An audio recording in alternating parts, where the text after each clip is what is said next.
Good day, everyone. How are we doing?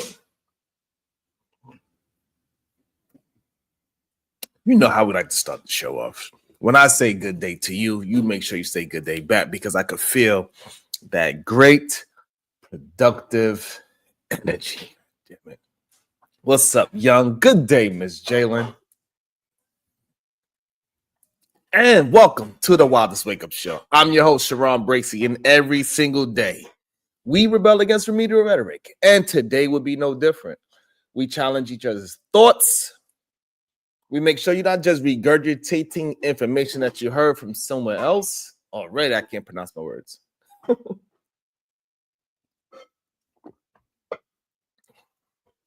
We do not want an echo chamber at all. I'm glad we are continuously achieving a non-echo chamber space. I need your help to keep on building this plane as we fly. Matter of fact, we might as well not even call it. Maybe we should call it a comment. A comment.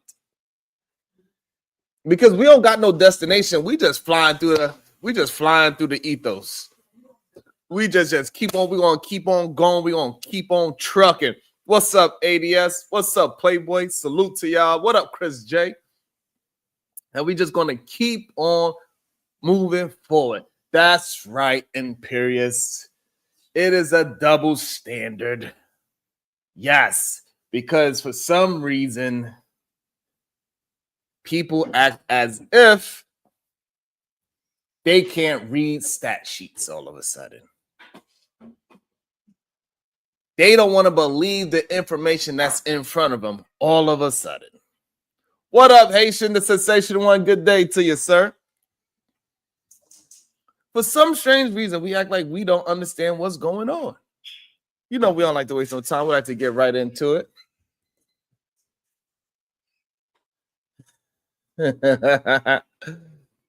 What stats are we talking about? We're talking about, like, maybe, for example, very sexy red, maybe just a simple stat that, you know, who commits majority of the crime in America?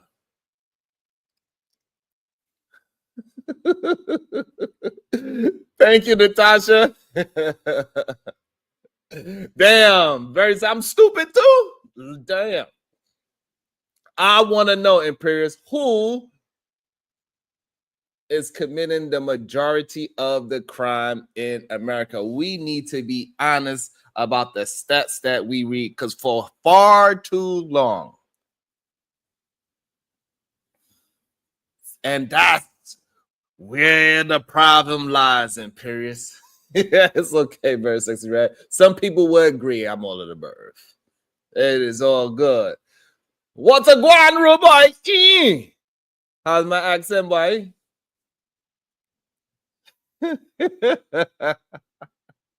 What up, DJ? Which doctor in the place to be? Thank you. And the problem is, Imperious, that is a lie. Majority of violent crime is not done by the blacks. You feel what I'm saying? Willing to win? Majority of the crime, matter of fact, is 69% of violent crimes is done by white folks. Yeah. Natasha, this is my Caribbean accent from my people down by the water. What the blood? One blood. Robin M., I'm going off truthful numbers. That's what the FBI told me. One blood. What you mean, Natasha? Natasha, you mean tell me this is not how the people talk them? Whoa. This is how the youth them talk. Oh. Robin M. says you gotta look at the rate. What rate that we have to look at? What rate do you want to look at? And I don't mind us looking at any rates you want to look at, but we could just be honest at the rate. As long as we being honest with it, I don't care, because that's the only way we're going to get down to any solutions. According to the FBI, Black or African American individuals, if I don't forget, it says it made up about 26%.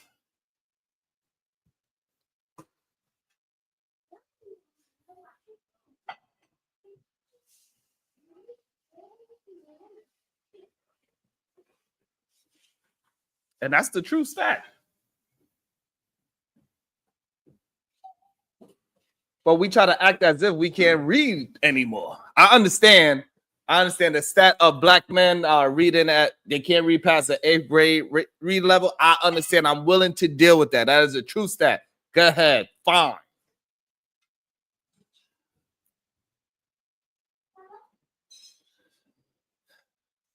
What up, Jamal? And the problem is that if Imperious neighborhood was as police as much as a Project Brooklyn neighborhood, Imperious has to be locked up just as many times as anybody else. Because I know that for a fact. And so, but it's just what it is. I think the problem is that a lot of people go by the conviction or the how many times people get re-locked up over and over and over again. And then they say, hey, look, they create, but no, it's not us. And it is okay. We are not the most violent people in America. And the statistics show it. You don't have to believe it. But I'm going to tell you the truth. Empirical to us, out of 7,964 murders in 2019, blacks did 4,068. Dummy!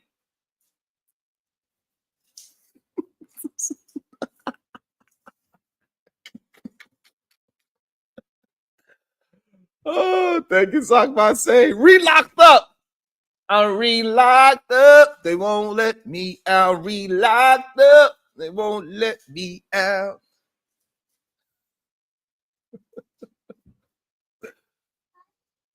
Recidivism rate. By the complex, 69% of the white folks are committing the crimes. Don't believe that stat. Don't let this man Imperious make you believe that black folks are more violent than white folks.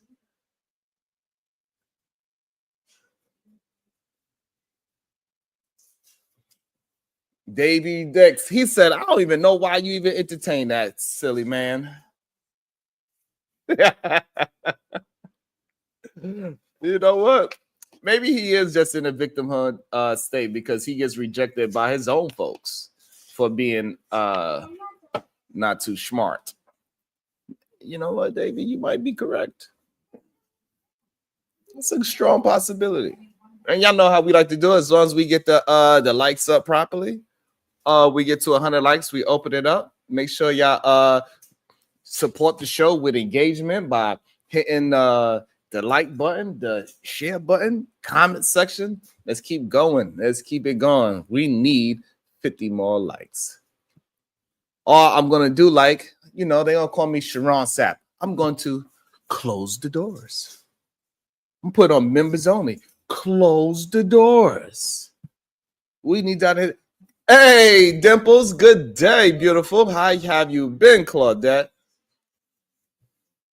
I'm glad to see that you are okay. Shout out to Claudette. So we also have Imperious with the $2. He said 56,305 armed robberies in 2019.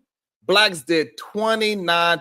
You know what, Tiff? I'm gonna have to pull up this stat sheet myself because this man is just telling stories for no good reason.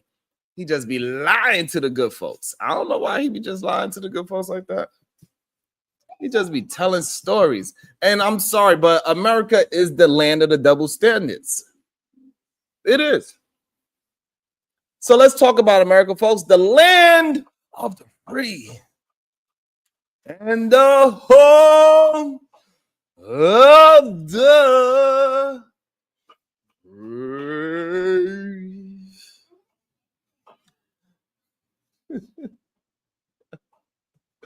You know what I'm saying?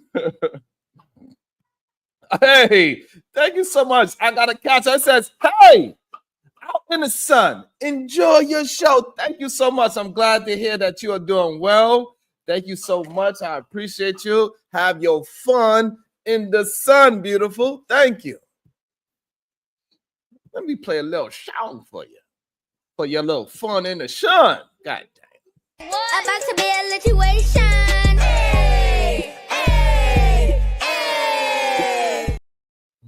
Thank you so much. Always holding me down. I really appreciate you. Mm-hmm. What's up, Lawrence? Good day to you, sir. Hopefully, y'all like my singing. I'll be trying to do my damn thing. I'll be doing my best. And it's also the birthplace of some of the wildest double standards you have ever seen, right? You know, the kind that make you scratch your head and go, wait, what? Like the things I had periods be saying and talking about. So, but let's start with this case that's recently been it's been going crazy for some strange reason. And let's talk about this self-defense case in Texas. We got Karmelo Anthony, a young black man, claiming self-defense after a tragic altercation that ended up in a stabbing. Now, if we compare that to something as see, there we go, scratch the head, to Kyle Rittenhouse, who walked into a protest with an AR-15, shot 3 people, walked out, not guilty verdict. Shit. Drink some damn water. And I just want to know how one kid gets the benefit of the doubt and the other gets $1 million bond. Book is thrown at him. Is it the gun, the state, or maybe it's the melanin count?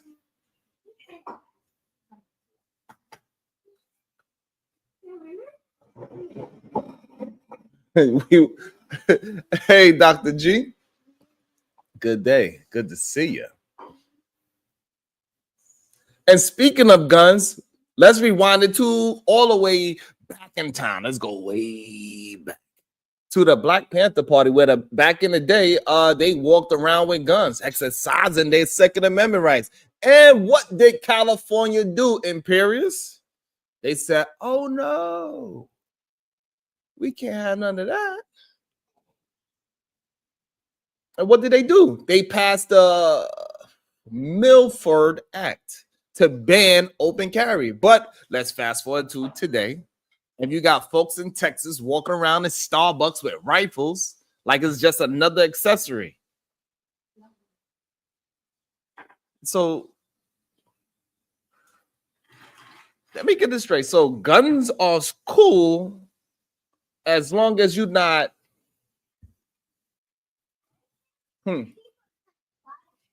Yeah, I got it. It makes perfect sense.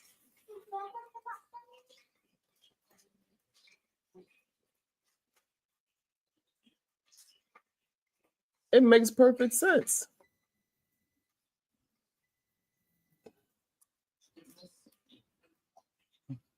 As long as you don't got, it's all good.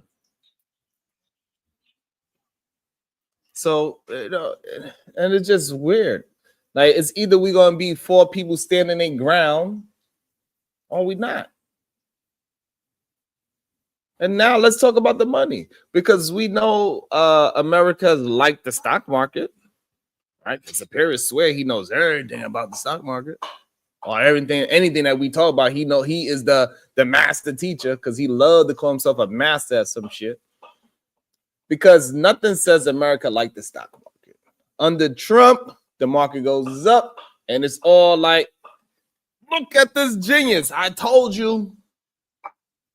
He's saving the economy all of a sudden. But under Biden, the market dips, and suddenly it's this guy is ruining the country. And this stock market situation is a goddamn roller coaster. It goes up, it goes down, and sometimes makes you want to throw up. It is what it is. But blaming one guy for the ride,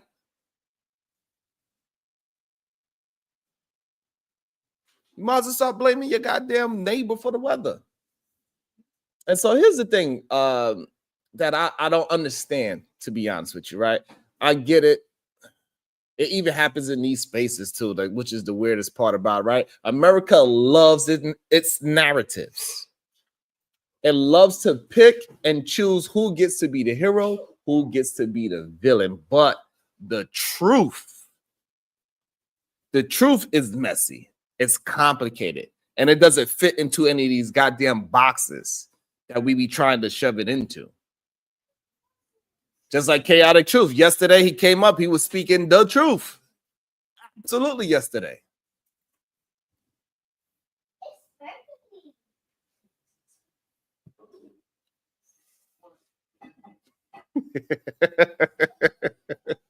Kiss my ass.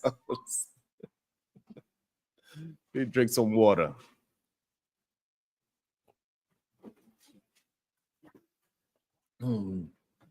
Me. Otis who with the $2. Sharon, pronounce recidivism. I can't either. You can't. I was able to say with some good water, I'm all right. It's called Re-Locked Up. They won't let me out again. Re-Locked Up. They won't let me out again. That's how the song goes. God damn it.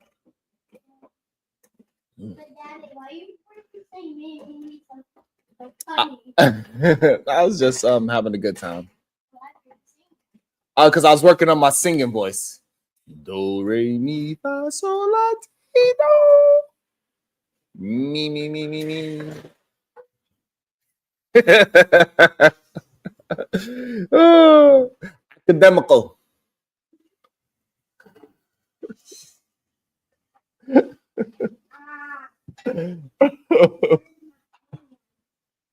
the hell was I? I was talking about the truth being messy. Like, you know, the truth can make you lose some friends. It can make you lose a job. The truth makes people feel uncomfortable.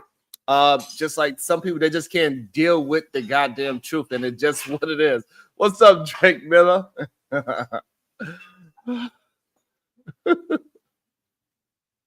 What up, Schmitty?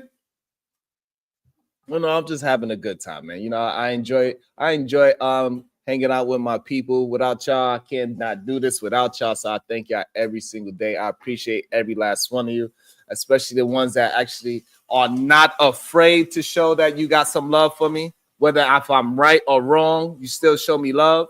I really appreciate that, because that's that means a lot to me. The people that disagree with me and they still able to just hit a comment and hit a like button, hit a super chat, hit a Cash App, PayPal, and all those things, and just say, hey, I enjoy us being able to speak. I enjoy your space. I really appreciate y'all, because we don't have to agree for us to be, so we to kick it. You don't got a lot to kick it with me. You feel what I'm saying, Drake Miller?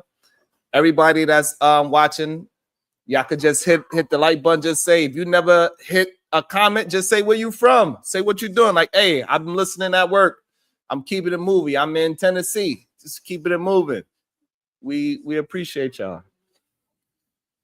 We know how difficult it is out there to have a decent pastime. So I really appreciate that. So, you know, and the truth is a very difficult thing for a lot of people to bear, is what I'm starting to realize. It is way more upsetting for people. People would rather deal with a lie all day, every day. And this is why it's so difficult for alternative media to even move out through the ethosphere, because when you are building agendas, it's much easier. It is much easier. Thank you so much, beautiful. Oh, man. Shout out to the Cash App. I love y'all. And Sharon, don't you start now. You know I'm always want to be starting something. Woo, Louisiana, the boot. How's it going with thank you so much, Dimples. I appreciate you. Drake said he is in Louisiana, the boot. They got 50 Cent down there trying to make him some money. All of a sudden, 50 Cent is in politics. That's very interesting as well. Thank you so much. I appreciate you. It means a lot to me. Woo! Texas Texas is one of those crazy places, goddamn. Texas is turning into goddamn Florida. Oh, the craziness that's going on over there. We about to open up the panel very shortly. Let me see where we are with the likes. Wow, we're at a very disappointing. We're not even at 50 likes. Sheesh. Shit. That's crazy.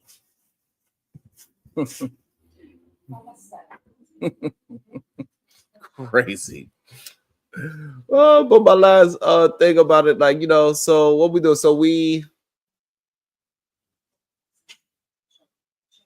do we keep playing this game of double standards, or do we start asking hard questions like, why is the justice so uneven?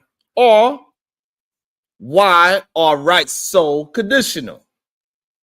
Or why does the stock market get more sympathy than actual people?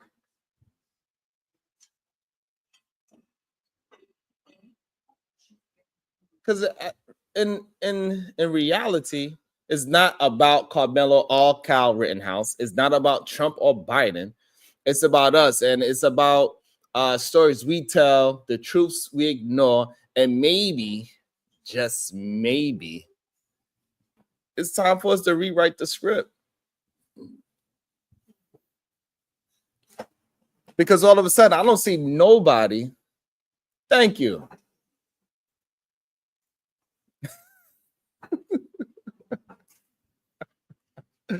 What you mean Sean did it? What Sean do?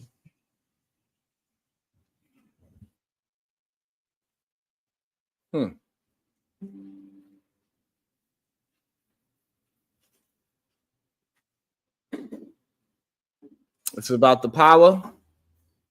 Because I think it's interesting that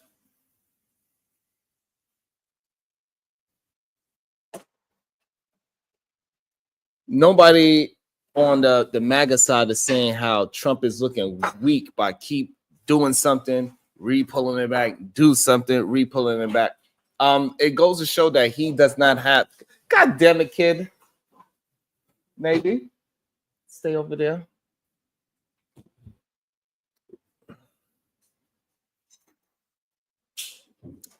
And like, so, you know, like even my brother Aaron L, really good young man.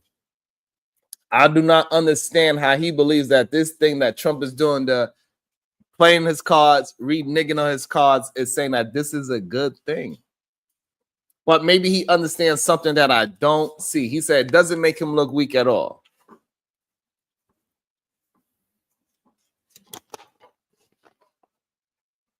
It's like, so Aaron, like, so you saying, Aaron, that you know that you are appreciative that he's actually listening to Sharon and he is retracking the goddamn tariffs because the tariffs does not do anything good for the economy the way how he is trying to implement it. Is that what you're trying to say? If that's what you're trying to say, and then Aaron L, I agree with you 100%. When I told Donald Trump, as, hey, this is not going to work, because you remember last time when you did that thing with the steel and the aluminum, it did not work. When it looked like you created 1,000 jobs, but you really lost 75,000 jobs due to the trickle-down effect. It's called a waterfall. You should know something about that.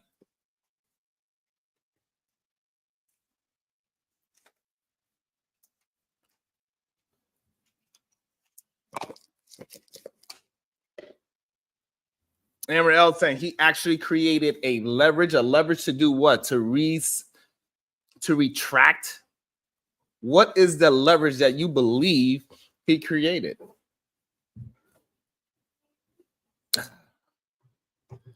Regardless if you feel like he created leverage or not,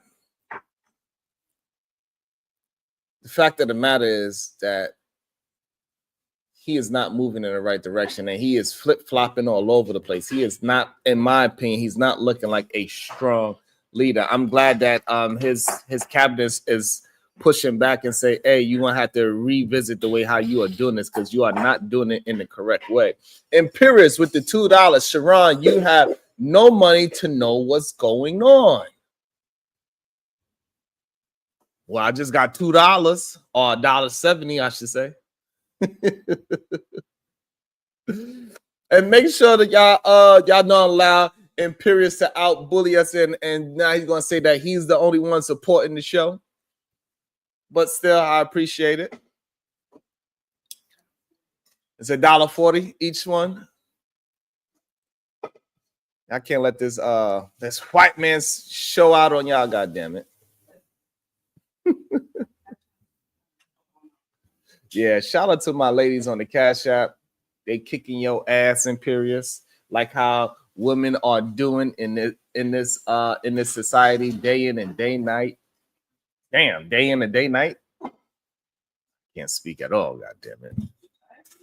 I am a little tired. I think the grandkids beat me up yesterday. My arm's a little tired from picking them up and doing all the flipping and throwing them up in the air that he liked, that he was scared at first. I ain't gonna front. Those grandkids beat me up a little bit. But I had a good time hanging out with the grands. It was a fun time. All right, let me see.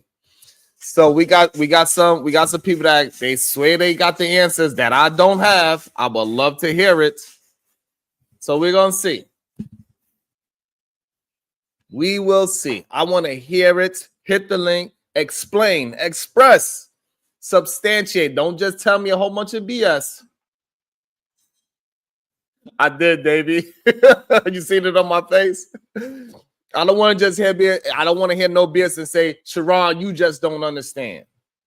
If I don't understand, then your president don't understand. And if we can, let's get to 10 members today. That would be appreciated as well. All right, so I just repinned it. So now, why did I repin it? I don't even know why. I didn't have to repin it.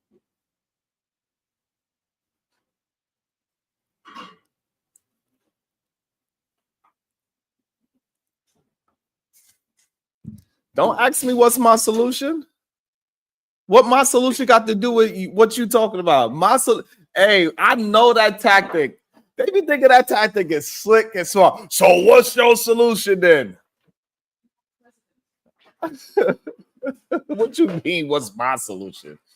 That is gaslight and one-on-one to ask somebody else what their solution is when I am literally just saying that what he is doing is wrong. I'm glad that he corrected himself by, revisiting it and going back all the way down to a 10% tariff where it makes sense in person $2. Nothing that has had semen on it is equal to me.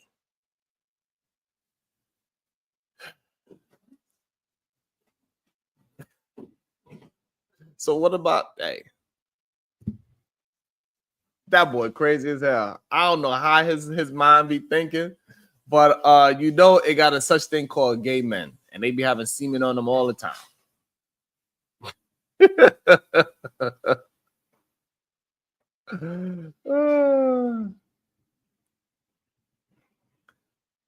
So here's the thing: if you would like for me to run for president, and I would give the world my economic plan, I could do that if you like. I could go sit down with a bunch of economists, and we could figure it out. I could absolutely do it. Thank you so much.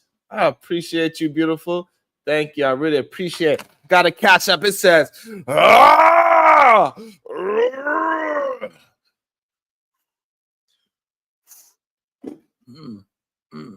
Ah. Throwing up those kids. They put me in a workout, Dr. G. Thank you.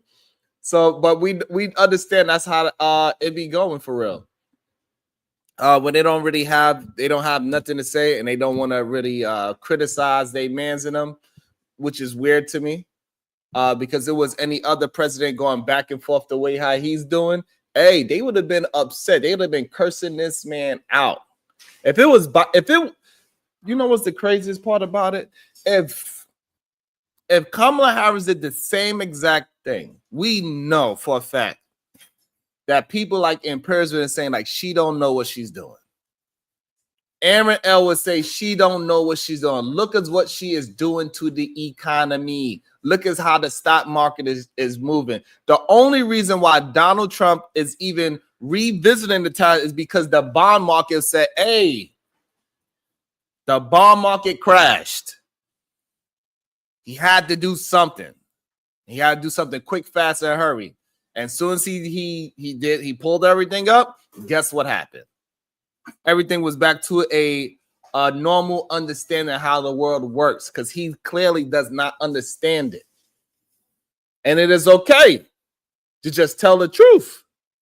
And for some reason, we cannot deal in the truth when we are talking about our people. One thing I love about my show and the people that's in the chat, the people that hit the link, everybody that show love, that we are willing to deal with the truth of information. We get brand new information today while we are on the show having a conversation. We will accept the brand new information moving forward. We don't wait. We don't try to make a false or fake argument. We do not make logical fallacy arguments.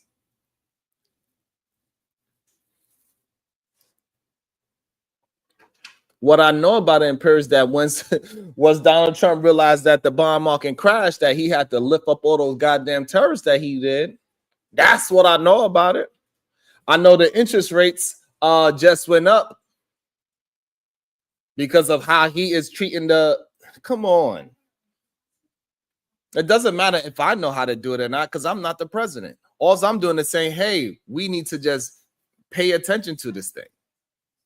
It's not like it's me. Just because I'm the one pointing out the truth and say, hey, what he's doing is wrong, and he made a horrible calculation, even though we could all see the calculation because he did it the first term that he was in presidency, and it didn't work then. Even though I gave you examples of the steel and aluminum industry where he created 1,000 jobs, but because of that job creation, the demand went down, and so therefore they had to lay off a bunch of people. How many people is that? They laid off 75,000 people after he created 1,000 jobs. That is not a good look. When we talk about the goddamn agriculture market and industry, who the hell are these farmers going to sell these goddamn beans to?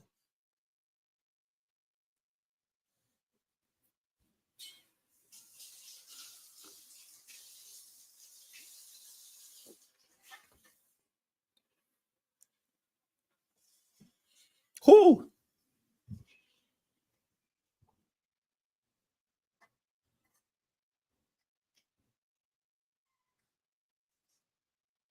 I feel you, Devin. I feel you. But we could also talk. We could also talk. We could also talk about this whole idea. You know what? Let me look it up while y'all figure it out. If y'all gonna hit the link in that, if we're gonna get to, we need 30 more likes. Let me go look at this FBI list that he was talking about. Let's go look at it.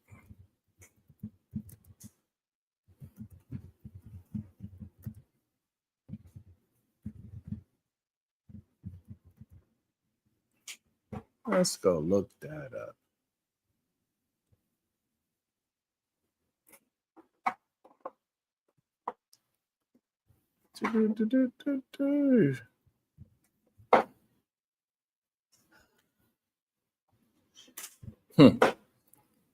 Let's see, Imperious. Let's see what it says. Let me see. Where we at?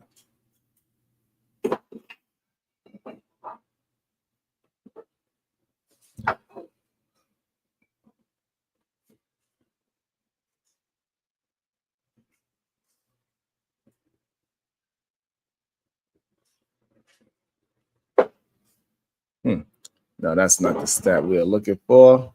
Let me change what I'm asking in Google.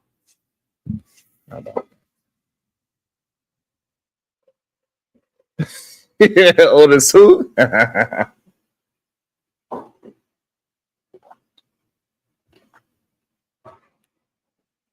I think it's okay, Aaron, now to say Trump made a mistake and now he had to backtrack the mistake. It shows that he is some kind of a leader, that he realized that he was making a bad mistake and he said, hey, you know what, maybe I need to switch up things a little bit. That's a good thing, but we cannot keep acting like everything that he do is okay. When he did the tariff the first time, he's like, yes, it's good. It's going to make all these countries do such and such. They didn't do that. They actually did the reciprocal tariffs. So he took a gamble, and the gamble did not work because other countries started doing their reciprocal tax as well. So his gamble did not work. Literally, because I get teased for my literally. Literally, I can say the word, but I'm proud of my goddamn Brooklyn accent. God damn it. Literally, it did not work. It backfired. He made a gamble that did not work. And it is okay for us to just be honest and say, oh, he had to go backwards. They called him on his bluff. They asked me to play a clip. Let me see. Where is it, beautiful? Let me see.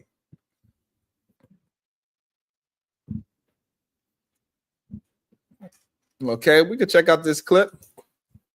Justin.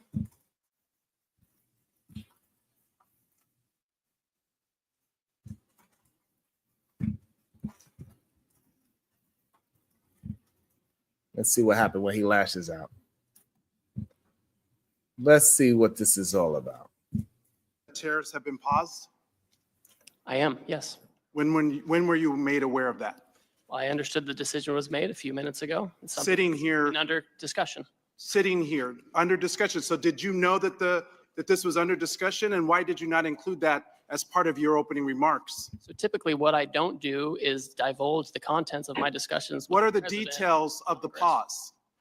Well, my understanding is that because so many countries have decided not to retaliate, we're going to have about 90 days. No, excuse me? China increased their tariffs on the United States. Trump blinked. What's the blink, sir? What do you know about this pause? What are the details of it? Well, the details, as I understand it, is that China continues to retaliate. Other countries didn't retaliate. The president 2 or 3 days ago said we wanted to negotiate with those countries that asked for meetings. That's what we're doing. What are the We've had details? discussions. How long is the pause? How many days? How many weeks? I understand it's 90 days. I haven't spoken to the president since I've been So in the this trade hearing. representative hasn't spoken to the president of the United States about a global reordering of trade, Yes, I have. I've and just yet been in the he's- hearing with you, sir. but yet he announced it on a tweet? WTF? Who's in charge? The president of the United States is in charge. And what do you know about those details? Well, as I mentioned, It looks like your boss just pulled the rug out from under you and paused the tariffs, the taxes on the American people. There's no strategy. You just found out 3 seconds ago, sitting here, we saw you. we've been discussing a If variety you of these came actions. here knowing that you were going to be turned off, that these tariffs were going to be turned off, why didn't you include that in your opening statement? Why didn't you reference that as part of your testimony? Well, I don't disclose my conversations with the president, sir. These were specific questions we asked you all along. What's the strategy? These are real consequences for the American people and small businesses. I had a group of small businesses in my office earlier today talking about the impacts of these tariffs on aluminum and steel. This is amateur hour, and it needs. They say, I don't know what I'm talking about. I've been talking about that goddamn aluminum and steel this whole goddamn month. Thank you, Thomas. He ain't fake mad. He real mad. He big mad. And he big mad because the man don't have no answers. He's using vague language.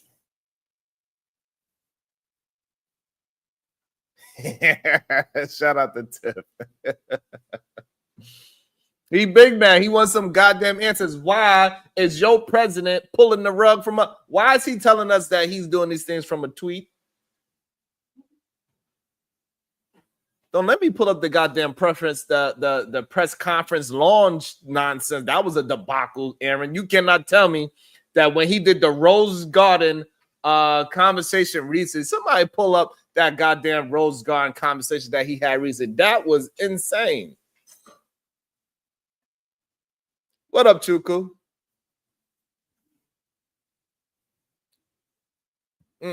Let's see. Needs to stop. What does this even mean for your negotiating strategy? How are you in charge of negotiation if the president is tweeting about this from wherever the hell he is? The president was elected and he runs the trade policy, and I advise him and execute his Who trade executes policy. the trade policy? I execute the trade Did you policy, know Mr. President. that this was happening? Ooh. We have been discussing all kinds of. And there's another member of the cabinet, Bessent, who just Shut up. canceled coming to the Hill to avoid talking about the market because it's in turmoil. This in just days, because there was no strategy, there was no plan. Okay. The president chose to take actions that he didn't even have the authority to take. He's put our economy in disarray and near collapse. Come up and We show have me. small businesses and Americans who are concerned about their well-being, people's retirement, people's 529 Woo, talk to accounts him. went down because of this administration. Talk to We him. have people that are planning to send their kids to college this What fall. happened? People who are retiring, whose benefits have declined. Talk to him. Is this market manipulation? No. Why not? If it was a plan, if it was always the plan, how is this not market manipulation? Tell us. It's not Explain. market manipulation, sir. Well, So then what what is is it? Because it sure is What not a is it? strategy. We're trying to Absolutely. reset the global trade system. You're- That's offshore, and what offshored all of our and what has factories, that done? offshored all of How our have you jobs. done? How have you achieved any of that? Please to explain. Enact enormous harm on the American people, which was our concern from the very beginning. The Tariffs very- are a tool. It can It be is. used It can. in the appropriate way to protect U.S. jobs But and small businesses. But that's not what this does. what did it do? What did it do? So if it's not market manipulation, what is it? Explain. Who's benefiting? What billionaire just got richer? Woo! Let me get my damn belt. And all the while, there are not even any Republicans left in this hearing. Where the hell are they? Because they don't even want to defend this. But meanwhile, the speaker is rushing to the floor to pass a budget reconciliation to screw America by passing the biggest tax cut in history God damn on it. the backs of the American people. On my back? WTF? God damn it. Who's in charge? Mother. Because it sure doesn't look like it's the trade representative. You just got the rug pulled out from under you. I wish I could feel some empathy, But but the empathy I have Yeah. is for the American people absolutely. whose very well-being and livelihoods are being affected. This is not a game. It is not, God damn This it. is real life. It's for real. It's I real yield in the back. battlefield. Let the record. Want to hear nothing about your goddamn records? Let me see. Aaron L. defend that. Let me see Imperius defend that. What is going on?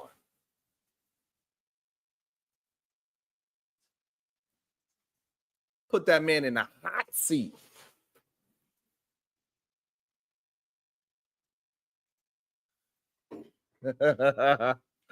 Black men unfiltered. What are we doing? What are we doing? Are we gonna hold that white man accountable by the name of Donald Trump and say, "Hey, he don't know what he's doing," or he out here playing the game. He getting his buddies rich. He said, "Hey, don't worry, I'm gonna do this. It's gonna go down." I'm pretty sure all we gotta do is pay attention to who made an egregious amount of money when the stock tanked the way how it did. I'm pretty sure that's what we have to do. Who was betting against the stock market to tank the way how it did?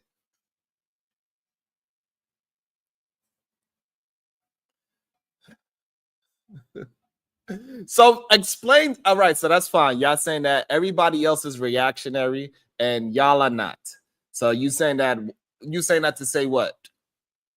I'm confused. I'm highly confused.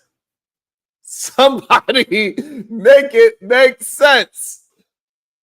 Y'all gonna have to hit the link because Slap the taste out of your mouth. I'd like to see you try it.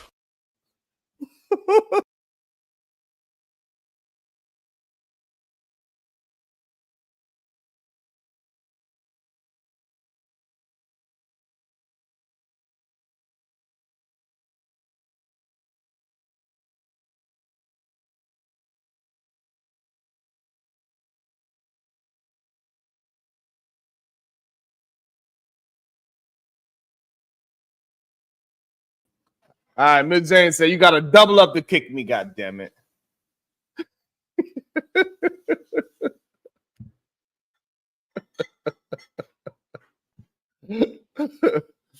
Oh man, welcome to the show, Kev 504. Good day, sir. How you doing? How you making out, man? Good to see you, man. Good to see you. Yeah, hey, listen, my thing with the tariffs, I don't really have a problem with the tariffs. I don't think I think in the long term it's going to work out for American people. The other thing is with the shorting of the stocks. Politicians have been playing this game for a long time. When Trump said that he was going to put tariffs on, you should have known that as an investor that the stocks are going to go down, right? Everything from maritime shipping from China to Chinese products. And with the economy and how the stock market works, when there's uncertainty, people pull their money out and it goes down. This is how politicians get rich. It makes sense to go against Tesla and you put a short in as an option trade that Tesla stock is going down. And the more that people attack Tesla, the more the stock goes down. You can make triple the money you can with a stock going down than a stock going up because the downswing goes a lot faster. You can make a ton of money because the stock dropped $5 in a day. It don't go up $5 in a day for the most part. They've been doing that. That's why these politicians come in, and this is just my opinion, come in making 174,000, and in 3 years they worth double-digit millions like AOC. From a bartender to a multimillionaire, 3 years. See, the politicians won't tell us how to do that to come up because they ain't go put you on that game. But yeah, it's very possible to make a lot of money, and it's not just Republicans doing it; Democrats do it too. So you agree that the tariff is a play. It is no strategy to it for real. And it is a reactionary situation, even though we got people in the chat say, y'all all reactionary. However, they did this. Donald Trump, he did this to have a reactionary dip in the stock market in real time so he can make his friends plenty of money, because I believe out of his whole cabinet, we used to put their money together, not counting Elon Musk. I believe they worth something like $60 billion. Yeah, and you can do that. You can actually do that on your own with all the stock trading platforms. And I feel like, because I've been investing for a while, that the stocks was gonna go down. It was and now that the stocks are down, it becomes a great buying opportunity. For dollar cost average, and where you can put your money in, because you still got, like, I'm researching some now. They got dividend stocks that, like Verizon paid 3% dividends or 3 or 4% dividends. UPS stock is down from 190 or 160 or down to $100, where you can buy stock in that and get 4 or 5% dividends, right? You put those companies that pay good, high-paying, long-term dividends, and they've been paying it over a consistent amount of time, and you put your money in there and start creating your own retirement plan. That's what they're doing. Damn. Right. So investors, people that invest know this already. So now my question, Kev, you think this is an honorable thing for a president to do? I don't think if he's doing it on purpose. I think they all kind of do it to some degree, but if he's doing it on purpose, the market is a free market. That's how they think. Okay, with the statements that he made running for office, putting tariffs on. Is it really free if he manipulates it? with the power that he has? Because it's against the law, I thought. It's free to profit off it either way. It is, but You see what I'm saying? But is it legal to manipulate it? I don't know. We got to see what the powers to be that say, what it is. I mean, they caught Martha Stewart doing it. That with the insider trading, her situation is a little different. But yeah, if I, let's just say I was Trump and I was trying to get some money with his pilots and stuff, I don't know if it's illegal, but that's what I would do. If he say, listen, the stock go down, okay, I'm gonna bet that the stock market go down because that's reasonable thought process. So if they got together on it, I don't know. I don't think it should be illegal, but because I follow it and I just make money with them. So I'll put my money where they put their money. Okay, I feel you on that. So you just following the money, like, oh, y'all took out all this money, I'm gonna take out all my money too. Y'all put $10 million, because when money move like that, it's definitely you got to see it in real time as well, right? A lot of people don't even know that when money is moving in the hundreds of millions and all that, billions, because a lot of times they be billions of dollars that they moving at one time. Right now, just think of it like this. I mean, you might not have millions and of money like that to make a life changing, movement. When the stock goes up or down, but you can swing trade it. Swing trading mean I might put it in there for another 6 months and take it out with the profit. Or so I my can put problem, Kev, $1,000. is this. Here's my problem, Kev. People is acting like the tariffs is a tactic for the people. And it's not. It is a play for his people, because they moved their money before he did the move. That's why it's called insider trading, right? So if I know once I do this that the market's gonna go up tremendously, right? So if everybody that's in this cabinet knew, hey, at 1 p.m. I'm gonna reverse the tariffs, and so we know what's gonna happen to the stock market once I reverse it. And so now you at 12 p.m. you put all your money in this side, you buy all these stocks, and you just deal with it. Now the shit moves 700 points. You just gained a lot of money, and that would be considered what? Insider trading. And that that would be considered that. But at the same time, I mean, if it's insider trading, punish their ass like we get tried.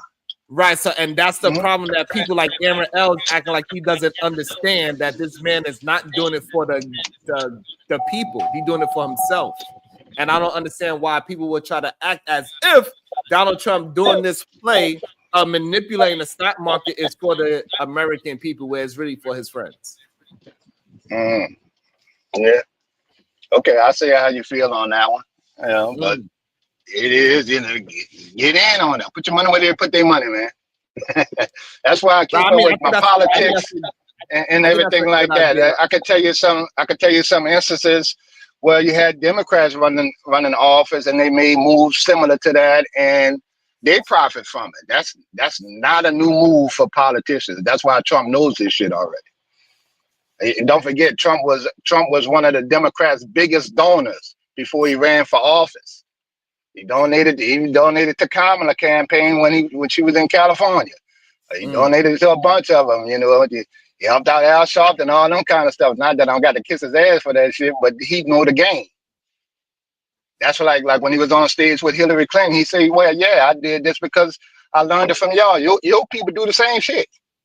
We all do it. So, Aaron L is crazy. I can't believe he said insider trade isn't public. I don't know what Aaron L talking about. This is crazy to me. I don't understand. Like, if somebody had the power to manipulate the stock market, we know that is against the law.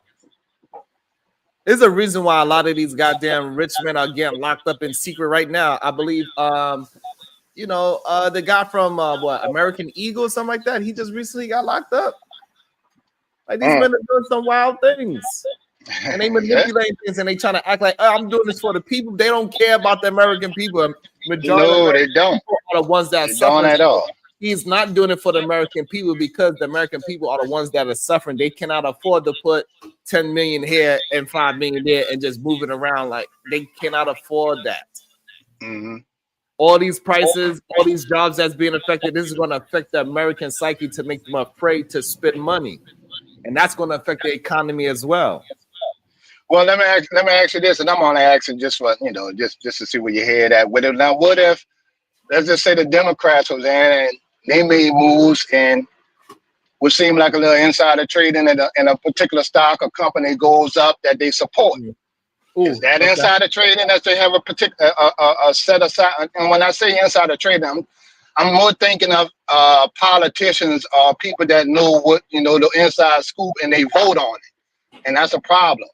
I'll give you a prime example. One of the politicians, I think one of the senators, guy, he voted, he wrote the bill to stop X, right? The censor X, right? That guy there.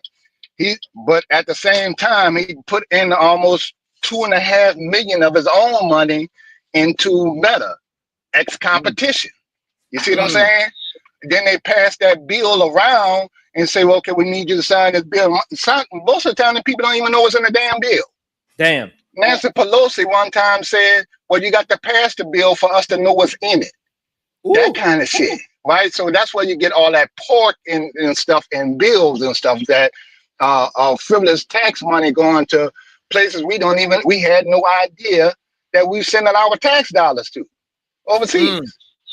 And that becomes a big problem. It's a big problem for me as a taxpayer.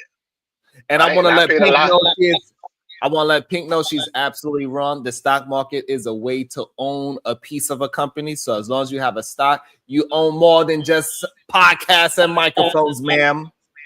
Right. Now, if you own a stock, you own a piece of the company. If you listen to Warren Buffett and some of these gurus who do stock market, you own the company. Like a little Apple stock. I own a little, it ain't much to make somebody rich, but I own something so I can leave my kids or I can cash in one day if I need it. All right. So Apple will send you for the stockholders, you vote on what the decisions that the company makes. You're a shareholder. You're a part owner. So, and I think we need to get, understand the mentality of investing. That's buying into a company. In today's world, we use the little swipe thing for our debit cards at gas stations and stores all the time and never look down and see what company runs that little device. It's Verifone, right? Absolutely. There's only 2 companies that do it. And Kev, I don't care if I own 0.0000001. I own it. That's mine. And you gonna give me what you owe. If you sell it, and cut me my check. Yeah, it's not you get a cut out of it. Game. Give me my money. If the stock goes up, guess what? They're gonna have to pay me. It was a dude that he's a straight up degenerate Chinese looking dude, oriented dude from California. He's a graffiti artist. Really good graffiti artist. And when Facebook was starting, they asked him to paint a mural in Facebook. They don't even have the mural anymore, Kev. And so they said, hey, listen, we don't really got the money. We just starting this company out. We can either pay you like this little bit of money or we could pay you in stocks. And he said he was a degenerate. He didn't really care. He was just trying to get high. He said, yeah, give me some weed and some stocks and I'll do the mural. And guess what? Ever from that day forward, he hasn't had to work a day in his life. He's been in movies and everything. And any movie that he's been in Star Wars and everything. He never got a paycheck again because he made so much money off of that stocks because he owned a piece of the company. So this idea that you don't own a piece of the company is crazy. You might not have enough money to be, to take over like a Warren Buffett does. Same thing with Magic Johnson, man. Magic Johnson, when he came up to renew his contract back in the days, he wanted a percentage of the team. He didn't want a new contract. Give me a percentage of the team, and that's how he got in. He owned a share of the team. I mean, whatever the percentage is, I don't give a shit if it's 5%. As long as the Lakers got a team, he gonna get paid. So same thing. I think it was the guy who for Lion King that did the singing part. He didn't take a large payment. He just he wanted to cut off the soundtrack of the Lion King. So yeah, get your money. So yeah, and I think a lot of people that made music and stuff like that, owning your rights to your music is a big thing. If you got a future, right? I get that. Absolutely, and I think people just don't. I think people just because they get in these small little facts that we could start off small, we could get to the big picture. And And it is okay. This is why a lot of people right now they don't understand why, you know, when they got to pay their house note right now. It's okay, baby, and they don't. All right, Pep, stop treating your little sister that way, okay? Thank you. And so we understand that the bond market and all these other things is affecting the way how escrow is working right now, and a lot of people got to pay extra. And a lot of people, they can't afford their house right now because all these taxes and different things went up. It's bothering the way how people eat. So people are actually suffering.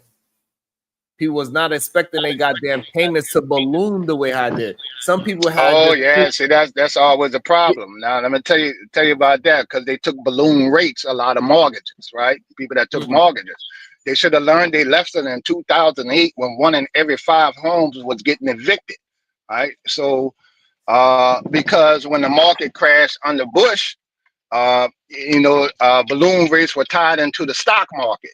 So instead of paying $1,000 a month, you're paying $5,000, and that broke a lot of people, right? So that and I think black people as a whole kind of dodged the bullet on that one, because we wouldn't get those damn loans and rates like that. Absolutely. You know, so hey, Kevin, and Kevin, people just didn't realize too, right? Before you keep going, is that like that bond market is what made Donald Trump fold in the first place. Because once it went all the way down to what, 6.4%? Yeah, and that jumped up to 7%, he had to do something. Right. Because he had to do something. Right. Well, when the billionaires start to complain, you got to move. They're gonna make you move on something. They ain't gonna lose too much.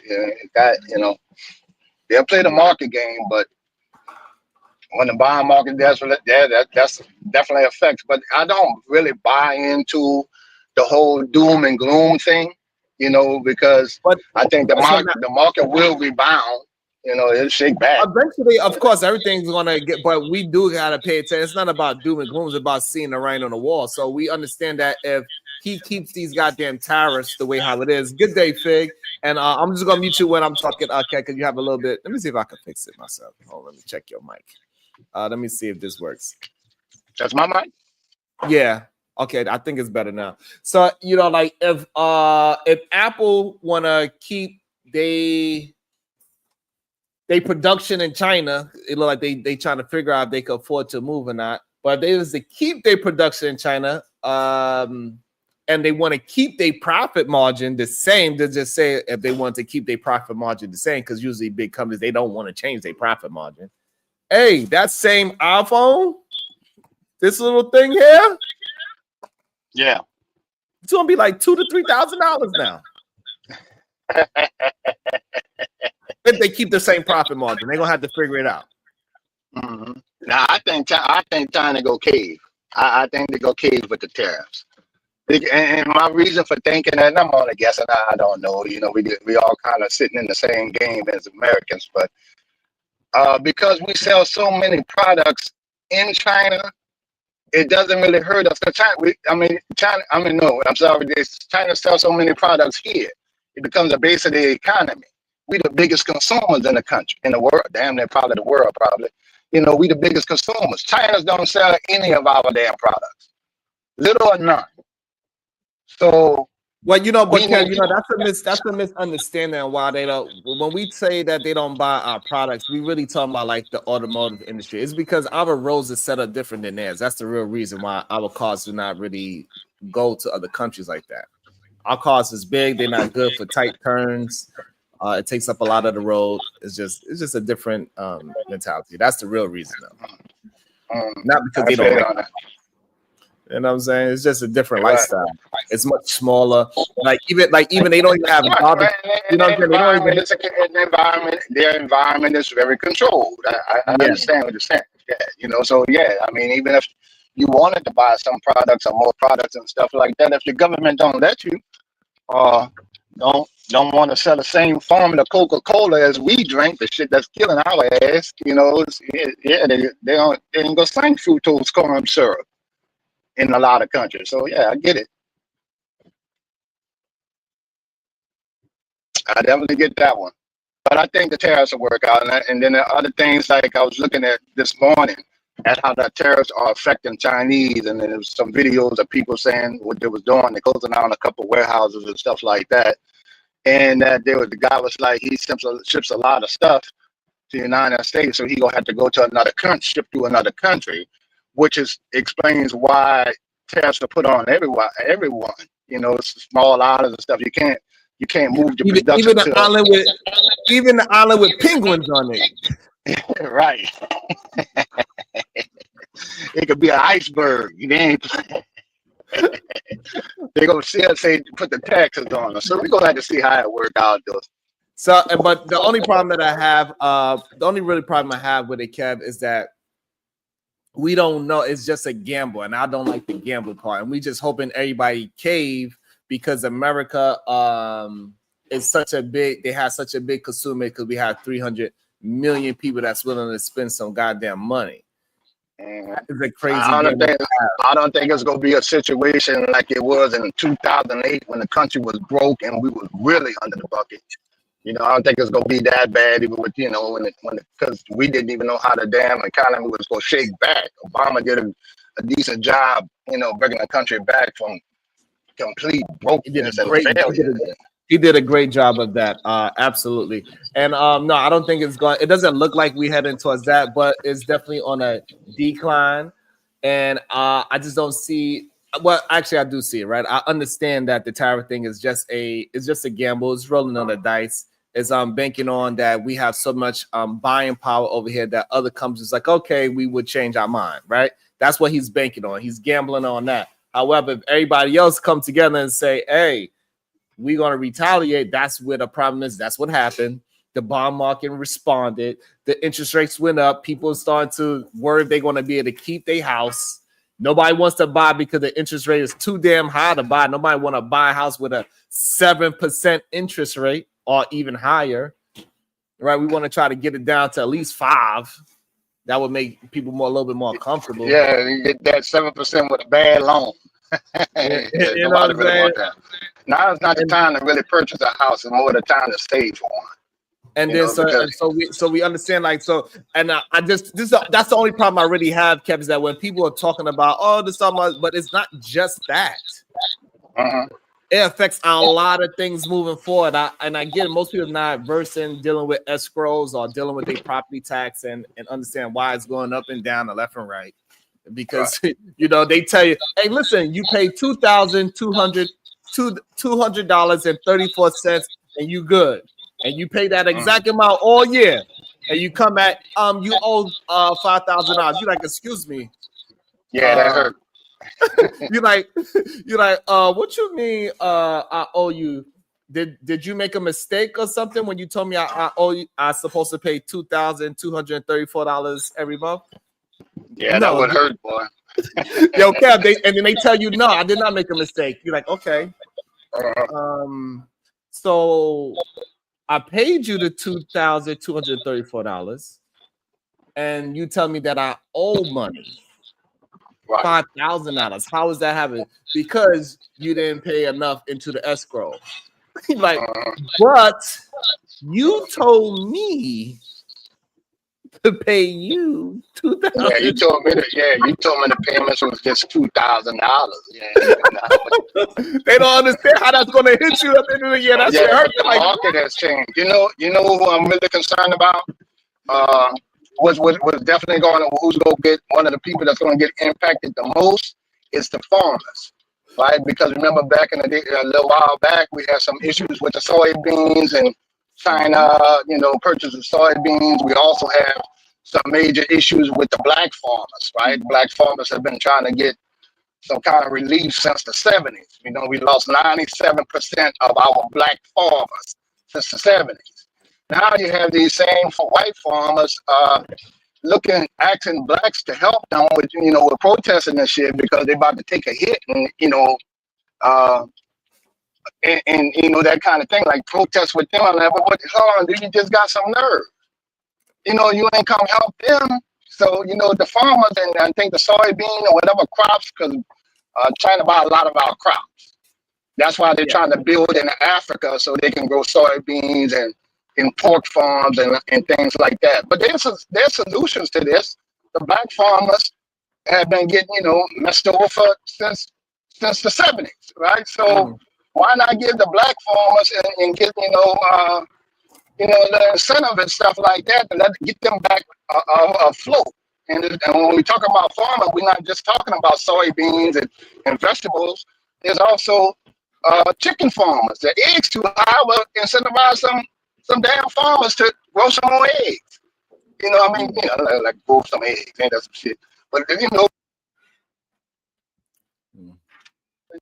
so the kind of relief that we could have been given instead of sending money overseas for foolishness like came out in the Dodge report, we can be helping our own people, Americans and black folks and Americans right here.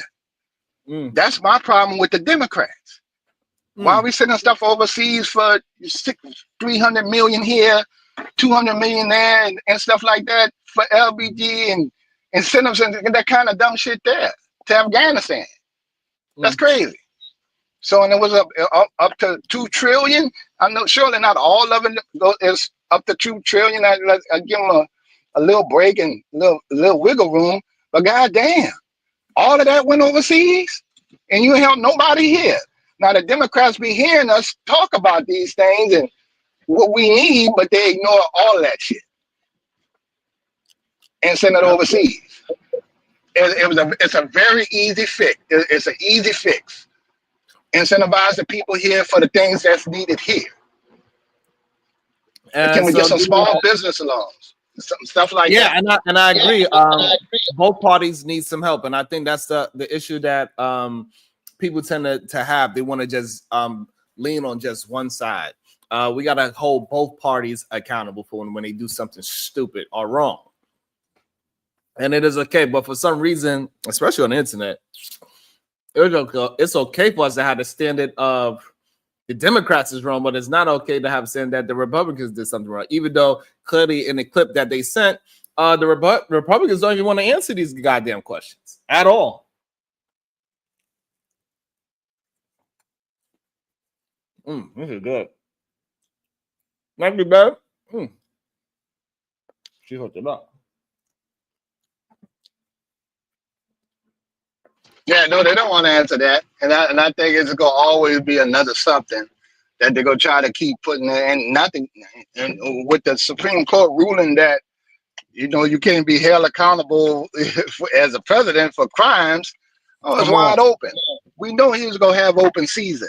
He won't make his money back. He spent a lot in court fighting on defense attorneys. He want his money back. Elon want his money back too. I mean, but here's the thing with Elon and Tesla, right? And this is what I don't understand about Democrats or people that hate on shit like this. Elon Musk received what, 400 million, for clean energy and leaving the oil, plantation and trying to develop new stuff to do. He got that from the Democrats. Okay, the people that brought those cars were Democrats. Now y'all torching the Democrat cause because you don't like Elon? No, because we don't like what he's doing. Yeah, but why not? Why you don't like what he's doing? What Elon doing that people don't like? It's like, well, he's not cutting Social Security. He's not cutting Medicaid. He didn't do that. He cannot do that. What he did was he bought his way into the Oval Office. That's what he did. Usually the people that's like most people. No, but they're not in the front. I know what you're saying. I'm fucking with you. Yeah, you know what I'm saying? They're not in the front making moves and making. Right, he's not buddy. I got a new section of the government. I bought a new section of the government by giving him $270 million. Look, I run this part of the government, and I'm gonna run how much money is being spent while I'm benefiting off it. That is crazy. Right. Welcome to the show, Ra Hotep. Good day, sir. What's going on, Sharon? How you doing, sir? I just happened to get on this morning here talking about pork bellies, chickens, eggs, and cabbage and so forth and all. All this stuff happening with the market. One thing that people forget and leave out of the stock market is speculation. You know what financial speculation is? It's to speculate how a particular product or financial instrument or debt instrument is going to move. If it's going to gain capital or is it going to lose capital? Mm.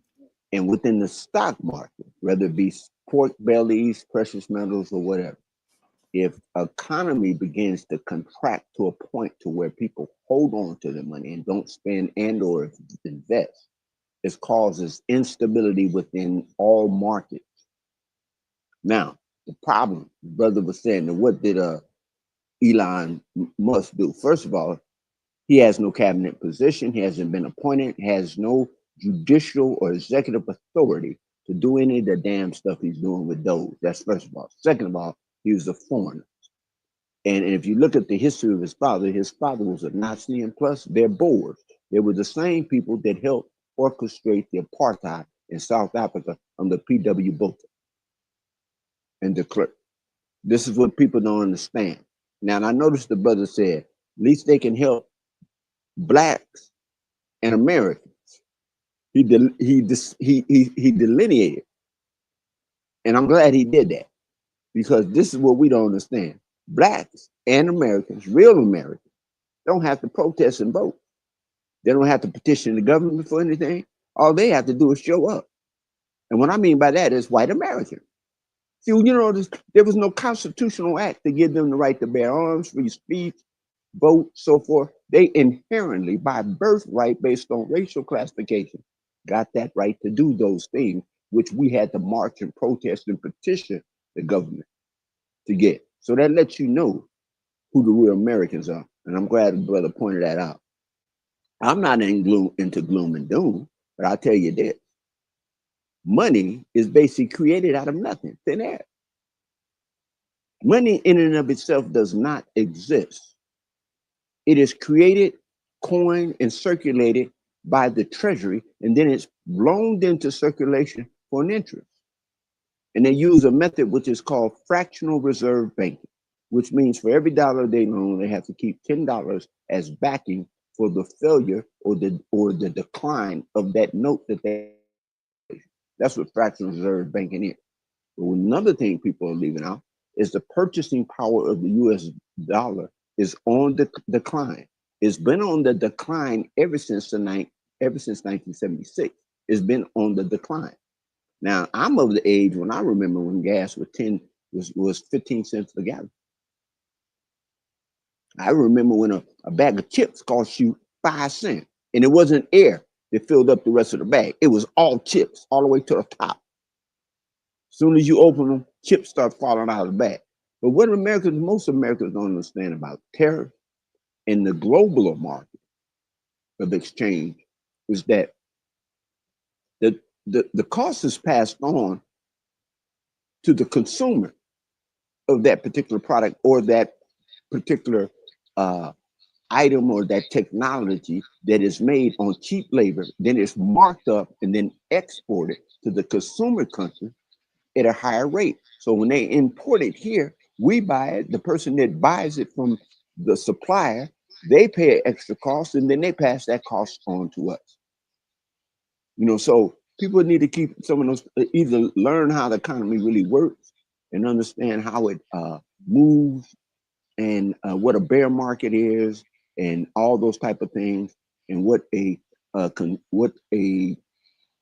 expansion of inflation and deflation means, and also what the stagnation and maybe possibly a recession or a depression will mean. It can happen. This is not gloom and doom. It can happen because Yeah, it's been looming for quite some time now. Yeah. But So, even with a recession, that's not doing gloom. No. You know what I mean? Because we know how to pull back, especially black people. We know how to pull back and make do with Well, less. we know how to eat. But We know how to eat beans and rice and collard greens and mutton. And yeah, we know how to do that. But see, again, that's the reason why I don't think we should get involved anymore in any of their issues no longer, unless they make good faith, solid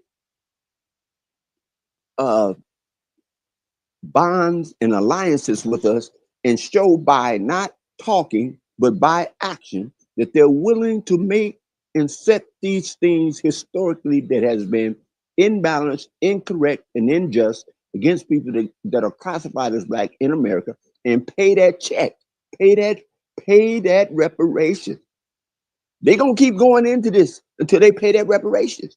Pay it. You got it. You demonstrated you could pay it. You demonstrated that you could just create trillions of dollars and loan all over the damn planet, but you can't pay reparations. No, I never believe that. Nobody will ever convince me, and I land that plane there. Thank you. Boy, y'all be having a lot to say. Well, you know I'm long-winded, Sharon, and that's just my delivery. I agree with I him. don't have I agree that. with him. No, because I Right. want people to understand what I'm saying. I don't like to just Right. But let me what? say this What though, the my hell did brother. he say? They Go ahead. dance around this whole reparation thing, as a group, both sides do it. And it's not that difficult to do, but I just think that the country's hell bent on not giving us nothing. I'm from But New you know that's Orleans. Let me give you an example. Right? and Because Kev, let's say that goes to the hey Kev, that goes to the double standard that America has. I'm gonna just put you on mute real quick because you have a reverb. That goes to the double standard that we've been talking about all day today, right? It's okay to give Elon $400 million.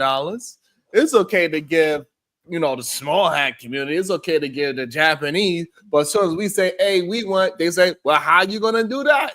How are we going to decide who gets it? How much right, we going the to give? LGBTQ community, the immigrants came here, got way more than us. Why that money going there? You And know what I'm I'm gonna saying? think, and I And think one reason why. all of a Go sudden, ahead. like stand your ground, the stand your ground law, it doesn't really exist for us. I just seen. I'm gonna have to find a video, but it's a young lady, a black woman. She's like, I finally found my people, y'all. She had her MAGA hat on. She said, I finally found my people. And she was saying, hey, go MAGA, go MAGA, go MAGA. Black lady. Couple of months later, guess Hat what came off. guess what her son did? Her son stood his ground, shot and killed somebody, and guess where her son is at right now? Prison. In prison. All of a sudden, she realized, oh, this double standard shit is real. People wasn't just saying this stuff. People are not just being so-called victims. Right. Because You also got the brother at the track meet. For some reason, that guy that was on the train station, it was okay for him to choke that man to death. He used the proper force. Took his life in the daytime, in real time, up close, and where people were in sitting position to see this man's life leave out of his physical body. And what did they do? They put him in a nice blue Navy suit, got his hair cut, and where's he at? He's at the White House, standing up in the gallery, waving that goddamn hand, being championed as a hero. Come on, bro. This is what I've been. Sharon, I've been on this, brother, I've been in many organizations, bro. Many organizations. I've been in the military. And come on, bro.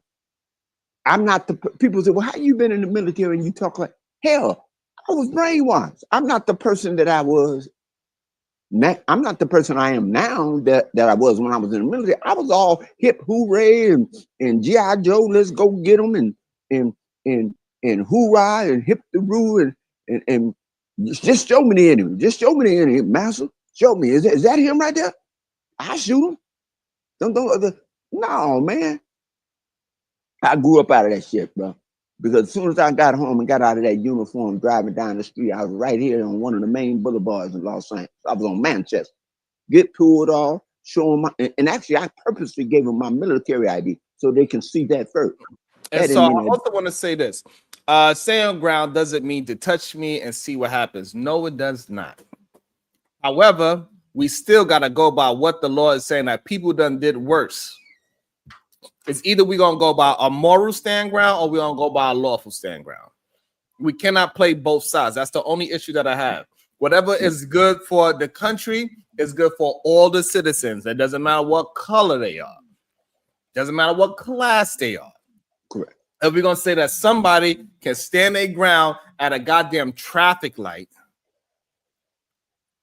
and he could pop them, now we cannot say because somebody put your hands on them and you try to warn them and say, hey, you don't want this problem. You touch me, you see what happened. Now we act like as if the law doesn't exist anymore.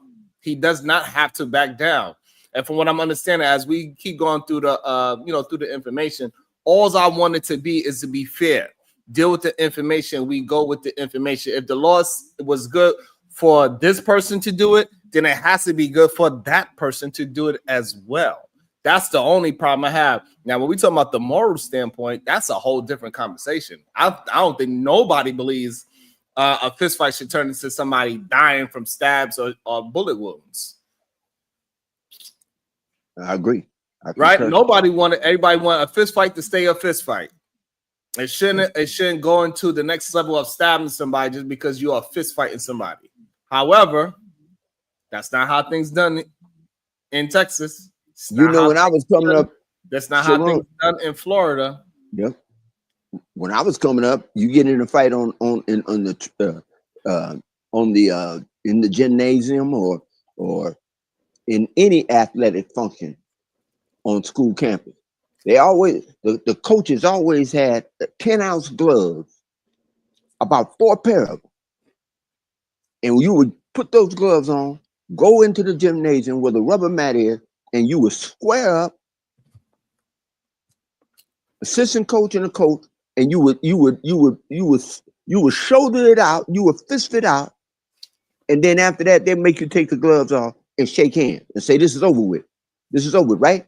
And you don't want no bad note, you don't want no progress note going to your mother or your father, right? Yeah. See, I was terrified of those because my father knew how to whoop.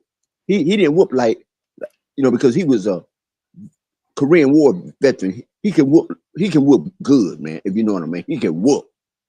Right, but that's abuse. If he beating you like, that's the time I came up with. No, he never hit me all over my back or my father. They did just when I was in school, brother. They can swat you, brother. Teachers, they weren't your parents. That means that so just because they was able to do it, that means that it wasn't abuse. No, I'm saying it could be considered in this time and day and era as abuse. But I guarantee you, even back then it was wrong. That's what I'm saying. Yeah. I would agree with you. Now looking back, yeah. But guess what it did, Mr. Wrong? It did nothing but give you trauma. That's what it did. No, it didn't. It got me to get home before those street lights went out. No, it gave you trauma. Brother. Do not compare the good things that you got, the things that you are doing now, and try to say because I got my ass whooped is the reason why I do it. That's Stockholm syndrome. Okay, so you tell me, when you was coming up as a kid, you ever get your ass whooped? Yes. Are you seeing a therapist right now? No. Okay, me neither. What does that mean? It's plenty of people that is crazy out in the world that need therapy that never been to a therapist. Yes, but you and I are not going. Well, I just mentioned that to make a point. I use that as an anecdote. Right, and I'm using your words to prove that point doesn't make sense. No, you're saying that you don't agree. You haven't. No, I'm not. I'm saying that it doesn't take away the fact that it's abuse. You cannot compare your good things. What I'm saying is that you cannot say all the reason why I did so good in life because I got my ass whooped. That's bullshit. That's okay. Let me ask you this question: when you see when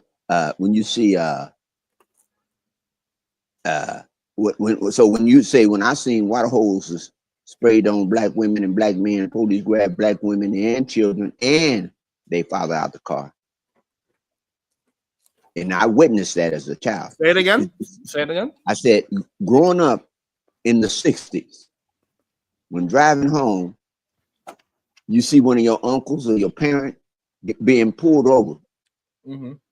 For no other reason, I didn't even know what a driving infraction was or speed. I didn't know any of that stuff. I'm just witnessing events that are happening to people that I know care, love, and take care of me.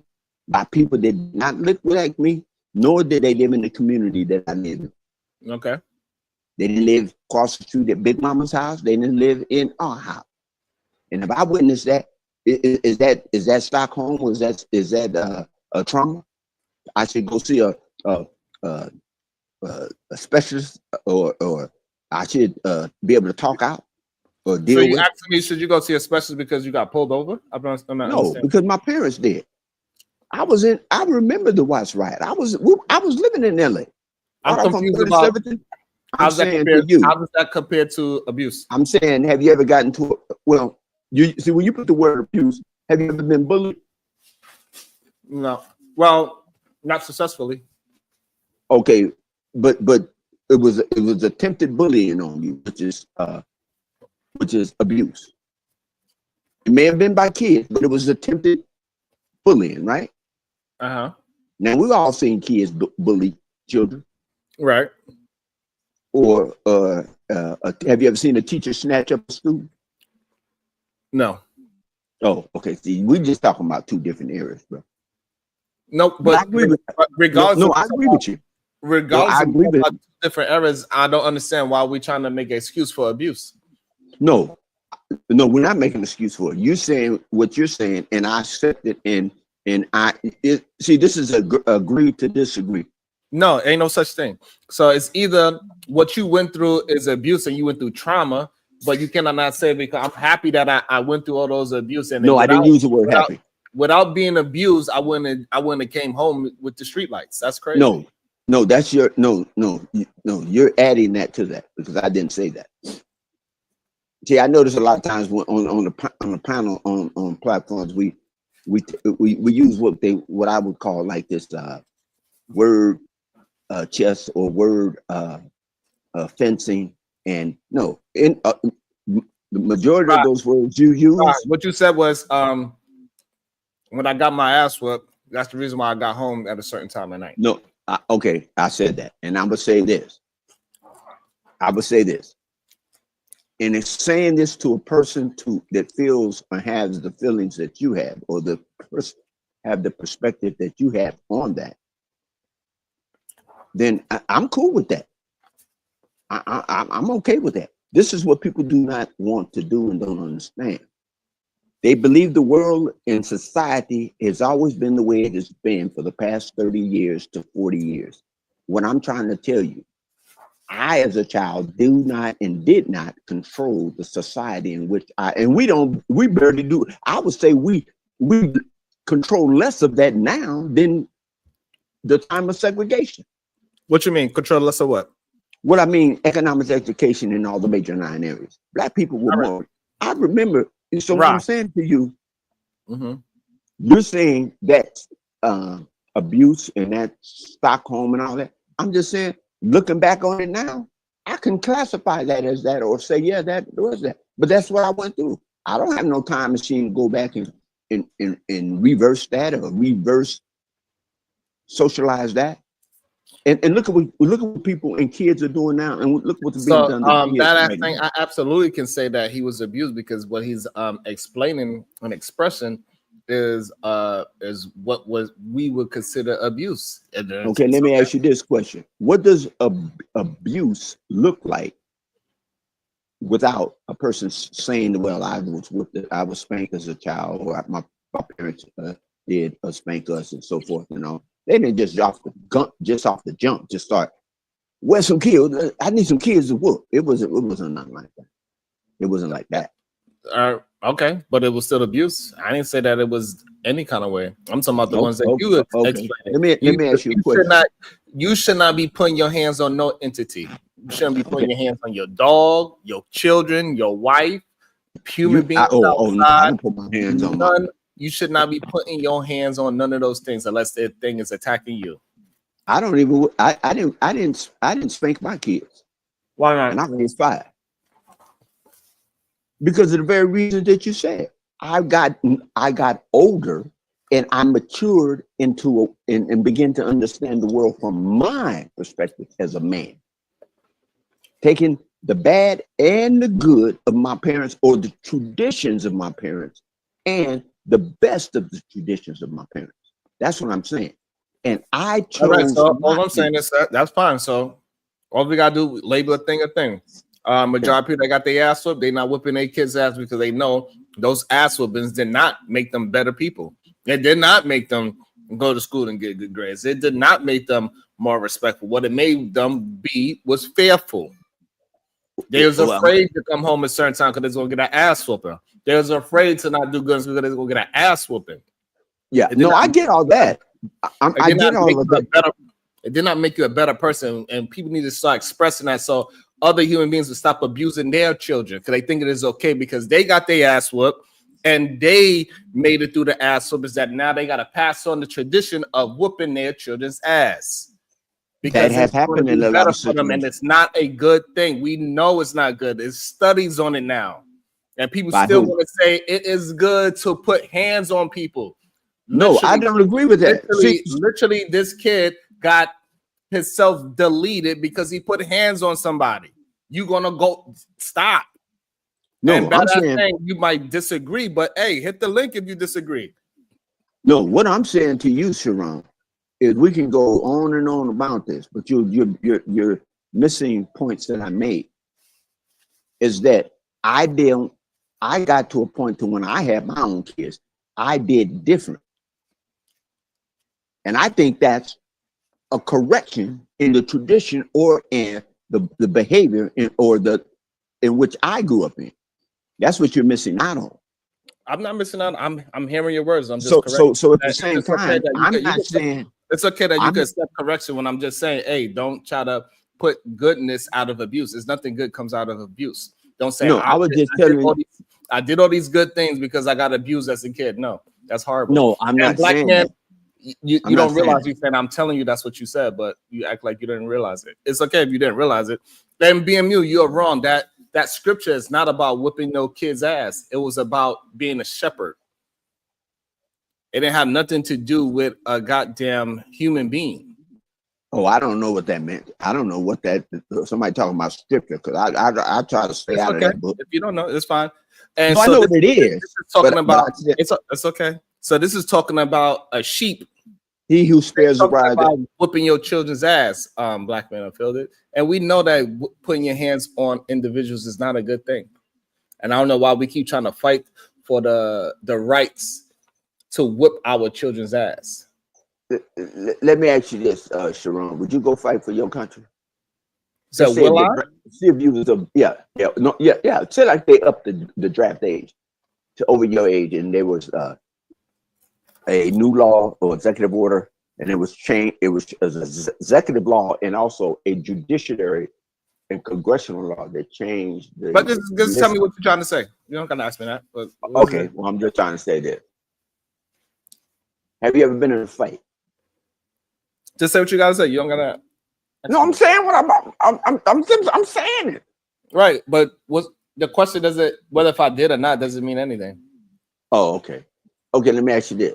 Is what you eating, does it taste good? That doesn't matter neither. Sharon, what's wrong, bro? Who got you upset this morning? I'm not upset. I'm just saying whether something tastes good or not doesn't mean anything. No, I don't think that is what it is. When I asked you, did you get disciplined or spanked or whooped? You said yeah. And oh, okay. Okay, bro, I agree with you. I see what you said. Yeah, you're right. It's abuse. It's Stockholm syndrome. You don't have to try to psychoanalyze me. We could just have. No, I'm not. No, I'm not. Brother. It's okay.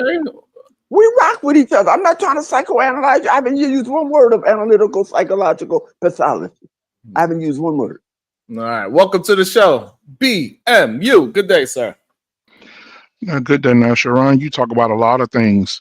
But when it comes to biblical text, sir, you gotta lead it to the guys who study it. Like right? From a biblical perspective, like myself, the biblical perspective of disciplined children. Oh my God. You talk about not putting your hands on anybody. I mean, the Bible clearly states that the child should be reprimanded for any wrongdoing, right? Because you train up a child in the way they should go when they're older and not depart from it. Sometimes it takes that, right? But then, I'll take it off of that. When you say a human being should put your hands on another human being, Jesus walked into a place and saw things happening there that was not the way they should be, he flipped the tables and took vines and beat those people with those vines. This is biblical. Mhm. So sometimes it's necessary to physically discipline someone. Mm. It is absolutely necessary. That's fine. I agree with you. If somebody's putting their hands on me or my children, I'm going to put my hands on them. So let's not get that part twisted. I'm a non-violent person, but I am not a stranger to violence. Those are two Right. different things. And again, that has nothing to do with how we should be raising our children. We need to be raising our children and not put our hands on human beings. So this way, Okay. our kids won't grow up and think that they can put their hands on other human beings and get themselves stabbed in the chest. Well, let me share this with you. Hold on, let me hear BMU's Go ahead, BM. So, okay, yeah. So again, going back to what you said, we're living in a time right now, Sharon, basically where parents have become their children's friends.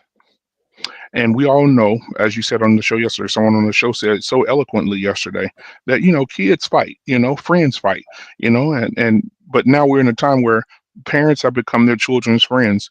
And in more cases than not, if you want to look this up, children attack their parents. Sons will try their fathers. This is inevitable. And if you grew up in a 2-parent household and you start your nuts drop and you start getting your chest up and you start smelling yourself and you think you can whoop your daddy, it happens in every household. Ask any man when you start sizing up your own daddy and thinking that you can do that. And you have to, as a man, when he gets 15 years old, he think he's stronger than you, faster than you. He think he can do what he can hang with you. You have to put him in this place physically. No. You have what? So Sharon, come on. You do not have to have an ego trip with your son.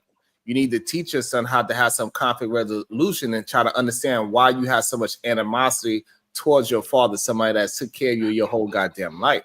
Okay, hold on. This is the problem that we want our kids to go out in the world and be critical thinkers, but inside the house, we don't want to teach them to think critically. And this is why. And from 2010 up until now, the suicide rate amongst kids has risen. You want to know why? Because back in the day, you had those people who taught you how to defend yourself verbally, who taught you how to defend yourself physically. And now the kids are so soft, you can tell them that their shoes are ugly and they will go run in front of a truck. So this is why our kids are weak now. This is why. No, but you're conflating two different things. Teaching your kid how to fight, you're supposed to do that in a controlled space, like how Rahotep was talking about. The teacher said, "Hey, put these gloves on, get on this mat, and then y'all can box it out, and then you shake hands after." So that is controlled. That is not about anger. It's not about ego. It's about you getting out your frustration. That's what that was about. And now with this, what you're saying, again, you need to teach your kids how to have combat within a controlled space so they can understand what it is to be physical and have some control over themselves. And then think critically. I just start whooping your kid's ass and challenging your kid and say, "Hey, oh, you think you tough, so now we're gonna fight." That is your ego parenting instead of you having critical thinking and trying to figure out why my child that I've been raising all these years that has a certain kind of temperament feels the reason to buck up at me. It's something going on with my child is what you should be thinking. Okay, so I disagree. Let me tell you why I disagree. Because what you teach in the home, it pours over into the world. So say, for instance, my son feels like I'm the authority over him, right? And you never know what a kid's going through. But sons, I know you don't have any sons. Do you have a son? My bad, I ain't mean that. Yeah, okay, but it comes a time when you're in a household with your child and you're raising them. It's going to come a time when your son's going to be agitated with you. He ain't going to want to listen to no rules. He going to want to be rebel. He going to have a season of rebellion. And there's a time where he's going to want to challenge authority. And so if I say, okay, son, listen, let's work on conflict resolution, and which is a good thing. You should work on conflict resolution. But if my son gets out there and tries that same thing with authorities, they're going to blow his head off. They're going to kill him. You see what I'm saying? He needs to know that authority. He needs to know that he can't go to. The reason why I don't understand what you're saying is because once you teach him how to do some conflict resolution, when he sees the person in front of him, the cop or whatever the situation is that you're trying to compare it to, he will be able to have conflict resolution to not get himself deleted in the best way possible. Some things is we all know ain't nothing 100%. You know, people have did nothing and did everything compliance, laid on the floor, handcuffs, and they still something happened. However, majority of the time, 98% of the times, conflict resolution is going to get you to get home. So okay, hold on. So let's back it up a little bit, Sharon, because you're confusing me. So since the beginning of time, there's been wars, rumors of wars, men who have fought over countries, women, children, the freedom to live, right? Then you move on up into modern times. You go to the Senate and the Congress floor. Senators and congressmen are fighting with each other. There's no conflict resolution. Listen, the way of war and the way of physical war and verbal war has been going on for thousands of years with men.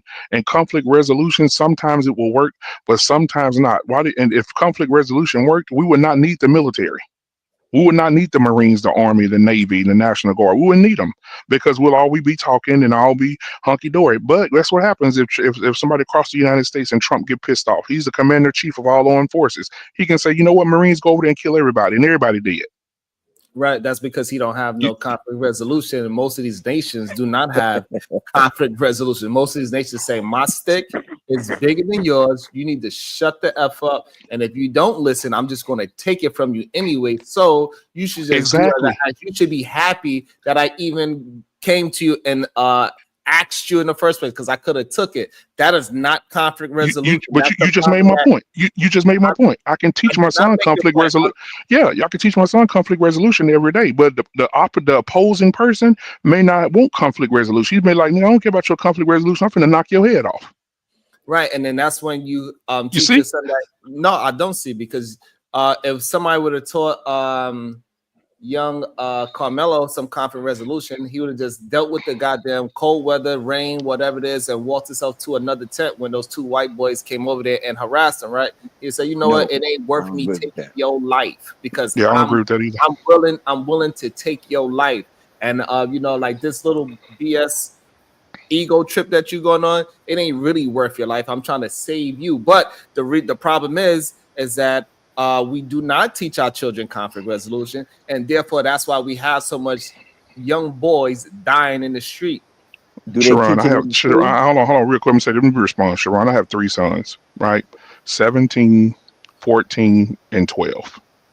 And I teach my boys, don't ever go start a fight. I better not catch you. I'm gonna take a line out of Anthony Mack here. I better not catch you being stupid.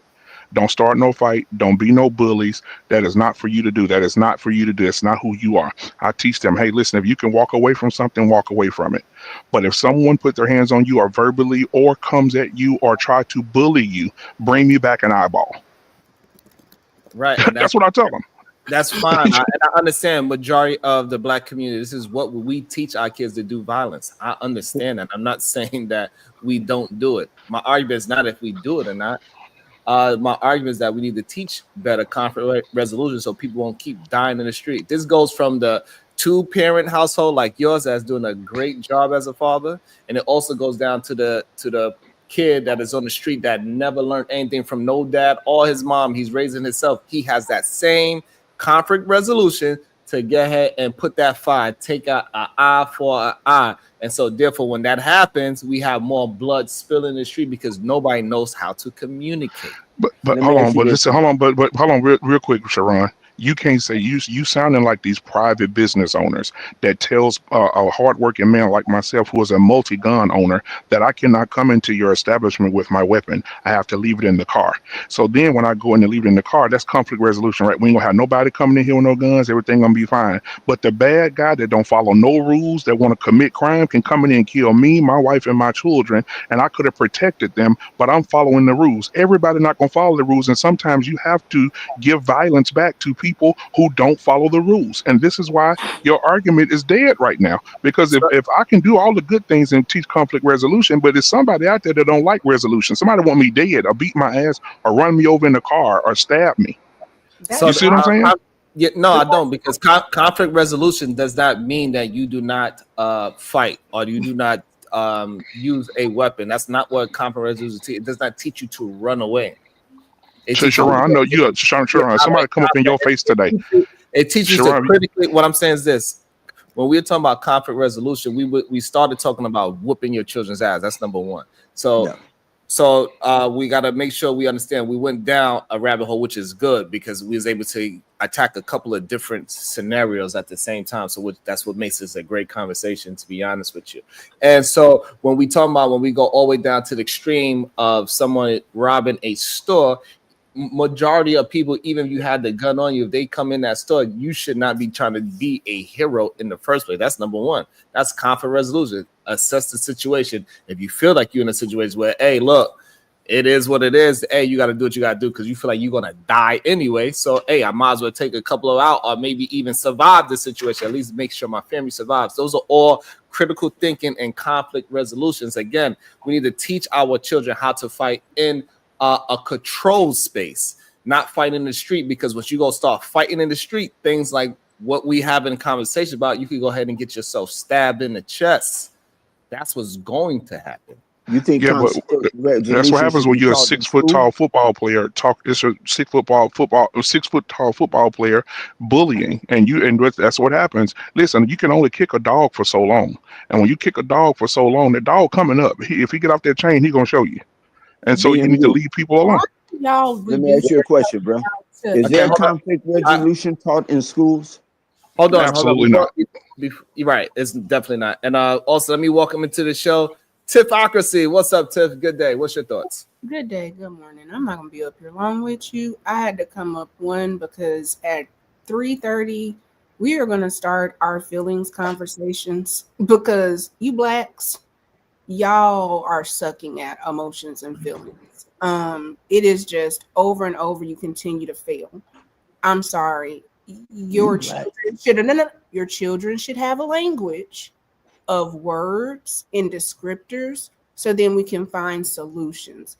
And I said this yesterday, had these young men been taught some better conflict resolution, or it's okay to take a L, one of these boys, they could have walked away from this. But because the way that you are speaking and the way that y'all indoctrinate maleness is fucking weird, it's vile, and it doesn't serve you as men, and it doesn't serve us as women. You have to learn. Yes, there is a time to fight. There is absolutely a time, and there are always going to be criminals. But you don't take on a criminal element because they're criminals. You follow the rules. And if you are doing right and a criminal comes in, then we have a criminal justice system to address that.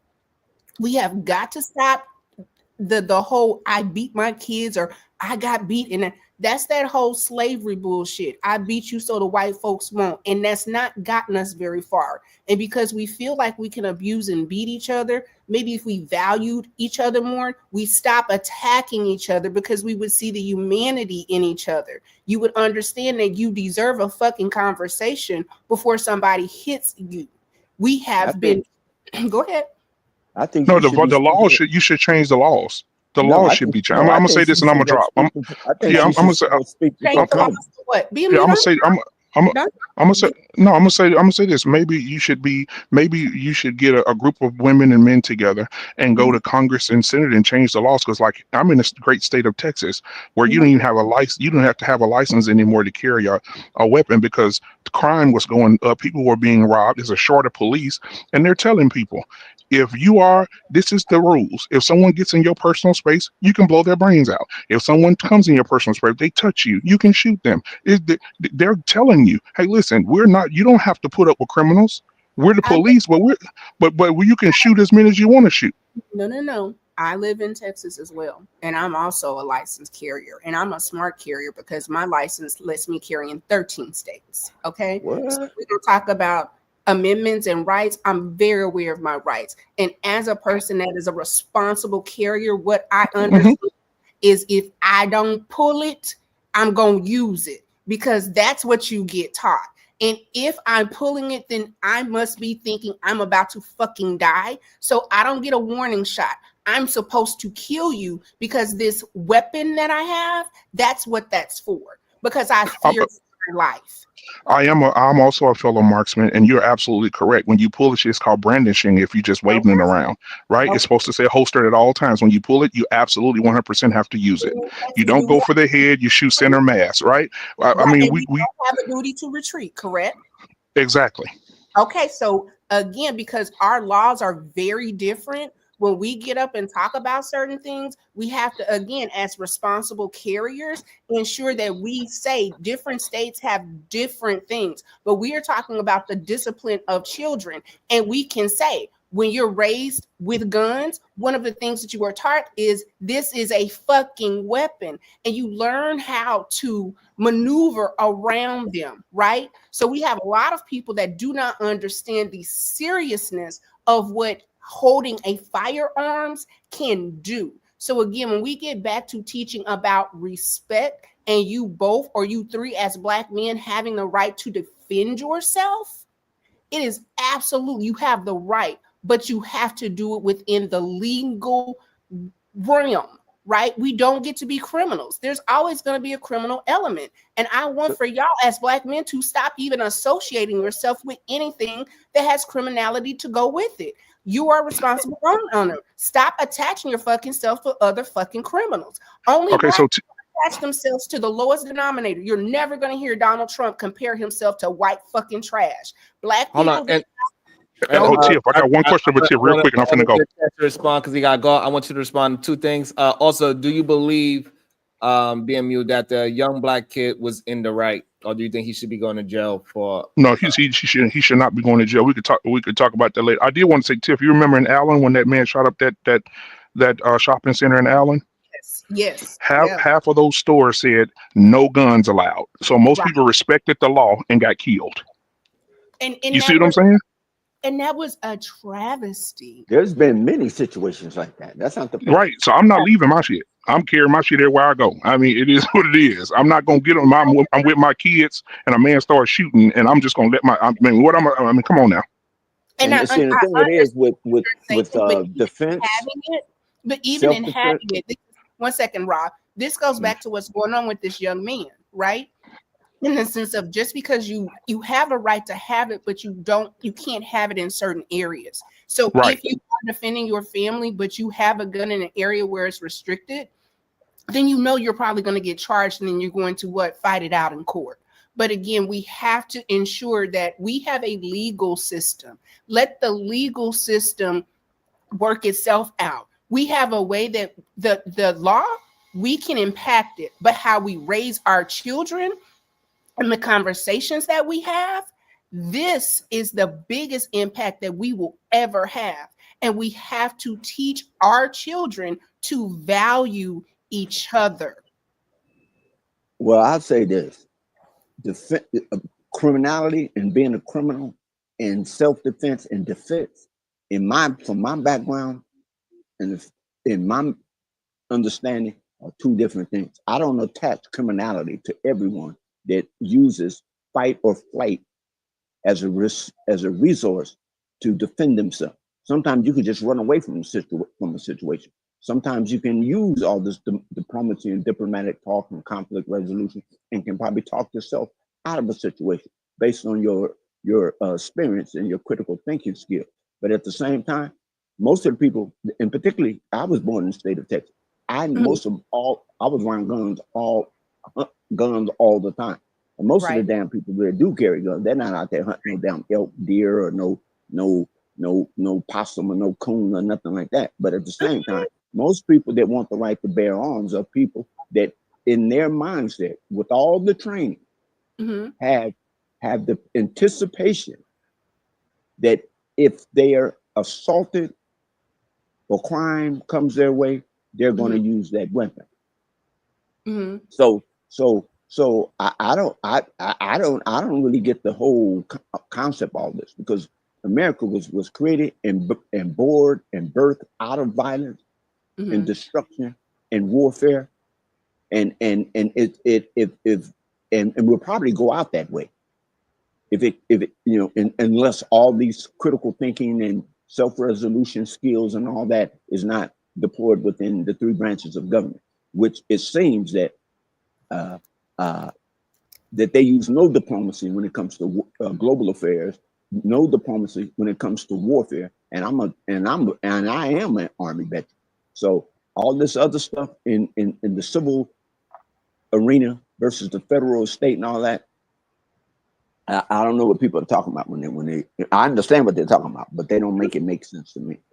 Well, one, I want to thank you for your service. Two, if you were born in Texas, then you know we hunt, we gun, and you might be in the city, but you know you go to Fort Worth, you might see some damn horses and shit that walking down the street. So come on now, we're not gonna act like we all certified. No. That's not what I said. I said if I was born in Texas. I'm with you. I'm saying you understand that there is a culture of we are very familiar with guns, knives, fishing, all things outside, right? Even with the young man having that pocket knife is a very different thing, because I'm thinking to myself like, oh, was this his fishing knife? Was it his hunt knife? Like, was it to scale some fish? If you look and see, you can see the young man had look like AR-15, but he definitely had his hand off the trigger. So you know he's been taught how to handle weapons responsibly, right? And here's the thing, and Ra, I'm with you now, right here. We want to see some gun laws change.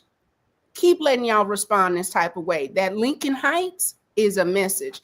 And though I don't like the message that this is sending, it is saying that the Black people of 2025, you not just gonna run up on us. Now, I don't think that's the best message, but I'm hoping that what's sent out there is you're not gonna be able to run up on folks and just believe that nothing is gonna happen to you. Because the young man talking about you in the wrong 10 and blah, blah, blah, blah, that bravitas, it's weird. And we understand that tone is reserved for white men, because you being from Texas have heard grown men called what? Boy, right? Because white men have a way of sunning Black men that we all know that nobody's really saying why we feel uncomfortable with the white boy saying, get out of here, because we understand like what was the intention of you trying to control this Black body. And we're upset with that, but also upset with how the young man responded. Two things can be very true. We can talk about the response from him and being ill prepared or responding, because you said fight or flight, but you have to remember we have fight, flight, and fawn. And what it seems like is it was a bit of fawn and flight. It was a nasty mix. But nevertheless, I feel like y'all have a right to defend yourself. I feel like that young man, this is a terrible situation, but it is what it is. And we're not going to continue to gaslight each other. Like it was 10 o'clock in the morning at a goddamn track meet. No young 17-year-old in America should get stabbed. I don't give a damn if you Black, white, whatever. 10 o'clock in the morning, what the fuck is going on? That's crazy that it happened so early in the morning too. 10 a.m. Sharon. I've seen some more videos that's starting to come out of people that actually witnessed it. Mm-hmm. It's gonna. I was gonna play it, but I was like, I'm waiting till we get some more. I'm tired of it. I hate to say it. The stuff that's coming out is like everybody. It seems like so far, but it's all they saying that that young Black kid was getting attacked. He stood his ground and used whatever was next to him, which was his bag with a pocket knife, and he did what he had to do to make sure he made it home. And Shannon is right, and we talked about this even yesterday. Like, I think one of the things just in general, what we need to get better at is understanding that though we share spaces, some spaces are very culturally different. I can't take my state of mind and try to make it make sense for New York, right?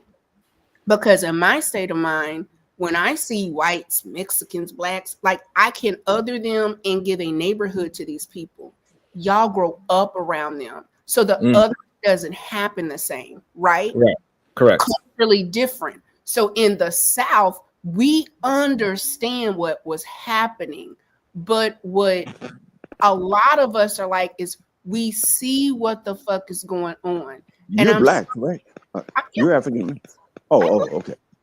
I don't sound black. No, because you said blacks, and that sound almost exclusionary.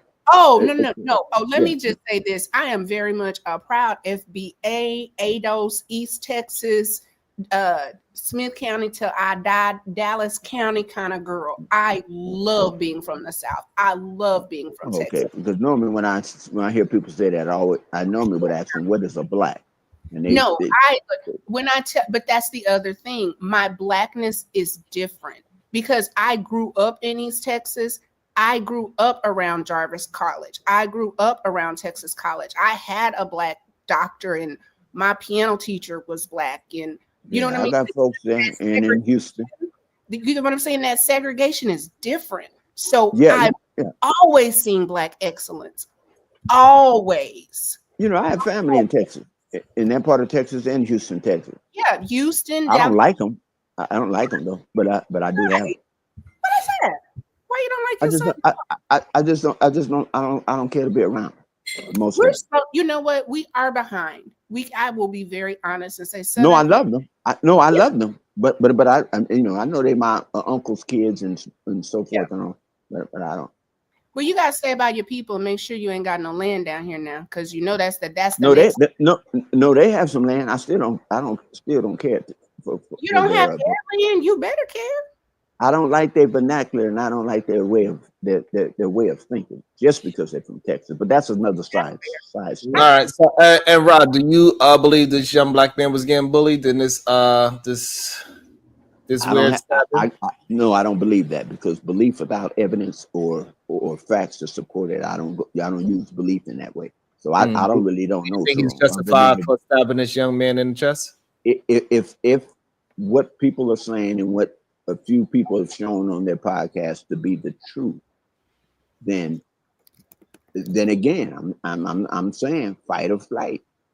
And then also you got to understand that you didn't answer my question. Do you think he was justified for stabbing a young man in the chest? Yeah, I think yeah. No, you do. So you don't think he should go to jail? No, I think there should be some type of compensatory damages and a penalty for it. Yeah, I don't think that. I don't think. What you mean by a penalty? I mean, whether it be whether he do a year, 2 years, and then on probation and so forth. But as far as spend the rest of his life or go to the gas chamber or go. So why do you believe that he needs to go to jail? Because it's a political thing. Because you got to understand, this is going to have some backlash. Either way, it's already having that. And he may not. Next time, it may be a person that looks like him for provocation because of this incident happening. So you saying we should break the law, put him in jail to satisfy people feeling a certain way? No, you said that. No, I didn't say that. So why should he go to jail if you feel he's justified? Because I've lived long enough to know how America's so-called justice and injustice system. Okay, so you're saying to break the law, send him to jail, so this way people will feel okay about these situations. You cannot play it both ways. Well, he already has a $1 million bail, right? So ask me this question: why do you think he has $1 million bail? I don't care about that at this part of the conversation. What I'm asking you is so the problem is that we are afraid. Why are you afraid in your older age? No, I'm not afraid. Oh no, I'm not. No, I'm not afraid. You're literally afraid to stand. You're literally afraid to stand on your own point. No, you just asked me, do I think he is justified? I said yes. And then but you're also saying that and even though he is justified to do it, and you're saying that he should go to jail because you don't want people to be mad at optics. Well, let me say this. I say this. Is that I know, based on the state in which he resides, his family resides, that we have a two-tier system in America. We have a justice system that is transparent and equal, and then we have one that is non-transparent and unequal in the America. That's what I believe. And I know because of how long I've been on this planet, that has always been shown to bear out. So I'm not making this based on philosophical reasons. I'm making this statement based on that, and also on the laws in which So, govern that state. so Mr. Raw, let me ask you this. Um, I don't I'm think he very, should have had a knife in the first place, but unfortunately, he did but have a knife. But 1 second, Mr. Raw, let me ask you a question. Because if you do believe that there's a two-tier justice system, right? That doesn't mean that it's right. So I wonder if This nigga scared, Tiff. I don't want to say scared, and I don't even want to say I'm just playing tired. with you, Rob. No, I get, know you are. I know you are. and I understand that you're saying Any based on the conditions, but at some point, I'm just like, when God, people say there's a two-tier Rob, let me finish. system, Let me just ask you go this: ahead. we are the same people. We come Who from are? people who did 330. We did 381 days of Montgomery boycott, right? We're not weak people. I cannot take this weak talk in America, even though No, it but is what do you mean by that? Clarify that, because I don't understand what if that it means. is a two-tiered system, and we understand that we have a right to defend ourselves, then if this Correct. young man is defending himself with a legal pocket knife, it's not like this kid, he didn't overkill. He didn't go in and stab everybody up. It was two boys that got into a horrible incident that unfortunately the young man lost his life. And I agree with that. And we said Okay. that earlier. We were talking about that Are earlier. you saying he does? So you do agree that the young man had a right to defend himself? Take the knife out of it. Yes. You are Yes. agreeing. Yes. Okay. So now that we're saying he has a right to defend himself, we can talk about whether the weapon should have and shouldn't. That's all different. But if we can just say right now, based on the information, it appears that somebody was attacked. It appears that somebody responded. And what we do know is one child lost his life and another one is in jail right now. What we Right. do know is that blade in the state of Texas is not a weapon. It's less than 3. And y'all Correct. keep saying that he was on school When you wait property. a minute, when you say y'all keep saying, who are you No, talking not, about? Today's no, panel not or today. in general? No, in general. In When I say general. y'all, Oh, yeah, okay. in general, Okay. not you, Mr. Rock. No, Okay. saying Okay. But a even lot though of you kind of, even though you starting to slip into the y'all conversation, is. A lot of right? Well, people keep because I Because you don't I want to think stand on anything. So but it's Mr. probably because Rock, I he lived a wasn't on little school longer. go ahead, property. go ahead to Landon so he can answer. He wasn't on school property. And that's the other thing. Again, when we talk about, and Raw, you're from Texas, so you understand we have all kind of field houses. We have field houses that are associated with the schools, and then we have field houses that are privately owned. A lot of people are mad Correct. at the bill, but I had to say, if you go and look at the average medium home in Frisco, it's $659K. So that $1 million bond is based off property tax. And if you go and look, he's from a very affluent home, and you look at the home, they're fucking him. This is wrong, but they also are fucking with him because they have the money to do it. So it's like, oh, you want your boy to be free? We're gonna get you.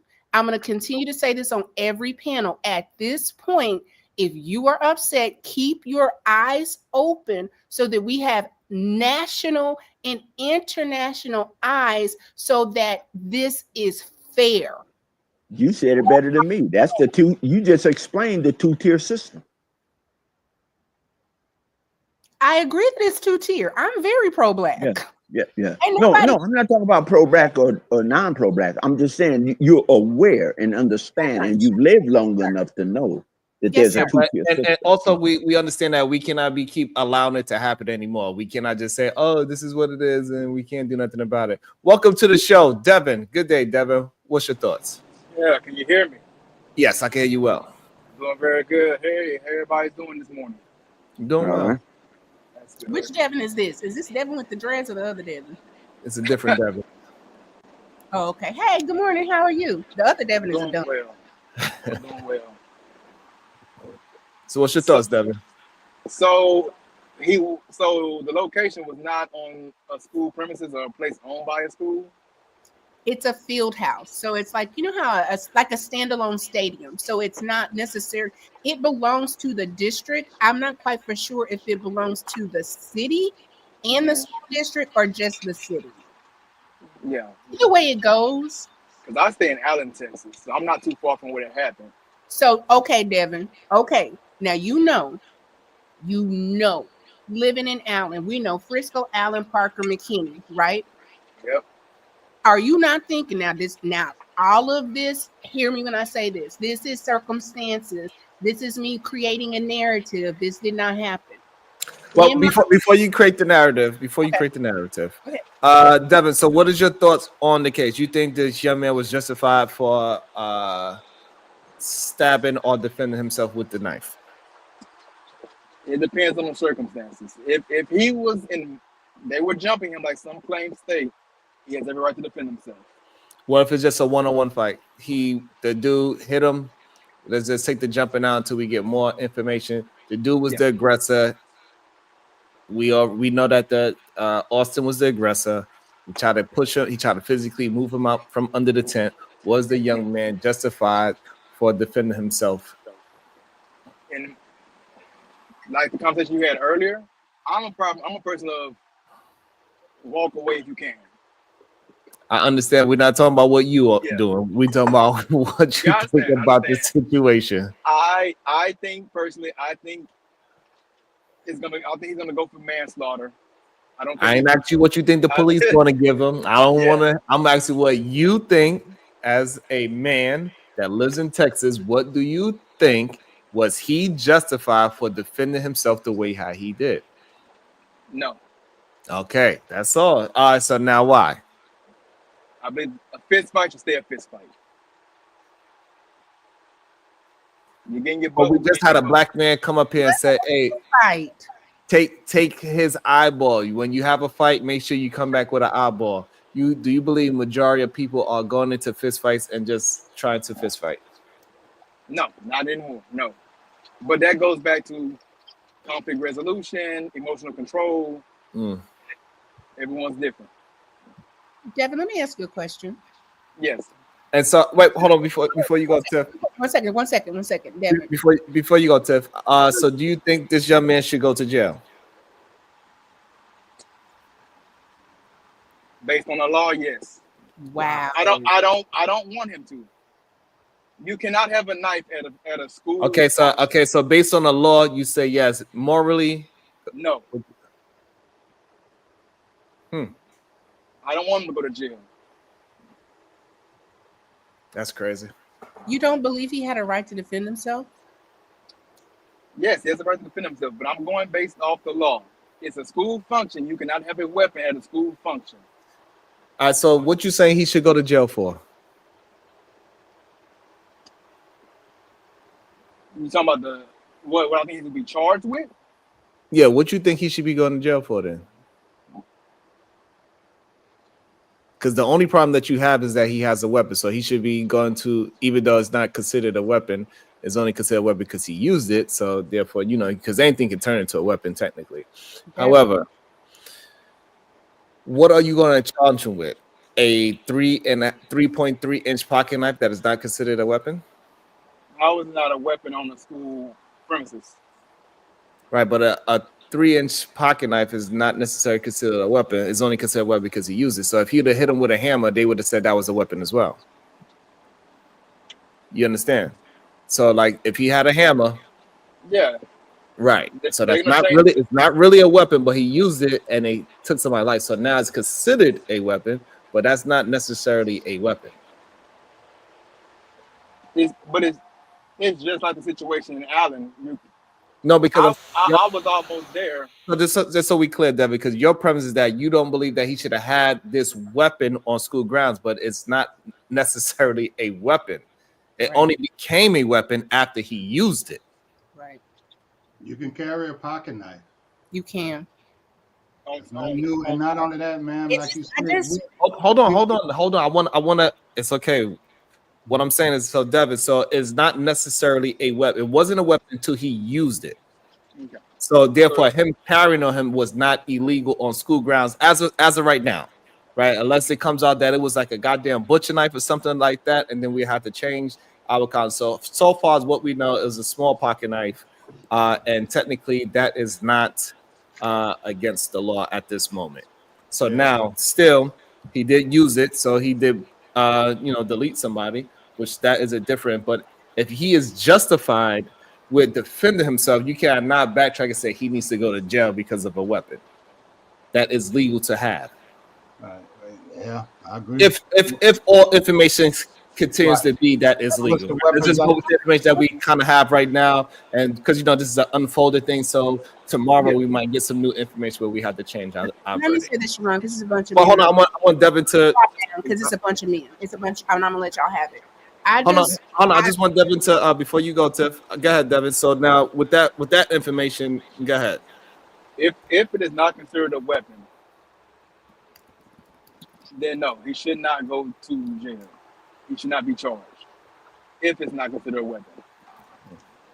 Devin, you folded pretty quick, buddy. I thought you was gonna fight back, man. I'm going based off the law. I can only go based off the law. That's good conflict resolution, Devin. Go ahead, Tiff. And then we bring in and then we bring I give him that.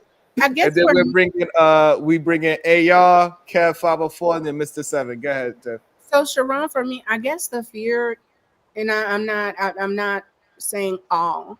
I'm just very concerned with the number of Black men that I've heard like not be okay with this young man defending himself.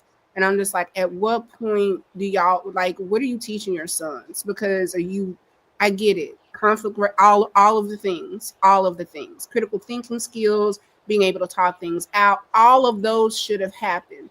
But once that doesn't happen, once the third shove, once you say, oh he came into the tent and he was talking slick, like, have y'all listened to what the son said, the daddy said, and the witnesses said? Because I feel like y'all are talking from a place of lack of knowledge. Because if you heard how this young man was approached and what was going on, the fact that y'all are still questioning if he had a right to defend himself is weird as hell. Like he had a pocket knife. You're not acting like this boy pulled out a gun and just was shooting crazily. He stabbed the boy and ran. He didn't overkill. He didn't injure anybody else. He defended himself. Like, do you niggas want to defend yourself? So can I ask you a question? No, I want to know. Because I'm asking this question.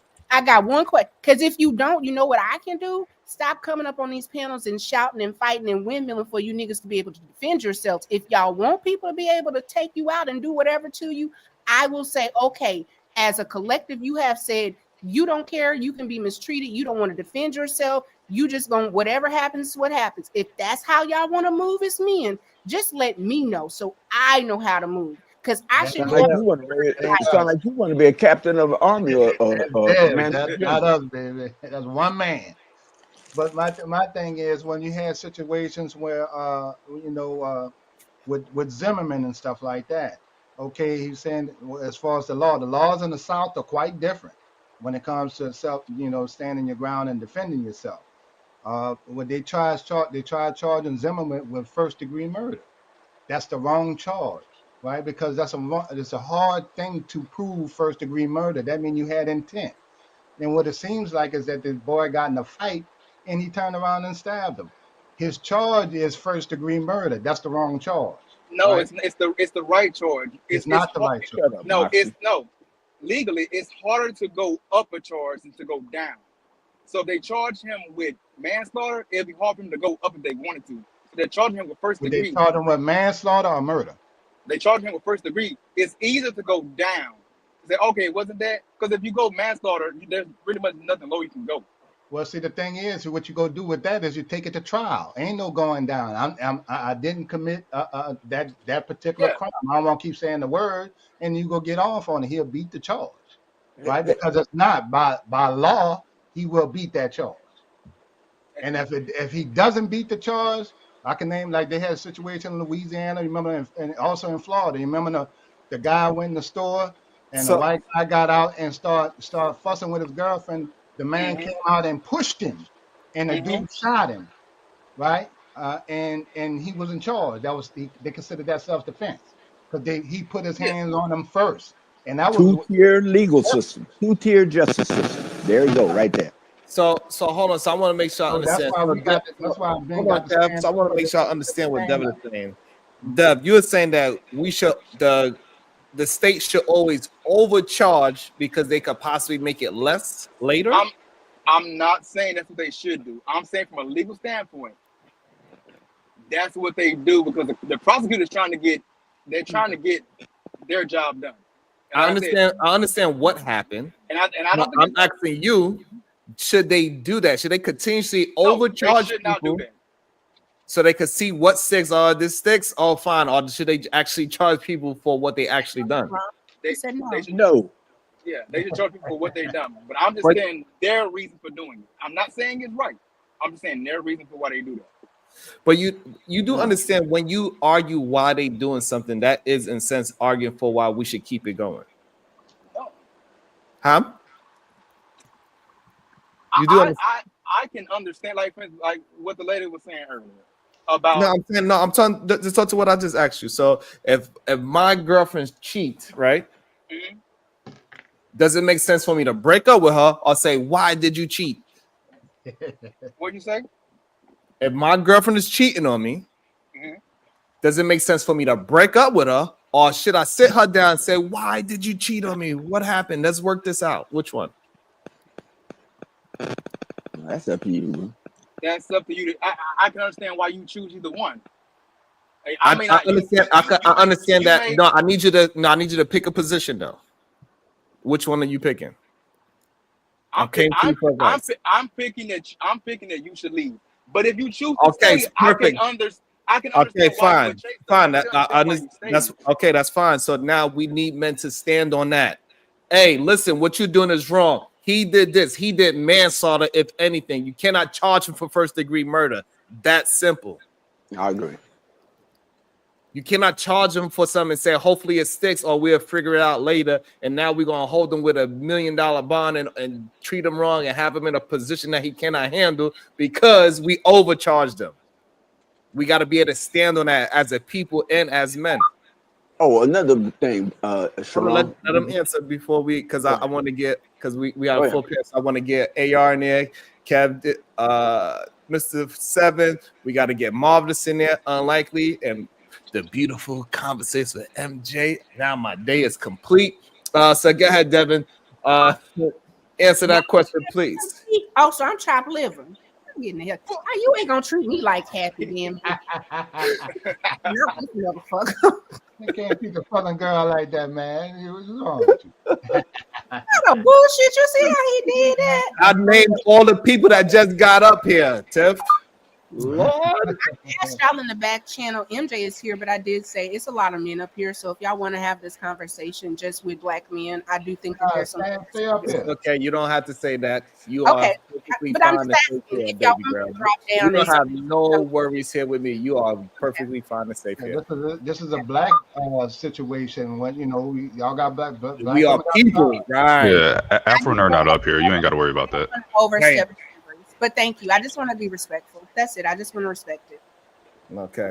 All right. So I think Devin is thinking about it. He's thinking about standing on something because right now he flip-flopping on the gate. He jumping from side to side. I need him to stand on something. But how am I flip-flopping? When you bring up the analogy of your girlfriend, I cannot control what you do, Sharon. So if you don't do what I think you should do, I still can understand why you made your choice. I'm gonna answer your question. That's not standing on something. So, but I can't control what you do. I can't control what you do. Yeah, that's fine. You don't have to control what I do, but you still. Empathy. It's called that's fine. No, that's not called empathy. That's called not standing on something, right? So you say, "Hey, this is my decision. I think this is best for you as a man. You should be doing this, and here's the reason why you should do it." It's not saying, "Hey, you should do this, that, and the third," because any of those things could be good for you. That's not standing on anything. But if you choose differently, I'm supposed to stop being friends with you? No, that's not even in the conversation. So if I can't just respect your choice, I just say, all right, I understand why you did what you did. Right. That's not a part of the conversation. The conversation is about you standing on a standard. And so you got to choose that standard and say, hey, this is how we need to move. And so you stay on that standard and never sway and never open your mouth to other ways of viewpoint. That's right. You stand in it. Yes. That's what we do as men. We stand on our decisions. and we deal with the our decision making, good, bad, or indifferent, and then we have to make a decision to change it, then we have to do that as well. You know, they allowed Donald Trump to change his position. They still say he's strong. Hey, yeah, he flip-flopped on times, but he's still good and strong. So therefore, it is okay for you to stand on something and reevaluate it, recalibrate later. That's a problem that a lot of men have. They think that once they make, that's why they give themselves so many different options. They're afraid to fail. You can't be afraid to fail because you just got to recalibrate if that situation didn't work. If I'm with whatever woman I'm with, I'm going to choose her and I'm going to be 100% with her. If she doesn't work, that is okay. I would figure it out and try to make some decisions and move differently. Hey, Dev, let me ask you this: if you got the first degree charge, right? And this is personal thing, and stuff like that. But let's say you got the first degree charge, and then they came back and they tried to lessen the charge and give you some type of plea deal for some amount of time. Would you take that deal, or would you bring them to court on the first degree charge? You talking about the prosecutor? Yeah. But I mean, like, if you was the victim, I mean, I call him a victim. If you was the guy that did the stabbing, would you take the plea deal for a lesser charge and possibly do time, or would you just go ahead on and fight the first degree charge? No, fight the first degree charge. They're not winning that if they fight for that. Right, because it'd be harder to prove that. It'd be harder to prove that he did that with intent. Yeah. See, that's why it's not a crime. Yeah, right. They're not getting the first degree. That's definitely not happening. Right. Okay. That's why it's not a crime. All right, let's go. Welcome into the show, AR. Then we got Mr. 7. What's up, man? Good afternoon. Devin, you got to fight back better than that, man. Lord, respectfully, you just kind of let them walk all over you, man. Stand on your principles. I had to go through it yesterday. You got to go through it today. You know, you're saying, I think it's kind of a little bit of rehash that happened yesterday. I don't know if any new news came out. I haven't looked at anything. The first degree, I 100% agree with pretty much everybody on here that first degree murder charge is crazy. And to Devin's point, you know, prosecutors love overcharging, so then they get more likely to get a plea deal because they'll drop the, you know, and go to manslaughter or something, whatever. I will say that we still have to find out more information about the history, because if something comes out that I think the prosecutors are going to try to spin it like he brought the knife intentionally to the thing, went into the tent purposely, knowing he had issues with these kids possibly behind, and respectfully had previous issues with the kids, so he had intention to go there with this knife, and I think that's where they're going with the first degree. But I mean, good luck. They must know some information maybe that we don't, or they're overcharging. Okay, go ahead, Mr. 7. All right, Mr. 7 working on his mic. I think the next person up was Marvelous Opinion. What's your thoughts? I'm right here. My bad, Sharon. Yeah, no, I'm just at work. I'm sorry. I'm just hanging out. I'm on my lunch break. Y'all go ahead and work out. I just wanted to have some fun. Y'all go ahead. No doubt. Get your whispering ass. Go ahead, Marvelous Opinion. What's your thoughts on this? This is my first time speaking to you, Marvelous, on this situation. Do you know about the situation with the whole knife and the stabbing in Texas? I'm still reading the news article about it. Basically, we're still waiting for a whole lot right now. Yes. I can't speak on any of it because there's much more evidence that's come out. We can go into the whole webs of speculations, emotions, and all sorts of bullshit. But at the end of the day, we just talk about how we feel about it right now. That's all we can do. I don't really feel nothing about it right now. Death is death, in my opinion. I'm sorry. I don't know anybody in this situation. Ain't no kin of mine. It is what it is. And it may sound cold, but I feel like, honestly, we only care because they told us to care. Otherwise, we wouldn't be here talking this conversation. So do you believe that he fought in self-defense is the question? That's his argument, right? That's what he said, right? Yes. There you go. And take his word, or unless you prove otherwise, take it as it is. Okay, but what do you believe? I don't believe as a man that's going to deal with the laws. Do you think he's justifiable for stabbing somebody in the chest for a physical altercation? God, do I feel like do I feel, main word, feel like he's justified? You do how you do. I mean, I don't know that kid. I'm not in his shoes. I can say I can walk away. In the shoes right now. I'm saying honestly, I'm telling you right now, I could walk away, but he may have other issues and more context behind it I don't know anything about. So with that being said, okay, I'm gonna give you some context and you could decide what you want to do. Somebody you trying to stop yourself from getting wet in pouring down rain. A dude bigger than you, about 100 pounds. About 100 pounds bigger than you, he comes and he physically pushes and he tries to push you out of the tent and say you don't belong here, and you have your pocket knife. Hey, Sharon, real quick. If somebody wants to come drop me, bro. Nah, hold up. Oh man, I was next. Go ahead though. No, I don't know if you heard me. I said if somebody wants to come up, just drop me because I'm chilling. I know I'm probably taking up space. That's all I wanted to say. Okay. All right, so with all that context, cool. Would I be justified? Whatever. How I feel, if I'm angry, sure, my anger, my feelings made me to kill this guy or stab him, and I felt justified because he touched me.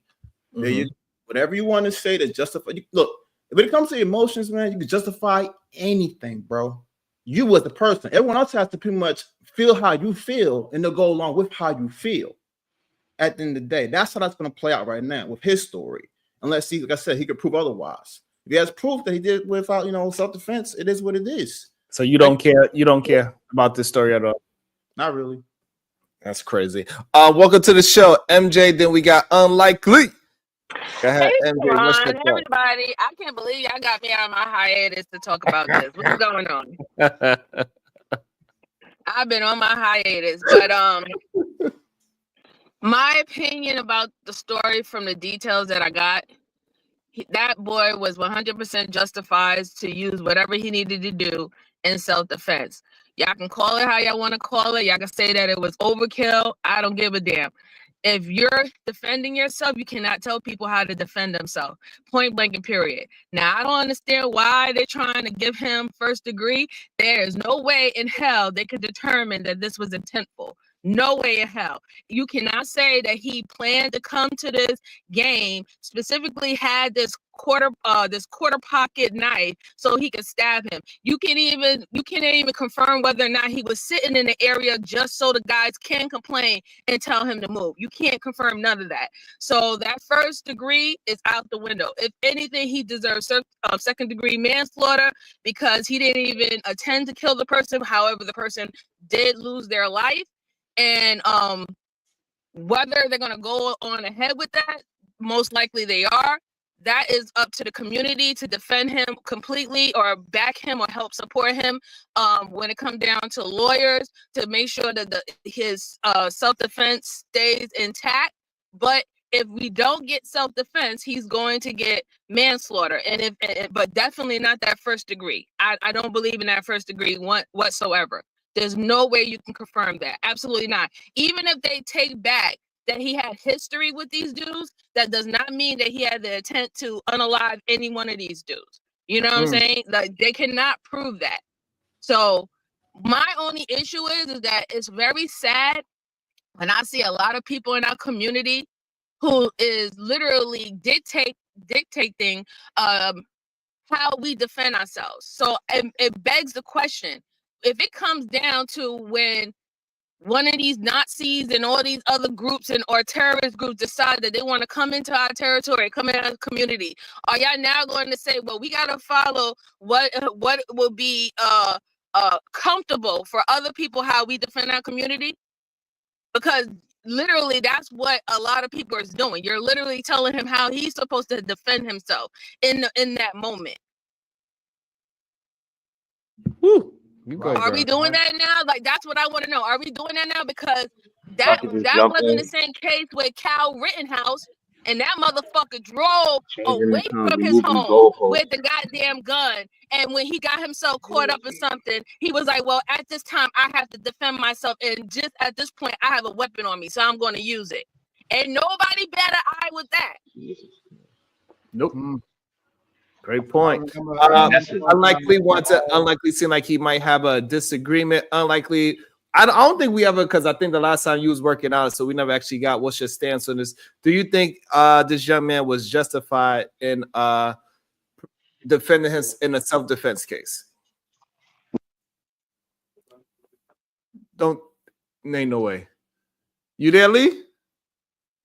Goddamn, he probably got a phone call. Chuku, I don't know what's your perspective on it. Are you there?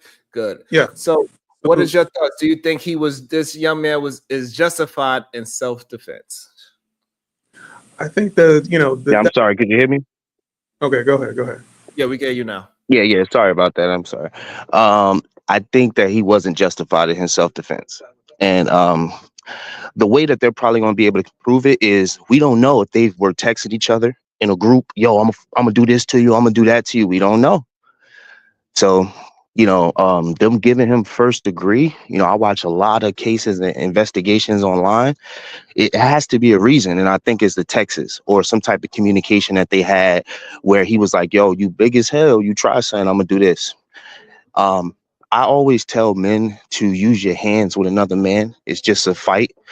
I'm pretty sure me and Sharon being from up north, we both ran into dudes that was 100 pounds bigger than us. Even Marvelous probably ran into a dude 100 pounds bigger than him. We ain't stab him. We ain't need to up no weapons.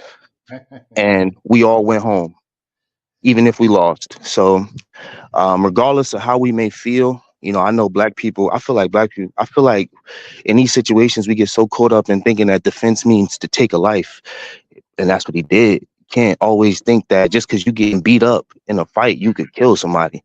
That's not how self-defense work. And the law gonna prove that to you every fucking time.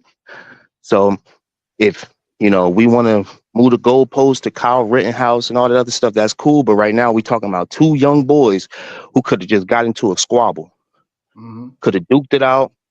He probably got his ass whooped for sure because he's 100 pounds heavier than him, but they both would have walked away. And I feel like it's an ultimate disrespect to life to just write this kid off as, oh, since he 100 pounds heavier, he deserved to die. No, he deserved his one on or get jumped or whatever the case is. I've been jumped more than 5 times. I never died because nobody never put out a knife and stabbed me. I never stabbed nobody. And we need to get back to that. But instead, we teaching kids pull up guns, pull out knives. And yo, whatever y'all say, I just want you to understand that this kid right now is facing first-degree murder. So whatever type of defense y'all talking about and all that stuff, the kid is in jail right now, probably crying because he stabbed somebody and now they got him locked up for first-degree murder. So at the end of the day, right after it happened. So what are you talking at the end of the day, he should have just squabbled up with him and stopped being a punk. That's all I got to say. Yeah. Wow. I mean, like, I understand where Lee's coming from, but at the end of the day, I'm just going to have to agree to disagree because that man could have lost his life too. There's no guarantee when you have a fight that it's just going to be a fight and nothing's going to happen to you. There's been many kids who had a regular fight with no weapons involved and they still lost their life because they hit their head on a pavement a certain type of way. They got hit by a car or other things. So it's no guarantee. When you're fighting, there is always going to be the risk that you can lose your life or you can get really severely injured. That's just the case of fighting as what it is, right? So we cannot just say, oh, he would have just walked away and just got his ass whooped. That's no guarantee. And would it have made it any better if he was the one who was sitting up there, gotten beat up by 2 guys, and then he ended up being on life support because he got an aneurysm in his brain? Would we be saying, oh, those kids need to go to jail? I really think most people wouldn't say that those kids would need to go to jail. They would say, well, that boy wanted to fight. He lost the fight. He took the chance of fighting, hurt himself, and now he's on life support. That's what most people would have said. Scenario, MJ. So, But none of that happened. None of that happened. None of that happened, though. The kid who pulled out the knife killed him. So if you want to tell your son to pull out a knife in a man-to-man fight, then you send him to jail for first-degree murder. But I'm not going to tell my son to do that. I'm going to tell my son to knuckle up because you shouldn't be trying to stab somebody that's trying to fight you. You're going to go to jail like he did. Let me ask you this: Do you know that if you put a Can I say something real quick though? You put a no trespassing sign on your property or your yard, and someone's verbally threatening you and come in your yard, you can shoot. What happened, man? You could delete them legally. That depends on the state. Yeah, like North Carolina, most southern states, you can delete them. That's why we speaking from a southern perspective. The law, as far as the law is concerned. As far as just as far as not, we But I ain't think talking about morality and love of life and stuff like that. But that's what the law says you can do. Right. I I think we mean, all can you have agree to though that definitely you definitely have to go on the basis of what your state is, and that's how they're going to apply the law. But I'm just saying, like, the mindset of telling someone that if there is a possibility that your life is being threatened, that you have to fight a certain type of way, it just really seems kind of crazy to me, right? And let's not forget the standing your ground and defending your property laws while they came into play. It was for black people to defend themselves. That's why when we start getting gun rights and stuff like that. I'm a firm believer in gun rights. Okay. Or Now, what's not. up? Chuku Igwe, what is your thoughts on this case? Do you agree with unlikely? I think we have to withhold judgment until all the facts of the case have been determined. This is an open police investigation. It's an open police investigation, right? The information that is known currently, there could be more things known later. One thing I think we all can agree on is that the young man did not deserve to die. He lost out on decades of existence as a result of this incident, but we don't know yet whether he provoked his own death. That could be a possibility. That's something that will have to come out during the course of the investigation and during a court proceedings.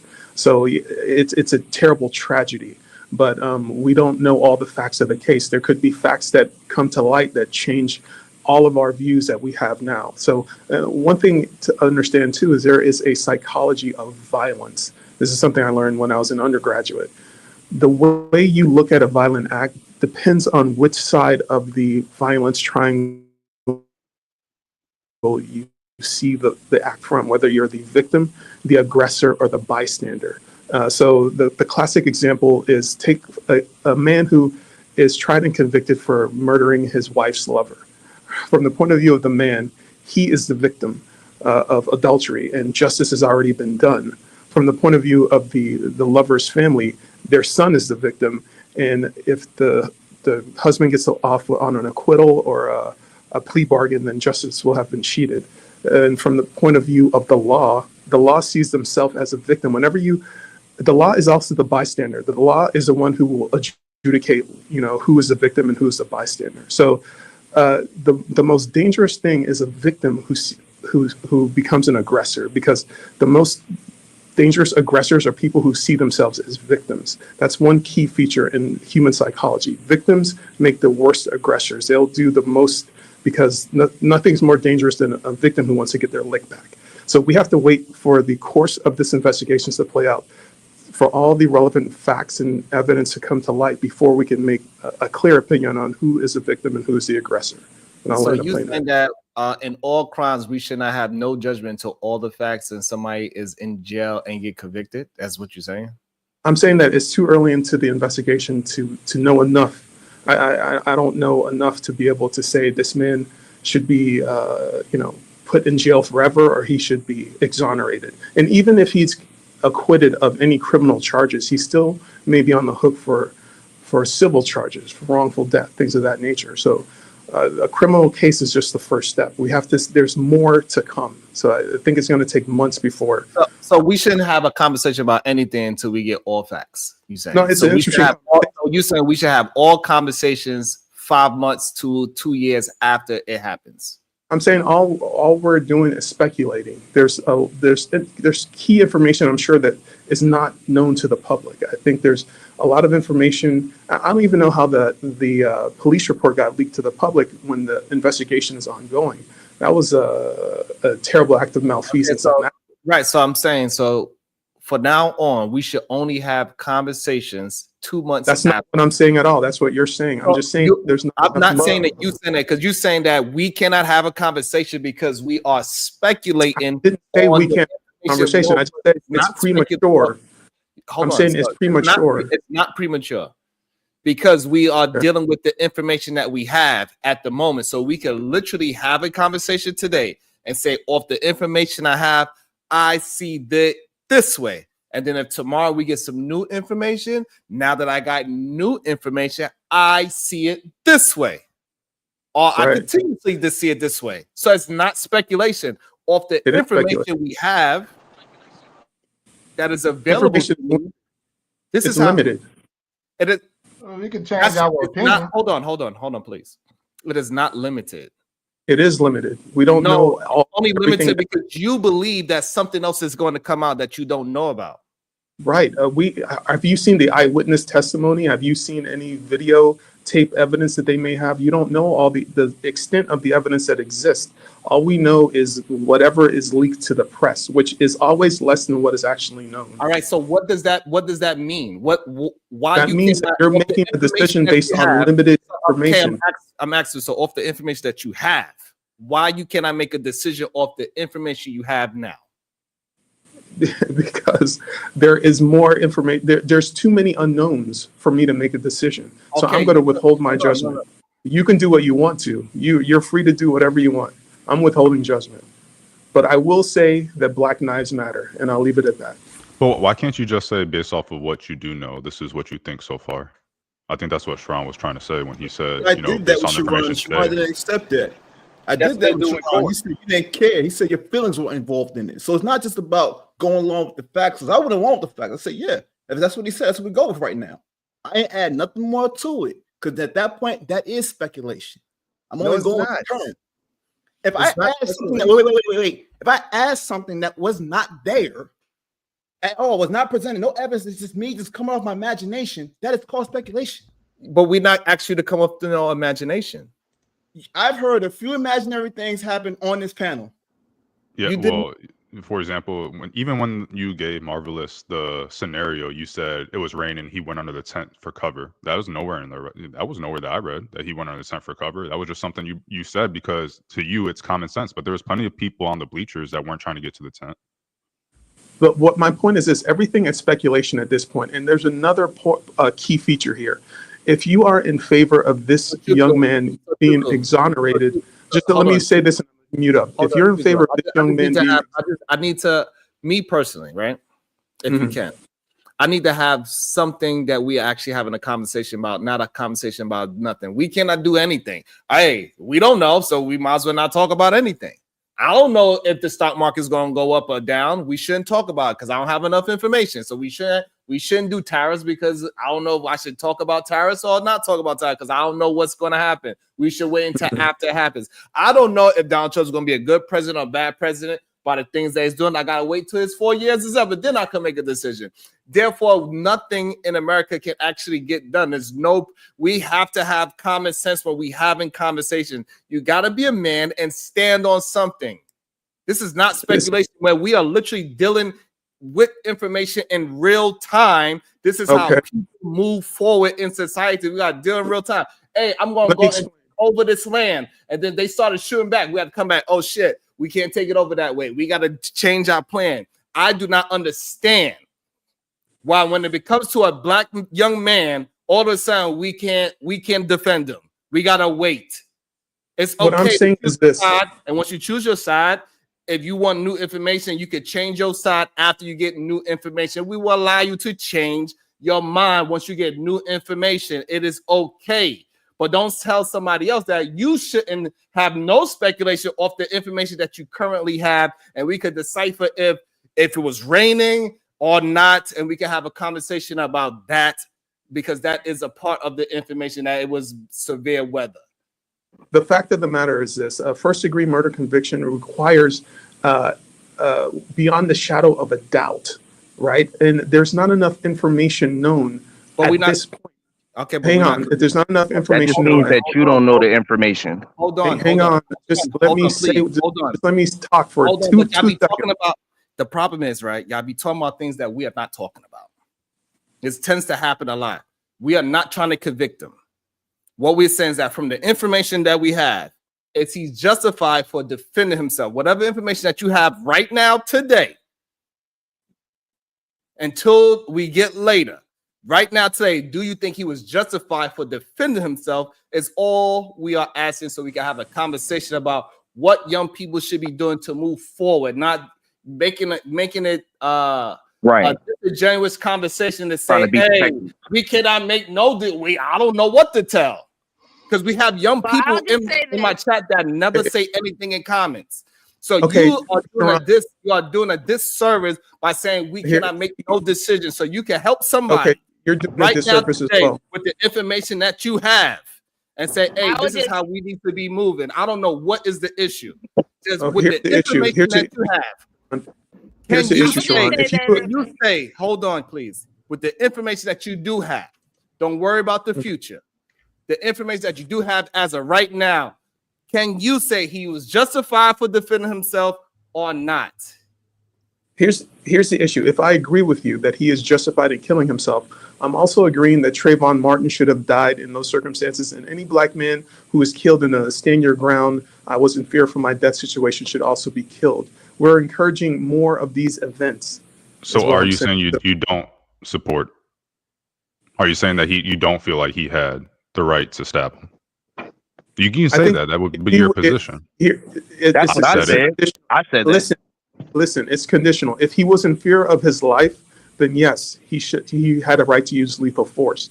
I don't know all the information that is known. I'm just speculating. If he was in fear of his life, he had a right to use lethal force. But that is going on incomplete information. Yes, that is what's going to happen, and that we know that is going on. You don't have to. We know that is going on incomplete information because it just happened 6 days ago, and we don't even have video. We know that. We're just saying based off of what we've seen, based off of what we've read, what do we believe, whether he had the right or whether he didn't have the right, or whether he used disproportionate force for what was being presented to him or not. That's all we're talking about. That's it. And you don't, like, multiple people have came up and said that we feel like he used disproportionate force. Right, and we had a conversation about it. Sharon, real quick, Eda Man a chance to speak. If he there, Eda Man, you there? Okay, go ahead, Lee. I just wanted to ask you, what did you believe? Do you believe that he used disproportionate force, or do you believe that he's in the right? Yeah, I think he used the correct force for how he felt at the moment. He felt like he was being bullied. He didn't think that he was not trying to kill the person. He thought that little light knife was just going to get that big man up off him. But sadly, that he did pass away with the situation. But he was not intending to kill the young man. Okay. I mean, I think using a deadly weapon, I think deadly is in there for a reason. I don't know. I guess, everybody, I'm not trying to like sway anybody to believe what I believe, but yeah. Okay. I got a question for you, and I think 504 have a question for you, but you believe a pocket knife, a 3-inch pocket knife, is a deadly weapon? Yeah, if it go across your neck, it could be a deadly weapon. If it hits you in the chest, it could be a deadly weapon. Yeah, but that's anything can be, by that logic, anything can be considered a deadly weapon. That's right. The thing is that the reason I don't agree with calling it a deadly weapon is because if it was considered a deadly weapon, it would be, and the Texas Penal Code is not allowed at school. But Texas Penal Code 46 only specifically mentions location-based knives not allowed on school grounds, not knives, period. So if you stab someone in the chest, okay. If I punch you in the face, which we've seen a bunch of people get punched. This is called. What's up, instead. God damn it, Chris! Let the man finish the saying. He doesn't have anything to say. Who, me? He has nothing to say that has any relevance to it. Fucking racist up here. Conversation. I already schooled him on CT and humiliated him on this. Okay, hold on. Just let people finish their thought. He's a dumb coon. No, he doesn't. All right. Hell no. Now wait a minute, Sharon. I can talk. I don't know why bring him up. I think E-Man wanted to talk. I think E-Man might come on. Now fuck that. Empress, come back. Bring that white ass back. And you gentlemen be quiet. Bring your white ass back, sir. Come on back up. Okay, you cum dumpster. Why what do you want to address? What do you want to address me, you human urinal? You're a human urinal. Don't address me as anything. That's what you want to deal with. Nothing that has had cum on or in it could be equal to me. Don't address me like you're equal. Shut your mouth, woman. Over. No, gentlemen, please. Ma'am. Oh, sorry, thing. No, I'm not. Sorry, thing. Let me address you as your thing. Let me. Excuse me. Let me, excuse me, Baboonia. Let me address you like what you are, a You subhuman are the creature. weakest of the wackest of white men. Ma'am, how does it make you feel that at any one time the whites could put you back in slavery? And then, you know, ma'am, as a woman, you can be put in medically induced coma, bred, and not even be awake. What use do you have? Really? I can? Yes, ma'am. Yes, you can. Yeah, that's a medical fact. I can put you in medically induced coma, breed you. You can give birth, and you don't even have to be awake, moron. Tiff, before you go back and forth with him, You can I have talk to no him for a value. second? You are a breeding object. Can You I are talk a to him for a second? breeding Tiff. object. You have no value. Now, Sharon, bring up Texas Penal Code section 932, and I will go through with this deep voiced coon how he was wrong again. Hi, You didn't do it the first time. Can I talk to him? I already did. Yes, I did, Coon. Why don't you bring up the link? It's a third-degree felony. Sir, you see, what you're talking about is over 18. I know Minors under the age of 18 have no jurisdiction to All carry right, let me get on anything my big concealed, mic. nor What do up? they have the jurisdiction to have it sold to them, carried, or be distributed to them. You are a dumb coon who never went to law doesn't school, matter if who he has had- no if he idea of had a anything. shotgun. Bring up section 932 right now, and we can bring about how. Let me doesn't explain to matter. me. This isn't about a reasonable nigger standard. Yeah, the This is about right a to reasonable defend human yourself. standard. Boom. This isn't about a Boom. reasonable nigger standard where you're so terrified of white people that you think white people are going to put you back in chains. That's how you'll get stabbed. This isn't the reasonable nigger standard. This is the reasonable person standard. The law is the reasonable person standard, not the reasonable nigger standard. I don't care what you think. I know, that's why you lose, and you'll always be in jail because you don't care about the ruling class thinks. You'll be in jail whether just like this baboon will too. This baboon is going to be in jail for the rest of his life. He's going to be a prawn for the yes, man, sir, he's going to be a prawn.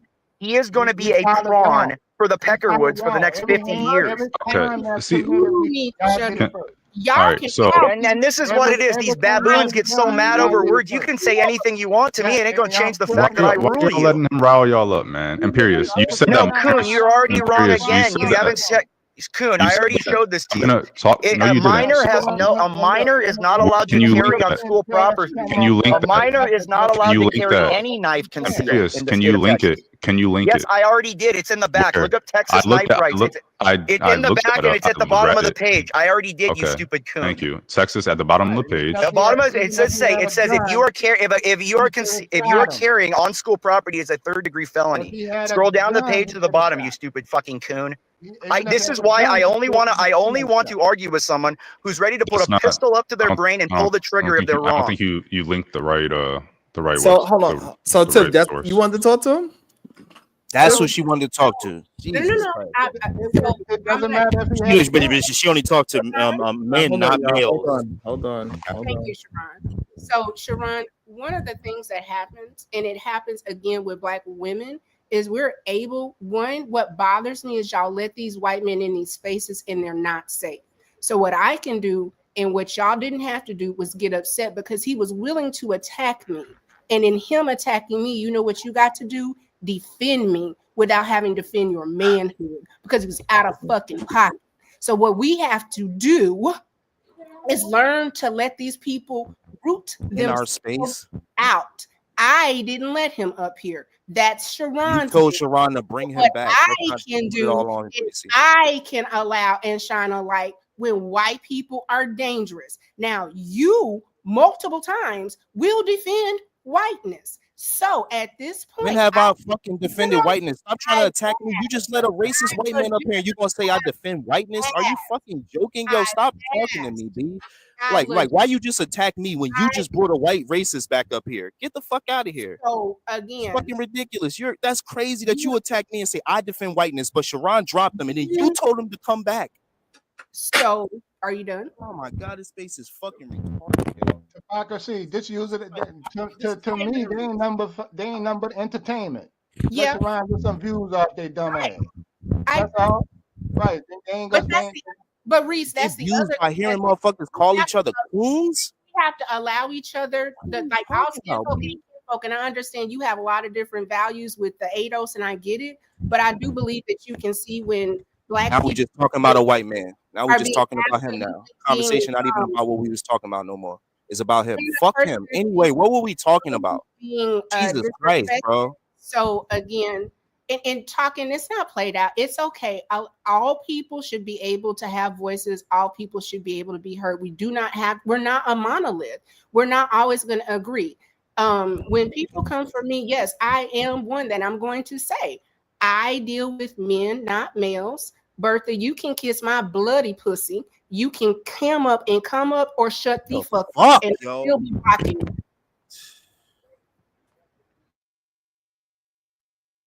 Go ahead, Reese. Your microphone. We can't hear you, Reese.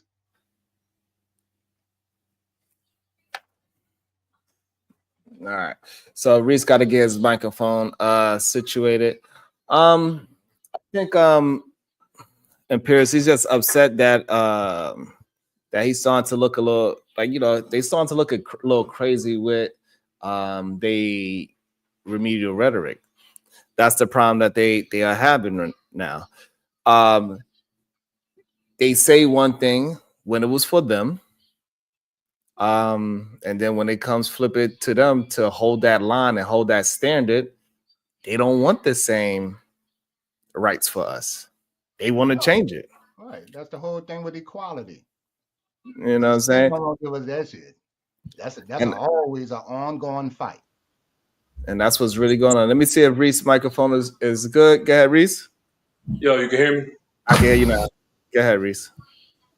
Yo, I don't know a whole lot about this case, but I've been listening for a couple minutes, right? Yeah. If this cat is being charged with first-degree murder, yeah, that might be the best case scenario for him. Okay. Right. Because he manslaughter will stick and he'll go do time. First-degree murder is out of the question. There's no one in anywhere that's going to agree to that. No jury in the world will convict him of first-degree murder. So if that charge sticks, he'll be out of there so fast and home back to his normal life. Okay. That's one way to look at it. Zimmerman should have been charged with first degree. I don't think Zimmerman should have been either. They should have got him with something so he can do time, something less. Right. And right. And for the guy that was brought up, Zimmerman, first of all, Trayvon, it ain't the same thing. Trayvon was hunted down, even after police told Zimmerman to stop. And the guy had a gun, so he was hunted down. And Trayvon was defending himself, not Zimmerman. Great point. AR, I'm pretty sure That's AR a lie. agrees. That's a fucking lie. Man. That's a fucking lie. No, I don't. I don't agree with. I don't agree with that. He almost killed him. What? Trayvon Martin almost killed him. Trayvon went inside his house and then Trayvon. I read Martin it. broke his eye socket and his nose. It was blood all over the scene, yards away from the fight, and it was everywhere. He was almost dead. Yeah. All right, so you said hold on. Before I get Otis too in there, you saying because Trayvon was able to fight better, he should have lost his life. No, he didn't fight better. When Zimmerman was already down and out on the ground, Trayvon Martin started stomping his face into the cement and doing other shit. He was going to kill him, period. It's called a fight. That's crazy. Go ahead. Otis who, welcome to the show. By Zimmerman. We do. Hold on. Let me just let the audience know we still do have Imperius in the back. He was waiting patiently. Anybody want to pay to bring him up? That was a KLS Tiff station. Yo, I'm about to get out of here, man. But one thing I know about 20 million bitch ass niggas that didn't do nothing to George Zimmerman. So I don't want to talk about him no fucking more.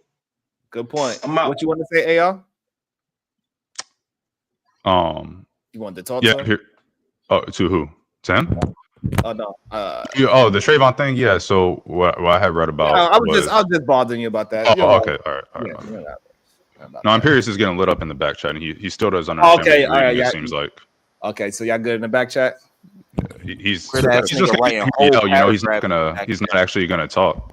He's just gonna yell and do all this extra shit. But he doesn't seem to understand what the difference between a knife and a location-based knife, according to the penal code. And I'm still waiting for him to get that through his head. But the man is not really that as smart as he think he is. He swear because he could just talk and when people get talked over, it's not that you trigger us because you saying coon or nigga, none of that stuff. It doesn't really bother us for real because we know that's why you don't want to show your face and those things of that nature, right? But It's just the fact that you keep talking over, you don't let nobody else speak is the problem. If you was to say your racist things and you let somebody else destroy your BS arguments, then maybe we have a conversation, but you're not really wanting to have a conversation. You actually think that you have some power over here. Mm-hmm. And you don't. Go ahead. Otis Who Podcast. Good day, sir. Hey, what's going on? How are you? And how's the panel and chat? Yeah. I wish I would love if I had more support with likes and shares and things of that nature, and maybe even 99 cents. But clearly, my audience don't believe I am worthy of 99 cents. Otis Who. Man, you know how them it goes. terrorists, them terrorists fucking everybody up. Beg for support. You know how it is. They want you to beg for support. Don't give them what they want. But yeah, I'm just chilling. It's just unfortunate that the the white guy came up and he got what he wanted. He overtalked the panel as he does. Bless his heart, not really. And he got two brothers and sisters going at each other's throat. To me, that's just crazy. I understand why you bring them up. I promise you, I get the concept. It might not be popular, but I get why you do what you do. He will show himself. He's not as smart as he think he is. I don't know him at all. He can take all the shots he wants, but I agree with you. But it's easier said than done. People are still triggered by those words. I get it. And they do question why you bring them up, but I understand why you do. I get it. But yeah, I wouldn't. Yeah, I give people a chance to be themselves. You know what I'm saying, Otis? You said what? I ain't forcing them to be a racist. I try to give people a chance to redeem themselves. Yeah. And you know it's crazy. I didn't wait for him to, I ain't wait for him to. As soon as he said the first thing, I was all right. You're not trying to have a conversation. Yeah. But okay, so 1 second, Sharon, and I'm And sorry. also, let me before you go, Tiff. Also, I have a cash app that says check your email IG. All right, I'm gonna bring that up just now. And also, I got another cash app that says keep Imperious away with your punk ass. So, Well, I wanted to get back to the topic, but Otis, here's what I will say, and I think what you made is a very valid point in the sense of it may appear as if we're going at each other's necks. Here's the difference, and I keep saying this to y'all. I am from the South. I've been here my entire life. I understand whiteness at a level that's very different. I knew he was going to attack me. But when we start talking about having strategy, what happened when he continued to talk and I didn't cuss, I just said words. How many men were like, hell no? And none of y'all had to call him out of his name. You just allowed him to see that behavior wasn't around, right? But what happens is if we don't allow y'all to see the threat many times, we will be sitting with folks that we think are cool with us and they don't have our best interest at heart. So yeah, it's uncomfortable for me, but I most definitely. Hold on, you wasn't by yourself, baby. I was here. Right. No, I understand. I know what you're saying, but I understand exactly what you mean by white folks trying to get in and with some shit like that. It was all they always get rebelled and pushed out, and we always protect our women down here. Right. You can't come in here like that. Right. Right. And that go for anybody else too. That's not a FBA. Right. Period. You can't come in here and attack my women. What culture does that? Now I understand it's just a show and everything. Like I wouldn't take it too seriously. I understand Sharon's show and that's cool. Let him show his ass and everything. But you just call them what they is. They ain't nothing but European white trash, and they can't never deny that. That's why they don't say nothing. They can do all the other stuff they want. All the dirtiest shit that's in this country is done mostly by them. I agree. Hey, and that's why, and the reason why I think he was so not upset because he want to use the stats. They can't use the stats as of 2019 to today. White people are 69% of violent crimes.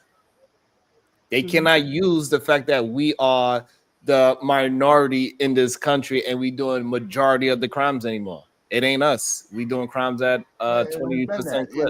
And they don't even know who black people are. They don't know who FBAs are. They don't know what a Nigerian is. They can't even fucking tell the difference. So they don't even know what our numbers are because they just listed all as black. So they don't know. Y'all still talking about the white guy? Yeah. No. I was, yeah. Right. No, we're not. So the only reason why it's hard to get race out of it is because this young man is going to be judged on his race, and that's the reason why he's going to be judged a little bit more harshly. I think that he was just defending himself. He didn't mean to take this young man's life.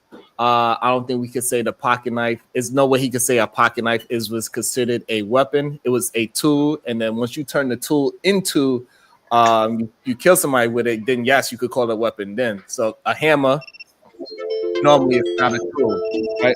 I noticed because of the site, everything can be used as a tool. You understand what I'm saying? But it's not necessarily a tool. It's not illegal to walk around with a goddamn screwdriver. But hey, can I give you some pushback on that, Sharon? I'm just giving you some pushback, real deal, some pushback in real life situation. If the policy says knife is a weapon, doesn't matter what the size is, doesn't matter in your mind, you're using it as a multi-tool because that's how you were brought up in your household and your father gave it to you as a gift several years ago. It's still classified as a knife. I'm just keeping it real. Black and white is black and white. That's how they're looking at it. Do I agree with it? Hell no. Was he overcharged? Hell yes. Let's get that out. But the policy states what the policy states, just like your cousin Brownsville said yesterday. The policy states that. Real life situation. You can look it up. It's public record. When I was in high school as a freshman, I had a pocket knife in my pocket. True story. It wasn't used as a weapon. I merely showed it to a fellow classmate. It's a pocket knife. Someone saw it. They reported it. True story. I got what's the word? Expelled from that school. I went to an alternative school for a year. Then I went to another high school. Still graduated on time and all that. They made it look so good. They made it look so important. They had the blade open. They had the ruler by it. They took a Xerox picture of it. They made it look good in the file. I had to go in front of a school committee because they wanted to expel me permanently. But they said no, based on whatever criteria they chose, they selected not to, and they allowed me to stay in school. But the point is, the school policy is the school policy. And that's a true story. And it wasn't even used in a negative way. I was just showing it. So school policy. Most you should get expelled. I don't agree with the charges. I agree with the charges. Where he's gonna have his biggest and that's the truth. Let me am I playing with this? I don't have sons, I have a daughter. But if I had a son, this is just a valid question to me.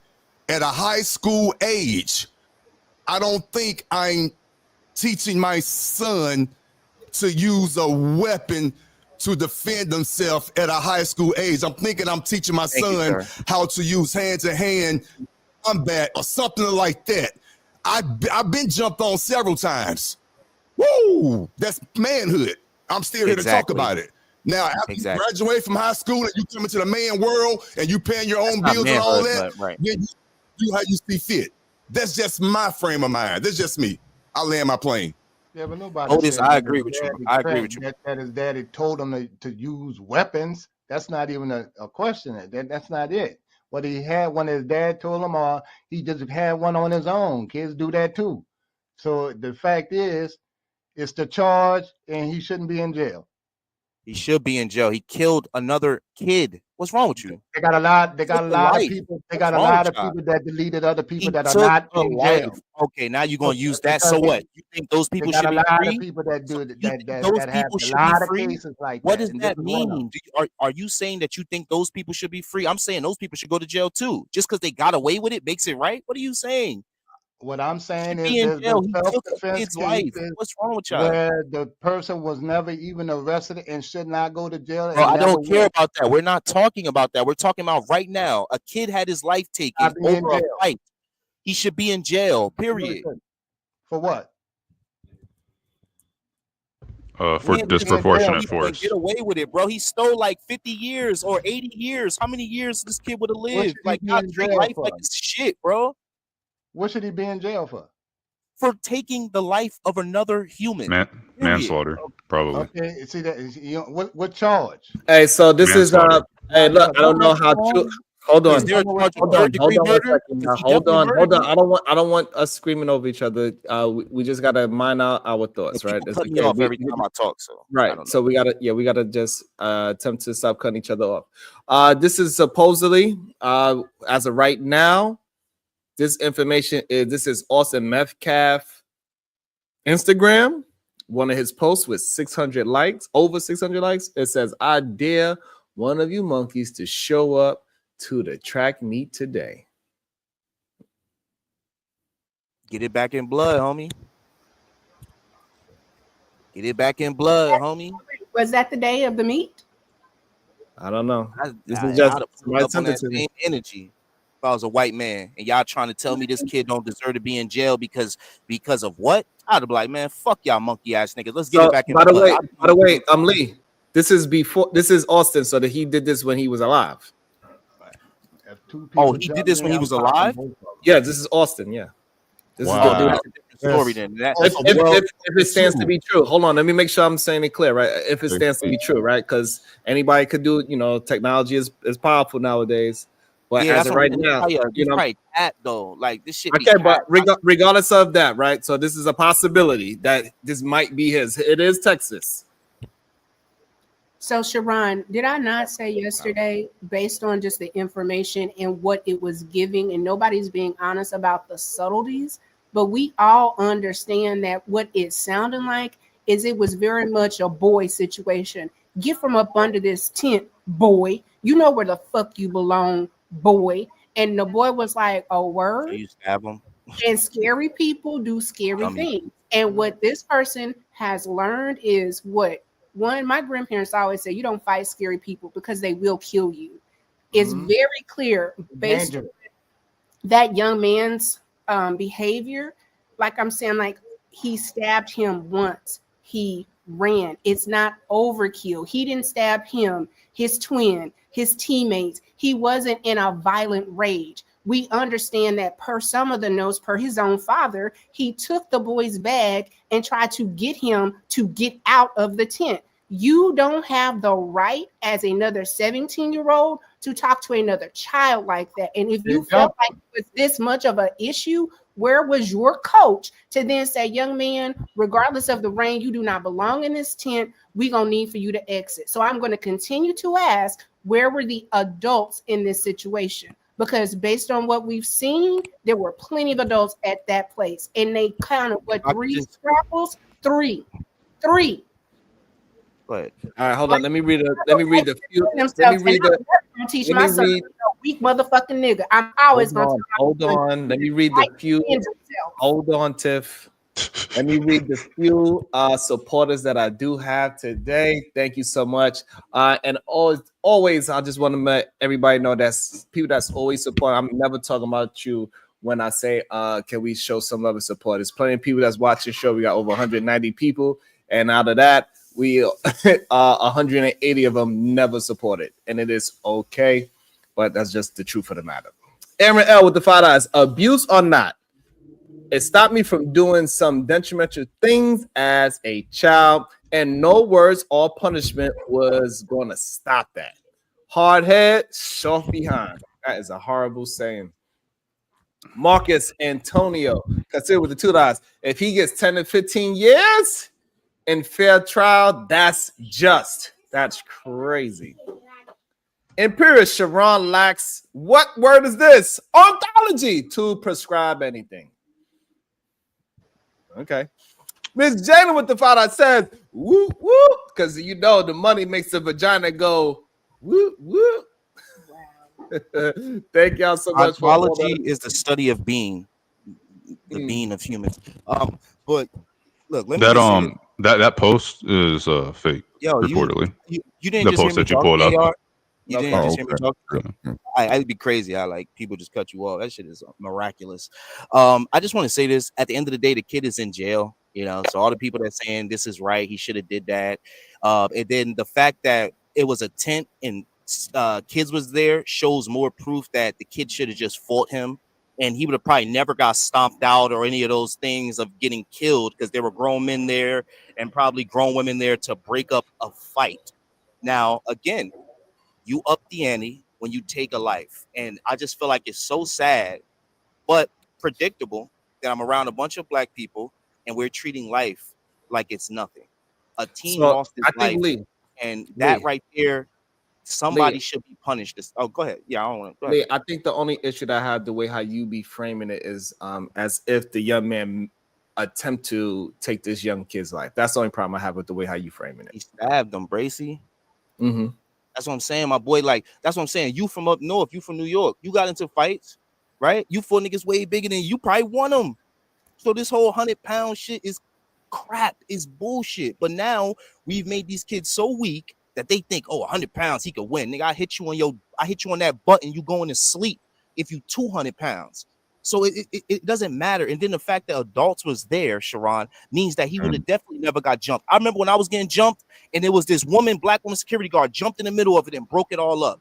He would have never got mashed out to the point of his brain getting beat in, but now this kid is dead and now somebody got to pay for it. And we know who did the stabbing. So what do we do? Just let the kid go free, teach every other kid, yo, if a motherfucker trying to fight you, even if it's adults there, stab his ass. If he 100, that's bad. So that is I think love. Well, that's I think that's the problem that I have with your premise. Nobody is saying that we should teach our children to go ahead and stab somebody. However, at the same time, at the same time, you cannot allow for the law to make a change in the law because it's a black kid doing it.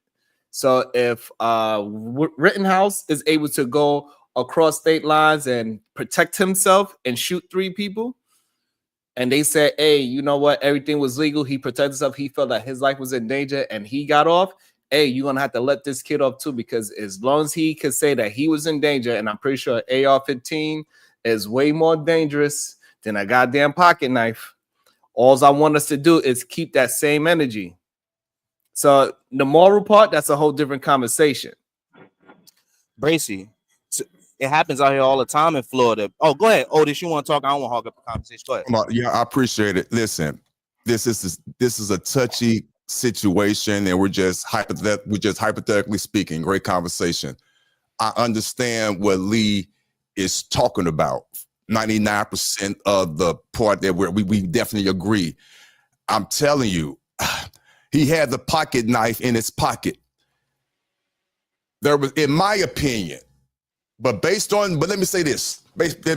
In Texas, I understand why he did it, because it is stand your ground. So I understand the mentality. So with that being said, Texas itself knows that he's being overcharged. So that's the issue I have with it. So I agree with what you're saying about him being black, and that's where the hypocrisy and the double standard comes into play. I promise you, I see that. I see it. That's obvious, especially with it being a stand your ground. I get that. But with that being said, just as a man, taking it out the way, I got the pocket knife in my pocket.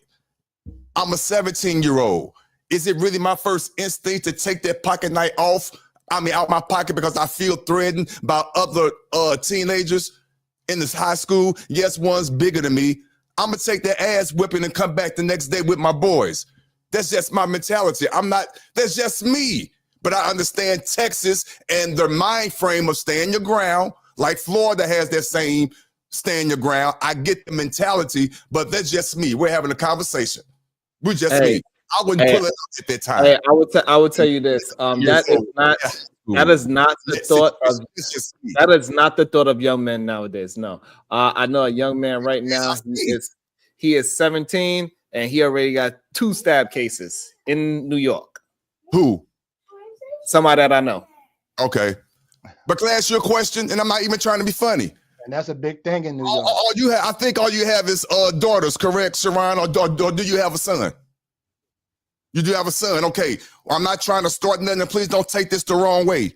And maybe just the way I'm thinking. But at high school age and under, and you still in your son's life, or you teaching your son self-defense, but not in a way to take another person's life, or are you telling I don't know what you're telling your son, but what are you telling your son? Are you telling your son to do what this young man did?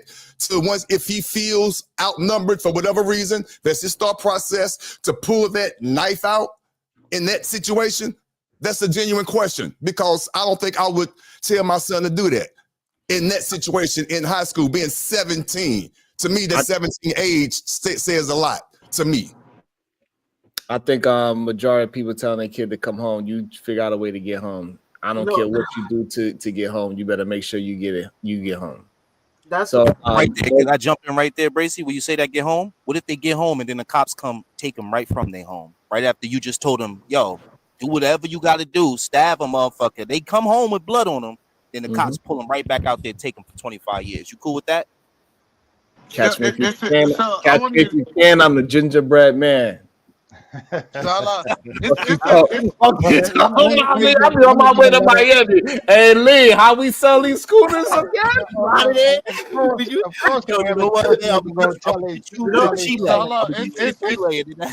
It's a famous statement. I'm sorry, but hey, listening. look, I'm gonna let Either Man go, and I want Jabba to jump in, because you know Either Man, he want to just jump over people.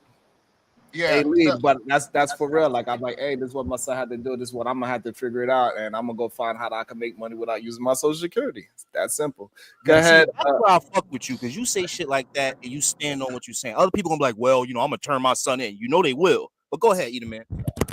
So it's a famous statement. Maybe we only said this in Georgia, but I remember hearing this statement growing up all the time. I'd rather be judged by 6 than carried by 6, right? And no, so, it's judged by 12 than carried by 6. Not 12 carried by. I knew somebody was gonna correct it. All right, listen, so 12. You flipped it. It's... All right, cool. So yeah, I'd rather be judged by 12 than carried by 6, right? Correct. So this thing right here is witness reported, because Lee up here being disingenuous. He said, "Oh, you just got this one fight with this person 100 pounds over you, and the witness have reported that it was 2 people over 100 pounds jumping on this boy, right?" So this idea, this is something the slaves told. This is something the slaves told. I mean, the slave masters told the slaves, "Let me beat you. Let me just whip you. You ain't gonna die. They'll put some salt on your wounds. You will live." Like, this idea that we're supposed to tell somebody just to take a beating because their life is more precious than yours, and then Lee gonna come up here and say, "You know what? They wouldn't have let them beat them that bad." But don't that sound like a slave master? They wouldn't. The dumps around wouldn't have let them beat them that bad. They would have stopped it. They weren't gonna let them stomp them too much. Hello, yeah, they would have let us stop it. He only would have had a couple broken ribs, and he only have a couple of black eyes, and they was jumping this boy. They was bullying this boy. And what I heard Lee say, let your kids be bullied. Let your taking I don't know how advantage you of heard that. because they are Yeah, nigga want disrespect you. Nah, Otis. Likely you said let people I finish. got this nigga. I done heard Otis, you. I got this crazy nigga. Let him finish. Nah, Otis, let him finish. I'm about to cook That's what this Lee nigga. said. This nigga not even a Okay, part let of the them race. talk. I Nigga, forgot. got Come on, bro. finish your shit. Come on, I man. just could have sworn somebody just said let the people finish talking. But okay, go ahead, Lee. Let Lee finish. I might be hitting them too hard. What you're saying is just, I mean, that's crazy. Nah, niggas disrespectful because niggas didn't want to chill with him in Miami. Look, first of all, man, my nigga, you're not even a part of this culture. You dating a fucking white woman. So step the fuck to the side. You probably never been in these situations at all. So for you to be coming up here disrespecting me and saying that I'm telling people to get beat down, my nigga, I could fight. I'd have knocked your big ass out if you came up there with Sharon and you probably fatter than me and taller than me, B. I'm saying don't go to fucking jail over one situation. I do not believe, because I've been in more fights than you fucking walked around this fucking earth, bro. And I'm here. You've been in fights and you're here. Sharon nodded his head and said he fought niggas 100 pounds bigger than him and he hit. So why every time you pussy ass niggas that want to date outside y'all race come up here trying to get black men to crash out? Because at the end of the day, yo fucking Asian dating ass, you ain't in these situations. He is. So what I'm saying is this, my nigga, get the shit right, B. Because at the end of the day, you ain't sliding on nobody, but you telling this kid who now is facing 1st-degree murder, you dumbass fucking race trading ass nigga. So don't be sitting here talking to no black kids. Don't tell no black kids nothing, my nigga, because it seems like what you gonna tell them gonna get him thrown in jail, because that's where he at. That's where he is at. What is wrong with you fucking idiots? That's why I hate you race trading ass niggas. Don't talk to me no more. Don't try to insinuate anything I'm saying no more, you weak ass nigga. I'm standing on 2 toes and I'm getting in a fight. I value your life, Eda Man. I will not kill you if you come trying to fight me, Eda Man, because not only do I value your life, I value my life and I know the law. If I try to fight you, if you come to me trying to fight me up down here in Florida and you swing it at me and I try to shoot you, guess what's going to happen? I'm going to be in jail trying to fight that shit. So, brother, right, so say whatever you got to say. Just know that you are bringing niggas to jail, and I'm trying to tell niggas, walk away, stand down. If it was grown, they said it was grown men in the tent, grown adults. How you going to get stomped out of your head, going to get crushed when it's grown men in the tent? It's adults. They would have broke it up just like they broke it up when your little fat chubby ass was getting jumped on when you was in school. So stop the bullshit, man. And you never up shit. Stop it. Y'all always trying to play tough because you got a gun. You never used it, B. Stop it. Okay. I'm glad he got that up out of his system. Now let me respond. So first of all, Lee, it is proven that you done been to jail more than anybody else on the panel. So this idea that you about to start on here talking about stay out of jail. Nigga, I've never been to prison. What are you talking about? Suck my dick. Tell your wife to suck my dick, bro. Don't be disrespecting me. Don't lie on me. Tell your wife to suck my dick. Nah, I never lied on you. Don't lie on me. Don't lie on me. Don't lie on me. I've never been to prison. I know Been he's to prison. triggered. See, Sharon been to prison. Sharon been to jail. So talk about Sharon going to jail. Said that he Don't talk had to about me take going to jail. personal Talk about shots. him going to jail. Talk about Sharon going to jail. Listen, you see that? You see that, Don't bring up me going to jail. I I've let never him been say to all prison. them I've never shots been he in had. jail. And you know what I did? I've never been I locked was up in jail. Don't stoic. lie on Hey, me, look, B. Don't Brownsville lie would on be me because you proud had to of get a me. white woman I to was exist. stoic. Fuck out of I here. ain't You say had to get a white nothing. woman to And now exist. you want to Fuck talk out of here. about how to stay out of You jail just a with nigga. liar, You bro. You always just a back and liar, forth bro. in jail. Where, Now you where, want to be the one where, that give where? Now advice I'm in and jail. say, Now I'm hey, in this jail. is Look, the way to stay listen out to of this race jail when train this ass nigga shit. I'm a got mute up. more mug shots and selfies. Now he want to talk about staying out of jail. Listen, the one thing it is I'm never going to teach my kids to be cowards. I'm going to tell them to defend themselves. I truthfully and honestly don't care what he's talking about. Talk about is levels to this. It's levels to defending yourself. No, and he said he's going to get up here and talk about what if? What if this didn't happen? And what if there's no way this could have happened? We done seen people, literally, we done seen a fight. It's a fight going on YouTube with a black dude punch a dude, white dude fall and hit his head on the pavement and die. One punch. You talking about jump and the guy getting stopped out. This idea that your life is not in danger just because you done made it out of a fight and you try to apply that to all other people, it's crazy. No, he was getting jumped by 2 people 100 pounds over his size. And he decided to defend himself with the best way he know. He just stabbed this dude 10 times. He stabbed him 1 time to get this guy up off of him. He didn't run from the situation. He went up there to other people and show remorse. So this idea that, oh, I'm supposed to just sit there and get beat just because it's another life, it is crazy talk. And that's the same thing these slave masters, quote unquote, wanted us to just take beatings. We ain't taking no more beatings. I bring That up shit is slave crazy. masters. You dating a white woman. Shut your race trading ass up. Now, like I said, at the end of the day, you keep saying he was gonna get beat to death. We don't even know that because he killed the kid. And again, the kid is now in jail for murder. So you dumbass nigga. See, but you you can say he was not gonna get beat to death. That's the point. If you can say that he was not Hey, yo, gonna get Otis, beat let me to ask you death, a question. Hold on, listen, let this fat nigga talk. because you are guessing by saying he ain't gonna get beat to death. Now, when I say he's gonna get beat to death, we have no evidence either Nigga, way. death. So Dumbass nigga, if you can say that he was not gonna get beat can't to even death, say I can words say right. that he was gonna get beat to death. Literally. Okay, Otis. Just answer this yes or no. Is this kid who stabbed this kid in self-defense, is he not getting charged with murder? Is he not in jail right now? Correct. Yes or no? On both counts. Hey, Otis, would you want your son to be in jail facing 20? Wait, shut the fuck up, bro. Don't just because somebody get charged. Listen, see that's the dishonest that he's saying. He said he got charged with this. We know a lot of people get charged with stuff that is not accurate. Just because you charged with something doesn't mean that you have committed that crime. So them out here just saying, oh, he was charged with this, that's because a system says they can charge him with whatever. They could have charged him. You yelling over everybody. That's what you They like to could do. have charged him with first-degree murder, and he didn't even have to be on the This scene. though. But So we gotta stop saying just because some white man charge you with all right, something look, that makes you guilty. Okay, we get that. You're an idiot, though, because think about this. They could have charged him with manslaughter, but they didn't. They could have charged him with second degree, but they didn't. They chose to charge him with first degree for a reason, dumbass nigga. Now, when Because it happened, they got the right to charge him with whatever they want. He's cutting me we off ain't talking about no again. goddamn cutting off. When nigga, you done cut me off 3-4 times. Nigga, you see, and this the shit I'm talking about. He said he want me to follow the rules, and this nigga won't follow the rules. He want this I wouldn't let someone talk about me like to that, follow Lee. the rules. That's when just me these damn personally, white though. boys wasn't following the rules when they was jumping on him.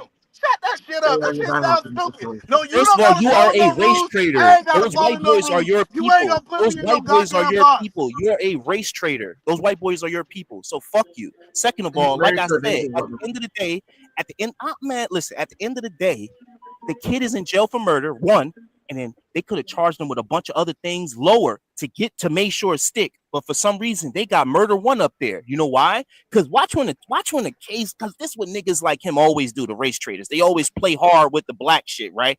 Watch when this kid go to jail for 10 to 15 years. Let's see what Eat a Man fucking at.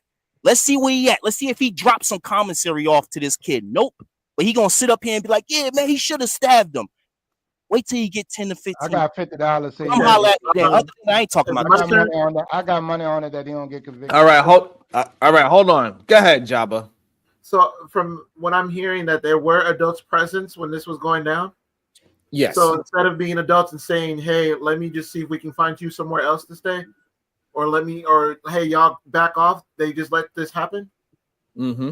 So that throws the whole argument about adults being responsible out the window, right? Because if adults were really there, how did it get to him deleting another child? Thank you, Jabba. Because they was cool with him doing it until that weapon came out. They was cool with the white boy being a No. I'm being rhetorical when I'm asking these questions. But Jabba, that's what Jabba say. He supposed to just got beat on a little bit. He should have been shown the lesson. Jabba, you gotta understand. Lee saying, let him beat him a little bit. They ain't gonna beat him to death. Let him teach him a lesson because he'll break down. That's the crazy part. I'm just saying, if adults were present in the situation, why were they not being adults? If you see someone who's not supposed to be here, hey, let me go find you somewhere else, or let's see if we can get you set up with something. Why do you think they did? Instead of getting to the point of a physical altercation, because it wasn't like words were said. Why do you think they didn't stop it?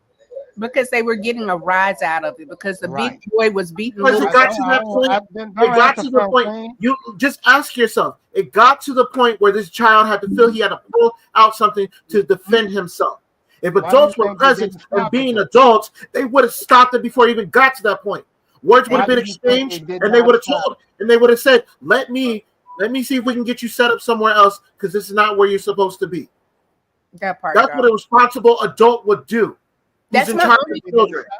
That I've asked this the entire time. I'm like, if they had, I gotta stop this. Listen, I'm not condoning what he did. I don't agree with him because I'm not a person I don't like physical altercation. So I would never condone what he did. But I'm saying, y'all with this mentality that, well, he did what he did, he deserves what he gets. No. If you ask me, the adults should be responsible for this because they let it happen. They sat there and let it happen. Why do we keep asking children to be adults? That part. Why do we keep asking children to be mature, more mature than grown as adults? None of you, all of you who want to condone this child, don't forget he's still a child. A child that took another child's life. He is scarred for his life, regardless of what happens to him. And the adults didn't stop that. That's crazy. They thought it was gonna be a fight, and this weird ass kid pulled a knife out. It don't even need to be a fight. It needs to be, hey, this is the situation. You're not supposed to be in this tent. Let's see if we can get you set up somewhere else. Hey, but we don't know if before they could do that, it transpired and these dudes was fighting. We don't know these things. That's what I'm saying. We make all these. You gotta hear me out. The adults should have stopped. They should have got in between when those kids approached him, or the one kid approached him. He should have never got to put his hands on him because he didn't pull it out off words. He pulled it off because someone was beating on him. So how does he wasn't getting beat on? He wasn't getting beat on. He got See, beat. now he's saying he wasn't because none of us He saw got the pushed. we're He making got pushed a couple When he times. got pushed, who cares? He got Pushed. pushed. That should have been that. No, when he got pushed, it should have been okay. At this point, this could get heated because we know when. First of all, we're all male, so we know when someone puts hands on us, we're gonna react. It's not gonna be like, "Oh, I'm sorry, sir." No, we're going to react. So again, adults, you see someone push someone, listen. This doesn't need to get any worse. Let's get you somewhere. Let's see if we can get you set up somewhere else. Have you been in a situation where adults were around watching at school specifically, or like one of these types of authority settings or whatever, where kids were pushing each other and adults saw it and didn't step in? Yes. Of course. I've Yeah. seen it. It happens all the time, People don't unfortunately. understand that the fight happened so fast. In high school, I played listen, in high school, I played football. It happened all the time on the field.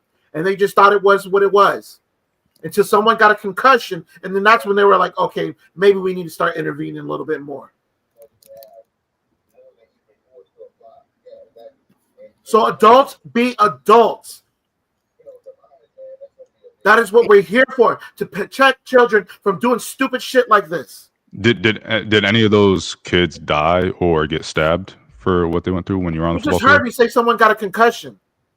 Okay, I know. Did anybody die or get stabbed? No. Okay. But why does it, again, why do we have to go to the extreme when we can prevent it from happening? No, I agree. I just don't. I don't know if the teachers were there or the adults were there watching. So, like, you have more animosity for a child than you have for the adults. I don't have any animosity. Yes, you do. You can hear it in the I don't way have you are animosity. in the way you are talking about this. AR, I usually rock with you. About what you said. I'm very surprised about how you're speaking today because it seems like you have more animosity for this child than you do for I've barely spoken today. What you have said more than enough. Right there, but that doesn't mean that he don't get your sentiment of what he feels, what you are projecting into your communication. Even you only said 2 words. That's what you feel like you are projecting. But nothing I said had animosity toward. I didn't even say anything. There was nothing I said that had animosity towards a kid. If anything, earlier I was defending him having.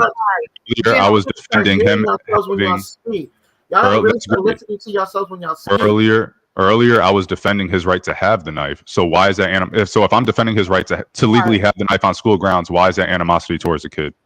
AR, there's some type of. I want Jabba to answer that, since I have all this animosity towards this kid. Why was I defending his right to legally have the knife on campus or at a school event? I don't even agree with that. I don't even think he should have had it at a school event. But we're talking about the legality of it. We're talking about whether he legally can have the knife on campus or at a school event. I said I defended his right to do that. So if I have so much animosity towards this kid, it doesn't matter what your opinion is. It matters. This is what happens. This is the result of someone's growth. You said I had animosity. So much animosity built up towards this kid. Why was I defending him? You were only defending a part of the situation. Yeah, because I don't agree with what I think he used too much force. It was disproportionate force. Yeah, Again, that is my point. Why does it get to that point where he has to use it? That should be your only question. Why does it get to the point where he feels he has to use it if there's adults present? If you got adults in the room, it should never have came out. Yeah, you live in this fantasy world where there's one adult. You live in a fantasy world where there's one adult per kid, or one adult is able to be looking at all these different things. Sometimes they're just and the school I went to, there was 3,000 students. Or 2,500, I think. Something crazy. Now you're moving the goalposts because it was a small enclosed area. Yes, and there was at least 70 people, at minimum 70 people there. We don't know how many adults were in the vicinity of what was happening. There was adults in the bleacher. We have no clue how far the bleachers were from the tent. There was eyewitness reporting saying there was adults right there. You said what? There was eyewitness reporting saying there was 2 adults right there. I don't know what eyewitness. I would have to read it. I don't know what they said, but I said yesterday I don't really trust eyewitness accounts that much, and I stick by that. But I would have to see. I can't wait for the video to come out, and then. But yeah, I agree with you guys. Where were the adults? But to say like, oh, the adults failed because they should have stopped it, as if they knew it was happening or something. I think you're just those adults are traumatized too. You know, And I'm not trying to take anything away from the kids or anything, but those adults that were in that vicinity that maybe were like talking to another kid or had their back turned to it or whatever are going to live with the fact that if they had just turned around or if they didn't walk that way or something, they could have saved this kid's life. And As so, they should. okay, well, all right. Maybe, So you have a, okay, all right. Maybe if adults start realizing their actions or their inactions and what it results and what it leads up to, especially when it involves children, maybe that will work as some sort of deterrent and keep shit like this from happening or happening at a bare minimum. Like, we don't like it. This is what's baffling to me, is that we keep putting more responsibility on children than we actually do for adults. That is crazy. It's baffling. We put more responsibility on the people initiating the instigation or dealing with or in the situation itself than the bystanders is crazy to say. Yes, if there was adults that saw what was happening, they should have stepped in, and that should be looked at as well. However, to assume that there were and they just sat back and watched is doing a disservice to the adults there, because they might not have seen what was happening, and to just blame them for the kid's death is insane. Right. I'm not blaming them. No, you're saying more than you just said. You just said more responsibility is on the adults that you don't even know if saw what was happening. There's more responsibility on them than the people that were the 17-year-old kids. It's more responsibility for them to defuse the situation. So you are blaming them. No. He's responsible for what he did, and like I said, that is something he has to carry with him. That's an animosity to say he's responsible. But I'm saying the responsibility for the adults' lie is actually getting up to that point. That's crazy. That you don't know if any of the adults saw what was happening, because things happen fast. This could have been a 5-second or 2-second thing. We don't know what happened until we see the video, until we get more evidence of what happened. But the testimony from the kid, well, I don't know if the kid actually Karmelo actually gave any testimony besides what he had said to the cop. That's all I remember reading. There were witnesses. He doesn't trust eyewitnesses reporting. They had other people sitting under the tent. Right. Yep. They can't see what happened. Saying there's adults in the vicinity taking it everywhere else except that what was the happening kid and let it brought a happen. knife. Okay, so a knife to a fight.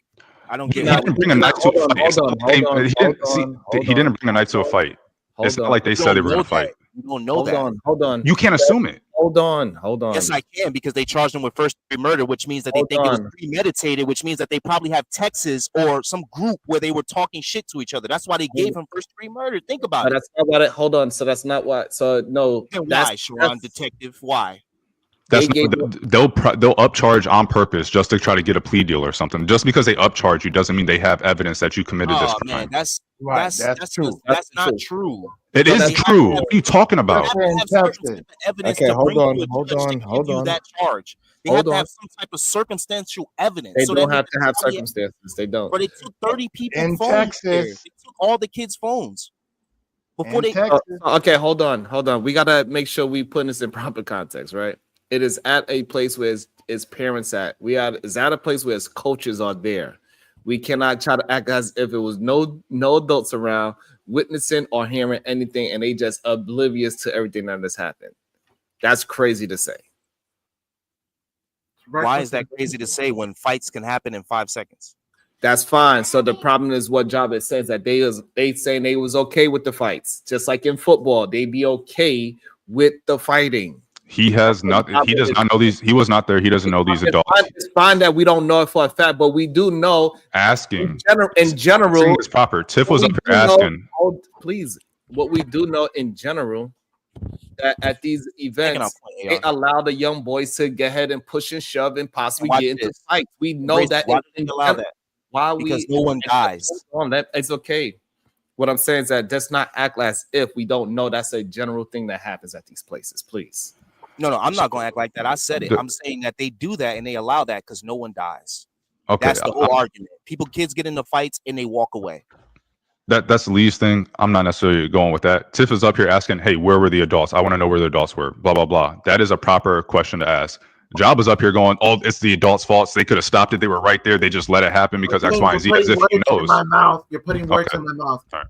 Well, all right. Well, if you didn't say that, my bad. That's what I got from what you said. So maybe I misunderstood or misheard you or whatever. I think asking the question is the Not proper living way. in reality, AR. Just I don't think the you're way living in reality. I me. think that, yeah, I think that at I'm football just getting attacked from both sides. because no, I'm just saying, brother, that I grew up playing football and That's basketball. that's Both not good sides for and you, right. AR. The adults would let us fight, get into a little squabble, get it over with. I got to be honest on that part. What I'm saying is that, yeah, because we know that it will just be a fight, and they be like, all right, chill before somebody. Once people get on the ground or look like somebody about to stomp somebody, How many fights? How many fights did the adults let you have when they saw a kid reaching into their bag? None. Apparently, it happens all the time. Hold on, bags. Exactly. You're moving So- the goalposts, though. We're talking about one situation, Yeah. the situation of the kids being there. I mean, adults being there to watch kids fight. That does happen. It's not moving the goalposts. Yeah, all right, so that's fine. I'm not going to defend or not. I'm not going to say that doesn't happen or does happen. What I'm talking to is this situation. You're talking about these situations where some two kids on a court, two kids on a field were kind of having back and forth. The kids were and the adults were just like, you know what, fight it out, get it over with. And none of those instances did the kid reach into a bag and say, do it again and see what happens. And this instant, and you just said that, in your opinion, would that have ever happened? Would those adults let that stuff still happen if they saw that happening? If your answer is no, then these adults in this situation, if they saw a kid reaching into their bag, most likely would have also stopped it. Okay, so this is being disingenuous, right?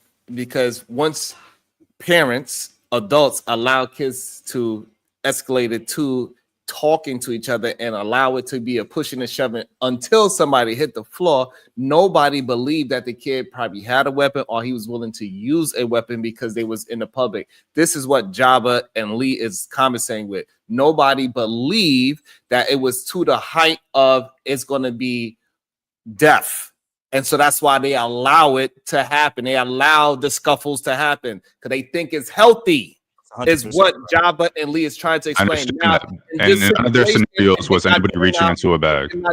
In this situation, if that is the case, that it did not turn into that because this is not normal in anywhere.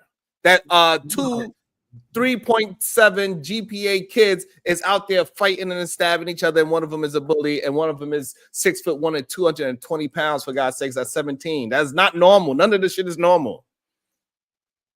So we cannot try to keep it acting like this as a normal 130-pound 17-year-old. He's not. None of it is normal. Thank you. And it was parents there, it was adults there, it was teachers there, it was coaches there. Somebody was there. And all job is saying that, hey, somebody should have said something. And because none of the goddamn adults did anything, right, a tragedy happened. Nobody's debating. Nobody could foresee the tragedy. We understand that. Even Whoever was the officer, they said the field officer that was there, he was like in the parking lot. And the little boy, like, even if you read the report, like, it's just very weird how it's reported. Like, some people say, oh, he had the knife and then he fled. You have other people, he stabbed him and he ran and he stopped at the end. I think a lot of it is kind of what AR said, as far as, like, I didn't really appreciate the analogy of how you see the criminal as how you see yourself, but I do believe that I said that. Okay, well, it might have been the other one. Somebody talked about just how you see the crime and how you process it is where you are. And I cannot be honest. Like, I think I have a lot of bias. One, being from Texas. Two, understanding how it works. And I might be putting 10 on 20. I just want us to let the information come out. All I can say is none of this should have happened. With the amount of adults that were at a track meet at 10 a.m. in the morning where it was raining, and two 17-year-olds full of bad decisions, young men. Come on, this is when y'all need the most guidance. From 18 to 25. It's not true. It happens all the time. From 18 to 25 is when the decisions that your children make can destroy their lives, because you're no longer seen as a child, but you still lack maturity and life experience. And I think this lack of experience and the lack of the adults engaging, it's just a bad situation. All I have said is we need to follow the process, and there needs to be a post-mortem so this doesn't happen again, whether it's on a school campus or a field. You should not go to a track meet and get stabbed and die. Period. Yeah. That part I completely agree with. I don't agree with the adults not allowing boys to be boys. Boys gonna fight. Like, as much as we want to sit here and act like we do, though, we got hella testosterone. When you was fighting when you was a kid, though, Sharon, I know we older now, and we like, I'm trying to remember when I was a kid, when I was 14, when I was 15, and I had animosity, and sometimes we took it out on each other, but we walked away from it, man. And I just think that kid, this is a scenario where you're raised by either man, where he tells you to bring a weapon to a fight, and you're raised by Lee, and I'm gonna tell you, either walk away, run away, because at the end of the day, the pride and ego shit don't really matter when it's 20 years down the line and nobody even thinking about it. If anything, they're gonna call you a crash out. Walk away, run away, find adults, or get it in, squabble up. Because at the end of the day, I don't think my son gonna get his head cracked, just like I never got my fucking head cracked, and I got jumped more than 5 times by multiple men, and somehow that's I crazy. didn't get my fucking skull cracked, but either man, bitch ass son, gonna get his head cracked, so he got to bring a weapon or some shit. So again, man, I just the lesson to this is what my lesson has always been, and why I don't walk outside with my gun, because I feel like I'm never gonna get into an argument with somebody, and if I do, I'm not about to let the law trick me up out my freedom. Yeah, you could stand your ground, but you stood your ground the wrong way that way. I ain't dealing with that shit. So before I tell my son to bring a knife to school, I'm gonna go up to that school. I'm gonna have a conversation. I'm gonna have communication with my son. Hey, son, what's going on? My son would already had told me this, and we would already had this situated. So yeah, it might be, the parents on the son's side who stabbed them, they got some explaining to do. Why your son bringing a knife to school? You know what I'm saying? I promise you, I put this on my life. If he'd never brought that knife and they would have jumped him or fought him, he would have lived. He would have been good, and he would have never been in jail. God bless. What if one of them had a knife? What do you think the outcome would have been? 1 second. The outcome would have been. Oh, sorry. Y'all gonna have to start reading to some shit. I got you. You want me to read it for you? Freedom 557 with the 199 says, witnesses said both brothers were attacking him. Okay. Right. So, all right, as the story, that's you're not gonna keep. Ron has been. Lee, you got. It's not. I got you. Hold on. Carl Anderson with the $5. If he is acquitted, I will guarantee federal hate crime charges will be pursued, administrated by AG. This is a case where they won't let go unconvicted. They're not going to let him go unconvicted. That's scary. Cut me off. Okay. New Culture Empire with the 499 says they charge the highest, then the lesser charges. If he's acquitted on the higher charge, they can't recharge.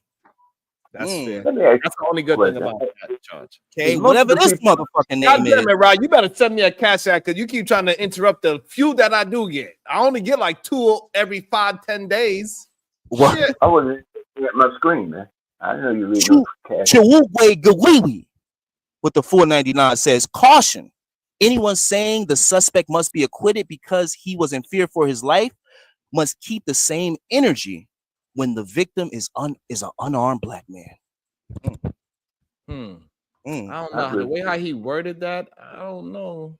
That sounds like a gaslight to me. It's a gaslight. That sounds like a gaslight to me. Welcome to the show, Ronald 804. Hey, Ronald, I have not got any thoughts from you. I haven't seen you in the chat type about it. First thing I want to ask you, what do you think? Do you believe this young man was justified with his response to the fight? No, not at all. Okay. And so do you believe he should be arrested and locked up in jail? Yeah, unfortunately, yeah, that's what's going to happen. And now what's going to happen? Do you believe he should be in jail? Yeah. Okay. And should he be charged with first-degree murder? I'm not sure yet. I think I'm still looking into it, but the way they have first degree in Texas is a lot different from how other places have first degrey murder. Like they incorporate other stuff into it. So that's so I have to look into it more. So that's probably the reason why they I think they said if it's an accidental murder or something like that, they still incorporated that into it. So I still got to look into it. But pretty much what I teach my son, I have a 13-year-old son, and I teach him if you have to defend yourself, like if you're in a corner and you have to defend yourself, I will defend you to the utmost degree. I'll come up to the school and I'll defend you. But if you have a chance, but if you see something going on that you could get away from there, get away from there. That's what I always teach my son, right? In this situation, both kids will had a chance to, you know what? If this, for example, the white 17-year-old boy, if he told the other boy, hey, you don't belong here, and the boy didn't move, go get an adult. Hey, this boy from another school sitting in our area and he doesn't belong there, right? So, but he didn't do that. The other kid, right? He said he didn't move, and I guess the white boy pushed him. And from what witnesses said, he said, "Touch me again and see what happens." Right? That's probably the reason why he's in jail right now. If you know you have a weapon on you and you got that courage on you, and part of the reason why, kind of like we say, liquor courage, right? He had a weapon. He knew he had a weapon on him, so that's why he could say, "Touch me again and see what happens." Exactly, right? Ronald. That's why he said that. I got a question for everybody that believes that because he said, "Touch me, see what happens." The problem. I just need to. I want to just change the verbiage just a little bit. I just want to hear what's your thought on it. If he says, "If you touch me again, I'm gonna stab you," would you have a different idea? Would you have a different position? That's a good ass question. It's like the same thing. I like how you did that. Now you tell. Okay, no, it's not. It's not the same. If you tell giving you a fair warning though. He's giving you a fair warning though, because he's telling you he has the knife. Yeah, he's telling you he has a knife. Right. So said, touch me again and I'll shoot you. Then you know he has a gun. I don't agree with nothing he's saying. I don't know it's okay. You don't have to believe what I say. It's okay. Yeah, it is. It's okay. It's okay. And also, my next one, I want to change it again just so I can have an understanding. I want to have another understanding. So if he says, "Hey, if you touch me again, I'm willing to defend myself to the utmost," would you still have the same opinion? No, that's different. That would be different to you. That's different. Okay. But if he but really truly, I don't want. Like I said, I have a 13-year-old son, right? And he has gotten in trouble in school before, right? I do not want my son to be on any side of this event. I don't want my son to be stabbing any child, then he's in jail. I don't want my son to be the aggressor in a situation or be like a bully in a situation and end up getting stabbed and now you're dead, right? So that's why I always tell my son, if you could get out of that situation, get out of that situation. Because what happens in school a lot is a lot of times the teacher sees who threw the second punch. A lot of times the teacher don't see who threw the first punch, you see the second person, right? So I always tell my son, if you're caught in an area where you can't get out, yes, defend yourself. And in your opinion, Ronald Adafor, the only way your child should ever defend themselves if they don't have no way out. Or caught let's get out of the situation. I didn't ask you that. I said the only way your kid is excusable to fight to you is if they have no way to get out. Yes, at school. If he's at school, I don't want him fighting at school. I want him suspending at school. Because a lot of times when you're at school, if the teachers see two people fighting, they automatically suspend both students if they don't know, because it's like he said. So now, does that go against the whole idea that this is what young boys do by getting into altercations with each other, fist fighting and rumbling with each other? Yeah, but that's might be what a lot of boys do, but not my boy, not my son. Wow. Right? I'm teaching my son different. I'm not the type of parent, right? I think it's stupid. I hear this all the time. If a kid knock on your door and said, "Hey, bring your son or daughter out to fight," you're gonna send your daughter out. That's stupid to me. That is stupid. Right? There's no way a child's gonna come and knock on my door and to come and fight one of my kids, and I'll just let my kid out. Oh, hell no. right? Well, first of all, if somebody come to knock on your door and say that they must think you pussy. Shit. That's number one. So. I'm gonna feel a little disrespect. What you mean? You think you just come here and that's but number one. But we've heard people say I'm this like, before. hey, go get your punk ass daddy before you talk about bring my child outside. Bring your daddy outside. Where your punk ass daddy at? You just escalated the conflict. You goddamn right. And then I told your ass. I already told your ass, Lee. I'm coming over there. We sell the scooters together. I don't care. I'll fuck with you. You gonna keep it 100. I ain't see shit. Okay. We have the real conversation that I don't think no one is honestly and truly, again, in my opinion, is addressing. It's unfortunate this young man is in a situation where he's 17 years old. He's still a child. He's a teenager, 17. It's unfortunate they're in this situation, but no one is not going to address that. I don't know of any father. I'm pretty sure they're out there, but I don't know of any father or any caretaker that are teaching their sons to use a weapon of any form, for as a knife or anything like that, to take it out and defend yourself within that high school age demographic. I just don't see that. Me as a father, if I had a son, just hear me out. Me as a father, I'm not teaching my son how to use a weapon to defend himself. He's either in boxing classes, he's either in karate, some type of self-defense class, or if I know it myself, I would teach him. There's some type of hand-to-hand combat that I am teaching my son to defend himself. And if he have to, with them hands in that particular hold, if you don't submit to do, but not with a weapon. That's not what happens. Majority of fathers say, hold on. If I'm speculating about the adults being present, then you certainly are speculating about him being told to bring a knife to this track or bring a weapon. That's a good point too. Even to use it. Have it. He was something wrong somewhere. It's a tool. A tool. Yes. We don't know why he had it. We don't know. Let's walk it through. At 17, he chose that tool because at that time in your mind, it's a tool. So he chose that tool at the moment at a 17-year-old mind to take it out, to turn that tool into a weapon instead of just, not trying to be funny, it's just a question, instead of just, these two dudes finna beat my ass. Let me just ball up and take this ass whooping. Instead of because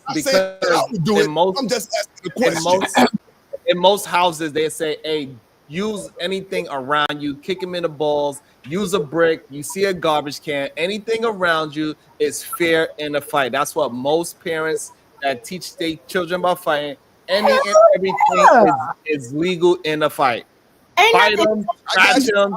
We just had a man come up here and say, hey, you better bring me back an eyeball. So he said, hey, he didn't even say take the eyeball and throw it on the floor. He said, no, take the eyeball, put it in your book bag, put it in a Ziploc, and then bring it, present it to me, and then I would say, good job. Yeah, that's totally wrong. That's totally wrong. What I'm saying, I want to reiterate it. So majority of parents that's teaching their children about fighting, they say use anything which in your reach to get that person up off you, and when he's at in his reach. My thing is, you got taught. Ain't no such thing as a fair fight unless we both getting paid. And if I got taught that as a girl, I know fucking well y'all got taught that as men. Pick up a brick, a rock, or whatever. No, y'all missed my point. I'm sorry, y'all missed my point. My first point was instead of there has to be taught some type of hand-to-hand combat first. That's all I'm saying. Boxing, something. We're just having a conversation. The first line of defense is some type of the first line of defense within possible is some type of hand-to-hand combat. Boxing, street fighting, whatever. If you feel that didn't work, then you go to that result. So hold on. I want to make sure I'm clear because you saying hold on, Tiff. For the weapon. I'm just asking the question. Hold on. You can be mad all you want. I'm just asking the question. Hold on, techniques, or did he go straight for the weapon? Valid point. That's what the lawyer's going to ask. Okay, I understand you thinking about it now in hindsight, right? You Monday quarterback in it, which is we fine. all are. Don't do that. We all are. Right. So what I'm about to ask you, when you was young, you mean to tell me no uncle, father figure, any kind of father figure whatsoever told you, hey, when you in a street fight, You use anything available to protect yourself. Of course they Just like the did. taste out of your mouth. I'd like to see it. God damn. Come on, let me just get in here for a minute. Let me get No, you something hold here. on for a second. God damn, y'all be so anxious. It says, it says, bye, grapists. You better read it, Sharon. Hey, Diva. What you mean, Jabba? No, damn, we all know who that was. You snitching. Oh shit, Jabba ain't shit. Somebody takes somebody's a coochie stealer. Oh, Jabba ain't shit. You should have read it like her. You should have read. You should have. See, that's what you get. That's your own fault. I'm a snitch. You are an accomplice. Wow, Jabba. I just want us to understand that we're doing all this, Ronald, and I think you understand. They're doing all this and saying that a kid need to do whatever just to win the fight. At this point, it's not about defense anymore, or being able to get away with your, with your health, because you can run, and none of these people are talking about running. Hey, Lee. Right? Instead, they're just saying, yo, whatever to win the fight. But this is what happens. He wanted to win so bad that he stabbed them, and now he's in jail. We got to deal with that. The fact that this kid is in jail, and I know he's not found guilty. Hey, Lee. Hold on, Sherrod. Go ahead. Yeah. Hey, Lee. But they were out of track me. Maybe he knew he couldn't run away. He knew the other kid was faster. No, he was 100 pounds over him. He wasn't faster. So we know that. Hey, sometimes that extra. Sometimes they do. That but means extra overall, muscle. Bracy, I think that if the kid resorted to retreat, this would have never happened, because it was adults around. If you ran around an adult and got their attention, instead of being like, yo, if you do this, well, I don't know if he said all that, so I'm not going to speculate that he said all that shit. But if y'all got into a squabble, you wanted the squabble, because you've seen kids go tell the teacher, because they ain't want no squabble up. They ain't want to fight. They told the teacher right in front of you, and you left those kids alone. So again, man, if you're going to teach your kid to defend yourself with everything they got, just be ready to deal with the consequences. And we see what they are right here. And that's my argument. I don't want my kid to be facing life in prison. Go ahead, Rob wanted to jump in. Go ahead, Rob. Yeah, we have to be able to tell our kids that it's okay to walk away. Not Ronald, Ra. Oh, sorry. You go after, and Ronald's right after. Go ahead, Ron. Goes back to what I was saying, see, man. Listen, I never taught my kids to go. I never taught them anything that I learned in the military as far as use of weapons. But I told them if they got in a situation where they could not walk away from the situation, somebody got involved in, as far as what I taught them regarding boxing, and I had them in judo and martial arts, put that work in. And then if your brother, if anybody jump in, you better throw them also. But second of all, I just remember why I said I didn't like my cousin. I didn't get along with my cousins from Texas that much. It's because when they come to where I'm at, see, I'm licensed to carry. But when they came here from Texas and they weren't licensed to carry here, when they came to LA, their problem was they had to leave a weapon in Texas. And there was so many people around, and they was always panicking. And shoot, if I was in Texas, all these people around me, I might have to shoot somebody. So I'm like, man, I'm not carrying mine. So what are y'all panicking about? It's the mentality. So people that come from that Lone Star State, in which I'm born in Texas, that carrying weapons, hunting, stand your ground, and all that. Now I got a military. You got to put a period on it. RA. I think that's a great point, Rob, because that is the issue that I have with this conversation, that we trying to forget that Texas have a mentality that they raise up their community with. And one of them is this type of mentality. Use your knife, use your gun. You know what I'm saying, Rob? Yeah, I understand. That's a fact. Okay. Yeah, that's a good ass point. Go ahead, Ronald Denley. Yeah, well, like I said, law is not one of my greatest strengths. So I'm still kind of like, I have to do a lot more research into this. But like I said, I think one of the reasons why he got arrested was not only the fact that he had whether it's a pocket knife or whatever, but when he told the guy, from what the witnesses have said, that touch me again and see what happened. right? I've heard that's called provocation with intent. Like, you know, you have a weapon on you, so you're inciting somebody to, okay, come, right? And like I said, that's almost like liquor courage when you have. Yeah, but that's not the definition of provocation, though.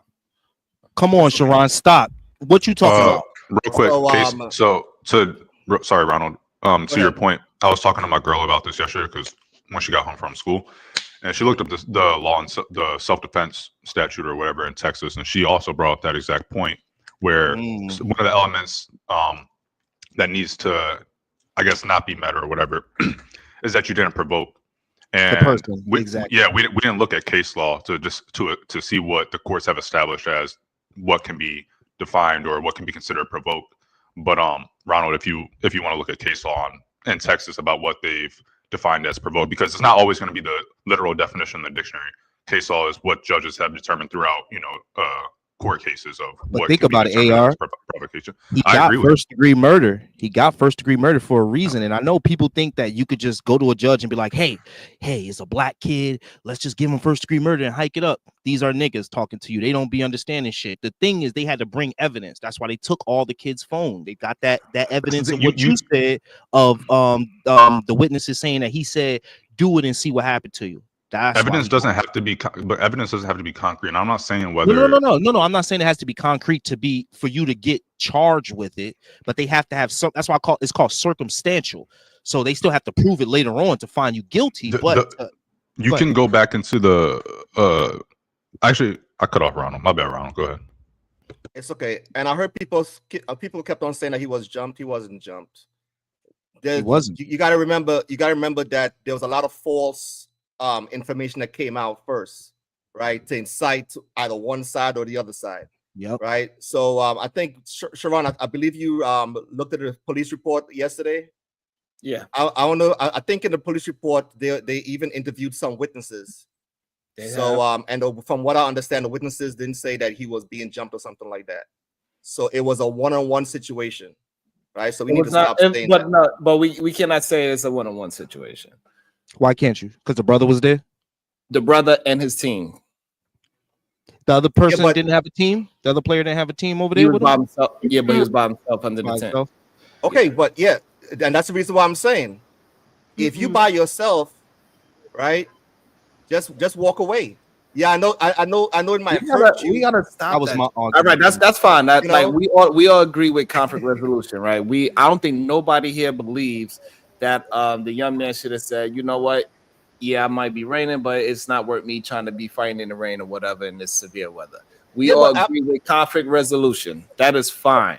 Sharon, 1 second. But the problem is y'all putting too much conflict resolution on the wrong person. You need to put conflict resolution on the fucking bully. Yeah, it's like I said, it's both of them. No. I'm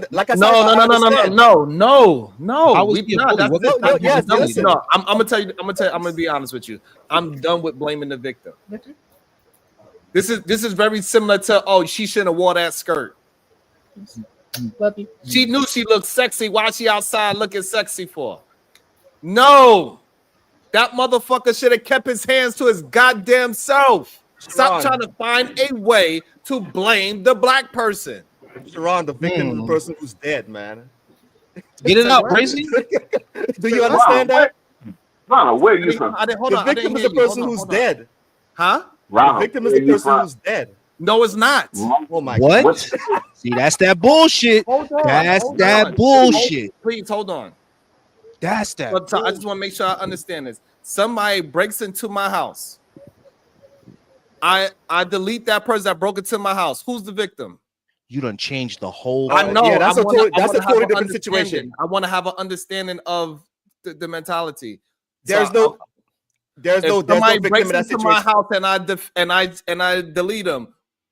Who's the victim? There's no victim in that situation. Let me give you. I'm the victim. Hold on. No, hold a second. Hold on. You annihilated Okay, him. stop. You answered. Sharon, Hold on. You answered me. So I want to say no. The person that had to defend their house and take somebody's life, that is the victim. Because now Sharon, that person that had to defend his house and take somebody's life, he has to deal with the fact that he took somebody's life. He's the victim. Somebody came into his house and tried to victimize him. He was just able to defend. He was just able to defend himself. Sharon, you're right about this. You ain't, No, you know. no, the victim, I the was, victim is you're neither right, one of them. Sharon. The I don't know victim what is they the talking family about. member of the deceased because they See, no therefore longer you're get to trolling. see. No, They You no gotta be longer trolling. get to see their kid. Think about why Lil Durk can't be slid. real life. Think about why Little Dirk slid. But we're not Why? talking No, about. no, hold on. Oh, here we Before we go into Little Dirt, we cannot say the I didn't person wanna- that had the better. This is I mean, you, this is like really bothering me right now. I'm sorry. Hold on. I got you, Sharon. You you're guys gonna said scapegoat by you said that anytime somebody is dead in a situation, they are the victim because they got unalive. Or can I say that word? Can I say the D word? You can say I didn't say that, man. Okay, No, he didn't say but- that, and I said I the didn't say family that. was the victim. The No, family. now of the you're person saying the family was a victim, but before No, that, you got I've been said that. Okay, fine. Let's just let AR finish his point. Yeah, sorry. Go ahead. So you guys are not taking the position that anytime someone is unalived in a situation, they are the victim because they were Specific unalived. situation, AR, and that specific one. Everything has nuance, and you remove it. We don't know everything about the specific situation outside of what's been speculated, and what we do know, or what it seems to be the case, is that the kid that got unalived was more the aggressor than not. Okay, so you think a 17-year-old kid need to die because he walked over there trying to beat somebody else? He's a victim, so he's a victim in that situation. That's how we come back. Hold on, please, Lee. Don't gaslight Right. into something that he didn't ask, though. No, but I'm trying to make it very direct. It's not turning into a. I'm trying to virtue signal. The person that was the aggressor cannot be the victim. Yo, okay. So why is he getting charged for murder then? Because I'm so sick of y'all. Okay, y'all sit here on these panels and act like y'all the judges. Why is he charged for murder? Why he in jail? Get him out of jail then, Sharon. Okay, Go so the pick him reason up why out of jail then. the reason why he is charged with first degree murder is No, because Sharon, let's go get him from jail. Because it's a double standard, right? So Oh. take the double standard out. Fine, we both agree with the double standard. Now it's 'cause he black. If it was Is that flipped, if it was flipped, they would be doing an investigation why Austin was at home. That's just what it is. Why do you believe that? Sharon's position is that he didn't use disproportionate force. If he didn't use disproportionate force and he was defending himself from an aggressor, he is the victim. However, our position is he did use disproportionate force. Therefore, our position is going to be that Austin, either there is no concrete victim, they both can be victims, or Austin is the victim. But you're arguing that Austin is the victim because he's unalived. But Sharon doesn't believe that disproportionate force was used. Therefore, he's not going to say Austin was the victim. Correct. And you're not going to say that the other kid was the victim. Okay, so we're just gonna come at a stalemate. Got you. So other people. Okay, I mean that's fair. That's fair to say. I want to get Ronald because Ronald's also on Lee's side, and then we bring Marvelous and Rob wanted talking on this part too, and then we welcome in Free Zone Lou. All right, so Ronald, you believe that only the person that is unalived is the victim. Go ahead, Ronald. In this situation, yes. You cannot. Kids fight all the time. I think most of us got in fights when we was in school, right? Even if somebody instigated the fight, that doesn't mean I could pull out a weapon and either shoot the person or stab the person. That's just the way it is, right? If you have a chance to, like I said, on a panel a couple of days ago, we were talking about masculinity, and not on this panel, but another panel, right? We shouldn't always have to okay, sometimes it's good to walk away. That's the point of the matter. In this situation, even if the other guy was being the aggressor or the bully, it's okay to walk away. Go find, if you're from another school, find one of the parents or one of the teachers from the other school. Hey, this guy pushed me or whatever like that. Okay. Right? But we come on these panels and tell these kids, oh, this is stand your ground. So another child gonna hear some people say that and go do the same thing again. Then somebody else in jail. Right? We gotta be smarter. We gotta teach our kids better. And Not so you always think, be so you violent. think- brother. Amen. That is great. So we are saying that we need to teach men to walk away from conflict. Yes, whether it's man or children, 100%. it's okay to walk away from conflict. Perfect. The reason why I'm here right now, you don't at have 48 to, years 'cause old. See, the because problem is you got nowhere to walk away. I understand what you're saying. So now I'm gonna do a lead tactic, right? The problem is you don't understand. Like when he go get a job, and his boss tell him to do some foul shit, he's gonna walk away from the conflict and just do what his boss say. He ain't gonna have no backbone. But I get it. It's understandable. I think we should teach critical thinking, and we should not be teaching just to walk away from conflict. No, you should not walk away from conflict. You should have critical thinking though, and understand when something's going to escalate to. So it's a nuance, and I just wanted to add that in because if we just violent conflict, right, Ronald? Violent conflict, right, Ronald? And the reason why I want to add that in is because we cannot be that vague when we are talking to young men. Go ahead, Marvelous, Ra, and then Frizo Loon. I just use I just use one of your tactics. That's all. That was good. Yeah. Learning from each other. Look at that. I'm still gathering pieces on this. So can y'all hear me in this, or is it too loud? Is it too slow? Yes, you said we pick can't up hear the you, you New pieces. Jersey ass nigga. You from South Jersey? That's not really Jersey. He said pick up the pieces. Like, nah, what up? What up, Ibo? Look, unlikely chill. He want to be light skinned, good looking, and he want to have a sexy He voice. will have buskies out and shit, nigga. Let him be. Hold up, it's rules to this. Put guns away, dog. No guns in it. But go ahead, Marvelous. Go ahead. I was taking care of one of my peoples and stuff. I was listening to the podcast on the way up here in my car and stuff. So only thing I can still say is there isn't much more that we can always add. We could put ourselves in scenarios, and put ourselves in this child's shoes. But ultimately, I look at it too. Like I think the bigger debate is, is it justified to take the man's life if he felt his life was in danger? Now that's the real question. Did he feel like his life was in danger? Now that applies to me as an officer. I can't say civilians that applies to so much, saying that oh my God, he sneezed. I felt for my life. I wanted to kill him because I just was scared. I didn't know what was going to happen. You probably could get away with something like that just because you were scared. But that's what we're talking about. We're talking about an emotional decision that was made on this young man's behalf.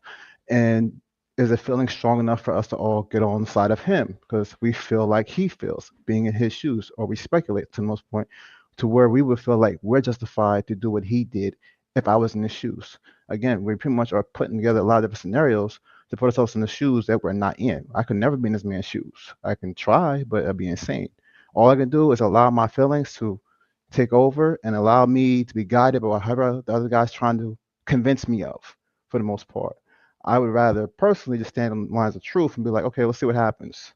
But if you want me to get into my emotional bag, sure. You stepped in my shoes. Sorry, bro. You had to go. I'll justify how I feel is how I feel. If we're going with the guy, with the black guy, because at the end of the day, he's black, that's one. Two, his feelings was something to consider, and we black, so we're gonna go side with that. If that's that's basically the sentiment of the argument, I'm gonna argue against it. You won't have no argument against that. You have your feelings, I let that be. But otherwise, there's nothing more I can add to this, though, really. Sharon, may I ask a question? Not yet. Ra, and then Frizo Lou. Yeah. Okay, I just want to ask Ronald, where are you from? And I do detect an accent. Yes, I was born on the island of Trinidad. I've lived in Brooklyn, Where New they York, use knives Virginia, and they use that knife as a primary weapon. Go ahead, Ronald. Okay, say that more, Ronald. I understand why you make the statements and have the rationale that you do. Okay, no more questions. I don't have no more questions. Don't do that bullshit, that tether shit I you trying to do. Go ahead, Tiff. I just did it. Yeah, we know you did it. Thank you. And okay. What's this? Free zone. I think you're too young, and plus, you're not even qualified at. Oh, no, it's free zone. Free zone. Go. Yo, I haven't even said anything. What are you talking about? He said he could tell by your picture you too young for this conversation. Yeah. So can I ask him a question? He said the way how I haven't even said anything. So the way how you breathe like a white blacks only. So Raw Hotel is me saying hold on, but let Frizo Lou jump in there. Go ahead, Frizo Lou. Okay, sorry. What up, Free? No, I'm rolling with Lee on this, man. Y'all are too comfortable being proud of the fact that this nigga's sitting down. All you can't, I can't say all of you. Talk your talk, Spiel. Hotep, shut your ass. You haven't lived long enough. You haven't experienced enough. You're just not. Okay. Your mic ain't got enough. Go ahead, Frizo. We can't hear you. No. I just wouldn't have used the knife. Like, a nigga could take L's in fights, but the knife is what got him in this situation. And what I'm hearing is that people are fine with this kid sitting down Like if it was your kid, you would be proud of this kid. Even though he defended himself, he's sitting down in jail, a place that none of y'all niggas have ever been. But y'all are just cool with it to prove a point. And that shit sound goofy. That shit sound absolutely retarded. I'm rolling with Lee on this because at the end of the day, kid lost his life and he did not have to stab someone. Y'all keep saying self-defense. Let's call it what it is. Stab someone. He stabbed someone. Thank you, brother. He's gonna have to sit down for it. I'm not mad at him for doing what he did. He did what he felt like he had to do. But the end result of it is he gonna have to sit down. And I'm hearing parents up here talking about their kids. They will be fine with them sitting down just because they stabbed somebody. Y'all niggas are diabolical. But y'all are the same channel. Talking about solutions for black boys. But you have no problem with a nigga sitting down for fucking stabbing somebody. You sound fucking insane. You sound stupid, my nigga. You sound retarded. But this is the channel, so go ahead. Y'all don't stand on shit. Y'all don't stand on anything, so go ahead. Hold on. Who you gotta have to put a name on that shit. Who you talk about? Me? Sharaj said he gonna come start making scooters with me after his son catch your body. He said he got going to Mexico. You goddamn right. I'm on my way to. Who said it? Nigga, you said it. So like I'm cool. Look, if you're fine with your kid being in jail because he stabbed somebody, I'm not talking about you. Yeah. But y'all ain't cool. Like, bro, y'all ain't cool with your kids sitting down. Let's be real. If y'all talking about fixing the community and all this other shit, and our black boys, we got to fix them all and shit. You can't be cool with a nigga sitting down because he stabbed somebody. You can't be. Pick a side. Stand on something. Before BMU goes, so this is the problem that you're and real quick, they teach 17-year-old kids that if something's going down to walk away and find a parent. They teach kids that. Even if you are capable of de-escalating. Hold on, Lou, but nobody's okay with their child going to jail. The problem is that we need America or the law to hold up to what they say the law is. Normally, somebody that handled this the way how it was, if it was a different hue, they would be home dealing with the investigation. That is the problem that we're talking about. If the rules is for that white boy, he would have been at home trying to figure out going to therapy while they doing their investigations and taking all these phones.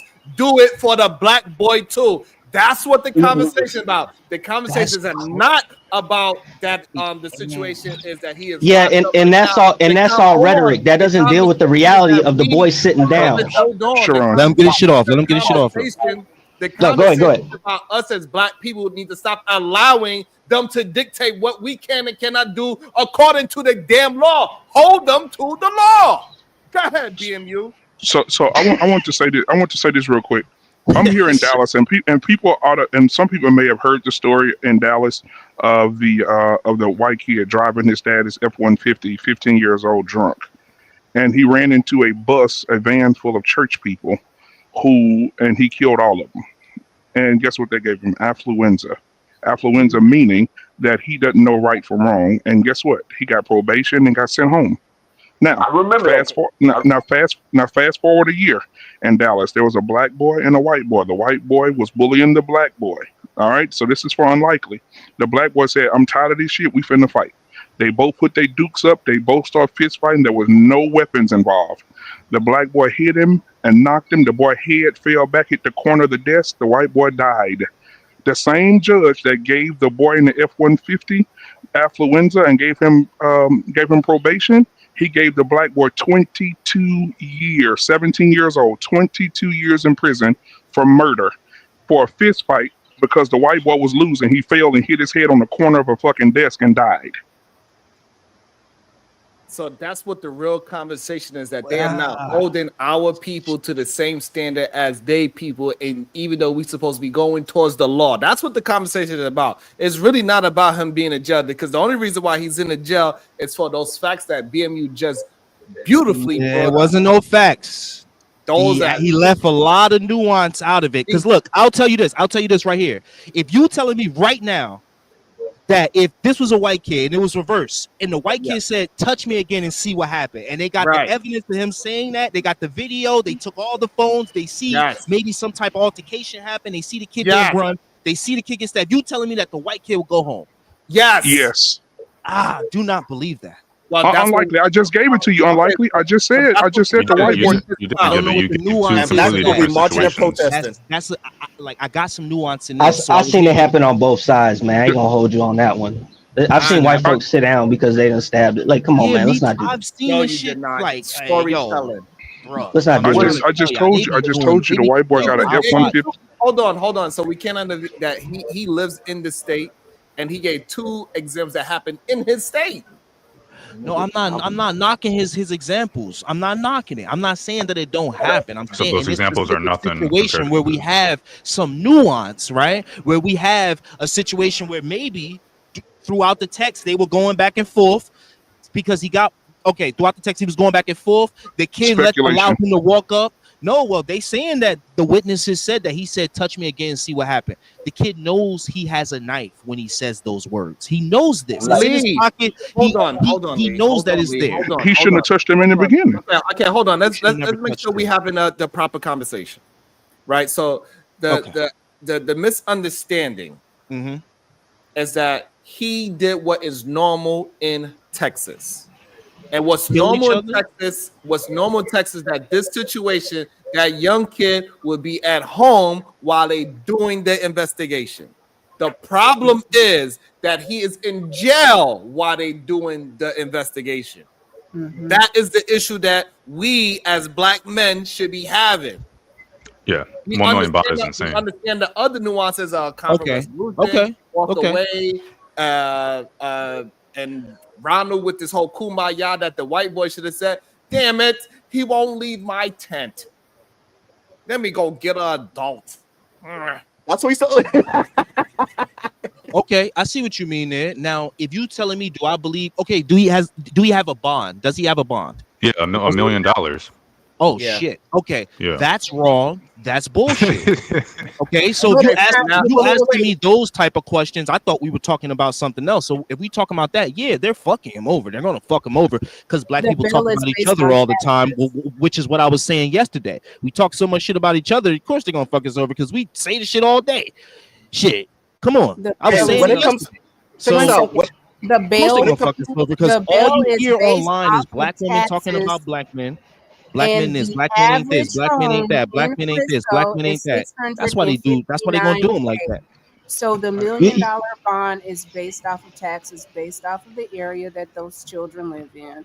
The tax bracket is very high. If you go and pull up the information, you giving an excuse now to why a black kid should be thrown in jail and sit there with $1 million bail? Is that what you're doing? Giving you an excuse. You just But telling you what. no. Here's the question, Lee. Here's the question, Lee, because I'm hearing everybody. Is based off of across the board. Judges have a thing called discretion, though. They could have lowered his bond if they wanted to. Come on, let's not. Right. But none of this would have happened if he hadn't stabbed the kid. I know. And the problem is like I'm hearing everybody speak, and it's like y'all speak as if y'all know that these things happen for black people. So even from a strategic standpoint, why would you want him to stab somebody if you know that this is the system that is against him already? Right. It's completely unwise for him to do it, no matter how you slice it. Hey, hold on. Wait, I'm from the South. Please have a conversation with Free. Hold on, because at this point, go ahead, I'm being quiet. So BMU and Free. BMU, you're from Dallas like I am. Free Yes, ma'am. From the South, and you understand it. We do understand that the laws we have are very different, right? We understand that one, the bill is as high as it is because of where he stays. These people live near the Cowboy Stadium, the practice stadium, which is very new. If you go and look at the medium home in Frisco, it's $659,000. 600,000. Yeah, I'm aware. Absolutely. You get what I'm saying? So we're not talking about people that are like in depravity. It sounds like, again, boys that made really bad decisions. My issue is this.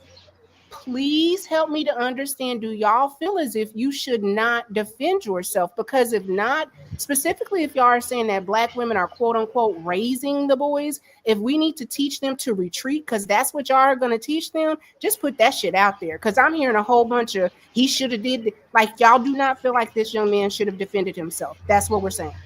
Yes, I'm saying that he shouldn't even have. I'm simply saying he should not have used the knife. I'm simply saying that. Yeah, He's not a that's all I'm warlike saying. dude. He didn't have So to. who's from He's this not free a zone? Where woman-like you from? dude. He didn't need a weapon to fight 2 kids. He didn't. I think he would have beat both of them up. Honestly. Okay, but we can think all that's I've taken speculation. L's, That's man. speculation. You don't. I've Well, taken L's, but unlikely. You don't know the level of somebody's fear, Jesus though. Christ, We why are we grew up. doing this?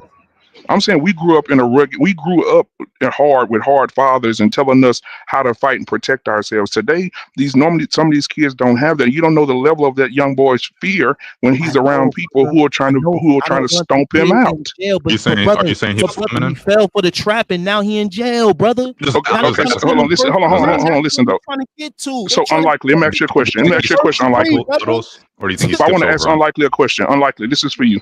So me, if I'm in Florida, unlikely, and I see you, and I walk up to you and I say, unlikely, you know what, man? You talk a lot of shit online, bro. And you say, hey, man, go on with that bullshit. And I push you, and I know if I push you, you're gonna get up and walk away and say, no, black man, I'm black man for BMU. I'm sorry, man, I ain't got time for this. You're gonna walk away. If you walk up to me and you say anything, I'm gonna turn around and start walking away. If you follow me, then no, because at the end of the day, it's no need. It's no need to talk to you. I don't know you. I'm a turn. That's how I am. I really. So you're gonna turn your back on someone who? You're gonna turn your back on someone who could potentially kill you. First of all, you're fat. Okay, let's keep it 100. No. No, because I'm keeping it 100 with you. I would turn my back on you because any move that you make on me, I would easily be able to, with the amount of awareness that I have, I would be able to dodge it or be faster than you. So you think that? That's what you think?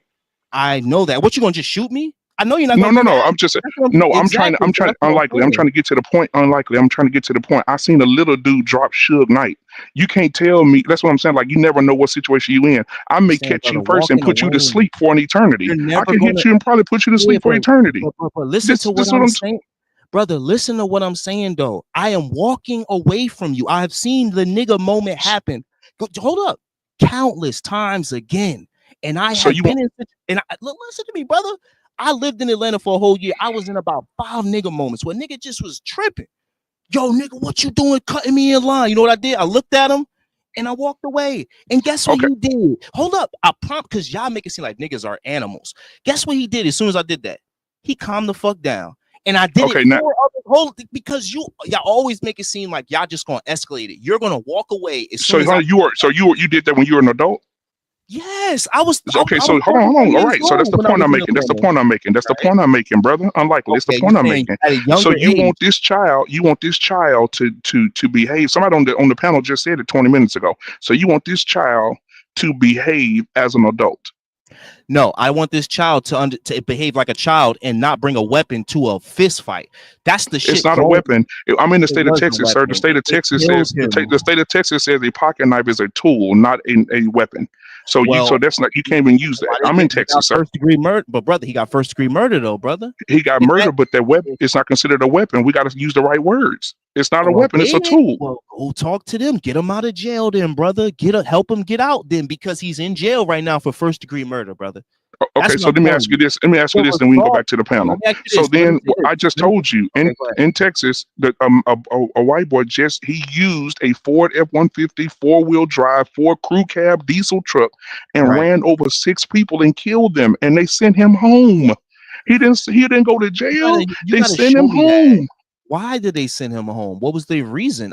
You got to show me that. I just told you. The judge said he had affluenza, meaning he don't know right from wrong at that age. About that big case that happened, right? Yeah, he don't know right from wrong. Okay, that's a special situation. Okay, is that a majority of time or is that a minority of time?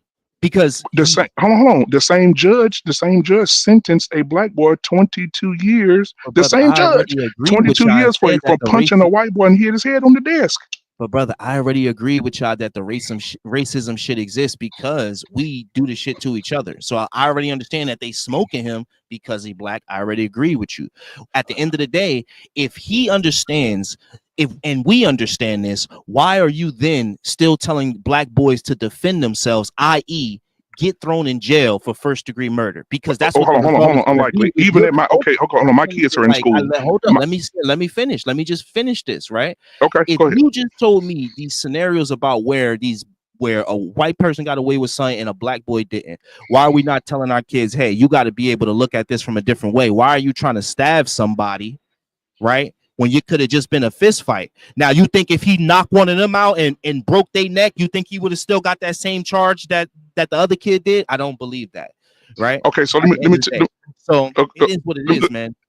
So let me tell And you again, this, we unlikely. haven't seen the Texas and we haven't seen the video, but when it comes out, we're gonna see why they're charging him with Okay, first degree so murder. let me say this. I have three, like I said earlier today when I came on the panel, I have 3 boys. I have a 17-year-old, a 14-year-old, and a 12-year-old. And I teach my boys not to bully, not to go out starting no shit. And I tell them, if somebody starts some shit with you, to put their hands on you, you bring me back an eyeball.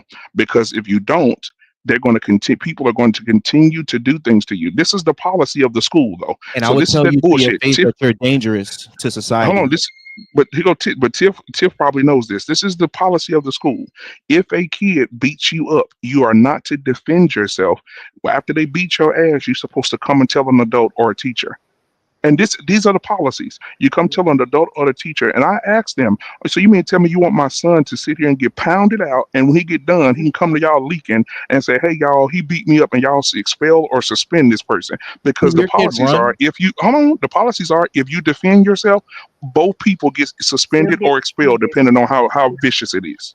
Regardless of who the attacker is. Regardless of who the attacker is. That's the thing here too. If you fight, I guess they if you did that respond, after. Oh, go ahead. This is the thing, and I know it's very odd for y'all, but Texas has just really weird defense laws, and Yeah, because they do. it's that way, it's like you hear those of us that are here, we're very hesitant because we really don't know, because it's a lot of happenstance. Like all y'all are saying, he said this, well, they said this, and he's like, until we see this, can we just not criminalize the little black boy? Can we say this was a horrible thing that happened? No. And how do we avoid this going forward?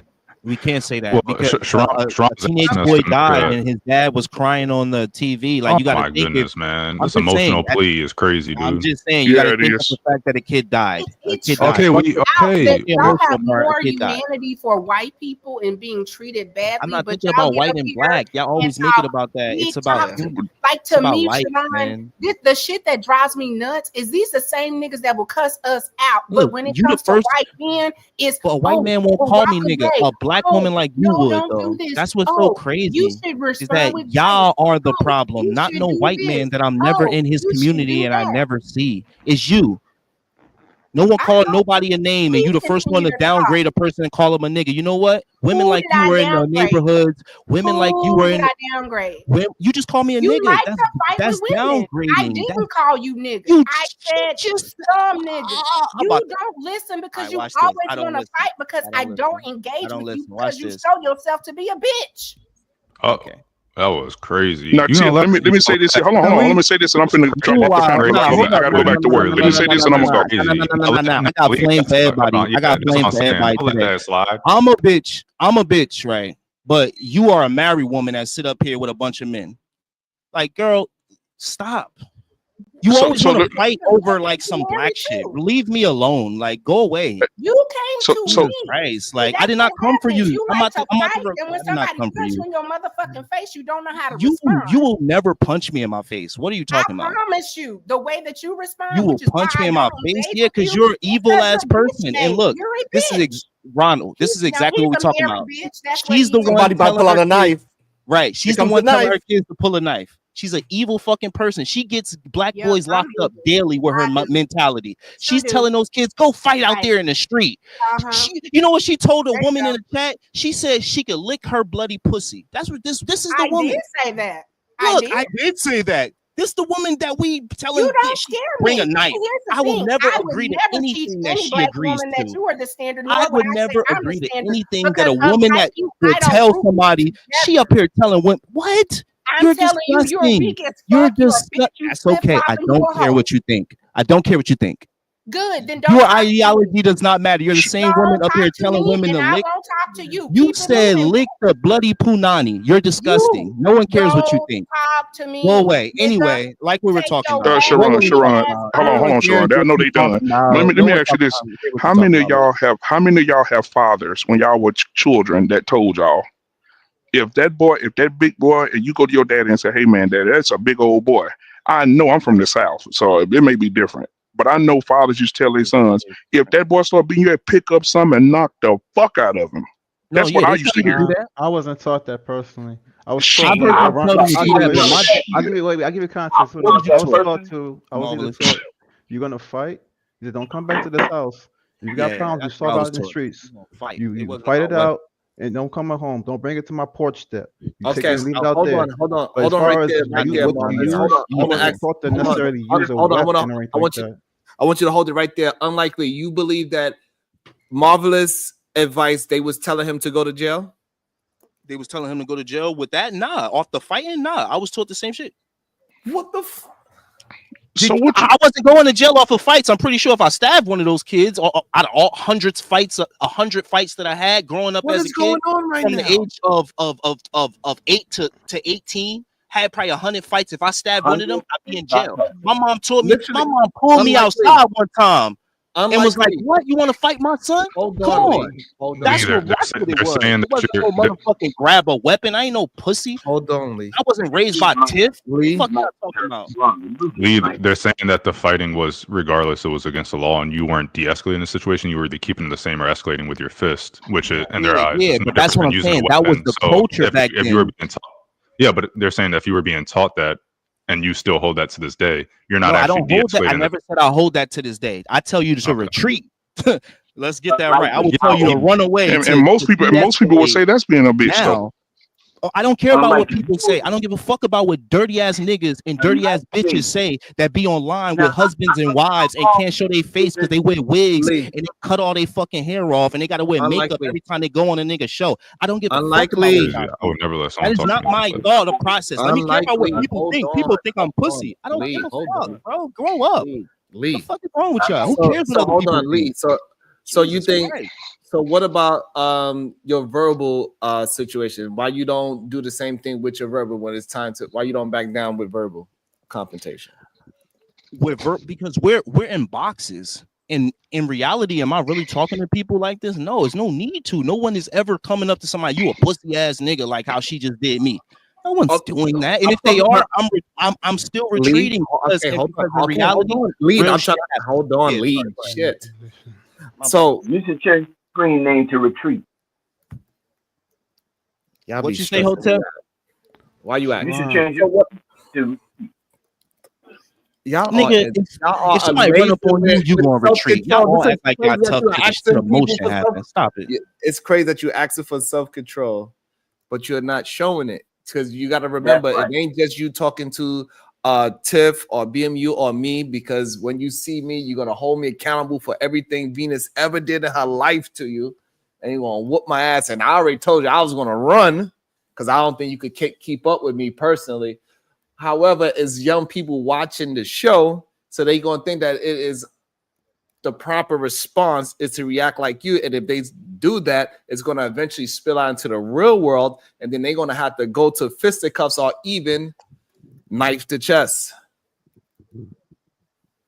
Well, I said that because you're allowing a woman who doesn't know me to talk about me and my daughter's situation, right? So of course, some type of emotion is going to come out of me, just like when they was letting Daryl talk about your daughter and shit, and you jumped down off Izzy panel a few times. You felt the way about it too. So that's going to drive that type of emotion. Stop there. I left. That was my conflict resolution. Conflict resolution. There you go. I did not engage. I left. I Nah, ran. you didn't leave each time. I'm gonna say the words that you was using earlier. I ran.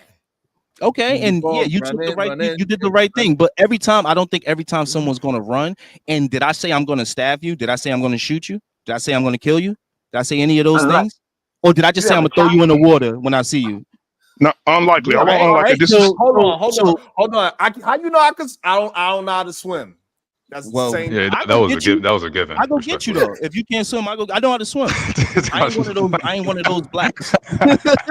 But you know what I'm saying? Like, bro, but you know, I ain't really like on no shit. But I see what you're saying, and I'm saying this happens between men. That's what I'm gonna do. I ain't gonna talk shit to her and say I'm gonna hit her. I'm gonna say it to you because you control the panel, and that's what I mean with this situation. If they just got into a squabble, I think it would have just been that. Me and you get into a squabble, none of our heads gonna get cracked, and it's unfortunate about what BMU was talking about where that kid hit his head. That's crazy rare, right? We always talk about the rare situations, but I bring it up to y'all 100 times.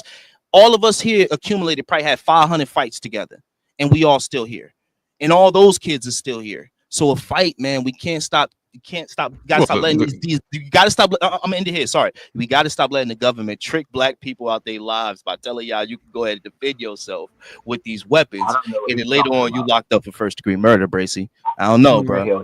Hey, I don't know. Bracy, I want to take a stab at this, all pun intended. From what I understand, right, with this whole situation, nice, thank you. I was going to say simply this, like, in my opinion, trying to bridge the gap between us, all here on this panel, what Lee's thinking, what you're saying and stuff. I will meet you on this part when it comes to weapons use or stuff like that, right? I wasn't taught to use weapons, but I was taught this. There ain't no rules in the street. That being said, it is whatever happens, fair game. Ain't nothing fair in the world, especially when it comes to life on life. But if you feel like you're in a situation, you know what I'm saying, handle your business. But if it's a situation that you are in a better mindset and you have avenues and you have clarity and you can see, yeah, walk away from it, de-escalate, do what you got to do. But don't feel like you have to fight every fight. Who are you trying to prove it to? You think that person earned your respect? The person who's disrespecting you, think they earn enough respect? But you know what? Let's do this right here. If they had that kind of mindset, they'll come to you and say, yo, this is what I want to do. And they already come rationally. But if they're coming at you with some stuff and they're not in the right mindset, you don't need to come down to their level. At the end of the day, you got to go home. You know what I'm saying? If you're thinking clearly. But if you're, again, I give grace to those who allow their emotions to overcome them. I get things happen. But am I expecting the child to have that kind of discipline? Not necessarily. You know what I'm saying? So that's something that comes up to upcoming and decision making, all that stuff. I don't know this young man. Like I said, I can't be in his shoes. I know what it was when I was younger. I did avoid. I ran from some fights. Some fights I got emotional. I got involved in because of ego. But for the most part, when I actually grew up, got more mature, it was like, okay, I can avoid a lot of different things. I don't have to prove myself to people. School's not a thing no more for me. I don't care about what people think. So there's a context. Hey, so there. I got a question because you said the streets, and I just got one question for you, Marvelous. Do you know why they made sidewalks? Mm-mm. Because the streets ain't for everybody. I like that. I like that. There you go, your joke of the day, Tiff. I love it. I'll be having some fire too. I ain't gonna lie. I'll be having some fire. Go ahead, AR. I know you want to talk. Ryan Hotep, you got it right after AR. No, I'm good right now. You sure? Yeah, I don't think I have anything. So you're on your black side out. Okay. All right. Was Y'all been cool all day. Hey, yeah, AR, he tucked away his white side today. Well, I said Monday, Wednesday, Friday. Next week it'll switch up, man. I told y'all. Today's Thursday. Oh, you got black days. Okay, so Tuesday, Thursday is white day, or Tuesday, Thursday is black It day? switches. It switches. Like this week, it was Monday. I guess it was Monday, Wednesday, Friday, from what I've been told. So next week it'll be. Hey, yo, Hotep next show. Let Hotep. Will you let me know Hey, when yo, you're gonna be black next week, please, so I know Yeah, when to Monday, Wednesday, Friday. Monday, Wednesday, All right, Friday. babe. Yeah. Thank you, AR. Right, No great. problem. I worked that out in the text. Yo, Hotep, what you got to say, bro? I'm just saying, man. I've been stabbed before, man. You know, so don't feel good. You okay? Yeah, I've been stabbed. No, I'm talking. This happened years ago, but I've been stabbed. I'm just saying I've been stabbed. But what happened? And well, basically, where at? I was stabbed in the shoulder, and I'm gonna tell you the reason why. In the what? In the shoulder. The shoulder. Your microphone is messed up The a little bit. shoulder. Shoulder. Okay. In the shoulder. I was stabbed in the shoulder. And the reason why I was stabbed in the shoulder is because when I saw the knife, I didn't think the dude was going to actually stick me. Uh-huh. You know, they told me, give me some, like empty my pocket. Uh-huh. And Do you relate to Hotep, this before one? 'Cause that's what hold on, this you gotta is. fix your microphone. Hold on, but Hotep, was you the aggressor, and that's why you didn't think he was gonna actually stab you? Yeah. no, I was just walking out of the store. I was just walking out of the store to say, "Hey man, hey bro, you got a couple dollars?" I said, "Nah, bro, nah. I just want just trying to get some give me a little something to drink, man." And I just kept walking. Then I saw the other guy, and he just emptied them pockets. This is the guy that didn't have a knife. And then when I turned sideways, that's the reason why I caught him in the choke. I knew to do that because I was already out of the military at that time, and I didn't want to face him head on. Hotep, you telling me that you walked out the store in So broad listen what I'm daylight? They said, "Hey man, can I get $1?" You said, "I ain't got no dollar. The only dollar I had was to buy this juice." They said, "You know what? I'm gonna take this knife and rob you for your no dollar." This was at nighttime. They wanted all my money. They wanted the wallet. They wanted everything I had. Oh, so they seen that you actually had money, but since you lied, they say, "Hey, we're gonna rob this liar." No, they didn't see that I had money. I had a So how the bag hell they coming know out. that you had your? So how they know they was gonna steal everything? Bruh, do you know this is in Compton, bro? Where you at, bro? So how they go? I'm from a place that we don't rob people that don't have it.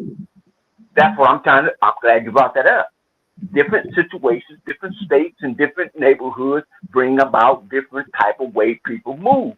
So That's they what I'm didn't trying want to to. They didn't want to rob you for your money. They wanted to rob you for your life. No, they wanted to rob me for my money, for my wallet, and anything I had on me that was of value. Wow, what was so nice about your wallet? What kind of wallet was this? No, you're Because not you taking didn't have what no I'm saying. money in it. I don't understand why they trying to No, I take this. No, I did. I was not giving them my wallet. I was So not how did they emptying know my. you had money in the wallet, Hotep? No, you spending it. I'm just trying to tell you, in where I was, you can just walk out. You can be walking down the street, man. Niggas will run up on you. I'm trying to tell you, this is not New Jersey. In LA. Why are you saying I'm in New Jersey? I'm not in New Jersey. Wherever you from, northeast, east, wherever. I'm just trying to tell you, just like Texas is different than LA, just like Ohio is different than Nebraska. I'm trying to tell you, in LA, it can happen that quick, bro. That quick. And it was nighttime. It was in broad daylight. All right. Well, hey, listen, y'all be careful when y'all. I just want to let the people know, be careful when you go to LA, because they will stab your ass for being broke. So if you don't get your broke ass out of here, God. Oh, I had money. I wasn't giving it up. And I keep saying that. But wait a minute, you the one talking about retreat. Why wouldn't you give him the wallet and just get another one? No, I didn't say nothing about no damn retreat. I said the other guy that kept commenting about people should no, I didn't say that. No, I didn't say that. Okay. And when I saw the guy, But you didn't want to just give him the wallet? I turned to the side, stabbed me in the arm, and then after then, I knew I was in a fight. Oh. I knew I was fighting two people. I wasn't fighting one person. I was fighting two people. And I was trying to make sure I don't get stabbed again. And I was trying to get to my car because I was getting ready to. I know what I was going to do if I could get my driver's door. Oh. No, it was just. I swear, somebody just called me trying to sell me something. They sounded exactly like AR just now. That's crazy. But based on the dude, because they're saying that now they're saying potentially like it was both the brothers. So based off, they're saying now that they think both of the boys attacked. We know something is awry, right? Because it's been 2 weeks. We don't have any video. We also know that the son made a statement. He talked about his brother dying in his arms. And he said, well, something happened, but I don't feel comfortable saying it. The dad said the same language, like, I know what happened, but let's not make it what they said, political or racial.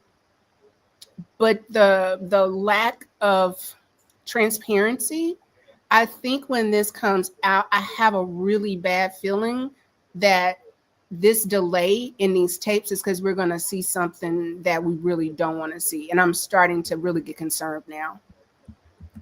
Because if it really was him pulling out the knife, stabbing the boy in the chest, and it was that simple, we know damn well they would have put this out there by now. We know that. Like, can we at least agree to that? It's been 2 weeks, and we know, had he been a criminal, had he had a background, had he stole a piece of bubble gum, that shit would have been on Fox, MSNBC, and everywhere else. And we don't have that. It does. Oh, my bad. No, but you get what I'm saying? They are like, doesn't something seem off? It does give it's relatively deja vu to the Ahmed Arbery situation in a way, or was it another situation after that where like the initial story was one thing and then like the footage came out later on and it was something completely different. I thought it was Ahmed Arbery a little bit, but maybe it was a different situation. Well, no, and you know what I'm thinking? It's like maybe like the overcharge, the charging him with murder, all of these things is because they've been so used to criminalizing Black men that the narrative would have typically stuck, but it just doesn't work for this boy. Does that am I making sense? Yeah, but I think the issue, and I yesterday you guys kind of talked about it and you don't really respect the jury argument, but they can paint the narrative all they want in the public space. The jury is still going to see all the evidence. So like they can't just upcharge and then the jury is not going to see the video and see what actually transpired. So, the public, whatever. And the that's public what makes you scared doesn't matter. That's what should scare you, is because they know that and they want to win convictions and they don't want to have losing, trials. So them bumping it up to first degree murder kind of tells you maybe they definitely upcharge a lot. I mean, you saw that a lot under with the federal cases where they were trying to charge certain crimes against, let's say, for example, Zimmerman. I think he was charged with first degree or something like that, and that's part of the reason they lost the case because they upcharged. And so I wouldn't say just because you upcharge or do a certain charge that means that they for sure think that they can get it or whatever. I mean, Atlanta just tried to charge Doug with a RICO and lost because they're retarded. They didn't have a case put together. They were just trying to go along, they were trying to make it up as they went along and whatever.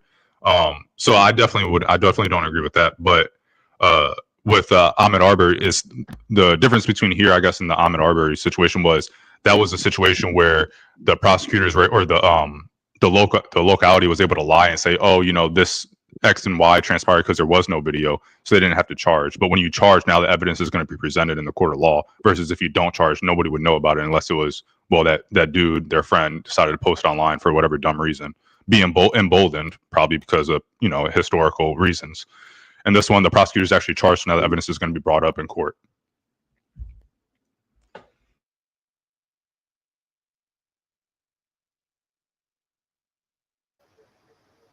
Sharon, you know what I hope it. I want to be so wrong on this.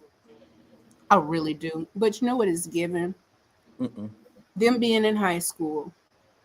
They're not peers, but I think that they are probably in the same, they have to be in the same district to at least be competing, right? No. I'm really hoping that this is not about some little girl, because it's given girl. Because any other time, I will say, especially dudes that play sports, y'all tend to be able to have conflict in a different way, right? Because I've seen niggas fight on the football field and be cool. I've seen dudes fight on the basketball, and after the game, they're cool. But I'm just wondering, like, I have a feeling when all this comes out, a young girl, it's going to be behind like some teenager type shit. You know what I'm saying? Like, oh, he liked this person or she liked this. Y'all are saying, what's she talking about? You gonna see. So Deborah, you're always saying it, but when I'm fucking right, you gonna eat your words this time, sis. If it is over a girl, she better drop it like it's hot on his ass. That's all I do know. Shit. She just call you sis. Yo, what I think is, at the end of the day, he probably gonna plead down. You know what I'm saying? But again, I would avoid these type of conflicts, man. But I do think it's something inside the text where they charge him with first degree, and it's gonna come out, and we're gonna see it. It could be about a woman, it could be about something, but I think maybe they probably had a few, altercations, and that's because I get it. Sometimes they charge up, but I feel like in this situation, especially y'all saying it's Texas and they like to OD on like black boys out there. Why would they want to win that case? You know, so I'm like, why would they try to charge first degree murder if they ain't got no evidence? They ain't got nothing. Like there's nothing in the text or nothing like, None. yo, you come down to the block. None of that. None of that. They just did it because he's black. It's okay. That's Tell what you the think. truth. Yes, that's why it's a double standard. That's why they keep trying to say Ja Morant, he's pointing out guns is dangerous. Shut up. It's called a shooting guard. Stop. Didn't you say? But didn't you say that Carmelo black men to are the like? head. But yo, did you hear about what happened with Tyreek Hill? It's okay. Well, these other white boys, Come on. they shoot threes in college and they do all these things. They don't say nothing. Ja Morant is a good kid. Never shot a gun. Never went to jail. None of those things. Why are we trying to act like he cannot have a gun all of a sudden? Oh, he's under scrutiny because they were playing red dots at referees. I thought he lived in a 2A state. What's that got to do with pointing red dots at? What does that got to do with red dots at referees? Because that's where it all started, is it not? And then also the issue with the kid on playing basketball with them, the 17-year-old, where they supposedly brought out a gun on him. That's where it all started. That's why he is held to a different standard than other people that don't have any incidents like that. What are we talking about? Ja Morant. Are you saying that Ja Morant is a thug and he be shooting people? Ja Morant, the situation that happened with the two situations where one, him and or his accomplices, I think it was his accomplices, were pointing red dots at referees. The other situation was that 17-year-old was playing. What do you mean red dots? Like I'd have to look up the thing again. And the second thing was they were, if I'm not mistaken, a 17-year-old was playing basketball with them, and he pulled out a gun on the 17-year-old reportedly. So that's completely different. I want to find out that is not true, right? I don't know. Those are two. For what we know. I don't know. How we get to those are the two things, though. Right, because Ja Morant is somebody else because he be having somewhat gun gestures, even though he lived in a place where having a gun is okay. Everybody believe in the Second Amendment, right to branch arms. Now we saying because he put a laser on somebody, what is that supposed to be? I don't know. It's somebody bothering him, but because it's black kids, he put a laser. He's trying to shoot me. This is the problem, and we got to stop saying that it is okay for them to criminalize black folks. We only creating 28% of the crime. 69% of crime is white people. It ain't us. Can you tell us when a white player's accomplices were put in? Hold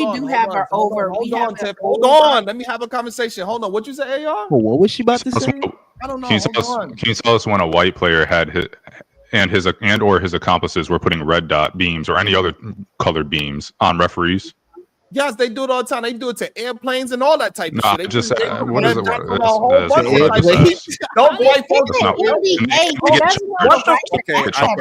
Okay, I see. Y'all don't think that I guess I can't have a conversation by myself sometimes. God damn. I just want to have a conversation. So we saying that those white folks ain't never be doing nothing crazy like that.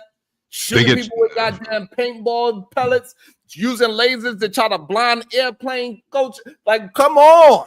They get charged for one, and two, we're talking about a situation where basketball players' accomplices in the NBA were putting beams on referees, and also had a situation that transpired there where possibly could have used excessive force or pulled out a gun on a 17-year-old. So yes, he's held to a different standard, which is why the other black males in the leagues you're talking about, college and NBA, can still do these things. They don't have issues with it. It's Ja Morant specifically because of the situation surrounding him. So don't say it's because he's black. Don't say it's because he's black, because it's not because he's black. Because that's why I asked you, name a white person in the NBA who had their accomplices beaming the referees and didn't get the same treatment, or had the situation with the kid pulling out a gun while playing basketball. If you can show us a white person that has that situation or similar situations and didn't get treated the same as Ja Morant, then maybe you have a case. But Ja Morant is not the only black person in the NBA. There's other black people in the NBA. There's plenty of them. They do similar gestures and they do not get treated the same. Okay, so you saying that it is fair to have a rule just for one player and not for the whole league? Yeah. That is insane. But no, that's not okay. If you're gonna have a rule, then it gotta be a rule for the league, not a rule for me. So this is the problem, that we think that it is okay to put rules on whoever deemed to be a menace, a thug, a tough guy, even though he comes from a two-parent household. So what? He had a goddamn fight. Who cares? It wasn't. He didn't get arrested for it. He didn't get locked up for it. We didn't see no video of him pistol whipping anybody or any of those things. So he need to get the same grace as everybody else that would have a case of whatever the situation is. You cannot say it is okay to have one goddamn rule for one player. No, that should be against anything you stand on as a man. No, it's not okay. Okay. One, it's not one rule for one player just because. Again, there's a whole bunch of other context around it, which is why he's treated differently, which is why he's held to a different standard. And that is completely normal in the NBA. Superstars get different standards when they get calls than role players or bench players. So, no, there's plenty of these situations where there's not a default rule that applies to every single one at all times. He has situations previously, and then on top of the one situation, he had another one, and then another one, and then another one, and so he keeps on doing it. He doesn't seem to have learned his lesson, which is even he got suspended and is still doing it, so he hasn't learned his lesson. So we can have a conversation. Slow down. No, we're just gonna agree to disagree. John Morant has plenty of situations. You don't want to have the conversation. I mean, I don't. If we can connect it back to this, then yeah. But I think we might just start, going back and forth about John Morant. If you stop going so damn far, we could be able to connect. Okay. You're going way too far down the road. Right. I might be.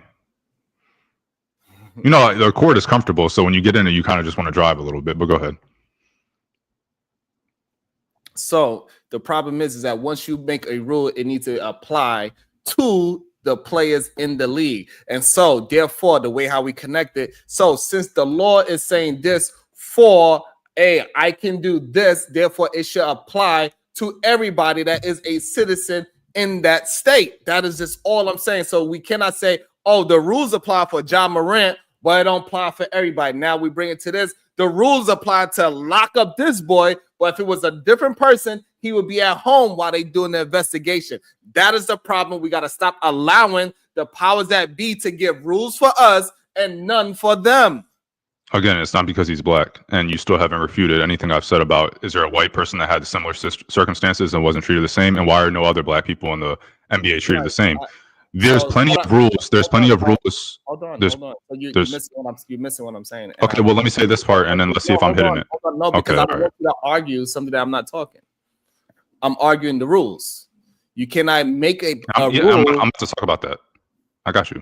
There's plenty of rules in society that apply to some and don't apply to others. When you're on probation, the rules that you had don't apply. If you're a felon, and most states, I think it's still most states, you cannot vote. Regular citizens can. So there's plenty of rules where if you do something out of line, you get some of your rights. You are held to a different standard than regular citizens.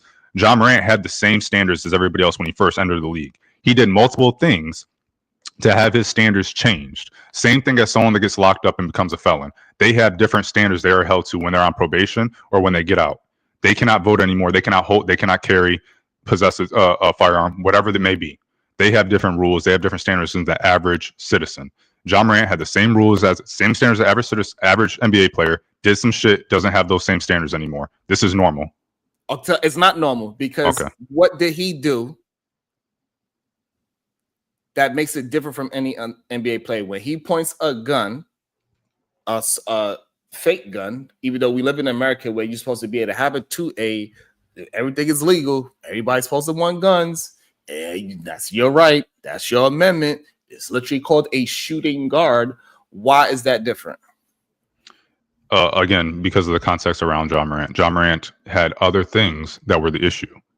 It's not just, he was making the shooting fingers. Otherwise, we wouldn't be having the situation. It was the other stuff surrounding it, i.e. his accomplices doing the beams, again, having the situation with the kid. But hold on. What do the accomplices have to do with John Morant? That's what I would have to look in the investigation. I just remember it coming about looking in the investigation. All right, so we're going to take that out since you don't have because it's part of the context. We're not taking it out. It's not a part of the context if you don't know what the reason why it's not, because a red beam doesn't have anything to do with a gun. Yeah. Okay. So it does have something to do with the context because that was part of the issue. That was really, I think, the first one that started it off. If I'm not mistaken, the 17-year-old and pulling out the gun and stuff, that happened after the fact. So that was the first thing that got him on the NBA's radar. So yes, it is regarding. It does matter in this context. You can't just say it doesn't. So you're saying because of lasers now he cannot? That's crazy. Right, because you're saying lasers is making him to be the standout. No, someone said, let me taste. That he can't do a gun gesture that everybody does. And again, in the NBA, if you're going to make a rule that he should not have got in trouble for making any kind of gun gestures for shooting, I shoot better than Steph Curry, like for shooting, is what I'm saying. So they make the rules differently for other people because the laser thing is the laser thing. That is separate from anything with a gun. Yeah. But So because John Morant have this image that it is okay. That is the issue. And so now when we translate to this, again, the young kid in that state, this is the normal behavior, having that little pocket knife. Now all of a sudden that pocket knife is a weapon and he is premeditated murder. He wanted to go to school and kill somebody. That is all bullshit because literally BMU just came up here and explained how one judge, he excused one white boy for killing somebody and then he accused another black boy for killing somebody. He gave him 20 years. That is the double standard that we have to fix instead of trying to argue some moral standpoint. These other people are not fighting this moral standpoint. Why are we? they are fighting that's the whole point of the judicial system. Very, very nuanced. Every case is not the same. So him bringing up these cases, and you guys keep on saying a knife is not a weapon. A knife is still a weapon under Texas Penal Code. It is still a weapon. So I don't know why you guys keep on saying oh it's called a tool. It's not. I don't know, maybe in another penal code it's also named a tool, but under Texas Penal Code Title 10 Chapter 46, knife is defined as a weapon. Right. Now that is completely separate to whether a knife can be that is completely separate if a knife can be at school. Or a pocket knife, I should say. Oh my God. So now you have to define what a knife is. Okay, Texas. Okay, that's fine. Texas. Okay, Texas. Slow down. Let's have a conversation. You don't have to rush through the conversation. You don't have to be so. Just slow down. Let's have a conversation. Don't talk over me. Then talk through me like my words don't mean anything. Slow down. Everybody's not as fast as you. Okay, define what a knife means in Texas. Texas Penal Code Title 10, Chapter 46, 46.01, down to 7, quote, knife, unquote, means any bladed hand instrument that is capable of inflicting serious bodily injury or death by cutting or stabbing a person with the instrument. So that is separate, which Imperius doesn't understand for some reason, than what is defined as a location restricted knife, which means a knife with a blade over 5 1/2 inches. Everywhere else in that penal code, chapter in the Title 10 46 Penal Code, the only time knife is referenced is in the context of a location-based knife, which is why I argue that he had the right to have his pocket knife on him, legally speaking, not going by the school ethics, have it on him at school. Okay, so that means a screwdriver is a knife. I don't know. What you mean you don't know? You just a screwdriver is not a bladed hand instrument, as far as I'm aware. Okay, well, I would have to look at case law. I don't know. But you know what, Sharon? There might just say a screwdriver is a bladed edge. Yeah, he did say that, but it's all good. Well, no, but here's hold on. It's not just the bladed part. Anything that you could use that can stab or cut. No, it's not anything that you can use. Quote, knife. This is only in the word. This is only regarding knife. It's not regarding screwdriver. This is only regarding knife. It's a what? Knife, end quote, means any bladed hand instrument that is capable of inflicting serious bodily injury or death by cutting or stabbing a person with the instrument. Stop there. So therefore, that is a description. Hold on. So right there, so far, that can be a description of a goddamn scissor. No, it can't. Oh, okay, my bad. Okay, yeah. This is what I'm saying. Slow the fuck down so I can have a conversation with you. Please stop thinking that you know what I'm going to say before I say it. Please. I want to have a conversation.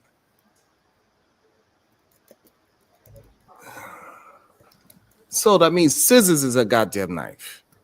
That means a goddamn box cutter is a goddamn knife. Yeah, it could probably be considered a weapon, yeah. That means a screwdriver could be a knife.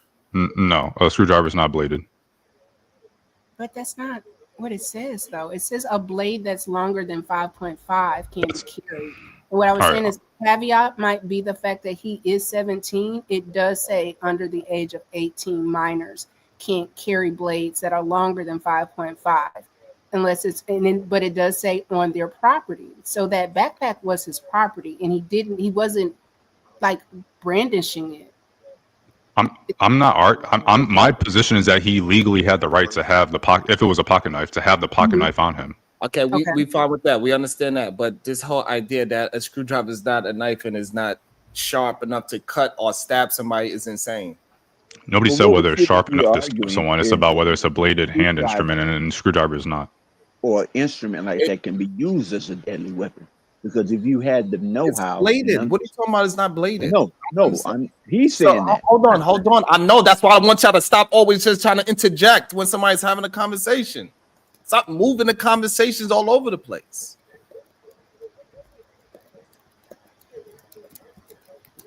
So now that the blade, it needs to be over 5.5 inches. That's a location-based knife. So if it's under 5.5 inches, would it still be considered a knife? Yes. You're not sure because it doesn't. No, I'm not understanding. I don't think. What? Ask again. Sorry. It doesn't specifically say. Are you asking if something is under 5.5 inches, if it's a knife, if it's still considered a knife? If it Yes. can? Yeah. It would still be considered a knife. Yes. So a butter knife is not bladed, but we will call that a knife, correct? And by definition, probably not, because it's not going to be used to stab and cause serious bodily harm. And if it's not bladed. You just said it's not bladed, so by definition, it's not a knife. This bothers me. So right, so a screwdriver is bladed. I don't know why you're saying that. Because I work with tools all the time. That's why. Well, you're saying screwdriver. I'm over here thinking about a Phillips or a flathead. Maybe there's other screwdrivers I'm not aware of. But just because something has a sharp end doesn't make it bladed.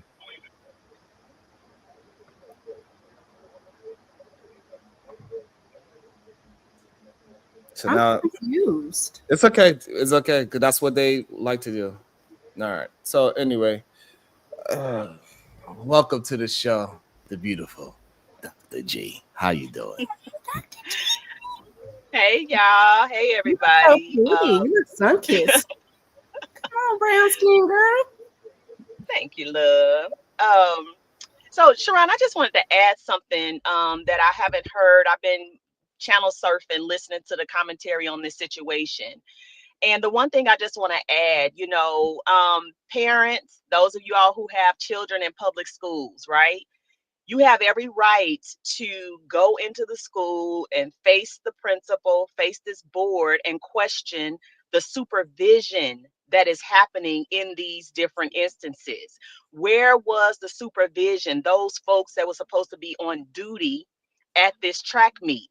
Anytime you have students assembled for athletic events or anything like that, staff is supposed to be on duty, right? Now, perhaps they couldn't be in control of everything, things tend to happen, but I'm seeing instances where there is no staff to talk about around when these things happen.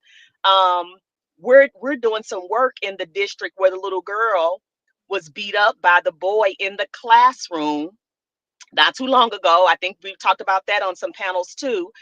Again, where was the supervision? How were they able to fling computers and get thrown across a classroom and desks thrown, and no mention of the teacher did this or the principal did that, right? Please, at the end of the day, make sure that your administrators understand that you hold them accountable for protecting your children when you're absent. It's called in loco parentis. They are responsible for the safety and well-being of your children when you are not present. That means they need to be on duty. There needs to be folks at designated areas. When I was an assistant principal, it was my duty to be at various sporting events on duty to make sure that teachers and staff and folks were in place in case things happened, right? And so when I became a principal, I did the same thing. I made sure that my staff was in place, security is in place, so that when kids will be kids, when boys will be boys, and those kind of things happen, we are on a proactive stance as opposed to reactive, right? And I'm not seeing that. I keep seeing incidences in the news, but there's no speak of the adults and where they were and their account of it. You know, they didn't see anything. They weren't around. That's unacceptable. And I think in both instances, the one where the little girl was fought in the classroom and this one, we ought to be talking about culpability of the school. Some of that needs to come into context here, in my opinion. So I just want to add that if you have children in public schools, please hold them accountable for the safety and well-being of your children when you're not there, because they are responsible. I love it. Thank you for that. That's very important, because a lot of people do not hold these people accountable, and they do. And it seems like they're getting really lackadaisical, Sharon. It's kind of like you just got hundreds of kids around. You got a classroom with 30 children, and I'll step into the hall, or I'm going to the restaurant. Oh, I'll go get a cup of coffee. I'll be right back. No, you have to be, you got to manage children. These are kids. Dr. G, my other question was not only the violence, these are 16, 17-year-olds. These are kissing and fucking and sucking on each other. It's my daughter. We don't have to add that part in. We don't have to add that part. No, we do have to add those. Hold on. Stick to the topic. Hold on, because I don't want to talk about sex. But that doesn't have a value add to you, but they're adolescents and teenagers that should be policed. Because the problem is that when we start adding extra things into what adolescents, then that's when it gets like what Dr. G is saying, right? We need to stick to the fact that we got to hold people accountable. The adults need to be held accountable. When you start saying other things, that takes away the accountability. That's the problem. And look, what happens? A flathead screwdriver, also known as a slotted screwdriver, has a single flat blade. Sharon, y'all go ahead. I just wanted to add that. Thank you. You're doing a great job. Love y'all. Peace. Thank you. So again, yes. So a screwdriver, according to what AR just read and what I just read, it has a blade. I don't know what kind of screwdrivers y'all been using. But especially when you buy a brand new one, they are very sharp. They definitely could stab or cut. Insane. But so therefore, all those things. That's why it is weird that we keep trying to act like this 3-inch knife thing is a big thing. The problem is that if he was white, he would not be charged the same way. He would be at home. That is the issue with this situation. That's the problem. And I hope AR read that. AR, was you there? Was white. Yeah, I'm multitasking, but I saw it. Okay. So yeah, flathead can be considered a blade. All right. So now that we had to understand, because I know y'all need to be literal when it comes to a black young man. For some reason, he has the least amount of like, if it ain't to the textbook that we gotta go to, the fact that we gotta go to penal code should explain that. Hey, it's a fucking problem. We already. I guess. Why were we even talking about that? Because I'm in agreement that he had the right to carry the pocket knife. The problem is that you wanted to argue that a screwdriver is not considered a blade. So that's what we was having a conversation, that a lot of things that everybody's keep trying to make it seem like this was a weapon, and that no, it was not a weapon. Which you agree with that part as well. It's just a tool. And so we just minded it out.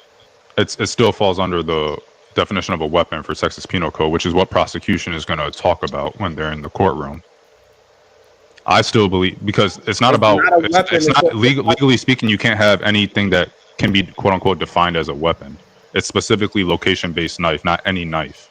And even though these other knives might fall under what the definition of a weapon is, it doesn't make them location based knife. It doesn't mean that you can't have them at school. And prosecution is still going to talk about how it's a weapon. But the problem is anything could be a fucking weapon. A hammer is a weapon if you use it properly. Understand that. All right, that then. Doesn't. So again, what I'm saying is this: we gotta. I don't know what's the problem. I don't know why it is okay for the law to be so extra on us, but not on nobody else. Why do you think this is about black people in this law? Mechanism. Literally, I don't understand why we keep trying to act like it is okay for them to put extra on the black kid. What And we gotta part be of so exact to the goddamn law. But when it's a white kid, you don't have to. who doesn't? Why do you keep on saying you don't have to? Why we keep missing that point? We are arguing something that we are not trying to argue. Why we keep trying to make it has to be he's gonna get locked up because of the law, where everybody else get off because of the fucking law. They don't all get off. Well, George Zimmerman did. Argue all. You guys keep on bringing up George Zimmerman as if it's even similar to the situation. Don't be obtuse for no reason, please. Y'all keep on Y'all keep on bringing up the y'all keep bringing up the Zimmerman. Why you being so literal that I can't even have a conversation? Y'all keep on bringing up the Zimmerman thing, and it's a completely different situation. Because it's true, right? No, Zimmerman. The situation with Zimmerman was that Zimmerman called the cops, had the dispatch, told them to stop following. Like the rule. You wanted to bring up Zimmerman, and now you want to talk about something else. When you're done talking, I will talk about Zimmerman then. A quick question, then you can have it right back, asshole. Yeah, Shamron, are you sure you want to trade those light skins in for the darkies? He's light skinned like you, by the way, ADS. So. Hey, are you a light skinned brother too? First of all, why do you have to say darkies? That's crazy. That is crazy. That was wild. Yeah, I am. I'm mixed, so I'm pretty light skinned. Like Steph Curry, Klay Thompson, Blake Griffin. Okay. Well, damn, that's one of us fucking up. He mixed. He beige, babes. He's a half and half. He's a mixie. But hold on. What they call it. Hold on. Let ADS get in there and Ambassador 750. I know he played with the children, so he don't have much time. Go ahead, ADS, then Ambassador 750. Yeah, brother. I mean, it's really kind of crazy, right? That we going so hard to put the charge on this poor young man versus actually absolve him of this particular crime. I mean, plenty of, let's just keep it, people who have performed this type of vigilante justice, per se, have got away with this scot-free. But the minute we do it, we got to have these kind of conversations where we have to almost demonize the child, right? In order to, I guess, make a point, you know? I mean, it's easy to see what this really is. It's a control mechanism. They don't want black folks getting out of hand. So, you know, they got to make an example out of one, right? To make sure that no one else does it. So let's just see what happens. But like I said, I think the boy is justified in what he did. Probably should have happened sooner. Maybe we wouldn't have to deal with this now. And that's that, right? Oh, have a good afternoon, Sharon. Looks like your chat is starting to Slap respond. the taste out of your mouth. I'd like to see it. Nah, he ran. That was crazy. You can't say darky. It's out of run. It's orange. It's out of run. Yeah, that was uncalled for. Like, where did that come from? Like, what are you talking about right now? Yo, shout out to Dan the Rebella 747. He said, "Darky, drop him, god damn it." He tried to get up out of here. He caught your ass, god damn it. Go ahead, Ambassador 750.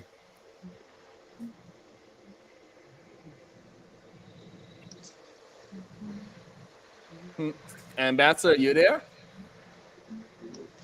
All right, while he get his mic together, Ronald is back. You want to jump in? Sure. Yeah, one of the things when it comes to the school system and people, you know, like kids, I should say parents being there. Yet, I know when my kids have like an outing or something, they usually ask for volunteers. So, you know, if we want our kids to be better supervised, we need more parents to show up and, you know, volunteer so that there'll be more parents, you know, a lot more adults there at these situations. And also, if we believe that the system is against us, we really got to train our children that it's best to walk away in situations like what just happened in Texas. You know, I don't want my kids to be judged by 12. I don't want my kids to be buried by 6 or carried by 6. I don't want them in any of those two situations. I want them home with me. That's it. Okay. Ambassador, you there this time? Damn. Nope. Go ahead, AR. Yeah, AR tripping today too, though. I ain't gonna lie.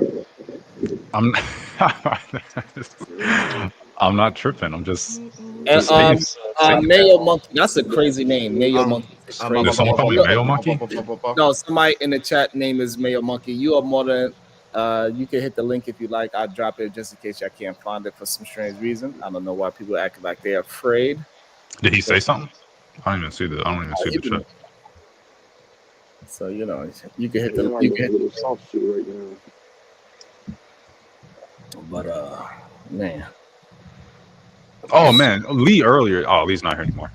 He said something like, you know, if you know, pretty much it sounded like what he was saying anyway. It was like, oh, you know, the justice system is going to do X, Y, and Z. Don't teach your kids or don't fight against it. And it's like, it just made me think about all the civil rights.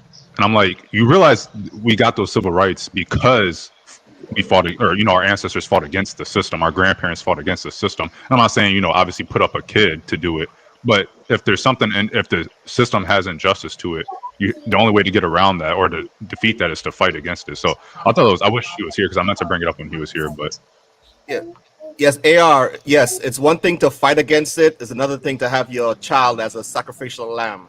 Like I said, I'm not saying send a kid off to, you know, fight. If I perceive there's injustice in the justice system, let me sign my kid up that's 17 to go stab someone to kill him to show the injustice or whatever. But I'm just saying, like, the logic behind it is off. It's wrong. Yeah, so because he was talking about it as an adult as well. He was just talking about the justice system generally speaking. Yeah, so like I said, we just got to train our children better, and you know, we don't. Everything doesn't have to always be a fight. It's okay to walk away. Nothing's wrong with walking away. And you hit your head. Another day. Be careful. No, I mean I agree, but at the same time, you know, that the arbitrary standard of when to walk away and when to stand your ground, you know, is kind of what we're discussing here. Right. And also, and you got to remember, we're talking about kids, right? Kids get into fights. Like I said, most of us got into fights when we was in school. So we don't want a situation where everybody's walking around with little weapons or little pocket knives or whatever, that if somebody tell you that you don't like, or if somebody shove you, you pull out something and stab somebody or hurt somebody. All right. Whether my son is, any of my children is right or wrong, when I get that message or when I get that phone call from their vice principal, I don't want to hear my child is dead, whether they right or wrong. You know, it's just plain and simple. But we for sure, but that consequence for people's behaviors. Like, I just, what is the culpability of the young man that told him to get out of the tent? Like, at what point did he become that culpability? Where's the culpability of the goddamn government and the law to hold everybody to a certain standard?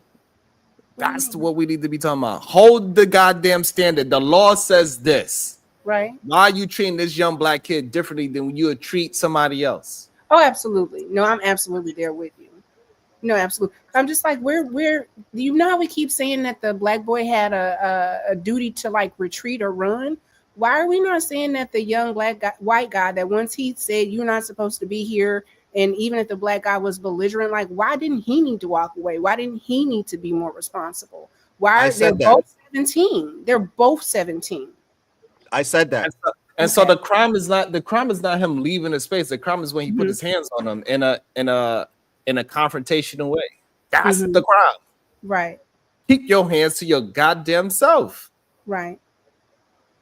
I just don't understand when people are like, well, he shouldn't have pulled out a knife. Like, if somebody attacks you and hits you, am I supposed to be like, oh, you only pushed me, so I'm gonna, like, this whole let somebody sit up and beat you up? Like, I'm never.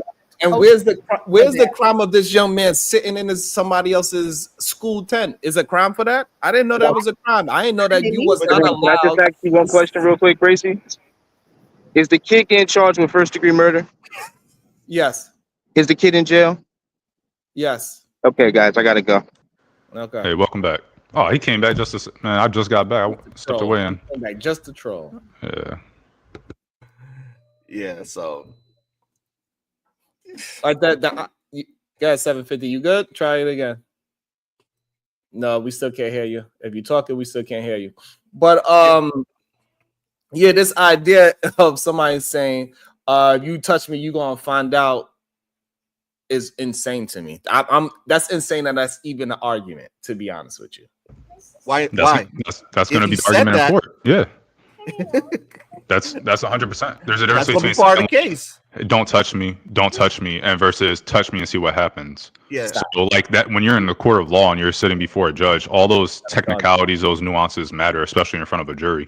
And so the wording, just that wording alone, can change a case from self-defense to not self-defense. So saying something like, I said, don't touch me, and then stabbing versus touch me and see what happens before he even touches you. That can change the whole situation. And that's what the prosecution is going to open up on, because another thing. That's fine. That's what they're going to use, but it's crazy that we are trying to say that justifies him going to jail. That's the part I'm saying. I don't care if they use it as a defense or not. It doesn't mean that it's going to work. Correct? Right? The same way how you just speculating that that's what they're going to use. I could also speculate that it ain't going to work. So, but I'm confused why people that is in the where we don't have to speculate and say this is what they're going to use, like that's supposed to justify. It doesn't justify anything. Is what I'm saying. When you have a weapon with you, you're a little braver. Plain simple. That's fine. That's fine too. But again, Ambassador's mic is working. But again, him being braver, and yeah, you sound like your microphone's working now. That has nothing to do with anything, right? If I had a gun, like for example, a dark alley, 3 o'clock in the morning, right? If I had a gun on me, I got a better chance of, okay, sure, I'll walk through it because I got a gun. Compared to if I don't have a weapon on me, I'll go another way. That liquor courage you talked about is all right. So if you want to make the case for the prosecution and say, oh well, he went up and instigated, or he was there because he had this knife and he felt brave or whatever, maybe. But legally speaking, there's nothing wrong with having, even if it does make you braver, having it on you, because you can have it on you and still be saying, don't touch me, versus touch me and see what happens. Yeah. And just because you were braver with the knife, because you knew if he touched you, you would be able to respond in a better sense or whatever, doesn't make you guilty. So you saying that he had a knife on him, so it made him braver, maybe that influenced how he responded, but that still is that doesn't really matter that much. No, it's going to matter. It's going to be part of the case. No, it's going to be part of the case, but I'm saying him being braver because he has the knife is irrelevant. Because, like I said, no, it is not. Him having the knife matters. Being braver is irrelevant. What they're going to say is that he knew that even though this guy's bigger than him, there's something he could use on this guy. So what we're saying is this, Ronald, we don't care what they're going to use to try to prosecute. We don't really care. What does that matter if that's what he's going to use? They could say that he was insane for a we give a fuck. Who cares? That don't have nothing to do with what actually happened. Whatever the lawyers are going to do, they are going to do. And it doesn't matter if they do it or not. It doesn't change the fact if he should have protected himself or not. That's what we're saying. So regardless of what he said, how does that change the fact that he should be at home? He should not be at $1 million bond. He should be at home while they investigate. And then once they got the evidence and they go with all the phones and all that, and then they see that, hey, you did X and Y, Z, then that's when they're supposed to lock him up. Do what the law says for you to do. What? So if a child dies, you could just go home. That's what you're saying? I definitely am actually with Sharon on this, even though I think that was disproportionate force. I know Tiff earlier said that it's based off of text and all that. I'm not a fan of if someone is not a flight risk and someone does not pose a threat to the rest of the community. Obviously, this kid, if he doesn't have any history of being a thug or doing something else to the community, yeah, a situation happened and we're all in agreement that it shouldn't have happened and it was a bad situation. No matter he used disproportionate force, whether the other guy was the aggressor, whatever, we agree that was an unfortunate situation.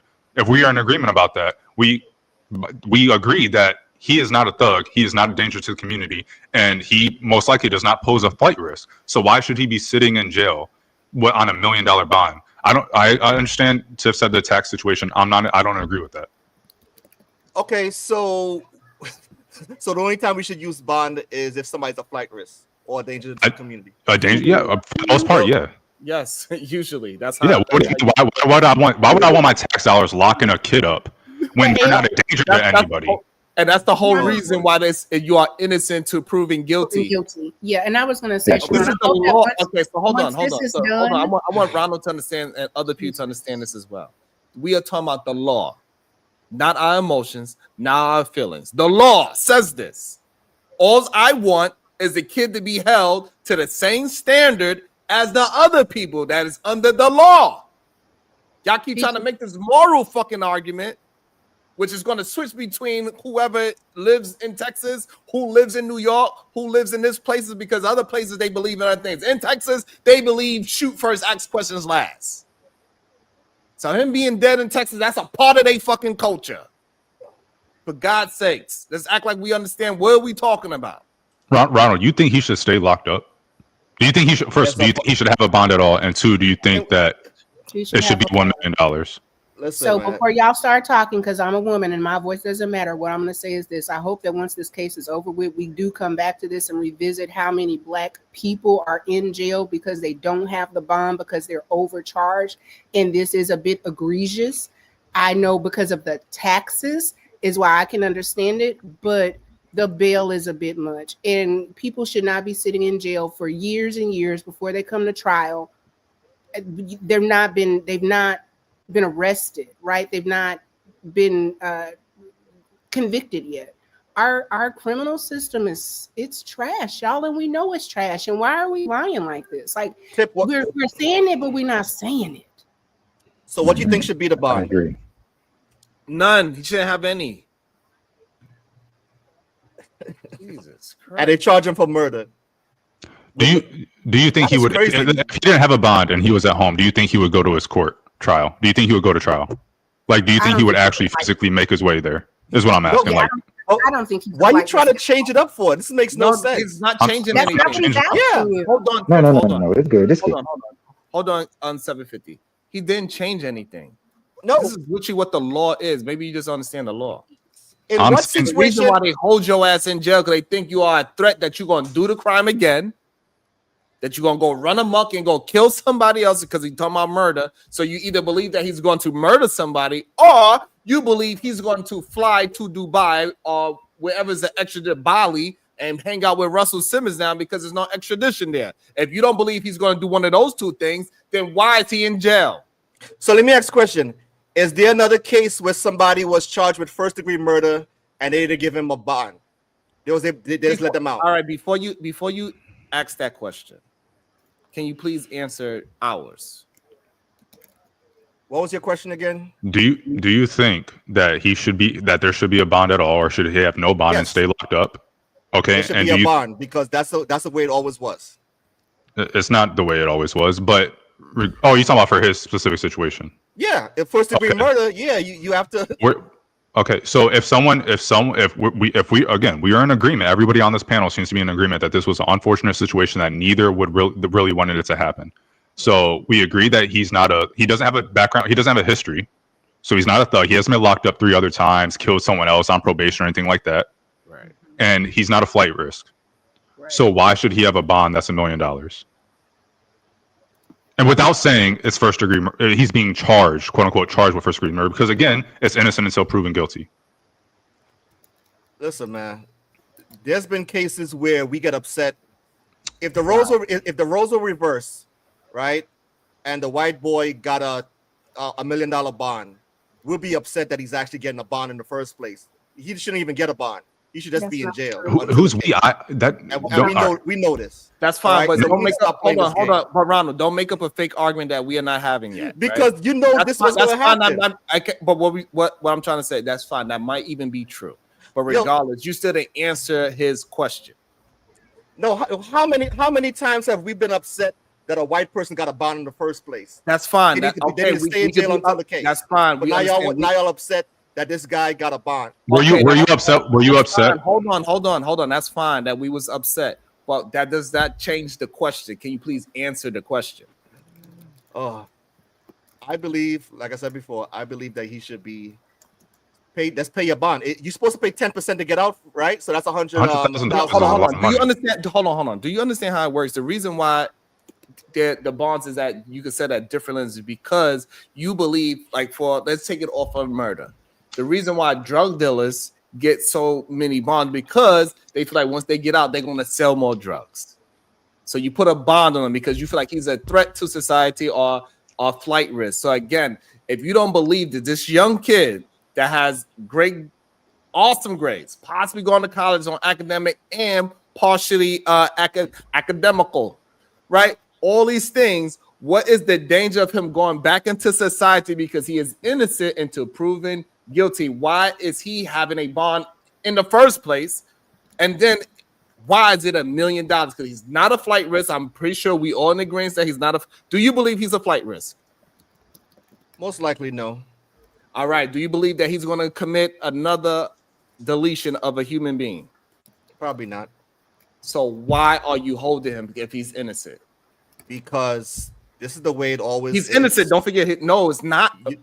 You're trying to change the law because it's a young black boy. It's not changing. I'm not changing the law. Hold on. We are not changing the law. Or the rules. No, we're not changing the rules or the law. We are holding the state to the law. Oh my gosh. So this is the thing about bringing in race, because you can do it both ways. You know, one side is saying, oh, you know, if it was a white kid, this wouldn't be happening. And you're over here saying, well, anytime it was a white person that did this, you guys would be saying, oh, why does he have a bond at all? He should stay locked up. Remove race. Because I never said, I didn't say anything about the dude being white. I didn't say anything about the dude being black. So if I'm asking you this question, don't say, oh, well, y'all or we, any other time this other happens, blah, blah, blah. I've not said anything yesterday or today about one being black, one being white. That is irrelevant to me right now. What I'm asking you is that this kid, not black kid, this kid, we agree, did something to another kid. Yeah. Doesn't matter what color. We agree that was unfortunate circumstance, and we agree that he's not a flight risk, and he most likely is not a threat to his community. Why should he have bond? Don't say black, don't say white, and don't say, oh, well, emotional plea is a first-degree murder. Because another child died. Another person died. That's why. Okay. So if they charge, this is for So everybody. Anytime someone dies, someone should have a bond. If they charge you with first-degree murder, you should have a bond. Do you agree? Do you agree that people get upcharged? Yeah. It's possible. Do you believe that people are innocent until proven guilty? Yeah. Do you believe that bond is there for basically two reasons, or at least the two most common reasons are flight risk and threat to community, not about what the charge actually is? Because if we're doing by correlation, yes, there's a very strong correlation between being charged with first-degree murder and having a, possibly being a flight risk, or more likely being a threat to your community, especially if you have a history of this stuff or a record. But if you don't have any of those things, why are you still saying this? It's all three. But like I totally understand. Like I know in like LA and stuff, a lot of people get out with no bond and stuff. Like I totally understand that, right? But like I said, this is murder. They are charging this boy with murder. So I totally understand why they want to do that. We shouldn't just want to change the law because we feel sorry for a 17-year-old child. It's not about a 17-year-old child. Okay, hold on. Do you understand what bond is? I understand what bond is. All right, so what is it to you? It's like he said it, like you said, it depends. You don't want this person to be a flight risk. You don't want this person to do it again. Okay, so and it also so let me not do that. So because you don't, bond is to ensure that the person appears at court. That's what it's for. It is something that you use. You put cash up or your house up and say, hey, I'm gonna make sure I come here, and if not, you keep either my money or my house. And it also depends on the type of crime you do also. It does not have anything to do with the crime. For example, like I said, in LA, there are certain times where, like if somebody commit murder, do they allow them to walk free compared to if they steal something? Yes, literally, yes. Really? Yes. In LA, somebody committed murder and they just like, yes, okay, because you are innocent until proven guilty. It's actually in the Constitution that you ain't supposed to hold nobody on bail or bond. That's a part of the Constitution. That's law. Right now, right now, going on in New York, I could go and stab somebody. They have to let me go the next day with no bond. Yes, they're supposed to set a bond, and if you can meet the bond. No, I mean let him go. No. What part of the Constitution says they can't have a bond? Yes, because you're supposed to be able to. You can't just hold on. You're over talking us, Sharon. We're letting you talk. Because you're not saying what we are talking about. No, we're not saying what you want to be saying. You're supposed to be able to fight your case. You cannot fight your case while you're in jail. I think what's getting missed here is that when you co-sign people getting locked up without proving guilt, you're letting the state punish people without proving guilt. That's what you're co-signing. So Don't so bring you're that up, saying, though, oh, it's based on the law and stuff. We can't And I'm talk just, about bail and people not being represented. That's not what this case is about. Don't talk about that. what about representing? I don't We get it. can't chew gum. No, we're only talking about this part. We're only talking about the black boy. Well, where does it? Don't The bring Eighth anything else Amendment. up. The Eighth Amendment approves bail, just not excessive bail. So I'm not quite sure where that came from. That, well, Sharon just said by the Constitution you're not supposed to have bail/bond. No, but It's what Sharon. he's You gotta saying laugh at is it. he shouldn't be charged with an excessive bail for a crime that We he had we to plead we guilty. agree. Yeah, I'm Okay. with you. Yeah. That's what he's saying. Like, can we not do this? Let's not be obtuse. I mean, it doesn't Everybody seem here like is Ron. very smart. Everybody here is very educated. Everybody here is pretty much right on some things. Let's just agree. The bail is excessive. Next point.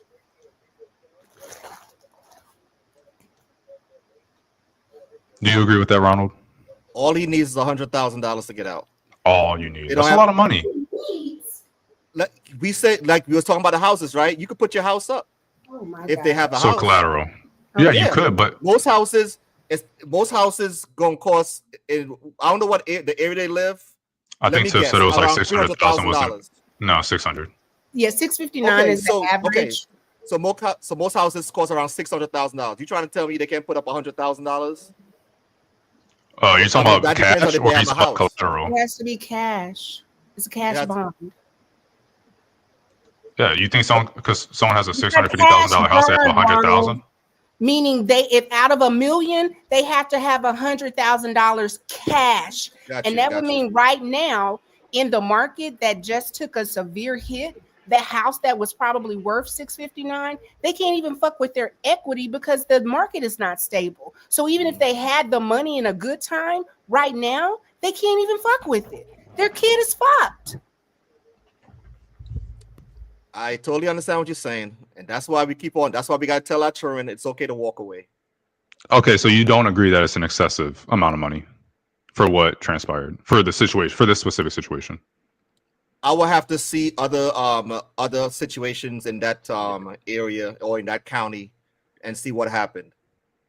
But million for this type of situation, you know, in an area where is students, a student got killed, I could understand because there'll be an uproar on both sides. You know, so you more afraid that it's going to be an uproar? Yeah, just like how a lot of times they look at the uproar in the black community. So when they release people and they know we going to be in the uproar, why you don't say it for them? What are you talking about? Right? You want to get with this whole y'all shit. They release people when they know we don't want them released. So why are you worried about it if he's going to get released or not? In this so-called uproar, and it's going to upset No, like I said, white folks. I think, like I said, it's not about the uproar. What I'm saying is, for $1 million, I think I don't see a problem with it. I would like to see if you could find me where that same judge in a situation like this, where there was students, a student got murdered, he let the other person out for like $200,000 bail or something like that. Then I'll be like, okay, you know what? That's not fair. But if that's what they usually do for murder, they put it this, you know, they put it like that. There's even situations where judges have like put stuff bail for like $100 million or something like that because they don't want that person to get out at all. No, right? But if you notice, they have been raising money. They have been raising money. Yo, the amount of trying to keep a black young kid that is not a criminal to make him a criminal is insane. Nuts. But the fact that he killed somebody, you know, that's the reason why he's in the system right now. Well, you're saying killed, but it's easy. The case hasn't been, the conviction hasn't happened. The jury hasn't decided. It could easily be self-defense, which will not be the same situation. Ronald, let me ask you a question. One Go ahead. question. And honestly, it shouldn't be first degree. 1 second, Ambassador, 1 second, or y'all can answer. He stabbed this boy one time. Do we believe, had it been more than once, you would feel different? But because it is a one, like he did not overkill, because we know overkill is a thing, but to stab once and run, we're saying the stabbing was not necessarily what you believe is the appropriate response. However, are you saying he had no right to defend himself? Listen, it doesn't matter where he stabbed him 1 time or 10 times. The boy still died. You got to It does understand not that. matter. So stop saying this. It does matter how many He times. used whether he used the knife, whether it's a pocket knife or a butcher knife or whatever. Another child or another student athlete got killed. All right. So stop saying he's only 1 time. That 1 time killed somebody. You can All get right? a one It's just plain and punch simple. and can kill Okay, somebody. hold on. See, this is why I'm glad you're not a lawyer. LL with the $10. Sharon, yes. Ask him where his family is from. And he said Trini. They don't know yet. And he said Trini. Trinidad, jump up, Trinidad, jump up, Trinidad. Do you think he should be charged as an adult? Dude, I would say no. He should be charged as a child because, like I said, he's still, But as a child, most likely he might get like 5 years. Yeah, but they charged him as an adult. So are we in agreement that he shouldn't be charged as an adult? A lesser charge. I do, like I said, I do understand why. I mean, You just said he shouldn't be charged as an adult. I said they did. Are we in agreement that they shouldn't be charging him as an adult? I think he should be charged as a child, but hey, Okay. they charged him as an adult, so I mean, He's I'm not going to be 17. upset over it. 16 is legal in Texas. He's 17. He's technically an adult. Okay, so, Well, 16 you can't vote. 18 is still the adult. 16 is just age of consent. But that. So I guess you can't charge him as an adult. Yeah, that's what I'm saying. We're not talking about the rights Gotcha. you should have. Gotcha. AR, I never thought you and I would be this much in sync. This is sick. I don't know. I don't know if I'm not a bad guy. It's just like some things I stick. I don't think he should be locked up. He like, I don't see the purpose of him being locked up right now. It does nothing for the community. If anything, it punishes the community because that costs money. Okay. So now you have one kid gone from being unalive. You have another kid locked up, being traumatized in jail, being away from his family. Right. And we're paying, or Texas is paying that. Right. So where's the that's my question. Where's the positivity of him being locked up? He's black and he's in jail, and they get to say that this little black boy was violent and killed this young rising twin that was American star. He was going to be in the NFL, and look at you, ghetto black people. Can't even give you any money. Look how y'all act. You bring knives to track meets. And this is why you people can't be trusted, because you're all criminals. Even at a track meet, you're criminals. I'm surprised that Ronald is holding his position. I'm very surprised because Ronald's usually like more like on the side of law and doing things correct. No, baby, hold on 1 second. And I'm just surprised. Yeah, you want to? I feel like you want to. Like I said question was actually for him. I'd like to see you try it. Y'all gotta, God damn, y'all gotta rise. Let me run this damn show. Relax, goddamn. Shit. Hold on. Now he can't even ask the question now.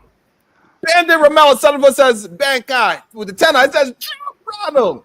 Anyone else? Now y'all can interrupt. Yes, baby. Yeah, that's messed up.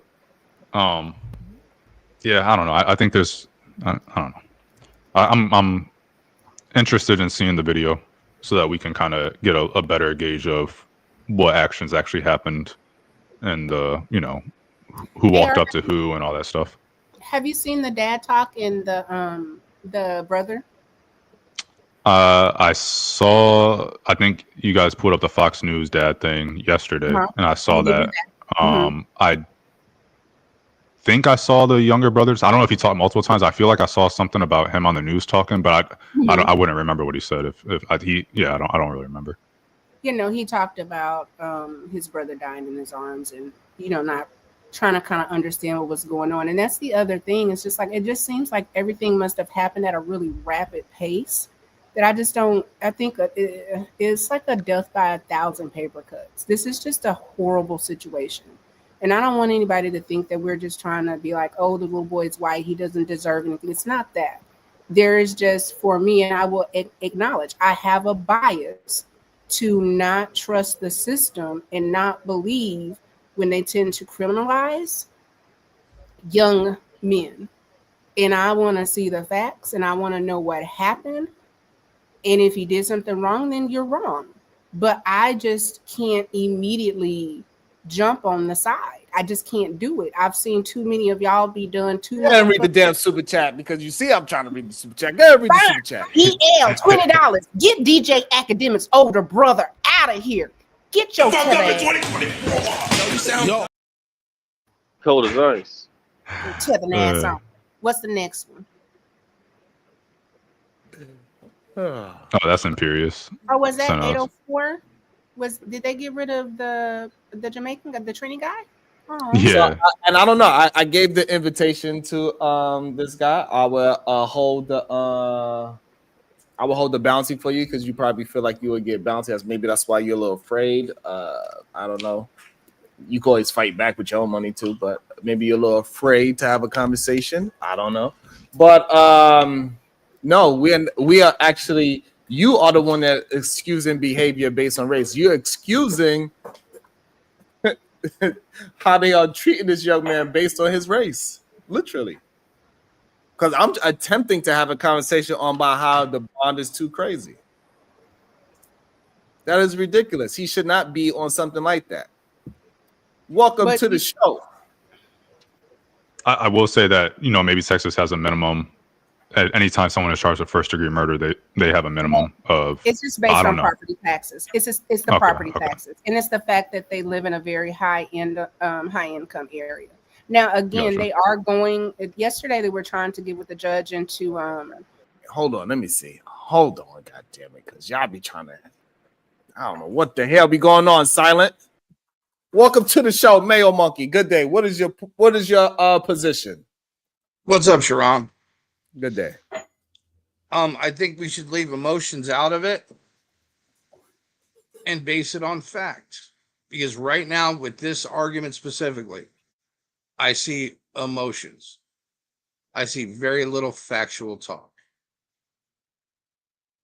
Honestly, we don't know right now many of the details that actually matter when it comes to the legal standards and the law. Would you agree with that statement? No.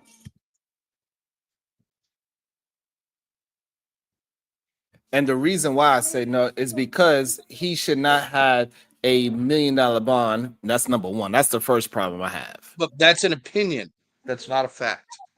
Right, because usually people that are criminals get this type of bond. People that is a danger to society get this kind of bond.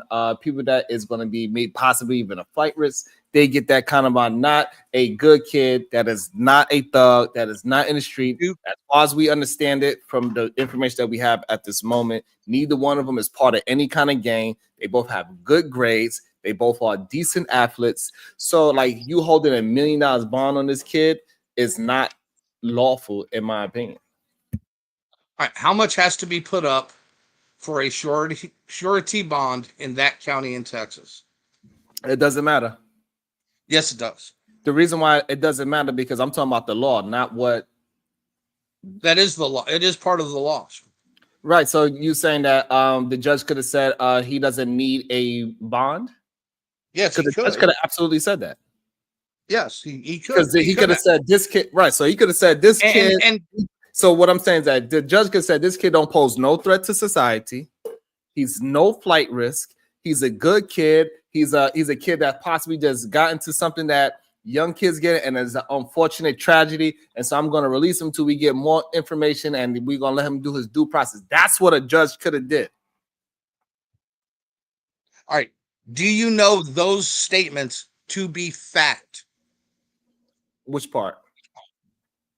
All of them. Everything you just said. Do you know that to be an absolute fact? That the kid is not a thug? Yes, he's not a thug. Do you know he has no criminal record? Do I know that as a fact? I don't know that as a fact, but I don't believe a 17-year-old like him has some kind of, Who would know that?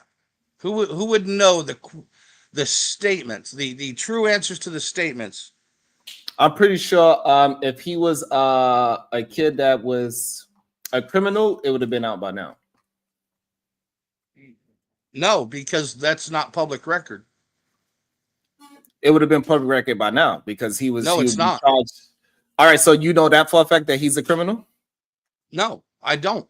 Okay, so fine. So let's deal with that's what but that's still I want us to not have a emotional argument. I want to deal with the facts at hand. The facts at hand is that he is not a criminal. He's not in a gang. that we know of. As far, right. And we know of what we know right now is that he's a good student, a good athlete, never been in trouble. And he come from a 2-parent household, comes from an affluent neighborhood.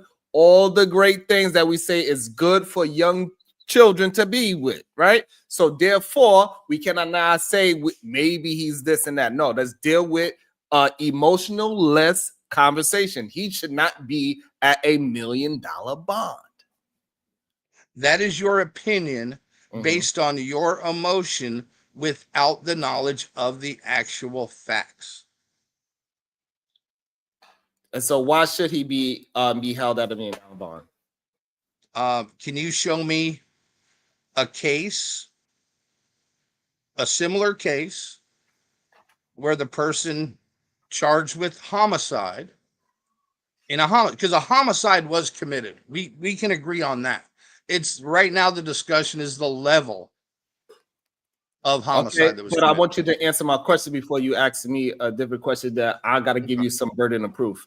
What I'm asking you is, what is the reason why this young kid that is not do you believe that this kid's a danger to society from what you know as of right now?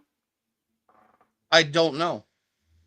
As of what you know from right now, the information that you have on this kid from right now. But I don't like making fact statements on things I don't know. So please don't ask me to. I do not know. I'm not asking you questions on something that you don't know. I said you are asking me a question based on something I don't know. I'm asking you something. Whether this kid is a danger to society or not. Because I want you to have a position. So now, the information that you have, right? This is not telling you the state of fact. I'm asking about the information that you have. Can you say he's a danger to society by the information you have? No. Thank you. Simple. No. Now, do you believe by the information that we have available to both of us, is he a flight risk? I couldn't make that statement, no. Okay, so now why would his bond be so high? What is the reason? What's the standard bond for murder in that county? I don't know. So now, why would it be a good citizen? It depends on the crime.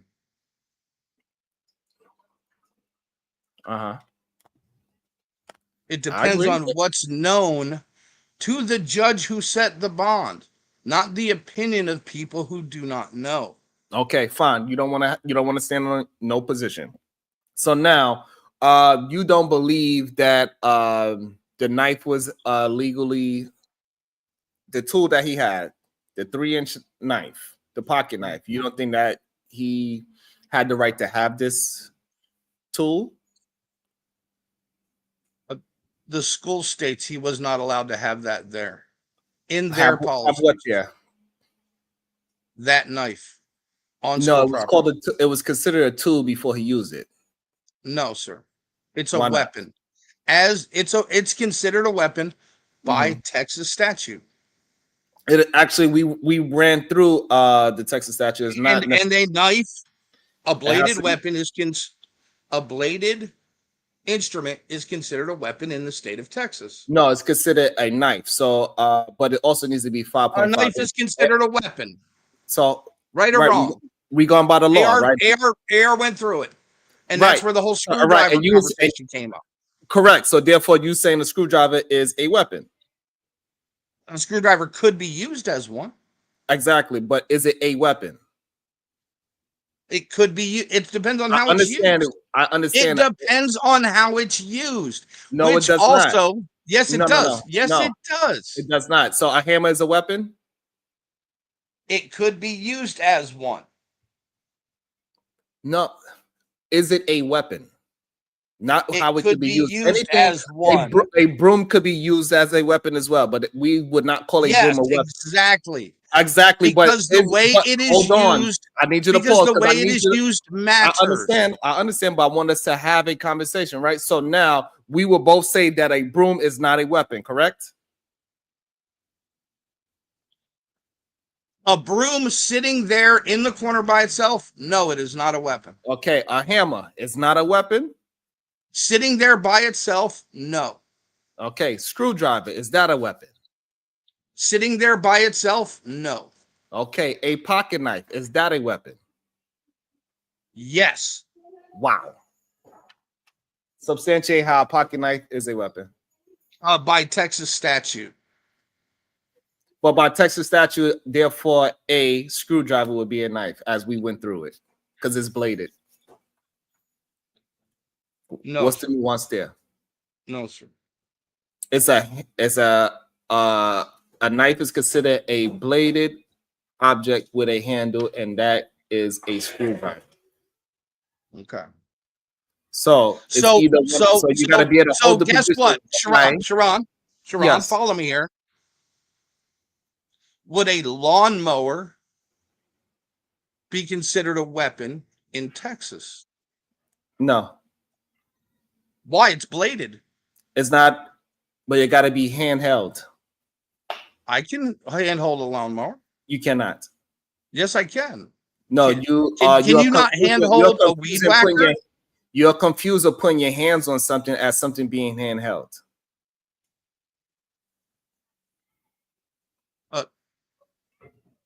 Is a Right. weed So a whacker? screwdriver- Is a weed whacker handheld? So again, yes,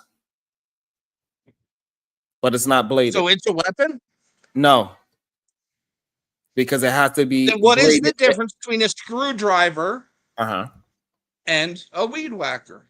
Okay, If they're both bladed. I just want the same respect, right? I'm answering all these obtuse questions, even though it make no sense, and you know the answer to it, right? So the difference is that a screwdriver is handheld, is bladed, and you could use it to cut or stab. And it's No. It's not Yes, designed absolutely. to do that. It's not designed to do that. Just because it have a blade, it doesn't mean it's designed to do something. It said bladed. Having a It's blade designed doesn't to mean cut, you sir. need to hold on. Just because something is bladed doesn't mean it needs to be designed for intent. No, it just said bladed, handheld, used for cutting or stabbing, and you could do those with a screwdriver. Is that its designed purpose though? Because honestly, Sharon, Hold on. We said that we're not going to have a. honestly- We said hold on. We said we're not going to have an emotional conversation. So therefore, do yes, not. and put in- and all you're right, so bringing the therefore, don't put screwdriver in thing what the into design. it. So You're don't put a bringing the design. screwdriver thing into, and Right. it has nothing to do with the It has conversation. we're having. everything to do with what we are considering. No, it doesn't. So what we are doing is we are establishing what is considered a tool versus a weapon, and we could both sit here and say a screwdriver is considered a tool, not a weapon. So therefore, we could also say that pocket knife could be considered a tool, not a weapon, especially when it's on the 3 inches. And my statement is, it depends on how it is used. If you use a hammer Uh-huh. to rob a store in Texas, will Correct. you get charged with armed robbery? Yes, How is that? because a use hammer isn't a weapon. No, right. So, but you use the tool as a weapon. So now we can have an understanding. So now let's build upon that, right? Oh, okay. Let's build upon that. So now the hammer itself is not illegal to have. No. Okay, so he could walk around with the hammer. Yes. Okay, and the same thing with the young kid. He could walk around with the pocket knife because it's a tool. It's Not on illegal school to property, have. sir. Not on Yes. school property. Okay, so this is where your logic breaks down. This is where your logic is breaking down, right? Because the knife is considered a tool, not a weapon. So therefore, it's legal for him to have it. Show me in the Texas statute where blade length is considered when they call a knife a weapon. It's at 5.5 inches. No, sir. No, sir. No, sir. No, sir. That is false. Which part of it is false? The tool was Ask used. AR. Ask AR. He want to call in. That's He what's want referred to call in. He want to call in a have. No. No, dude. I just thought of the word that was used earlier. All right, it just popped into my head. Okay. All right, that's a location restricted knife. Not every knife is a location restricted knife, correct? And not every knife is a weapon, correct? No. No, right. By Texas statute, no. Okay, so every knife is not a weapon. Thank you. No. Every knife is a weapon. No, by it's Texas not. statute. Yes, it is. So a butter knife is a weapon? Yes. This is how far you. Okay, fine. If that's your argument, then if you saying a butter knife is a weapon, And have you looked up the rules for Frisco ISD schools? That's crazy to me. I don't think nobody else would agree with you that a butter knife is a weapon. This is when we know when you are No, sir. I'm not disingenuous, sir. I am going by the Texas statute definition of a weapon. Okay, so by the Texas definition stature of a weapon, a butter knife would not be a weapon because you cannot use a butter knife to cut or stab. So therefore, a butter knife is not a weapon. Literally, I'm using the law. False, See, sir. this is the problem. You can use a butter knife to cut. No, you cannot. Yes, you can. Does it cut butter? Hold on. Does a butter knife cut butter? Hold on. Hold on. Okay, I'm gonna have to drop everybody again, right? No, I was just trying to read the definition real quick. Okay, so when we talk about cutting and stabbing, do you think it was talking about food when it says cut or stab? Or you think it's talking about a human being? Talking about a human being. Okay, so why are you bringing up butter? So you don't think a butter knife can cut? No. So your opinion is a butter knife cannot cut skin. Correct. Can I add something real quick? Go ahead, AR. I'm good. It's not just cutting. It's capable of inflicting serious bodily harm. Serious bodily injury or death by cutting or stabbing a person with the instrument. So therefore, a butter knife. It's not just breaking skin. Right. So a butter knife would not be considered a weapon. No. Okay. Perfect. So now we could stop having an emotional argument, try to prove something wrong, and deal with the law. No. I did not answer no to that because it is completely Well, it doesn't matter. So this is the great thing about definitions. It doesn't matter if you answer it or not because it doesn't matter about your opinion. It matters about the law. The law says that a butter knife. The law says the butter knife is not a weapon because of what AR just presented. So you don't think you could stab somebody with a butter knife? No. Your microphone's a little messed up too, fighter. So that is ridiculous. Right, because what you will have to do now is Sharon, what you have to do now right now to do with that butter knife. Go get a butter knife. Go get a butter knife. Put your hand flat on the table. And attempt to stab yourself with it. And tell me if it works. It won't. That is ridiculous. Right, that you are trying to use. It's ridiculous that you are trying to use that and say that a butter knife is used and it can be used as a way to cause bodily harm. Somebody says, yes, I'm going to turn into the equalizer and take this butter knife and kill people in the room. This is not no one has ever been killed with a butter knife. Probably. I mean, come on, bro. That's an outlier, sir. Yeah, fighter, you have to drop it. It doesn't matter. Hold on. It doesn't matter if it's an outlier or not. Hold on. Fighter, you have to drop and come back because your microphone is acting up on you right now. It doesn't matter if it's an outlier or not. It does matter. No, it doesn't. Okay. So you saying you want to because it meets the statute definition of a knife in the state of Texas right now anyway. is that what you're trying to say is that your argument is that butter knives are dangerous to give humans bodily harm. Yes, they can be. That's how far you willing to go. I understand. Hey, usually in crim law, I think the standard is usually like what your peers would reasonably, the average person would reasonably assume to kind of like be dangerous or fit the definition. So a butter knife is most likely not going to fit the definition of a knife by the Texas Penal Code because people aren't reasonably going to assume it can cause you serious bodily harm or death. I think most Even if people, there are most outliers. reasonable people understand not to propel butter knives at their body with force. Well, but the end of the end of the butter knife is dull for a reason, so you can't stay. That's why it's different than other things. So if you want to talk about scraping, But will it still enter the skin? You can throw a I have butter no, knife I don't as know hard how as much. you can. Yeah, You can I throw have a no. butter knife as Okay. hard as you Oh, can. You're not going to can get you hear me damaged. now? Y'all know Better, bro? no, you still messed up.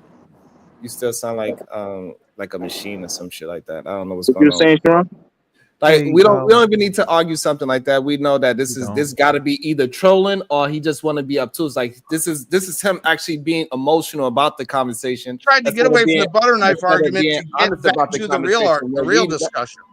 Okay, I would love for us to get back to the real argument, but you want to be obtuse about a butter knife being a weapon because you believe that a 3-inch blade is considered a weapon and not a tool, which is fine. That we could I would easily say that the tool that he used it as a weapon. I'm agreeing with that because that's what is really going to happen. That's going to be the argument. But we all know that tool that he brought to school was not a weapon.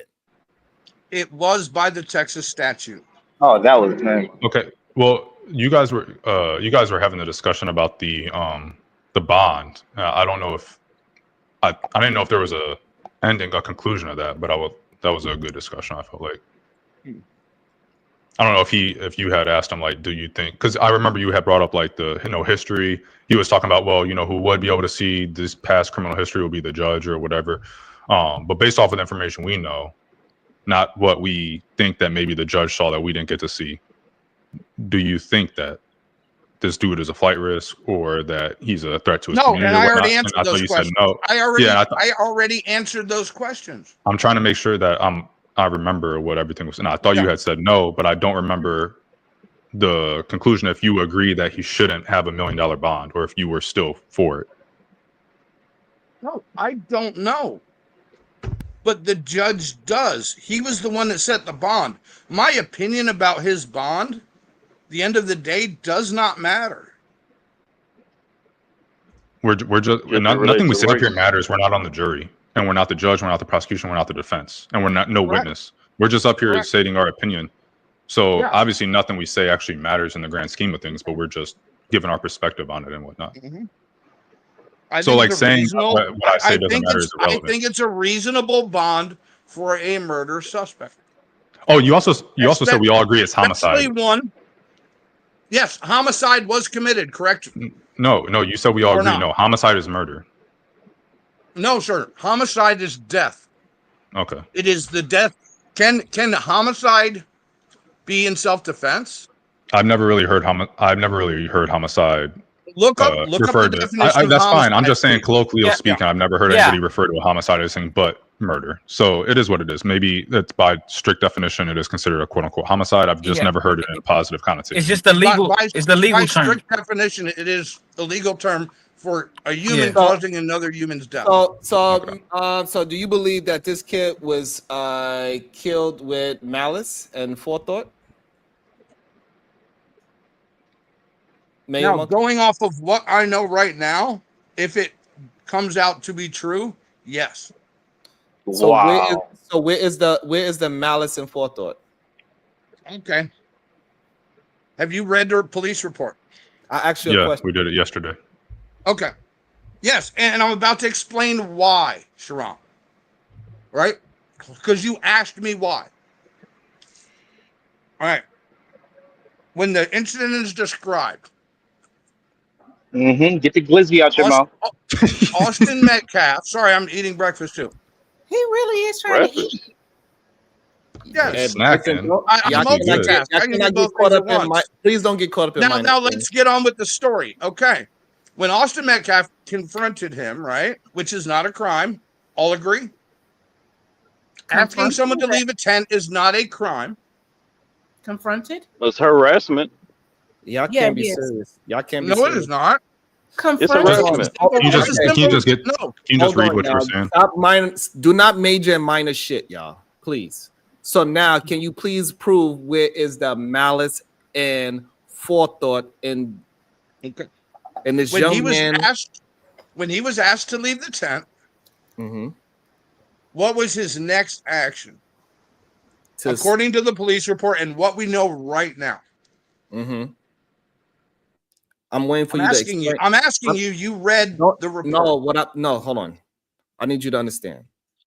I need you to explain to me where the malice and the forethought is with this young man. And that's where we're going. Let All right, me so get explain there. it. Don't ask me no questions. Don't ask me no questions. I want to know forethought and malice. Go ahead. Just plead the case. Thank you.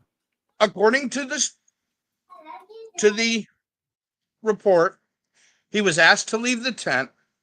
He immediately put his hand opened his book bag and put his hand in it. And the statement was, touch me and find out.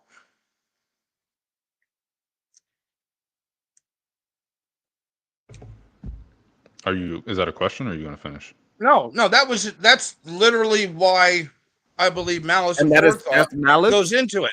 Because at the time, he is reaching for a deadly use weapon when no deadly force has been threatened. All right. So if a pocket knife was considered a deadly weapon, it wouldn't be allowed on school grounds. But we know it is allowed on school grounds based off of It the is not allowed on school grounds. It is not. Why is it not? The school says so. Look up the Frisco Yeah, ISD the school. So I rules. understand the ethic, but we're talking about legality here. Where is a pocket knife defined as a deadly weapon, and why, if it's a deadly weapon? You said any knife was met the statute as a deadly weapon. Did you not? I never said. No, I didn't. Why? I said it might meet the statute as a weapon. I never said deadly weapon. If it's a deadly weapon, if any knife is a deadly weapon, why did they make a distinction between location-based knife and knife? Because the type of injury likely. You just said it's a deadly weapon. So why would they make the distinction? Yes. If it's a deadly weapon, can a knife not cause death? anything, your fist can cause death. Your fists are not a deadly weapon. Why is there a distinction between location-based knife and knife if they're basically the exact same thing? They're both deadly weapons that cause the same amount of injury. No. Do you know what a location-based knife is? Yes, 5.5 inches or greater. Or greater. Okay. Yeah. Why do they allow non-location-based knives at school? They do not. If it's a deadly weapon, where can you show us? I'm talking about legally speaking, can you show us in the Texas Penal Code where knives, not location-based knives specifically, because Texas Penal Code Title 10, Chapter 46, has knife in there 11 times. Nine of those times, 2 of the times are the definition of location-based knife. The other one is the definition of knife. The other 9 times it's in there is only in reference to location-based knife, and that is where you see that location. And anytime you look up the location, the knife policies, legally speaking, it's always location-based knife, not knife. So why is it, if it's a deadly weapon? What else is also considered in that statute? Can you please answer the questions? Don't just move the goalposts when he have you in the corner. Because I'm actually looking it up because I closed it out a couple minutes ago. I put the code in the chat at one point. School handbook. Okay, school handbook and school ethics is not a legal thing. That's just the school deciding how they're going to discipline you and their rules. They can kick you off. They can give you ISS, out of school suspensions, expel you, send you to alternative school, whatever. That's not a record. That's not a criminal record or anything. Right. We're talking about the legality in Texas. At that place, could a knife be considered a dangerous weapon or a prohibited item? A prohibited weapon. Okay, again. At that place. You said it's a deadly weapon. I actually got to go in like 2 minutes, but are you going to answer why there's a difference? They define them differently if they're both deadly weapons. Because one is more dangerous than the other. Yeah, but if they're both deadly weapons, why is it if it's a deadly weapon, why is it allowed at school? It's that simple. If it's a deadly weapon, why is it allowed? That's if it's a deadly weapon. Dangerous, correct? Okay. All right. I gotta go because my girl's about to be home and I do the dishes. So, hey, y'all have a good day. I appreciate the I time. love it. You're trained. Come on, AR. You better get Now, if only we could get Tip to do some married woman work. Oh, see why you got to do that, man. She about to come home and be like, "So what you been doing all day?" I was on a stream. Yeah, get your ass up and go. Go do something. Yeah, I'll talk to y'all later. Appreciate the I time. use this dirty butter knife on you. AR, thanks for being on my side and being black. So again, so if we could just not have an emotional argument, right? And you could just let us know and say, hey, it is a difference between the reason why they made a distinction is because knives can be used as a tool, not as a weapon. And it's okay for us to be honest about the information. Why is that so difficult? I'm not being dishonest about any information I stated so far. I'm saying why we just cannot be correct with the information. I don't understand what's the issue. I'm confused about you're accusing me of being dishonest about something, right? No, I'm accusing you. Can anybody hear me? Oh shit. Sharon, you muted yourself. Yeah, he muted himself. God damn it. So the problem is, Mayo, is that the pocket knife is not considered a dangerous weapon. It is a tool, and yes, that tool was used for a weapon, so that is understandable. So, and that's the issue that we have, and like you not really willing to have a honest, based conversation. Okay, all right. Under the penal code, right? Under Section 7 or under Section 6, it gives these are the definitions.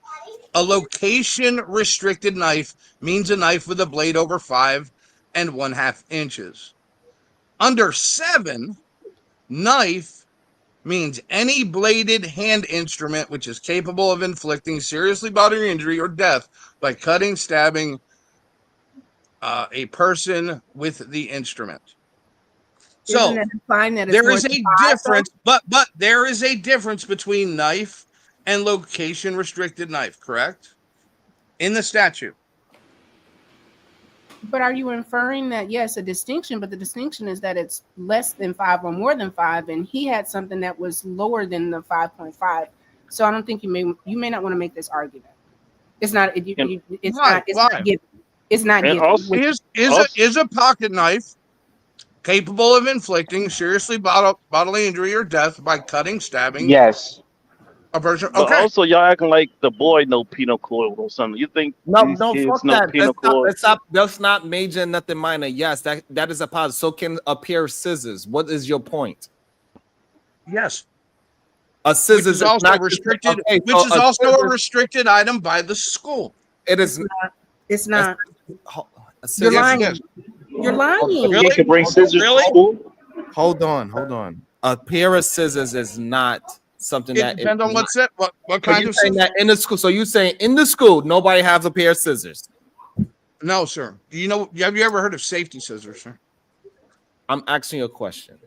Do you believe that nobody have a pair of scissors in the school? But okay, no. so people have Are all scissors equal? Okay, Are all so now scissors so equal? let's take the emotion out. So therefore, scissors is not a deadly weapon considered by the school, correct? It doesn't matter, deadly weapon or not. I'm asking you a question. Yes, because that's what we having a conversation on. So are scissors considered a deadly weapon? They can be if they're used that way. No. Yes or no? No.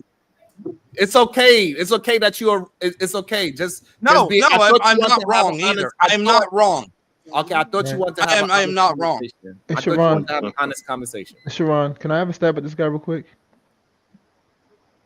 You don't think I'm doing a good job of having this honest conversation? Just prove No, that you're he's a doing liar? no, you're doing the best you can, but I'm about to ask some good questions and he can answer, and then And you we'll see go on he's our not way. answering it? He'll answer these, I promise you. I promise you. All right, sir. The whole debate, because y'all talking about the whole still knife 5 inches or less. All right, cool. Let's go to less knife.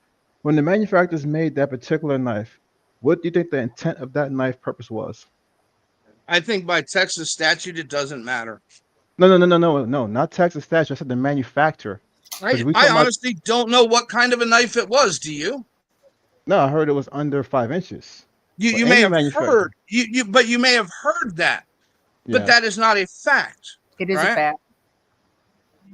Go check the No, it police is not. report. They said it was a It's 3-inch a knife. fact in the police report. Go check it. It gives the all right question. It gives No, the they're not length of the questioning. blade of the knife in the police Wait, report. wait, wait, Yes wait, wait. or Okay. no? Okay. No, Let's not yes be or too. no. I hear. Wait. Wait. Say, guys. Let's not go too far. I just wanted to get to this point here so we can squash this whole weapon debate thing. Okay. The intent of a 3-inch blade. What do you think the manufacturer made that for? Was that for a tool or for the harming somebody? Just your opinion. Made for either. I know could it be can made be for free. either. I know. I understand the concept. It can be free, but what do you think the intent was for this The product to be made in the first manufacturer's place? intent of the knife does not matter. Yes, it does. No, the intent of the kid matters, man. What No, are y'all talking about? wait. Stop. Wait. Reason why I brought that up is because, like you said earlier, you could use anything as a weapon, right? As far as the intent goes. But what I'm talking about, as far as why it is considered a tool or a weapon, based on the intent of the person utilizing it. But before it's even utilized, like you were talking about the broom being in the corner, this and all that bullshit by itself, sitting on its own, a 3-inch blade, even a goddamn knife cutter, okay? You can do some damage with that bad boy. What is the intent of what its purpose was? Is it tools to cut open boxes, but can you actually slice a person up pretty badly? Yes, you can. An ice pick. What's it paying for? Again, separating ice, but can you use it? Oh yeah, that can do some real damage. But that's just how you utilize it. But what was the intent of a 3-inch knife? All right. It doesn't Marvelous. matter. Marvelous. It still is a knife and a weapon by Texas statute. This is the issue, right? All right, Sharon. I put up the Frisco ISD's Code of Conduct book. I let open. That's a good one too. In the Let back, open sir. is a perfect good one too. And if you go to 11, it brings up all the possession of prohibited items, right?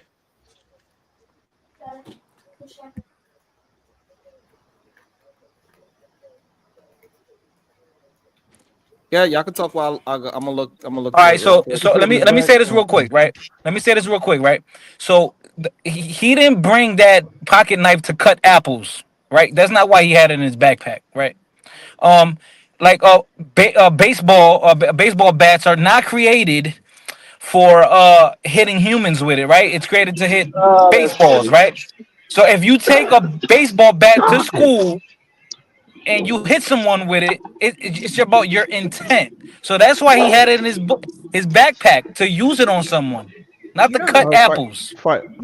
Also, Rittenhouse wasn't And supposed to have you guys are being two very rifles at dishonest. 17. No, wait, fighter. That wasn't the point of That's my what they question. do was here, that man. I was only trying to wait, just so you guys know, that wasn't the intent.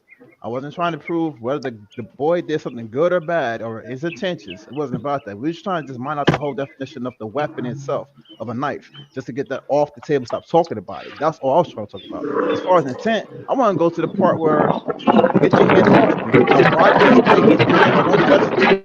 God, That was who the hell is that? That's unlikely. That's unlikely. What was the whole don't touch me? Oh, don't put your hands back on me again. Like, did he touch him before he actually, hit him with the knife, or what happened? Yes, he touched them. Okay, hold on. I don't want to major and minor things again. Y'all talking about things that don't really matter. Those words. Wait. That's pretty good though, in the sense we need to know what. Actually, those words Hold are on. Don't tell me what those words is going to mean something when they go to court. It ain't going to mean shit. So bullshit. They're going to prove intent. Hold on. Okay, fine. They're going to prove. Hold on. What part of this the 11th page that you want me to read? All the prohibited items, sir. That's not page 11. And bring it up. If you could bring it up so everybody can see it, sir. What page? That's not page. Okay, that's page 12 actually. Yeah, go up page 11. It's page 12, but it's okay. I'm reading it. Guys, y'all can talk. Let me read it. I was gonna say Rittenhouse was 17 and he took the rifle to the what's his name? Yeah, the Rittenhouse. Actually, all the Zimmerman cases. These are all. He wasn't old enough to have. What? He was legally allowed to do so within that state. Like the You're not. legal. How are you legal? You have to be 18. No, you don't. You No, have to be you don't. 18 to have a rifle. No, you don't. No, you don't. No, you don't. Not by their state law. That would mean youth cannot hunt in that state. Rules for he, rules not for thee. That's the saying. Yeah, No, that's what it's it is. for me, Wait, not there's No, one it's thing. not. not for me. No, it's not. It's just simply the law. Wait. So Who this is cares? what I go back to when it's, before we Who go cares? He So he, and he then deleted a and so child then predator. Who Wait, cares? fighter. I got a question because I wasn't here for the whole entire thing. I just want to All right, go ahead. understand this thing. All right. I understand the kid sat down somewhere he wasn't supposed to be. Guy challenges him. What are you doing here? Guy here. I heard something about his book bag being taken, but that wasn't the case. He reaches into his bag. But before he reaches into his bag and tells him whatever, why? I want to know why specifically, because this is what this guy just said. He said, do not put your hands on me again. So if he had his hands, and this is where the whole debate came earlier, the right to defend yourself. That's what the kid's claiming, defending himself. He had not just to feel away, he actually went through something and assessed it and said, yo, I'm going to have to do this if you do this again. That's how I'm taking self words and what was previously stated. Now I need to know what did that white boy do, that black kid, before he put his hands on him. Oh, okay. But right here, see that if we go by what we know, right? Yeah. What was his actual statement? It wasn't do not put your hands on me, don't touch me. He said make me, right? He said make me. No, sir. He said you don't he said No, you need no. His exact words, according to the police statement, this comes from a witness, and this once again is what we know at the time, right? Right now. Touch me and find out. Right. Okay. Oh, okay. Touch me and find out. So he didn't touch me Yes, again. touch Okay. me and find out. And then what happened after that? And even before he said that, he reached No, into the backpack. Right. And then he touched him, and then he said, and then No. Did he touch him? He touched his backpack. Hold on. Did he touch him more than once? Yes. There you go. Because after he touched his backpack with his hand, he said, punch me and find out. Now, could either of those statements be an invitation to mutual combat? No. That's where you're wrong. How's that an invitation? He didn't say, let's go outside and fight. That's an invitation. How was that an invitation? He said, if you touch me, you will find out. Where Is that invite? provocation? No, it's not, because it's not. It is. Unfortunately, it is. Okay, so how, if the other person is the aggressor, how did he invite him to fight? All right. Aggressor is asking someone to leave a tent an aggression? Yes.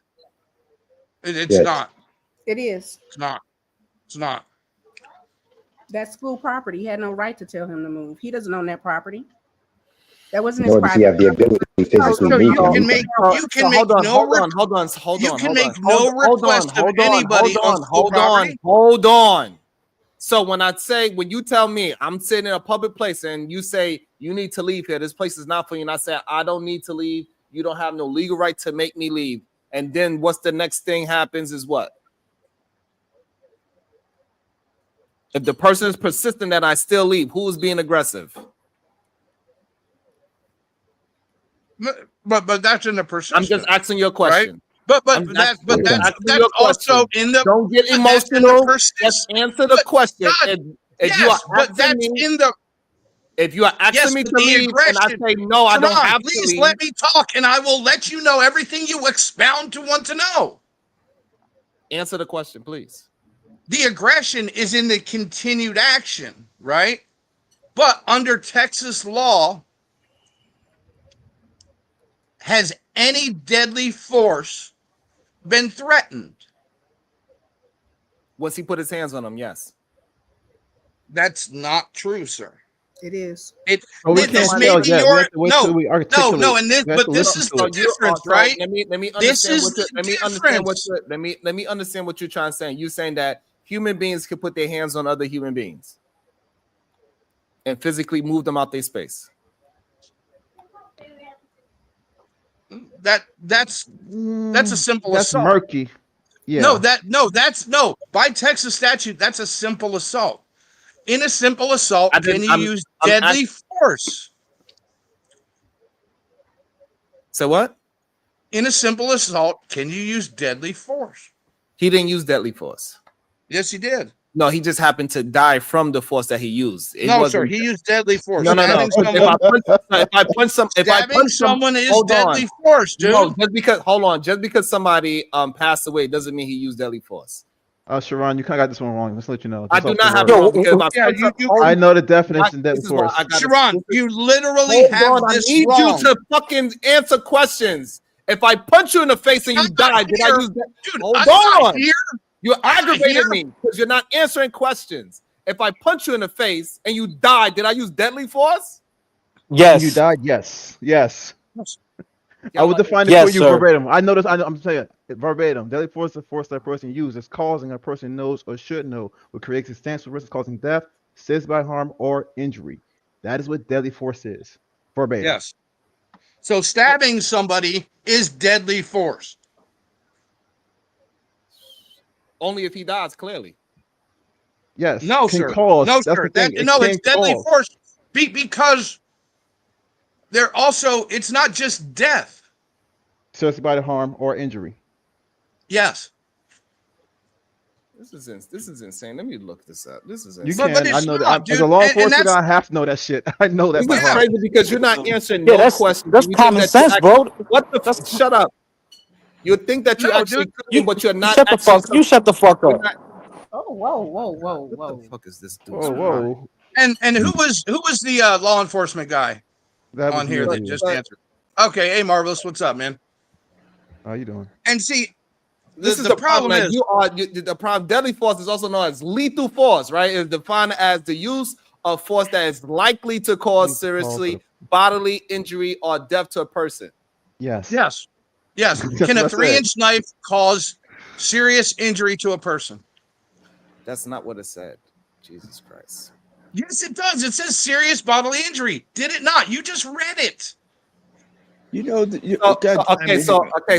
What I just read, it said likely. So when you stab Yes, somebody likely. with if you stab somebody, and when you stab somebody with a 3.5, let me finish saying my statement. So when you use a 3-inch knife, is it likely somebody's going to die? Do they have to die? I'm asking you a question. I don't know why it's so difficult for you to answer them. When you use a 3-inch blade, is it likely the person going to die? Yes or no? Yes. That is a lie. No, it's not. Come on. No, it's not. So you're saying normal. So you're saying in normal circumstances, depending on where the person is stabbed. Let me finish what I'm saying. In general sense, a 3-inch blade is deadly force in general. I tell you right now, as a cop, if I see that shit, I'm gonna shoot you first. If I see the range I'm blade pull asking you out, I'm what you're shooting. willing to do if you're scared. I'm asking you, is a 3-inch knife in general likely to kill somebody? Yes. In general. An untreated stab wound is likely to cause you to die. That's not what I'm asking you. I'm literally asking you something very specific, and you being obtuse again. You're not answering no damn questions. It is not. But not Sharon, likely. Sharon, Again, right? Again, no, but stop. Sharon, I need you to answer questions. You're basing this on. Okay, give me a second, because you're not answering questions. Hold on, Sharon. You are wasting your time with Mayor Monkey and his tether sidekick. If the situation was reversed, these two would be arguing about the black kid being a bully, and it was self-defense. Absolutely. And violent. And that statement is I gotta bring somebody up. lie. Hold on, I gotta bring somebody up. Hold on. Free Zone Lou with the $20. Once the video comes out, it's gonna be interesting to see where all this speculation lands. Another great stream. Thank you. I really appreciate that. So again, for before I bring this person out, I just want to ask Marvelous one more time. You think that it's likely for somebody to die when they're using a 3-inch blade? Likely to die. Or cause serious bodily harm. I mean, no, it doesn't say that. Wait. But that's the standard. Wait. No, it does not say that. I'm hearing two things from Sharon's question. So you're looking at the intent and the purpose of. You're arguing the purpose of a 3-inch blade, which I agree is a fucking tool. But like anything else, if you have your hands, you could use them as fucking tools or use them to strangle somebody. You're Oh talking my about two God. So different hold on. things. So okay, so let me read it again because I don't know why we just cannot be honest. We're being Deadly honest. force, also known as lethal force, right, is defined as the use of force that is likely to cause Yep. serious bodily injury or death to another person. It refers to force which a reasonable person would consider likely to cause death or serious bodily harm. No, I think you can't get And seriously hurt with a knife, though. and its use may be justified only under conditions of extreme necessity. So again, Yes. now when we read the whole thing, Yes. you're saying that this reasonable kid thought when he stabbed him, I was going to kill him. This is what you were saying. We're not No. saying that. No, We because we're we're not not saying going to that. hold harm. definition. But he We did said serious intend to harm. cause serious bodily harm with it. It's deadly. He didn't think But he was serious- trying to get away. It says seriously bodily harm, Wait a minute, Sharon. You're walking over the serious bodily harm portion of it and ignoring it and acting like it does not exist and is not included right next to deadly. Okay, again, I don't know if you're just stupid or you just don't understand the English language. Do you No, believe dude, this you're reasonable? looking Do you over believe an entire do you phrase that believe matters. This reasonable kid. Do you believe this reasonable mind kid that was in danger thought, hey, if I take out this little 3-inch knife, that I'm going to stab him and it was going to cause serious body harm, or he was doing it to get away? I don't think he was thinking at all. Personally, I don't think he was doing it to get away. Okay, But so that's therefore- another point. That's therefore another point. So therefore, by law, he did not No. believe he's going to cause seriously bodily No, harm no, sir. or No, cause sir. death. You motherfuckers! I'm No, talking about the bullshit, dude, law. I'm bullshit. not All trying right, to be Sharon. emotional. I'm not trying Sharon. to add nothing else into it. I don't know the fuck is the problem with you motherfuckers cannot handle the law. What's the It's question? the law. You're the one. It ain't your You're the fucking one. opinion. Sharon, what's the you're question? the one I deal with this every ignoring day. the law. What's the question, All right. Sharon? Because we answered it for you. It has serious bodily harm included.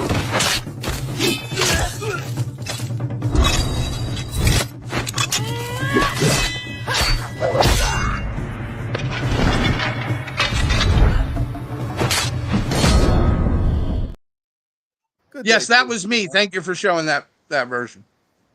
I didn't see anything. I had black skin, unfortunately. Hey, Diva. Hey, Diva. It's good seeing you. Y'all stressing me out with this bullshit. I ain't. Yes, I need someone who is really elegant and beautiful to enlighten us with your voice. Please do that. Oh, don't spam my request. Anyways, I'll say it one more time so everyone's on the same page. Deadly force is a force that a person uses, causing, but the person knows or should know will create extensive risk causing death, serious bodily harm, or injury. It's So just what that is simple. the charge for that action? What is the charge for the outcome? Which should he be charged with? Is it the charge in which he's being held for?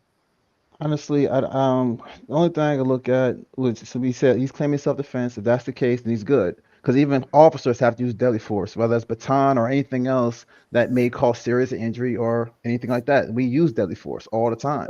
You know what I'm saying? It doesn't have to be with a pistol. It could be with a baton. It could be with anything that might stop your heart or something. You know what I'm saying? Like it's seriously bodily harm at the end of the day. Yeah, but and law enforcement tend to 9 times out of 10 get away with that and be exonerated of that action because And they're that's what we're trying to basically talk about. And that's why I conflated that with the enforcing- kid because he's doing that same thing. He's doing it for self-defense purposes. That's why I'm not trying to say he's bad here, guys. I've been trying to tell you that deadly force is not this, oh my God, he murdered. Like, no, it's not like that, guys. I understand the clear law, just like boxers. Yeah. They are offense and defense tacticians. So they have to get their hands registered as deadly weapons, correct? No, that's hear. false. That's what I hear. I don't know if that's It's a true. lie. No, in some It's a lie. states. In some No, it's in no some- state. No. It's no state. No, it's not. Wait a minute. Who's It's no interrupting state me? that you have to Wait, you who's don't have to interrupting me while I'm talking? You do not You have to go- register. I'm just correcting it. You do not have to register your hands as Okay. So I stand corrected. I remember that used to be the case in most states. But anyway, But that's the Uh, reason why not in any state. we don't have basically all does the evidence. We don't have all the video. We don't have all the evidence. Everybody has different skill sets, background. I didn't know Marvelous was a law enforcement officer, so he would not be invited to my home ever. But at the same That's time, okay. I'm not local. no, I'm just I'm just joking. military.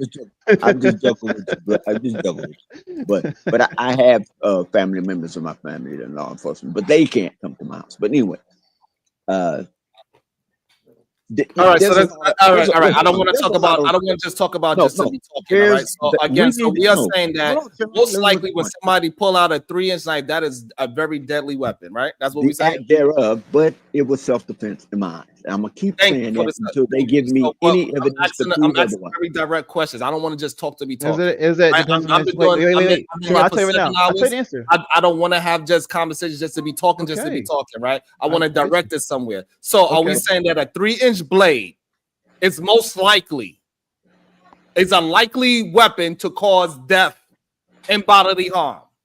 No, Yes. I say Yes. no. But When they first say off, Sharon, no, most you're not. likely First off, or this question likely, disingenuous. No, wait, stop, guys. This is a disingenuous question because we also know that a knife in general is a tool and a weapon. It's all about the intent. If I'm going to make something happen, I'm going to make it happen with whatever I got. You know what I'm saying? Like that's what's yeah, going to happen. But that's what I'm but trying to tell you. intent, Like that's why it's a disingenuous question. It's like it can literally be either or. And in this marvelous. case, it was a weapon Marvelous. Let me after ask its you use this: intent. can you look at a person and Listen, tell what their intent is? listen. It is what it Can you is, look right? at So, an okay, so y'all individual believe and I tell don't what want their to have intent is? these dumbass questions and dumbass conversations about nothing. What do you want to have, Sharon? Put it on the floor. What do you want to talk about? About how much of this man is a fucking liar here. Oh, I haven't even posed a question to him. I don't even agree with nothing he said. Like this idea that people walking around with 3-inch fucking blades is a goddamn weapon when it is not. Nobody's looking at that 3-inch blade and thinking that they're in danger. It's not a tool that you'll use to Really? likely. You just had a law enforcement officer tell you if he was faced with a 3-inch blade, he would shoot him dead. What does that mean? You stated that no one would think of that as a weapon. Nobody thinks of that as a weapon. But I just gave you an example of someone who does on this panel right here. That's fine, but that doesn't mean that that's a normal thing. Yes, it is. No, it isn't. Anything can be a weapon. I can kill you right now Yeah, with a chair. I got a will. text to CHL. I was going to share with you what Yes. they actually I'm not teach in the making class, sense. the actual law. I think this is more race based than anything. And Mayo is actually correct. Stand on Okay, that. what is Mayo correct on? That a pocket knife is a weapon? Okay, there's force and there's deadly force. I think what people are conflating, and this is Texas. Every state is different. I did my CHL in Texas. I don't know the other states. Most of the other states suck anyway. I live in Florida now. There's equal force and deadly force, two different Right. standards. Force on force is this. Me and Sharon get into it. Me and Marvelous get into it. Marvelous is a decent sized dude. I'm a decent sized dude, but we got to scrap it out. Force on deadly force. Assault. No, that's the force charge on we force. facing. Yeah. Force on That's force. force I on mean. force. Yeah. That's what I meant. Force on force. If I pull out pepper gas, that's still considered force. You can carry pepper gas anywhere. Doesn't give you serious bodily harm. A knife can give serious bodily harm. It's considered a deadly weapon. If someone pulls a knife, you can shoot them because you can prove that knife can give serious bodily harm. Just like Marv probably knows the one-up law with law enforcement. You always want to stay one up from whatever the person you're going against is. If they pull in hands, you pull a knife. You pull Scam likely. Is a pair of scissors considered a weapon? Is what? Is a pair of scissors considered a weapon? Can be deadly force. Yep. I didn't ask you that. Yes. It's a weapon. It is not a weapon. Yes. It's not a weapon. It's not a weapon. I don't know why we being so difficult, right? We I can go get some scissors that can do more damage than a knife right Goes to now. Marvelous's intent argument that you Oh guys my keep God. ignoring. Oh my God. We are not talking about what can happen. A pencil can be used as a weapon.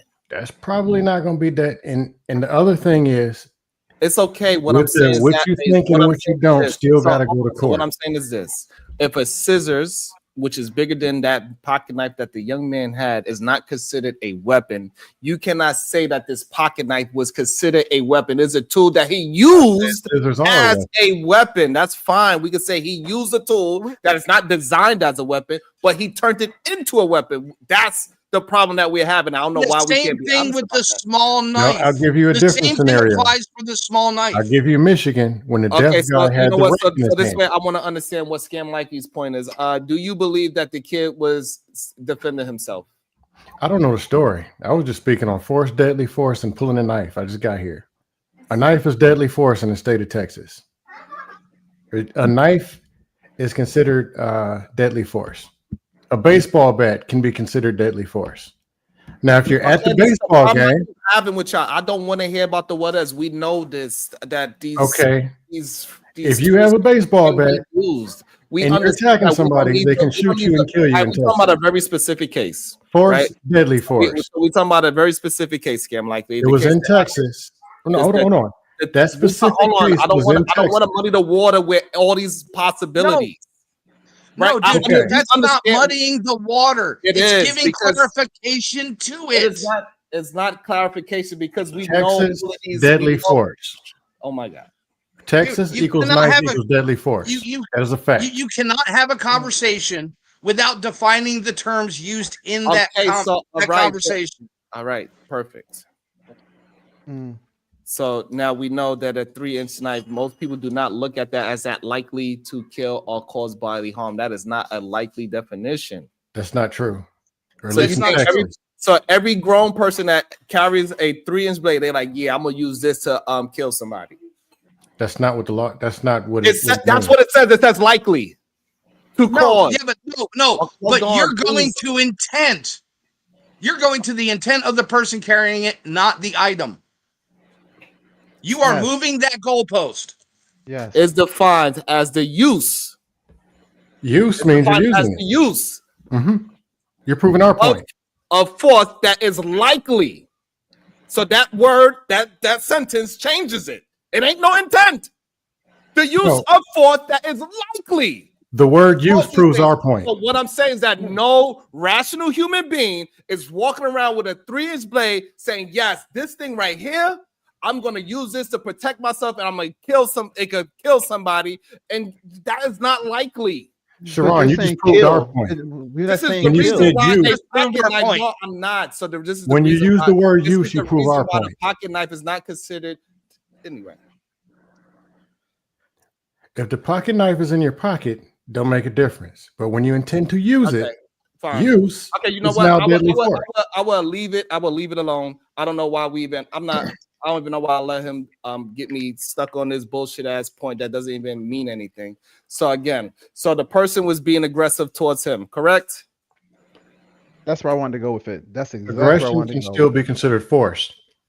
That's fine. So one person was being more aggressive towards the other one. He was pushing him, and then he used a knife to get this man up off him. He said, I told you, stop pushing me, stop harming me, do not touch me again. He stabbed him and he ran away. Is that not self-defense? No. Likely? It's murder. No. And how is that murder? Because you use deadly force against force. You'll get charged with murder. That is not the definition of murder. Sharon. Hold on, no. I'm just That's not giving the you definition. Hold on. I'm giving you Texas. No, that's not the definition of murder. Yes, it is. Yes, that's murder in Texas. Using No, it's not. deadly force against force is you'll get charged with murder. Against non-deadly force. Yeah, that's what I meant. And that's where I was going to go with this set. I was going to say, what exactly? Because so murder is what? The unlawful premeditated killing of one human being by another. You think that's what he did? When you say first degree stand murder. by what I'm going to do, That's what he's. next. Hold on, please. That's what he's charged with. It shouldn't be first degree. I disagree with that. But do we have right now in the police report a case for premeditated? Because he grabbed for the weapon when it was just a verbal confrontation. No. It's still not Would that be premeditated. considered premeditation? No. It should be second degree. How many times you want me? How many different ways you want me to say in the Russian? No, Niet. but I'm asking. I'm just asking the question on their No their and opinion on yes. this. Okay. No. The only question is, did it solve? No, the that's not outcome? moving past the murder thing. So now No, I'm not going past the murder. So I'm not we going all past the taking murder. murder off the table, correct? No, No. not at all. I don't care. Why are you not taking murder off the table? Because it's considered murder using deadly force against force. No, it's Are you a not. police In officer? Texas. Yes, it is. No, Yes, it's it is. not. Have you read Sharon? Have you read the Texas statute? This is Texas. Mm-hmm. And trust me, I learned this, well, not the hard way. I believed otherwise until I took the CHL class. You know, the first hour to 4 hour class. Okay, this so is what they Texas talk penal. about. Okay, so for you, Texas penal, a person commits criminal homicide. Oh no, this is the wrong thing. This is just criminal homicide. So we're not saying criminal homicide, right? Look up use of force laws in Texas. I'm not looking. I'm looking at what murder means, right? Because y'all keep saying that this kid is committed murder. and there's 4 types, I believe, or 5 types, I believe. This is fucking insane. I can't believe. Not types, classifications. Classification. Sorry, yeah, It's okay. all the Hey, way look, down to. It's okay. just It's plain- okay. It's okay. You just want to blame this kid for murder. It's okay. This kid did not murder anybody. It meets the and it's all right. statute requirement for murder.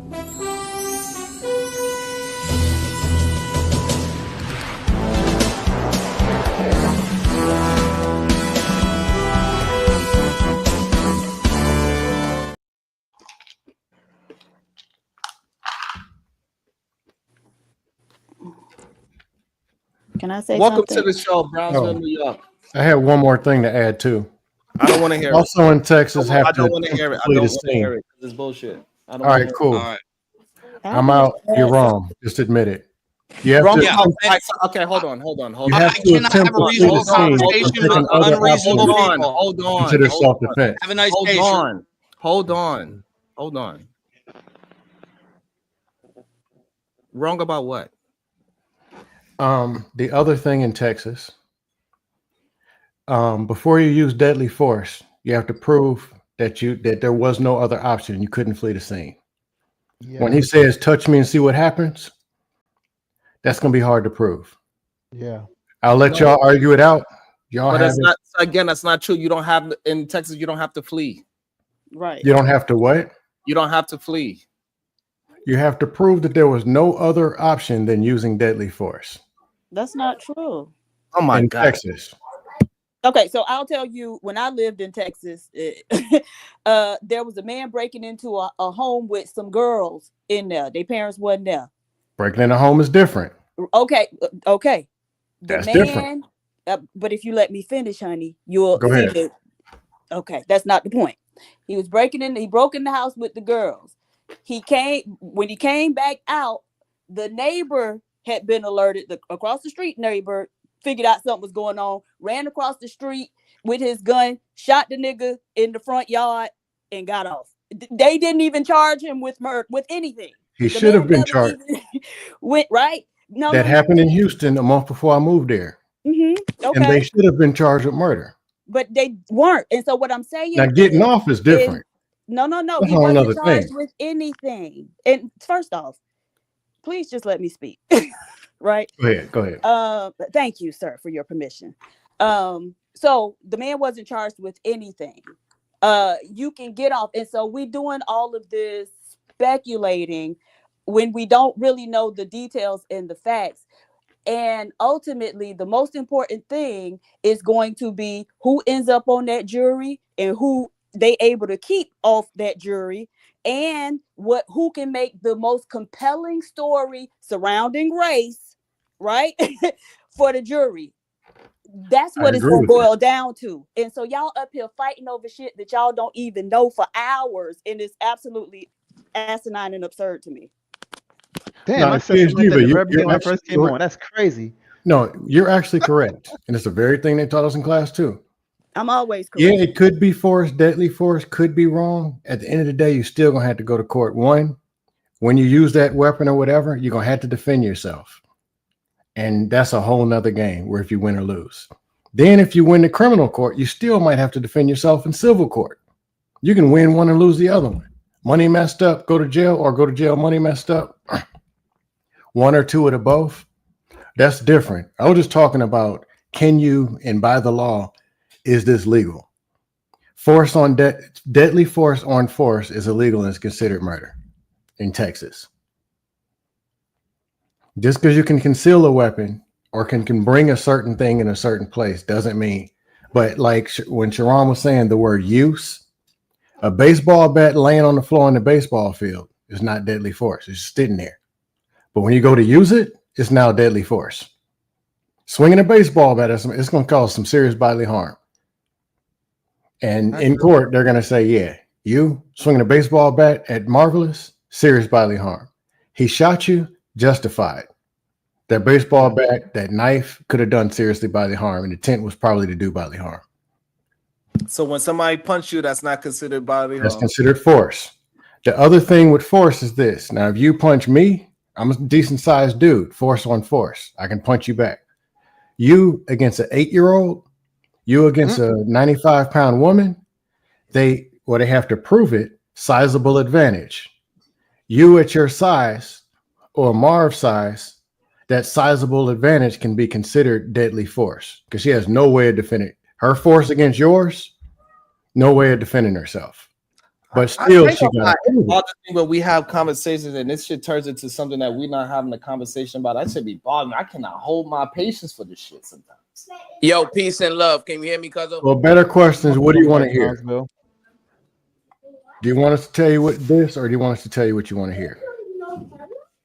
I wanted to stay to the topic, not just say whatever you want to say. Okay. Next time you see somebody, if you don't like them, stab them, and then get on the internet and complain, talking about it. That have nothing to do with what we're talking about at all. That's the part I'm talking about right there. Like, bringing up this irrelevant argument about next time I don't like somebody, stab them. That don't have nothing to do with the conversation. All right, I got a question. Is this conversation? Okay, what was that earlier? Is this conversation about the race, particularly on how they look at us versus how they look at each other, and how they judge the situation versus how we judge the situation? Is that what this ultimately about? Sharon, this is your channel. I'm asking you a question. Ask again. Is this about how white people view black people and vice versa? Absolutely. Okay, so then we can stick to that. I had one solution to this. I wrote it down earlier.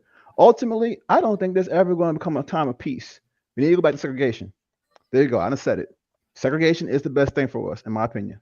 No, we're not going to see it another way. That other people keep their hands off other people. That's not going to happen. Because the thing is, the problem is this. I'm being serious, bro. It's called expression and behavior. Behavior, everyone can agree certain behaviors are bad, but how it's expressed, who does it, there's always a bias to that. There's always gonna be a bias to it. And that's what we're trying to really debate about, the biasness of how they look and how they see us. I say segregation, all for it. Just that simple. You may not like it, because I know our situation is a little bit different, but at the end of the day, that might be the best thing for society, honestly. You say so? That's my opinion.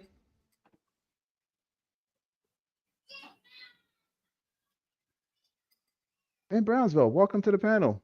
What you got to say, brother? Yo, peace and love, man. Can y'all hear me? Yes, sir. Peace and love. Yeah, I didn't, it seemed like y'all was on an emotional diatribe, so I wanted to let y'all get all the energy y'all needed to get out. But first and foremost, man, peace and love to the beautiful queens on the panel. The Supreme Goddess, PH Diva, peace and love to you. Also, peace and love to the Queen Tiff, and then peace and love to all the beautiful queens in the chat, man. Anya Bracy, the SBG First Lady, Robin M, DB, Sugar Bum, Bomb Cherry, Juke, Rogue C, It's Me, Dr. G, Sexy Red TV, Conversations with MJ, Miss Jalen, Genesis, Talking to Kinfolk, M Mills, Dawn, Renee, Keisha G, Pink, Black Beauty, Brownie, Ellie, all the queens out there, man. Every time I hit this platform, I'm making my purpose to lift y'all up, give y'all flowers, and show these men, show these knuckleheads how they should be treating the ladies, the queens, and the women on this internet, man. And then peace and love to the kings as well. Can't forget about the kings. It's sad that it took the Queen Supreme Goddess to come up and just tell y'all gentlemen that y'all are sitting here arguing for hours really about the wrong things, right? Because what she said is actually 100% correct. What this case is going to come down to is how strong Karmelo Anthony's defense team is, and also how are they able to get the jury in their favor, right? Those are the two most important things that's going to determine the outcome of this case. I still believe the major sticking point is the legalities of the knife, and whether it was a legal or illegal knife. That's going to be determined by the evidence and the facts on the ground. And also, you know, when it comes to using deadly force, particularly in the state of Texas, or any stand your ground state, right? Scams is incorrect when he talks about you got to use force with force, because what the statute says is, if a reasonable person is under the impression that they are in danger of imminent death, serious bodily injury, or a violent crime being committed against them or against someone else, they can use deadly force, right? The key word scams, hold on. The key word scams, you can look it up. Chapter 9 of the Texas Penal Code, right? You can look it up and it will tell you that you can use deadly force to prevent serious bodily injury against you or someone else. That's what the statute says. Now, what is the definition of serious bodily injury? Well, do you know that a concussion in the state of Texas is considered serious bodily injury? So the question then becomes, well, can a reasonable person come to the conclusion that those twin brothers were able to put him through a concussion, right, with their fists? If the answer is yes, then the force that he used can be justified. It's a matter of articulation, right? Yeah, that's gonna be a hard one right there. But yes, you're right. Articulation is very key to it all. Right. It's a matter of how he articulates, and it's also a matter of the video, right? Now, the key elements as far as using deadly force is, one, you cannot be the provocateur. So he could not be the primary aggressor, right? That's one. And then number two, he could not be in commission of any type of crime of other than a Class C misdemeanor, right? Which is why I think the important detail that's going to be hammered out is whether or not the knife was legally there.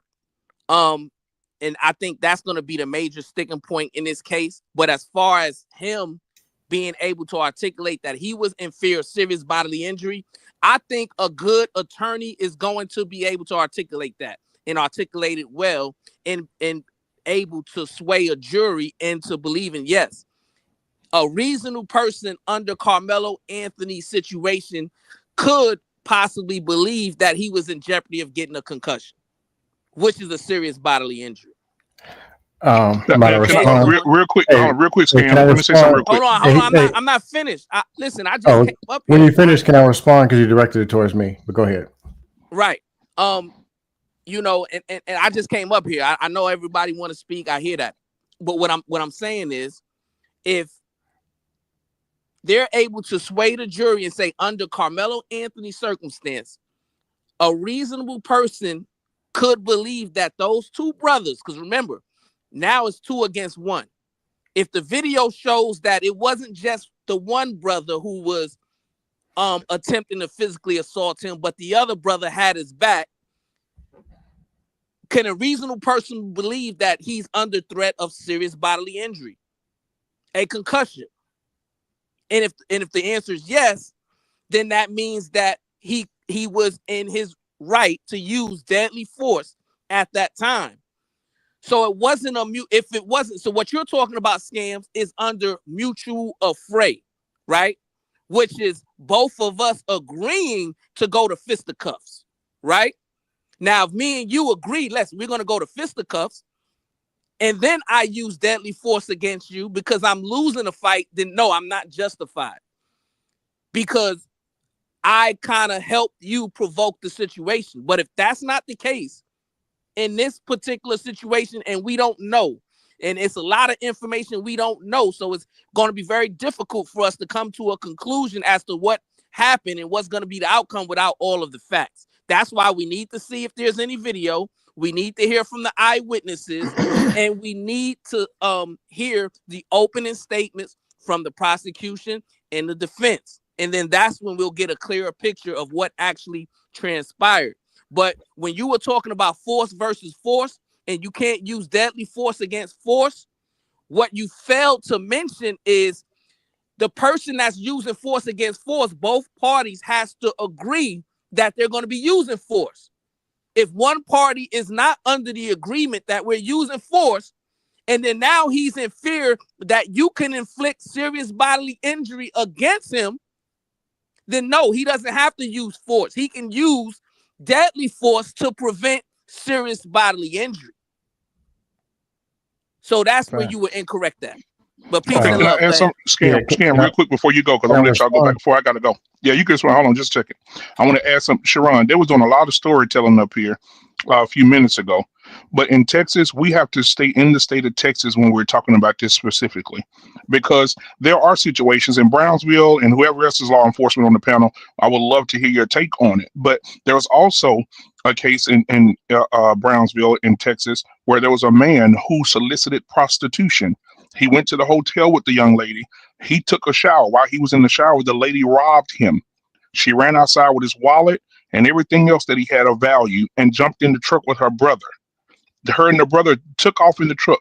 The man comes out of the shower naked, got in his truck, followed them with his stolen items, got his AR-15 and lit the truck up, killed both of them.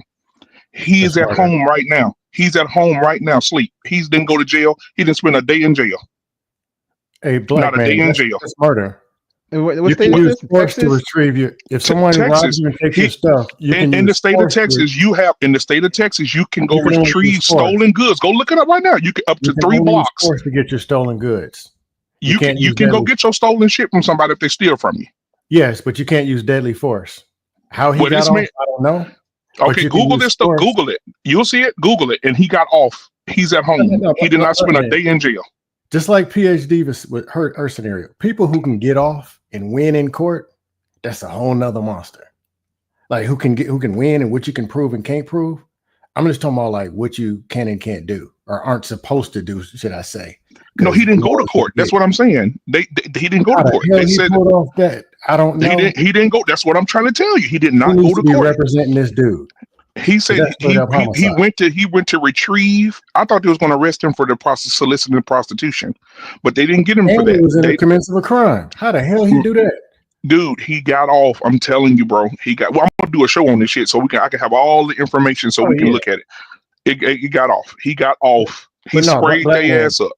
in Texas, you can use force. If Marv steals my wallet and I chase him down, I can punch him in the back of the head, kick him in the nuts to get my stuff back. I can use force to get but I can't use deadly force. Once again, scams. That's incorrect. Texas. That's Yeah, I incorrect. was gonna say That's Hold on, incorrect. hold on. I'm telling you. I'm trying to tell him it's incorrect. Let me correct The it. first Right? things they taught Because us. scams. Look up But chapter 9. Brownsville, Hold on, scams, real quick. Huh? Chapter 9, Mhm. point 42 of the Texas Penal Code says that in a commission of stolen property, you can use deadly force to recover the property if you determine that there's no other means to get that property back. So that is the mitigating factor. So if a reasonable person determines that there's no other means to recover that property, then under that statute, you can use deadly force to recover the property. No other means? How the hell you gonna prove that? Well, once again, that's what I'm saying. Scams. It's a matter of articulation, right? Now I can agree with the articulation part, but I was gonna go back to what you said about him in the tent and a concussion considered serious bodily harm, whatever. That's something you're gonna have to prove. Because initially it's force on force. No, but there's case law in Texas, right? Where a concussion was determined to be serious bodily injury. right? So all the When you defense, say case law, you mean that happened in another case, and that was the argument they used, and that they right, won? right, Oh, that's different. right. No, but what I'm telling you is that's how these things are determined, Right. right? It sets a That I can agree precedent. with that. right. It is determined by precedent and the defense attorney's ability to use that precedent and to use case law to defend his client, right? So if he's saying, well, hey, yes, I was in fear for my life, or that's going to be hard, right? Because, anybody Mhm. gonna say, well, they might not had enough time to cause imminent death, but they could have caused serious bodily injury in a few Yes. seconds, depending upon their size, their stature, how many assailants, and so forth. And then also, right, under the stand your ground law in the state of Texas, you do not have the duty to retreat. You can stand your ground and protect yourself. And if you are in fear, and here's the thing, if you're not the provocateur, right, and you are not in commission of a crime above a Class C misdemeanor, then you are well within your right to prevent. It doesn't say you have to be under serious bodily injury. It has to be taking place. No, what it says, you can use it to prevent serious bodily injury from happening. It's just a matter of you articulating how you thought in your mind that serious bodily injury was about to occur. Right, and we agree that that's something you have to prove. If you go case study, just like the one black man just did, how the hell that dude got off? Well, I don't know, because that's straight up a homicide. You hunting the people down, and you was already committing the crime. But when you were saying there's two dudes, and he pulled out the knife, that's a little different. Two dudes versus one isn't necessarily force on force, though. You got I don't know why we that's cannot just. sizable advantage. Oh my god! He just gave you a case law. Anything can be a case law. You got people that got away with all kind of stuff. Right, but regardless, Like Trayvon Martin, that was murder. Once they get away, once they get away with it, it's now law, and they could use it as a defense. Oh, and we ain't got no laws no more then, because Trayvon Martin was straight up a hunt down murder. It was not legal, but he got away. That's fine, but that's your moral opinion, and I have no problem with that, right? At all. I don't have no problem with that. No, I'm saying 2 blocks away, somebody else, the same crime, they're not going to get off. So how do we say it's case law is now the law? John did it. That's because he got locked up for 60 years. Sam did it, that's because whoever their lawyer was didn't use that case to get off. As I'm saying, they can't use a Trayvon as a case law study for the particular situation. It's not even close to being the same. So, no, you get where I'm saying, though. No, it's supposed to be the only thing that's consistent is what's written, like force on force. This is considered deadly force. This is what Texas said. That's the stuff that's consistent. When you get to manipulating it in the law and who gets off and who doesn't, that's a whole nother monster. Which I agree with Black Man, I agree with Brownsville and PH Diva on that one. Yeah, but you're also saying that this kid committed murder, and we are showing you that he did not. I didn't know it was 2 against 1. 1-on-1, and even if it's 2 against 1, you got to prove sizable advantage. But I was taught he's 100 pounds. The easiest way to prove is to show that you couldn't flee the scene. He's taller than him, and he's 100 pounds heavier. Sizable advantage. Well, he has to I'll prove look at it this way too. But two dudes, that's a little different. And he have a bunch of witnesses saying that he was trying to force him up out there, and he put hands on him 3 different occasions. Honestly, I think both the teenagers kind of got the outcome they wanted. Not in terms of, oh yeah, I'm about to go to jail, I wanted that. No. The white kid wanted that black boy to move. He ended up moving after he stabbed him. And again, the black guy is like, I came out as unharmed. He got stabbed, I didn't. Now we have to deal with this because it wasn't handled appropriately because it's just kids at the end of the day. But we shouldn't really, like I said, what PhD was here earlier, we really shouldn't speculate too much on it because we should wait until all the details. We said he's defending himself, say it was self-defense, and your cousin brought up a brilliant point to where you can pretty much defend himself off of the whole, being, basically your brain being knocked around a little bit too much. That could be a serious problem, and that's considered deadly for deadly force over there in that, or serious bodily harm in that particular state. So yes. And what we was arguing before Scan ahead. came in.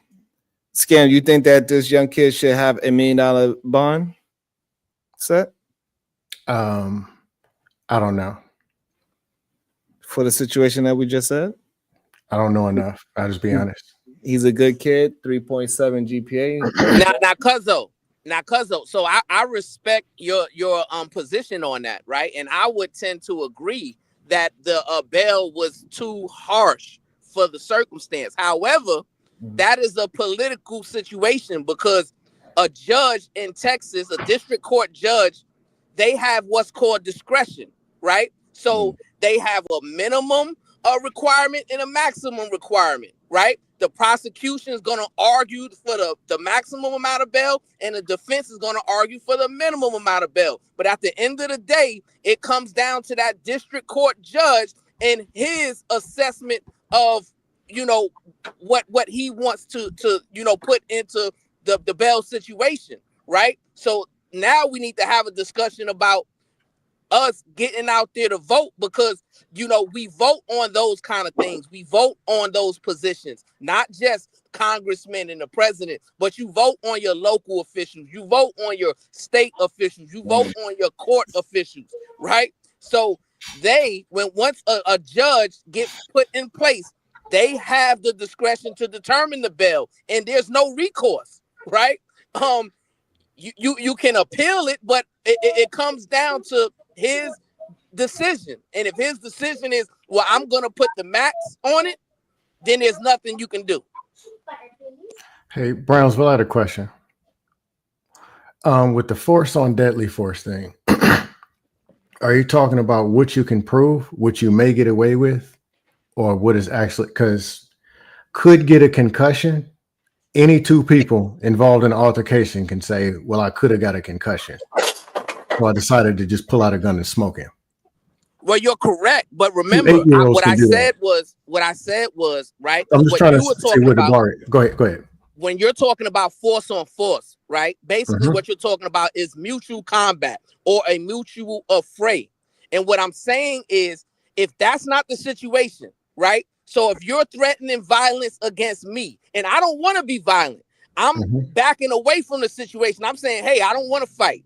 I don't want to be violent against you, right? But you're still putting your aggression upon me. You're verbally threatening me, and now you're getting physical with me, right? And then I can articulate, hey, your size and your strength or whatever, and then my not having the means to protect myself with my hands, right? To prevent you from inflicting serious bodily injury upon me.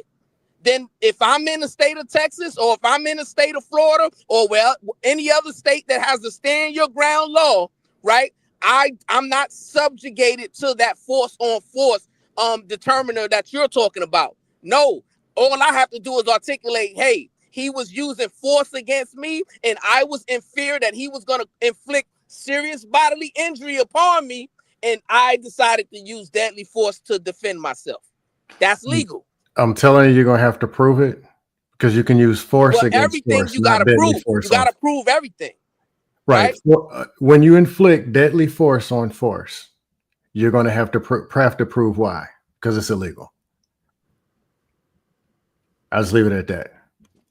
What would you tell? So, what do you tell a young black man to do in this situation? I don't know the full situation, but if you give me parts of it, like a specific scene, I'll give you a suggestion, like exact point that the person is at. Like you're standing here and they say this, like what exactly? When? He was at a track meet. Okay. It was severe weather. He was under the opposing team's tent. The young man, Austin, he approached him and said, "You don't belong here. You gotta leave." The young kid said, "Make me." He pushed him, or he touched him, and he said, "You touch me again, you see what happened." And that's where the young man got stabbed. Be careful, Sharon. He didn't say make him, did he? No, about so far. Okay, I'll just say this: it's kind of neutral. when you say make me, touch me, Yeah. see what's up, you're not necessarily, I don't want to say provoking, but you're not attempting to diffuse or flee the situation. That's going to make it 10 times harder when you go to court. And I would agree with that assessment, right? Which is why I said, hey, we got to wait till all the facts come out. We got to wait to see the video evidence. We got to wait to hear all the eyewitness testimony to really determine what happened in that moment, right? Because what you're talking about, force on force, nobody has a duty to go force on force. If I don't want to use force with you, you cannot make me use force with you. That's what you're missing, Scams, right? Especially in a stand your ground state. If I don't feel like I'm adequate enough to protect myself using force, and I believe because of my inadequacies of protecting myself using force, that I have to prevent you from inflicting deadly force upon me by using deadly force upon you, the law grants me that privilege. It doesn't.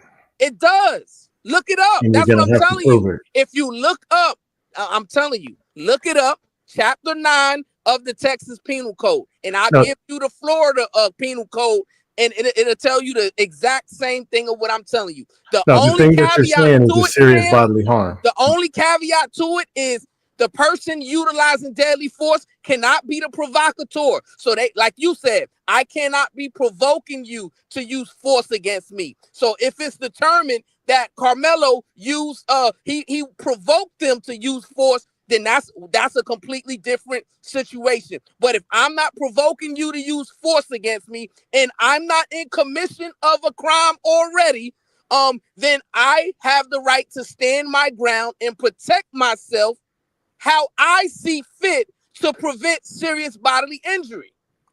I'm That's telling you all. that prevent serious bodily injury part, that's the shaky part. Because the person, No, but that's the law you're gonna have part. to That's the prove that law. you're gonna have to prove that they're not intended. Serious bodily injury means deadly force. You're gonna have to prove that they were coming at you to do serious bodily injury, which is deadly But force. that's incorrect. Not Serious them coming to bodily just injury attack you with does force. not mean deadly force. Serious bodily injury means serious bodily injury, right? And a concussion in the state of Texas is considered a serious bodily injury. You're gonna have to right? prove it. So what I'm saying, no, it's already been proven. I don't have to prove it. It's already been proven. All I would have to do is articulate my rationale in determining that you were going to utilize serious bodily injury or inflict serious bodily injury against me, and I had no other means to defend myself but to use deadly force. How are you gonna prove that deadly force was the only means of defending yourself? All I have to articulate is, hey, I'm not a fighter. I don't know how to protect myself in that way. You were 2 times bigger than me. That's sizable advantage. You had a level of aggression that I wasn't comfortable with meeting. No, you have to prove that, which is sizable advantage. That was the other thing I mentioned. It's no. You got 100 pounds on it. The what's You got going to 5 happen dudes is around the it. prosecutor is going to have to prove that you weren't trying to use inflict me with serious bodily injury. Right? You're going to have to prove that they were. Is going to have the burden of proof is not on me. That's the thing. See, y'all got to understand the law, right? The burden of proof is on the prosecutor. He has to prove that I am guilty beyond a reasonable doubt, right? Which is why when you look at the statutes, Is a dead body good enough proof? What a reasonable person will do, right? And what I'm saying is, if I'm in a situation where I'm being cornered, right, which is why I say we need to see the video evidence, because if the video evidence shows that he's being cornered and there's multiple assailants attempting to be aggressive towards him, right, and he can articulate that, hey, in this situation, I could not fight those guys off. I could not protect myself in a way to where force was going to be measured against force. Right. And all he has to say is, hey, I was in fear that they was going to inflict serious bodily injury upon me, and therefore I had to use deadly force. So any 2 people who are getting into a fight, the other person can pull a pistol and smoke them. That's what No, but see what you're because, like I'm saying, you have to prove failing that to it was serious deadly understand force. is no. Listen, the person who is using deadly force cannot be the provocateur. So they cannot I be agree on that part. willingly, listen, they cannot be willingly engaged in force or utilizing force, right? So I cannot be verbally threatening you. I cannot be verbally provoking you to use force against me. I'm cowering away. I'm backing up. I'm saying, hey, leave me alone. I don't want to fight you. You know what I'm saying? I can't fight. Leave me alone. You know what I'm saying? And then you continue to aggress upon me. You continuing to tell me and verbally threaten me, saying, hey, I'm gonna knock you out. I'm gonna, harm you. I'm gonna, do whatever what you're saying you're gonna do to me, right? That's all I have to articulate. Hey, he was threatening serious bodily injury because he told me he was gonna knock me out. And if I'm knocked out, I'm incapacitated. That's serious bodily injury. Can you agree with that, Scams? You're gonna have to prove it. It's a No, stretch. but I asked you a question, right? It's a If you stretch. knock me out, right, Mhm. is that you inflicting serious bodily injury against me? Yes or no? Yeah, knocked out. Yeah. Right. So that's and if you tell me, you say, hey, Brownsville, I'm about to knock you out. Is that you threatening to inflict serious bodily injury against me? You're a good attorney, but I'm telling you, it's not gonna fly. You got to No, but prove. I asked you a question. If you tell me, Brownsville, I'm about to knock you out, is that you threatening serious bodily injury against me? Yes or no? Damn, you're a good attorney. I give you that. So what I'm saying is I that's want to all say gonna yes, what we but it's need still to force, and it's right. still a But threat of force. but what I'm saying is you're threatening serious bodily injury upon me, right? If you're verbally threatening serious bodily injury upon me, and then now I'm also you're also being physically aggressive towards me, showing that you have the capabilities of following through on your verbal threats, right? That's all I have to articulate. But don't you, like you were saying, this person got 100 pounds on you. You're not fit to defend yourself. Aren't those the things that you have to prove?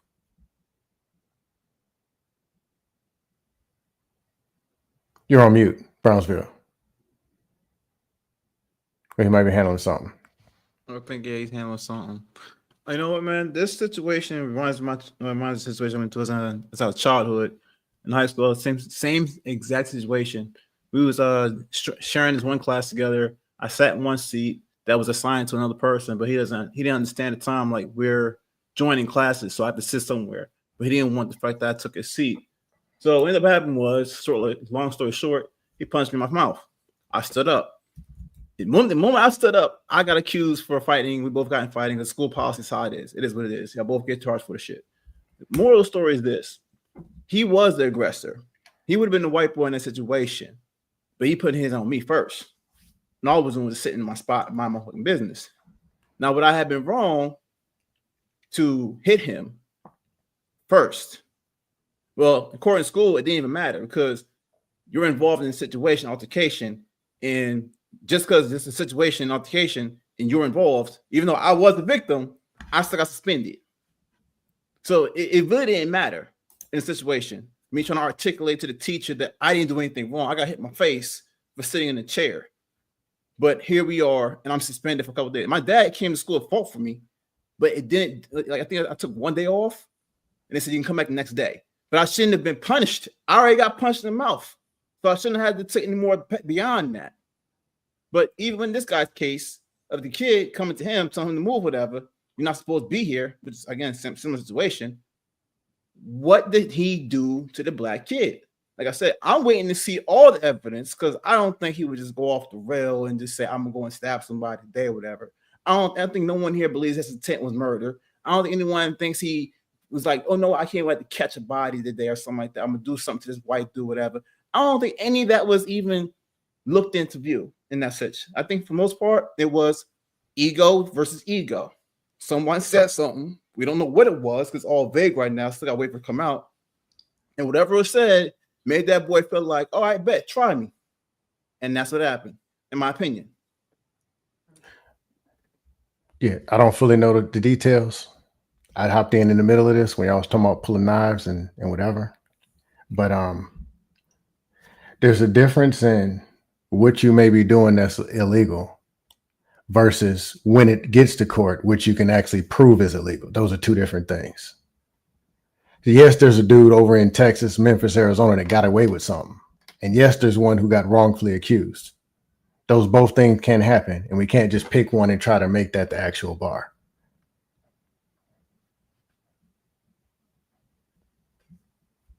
I wanted to hear what Brownsville had to say. He's a damn good debater too. I can't lie. So what you got, Sharon? What's your conclusion, man? What we got here? Man, it bothers me when we just don't be honest. You know what I'm saying? And I get frustrated, especially when like people claim that they are the honest ones, not you, Scam. So hopefully you don't think it's directed towards you. But I want just people. Okay, just want to make sure.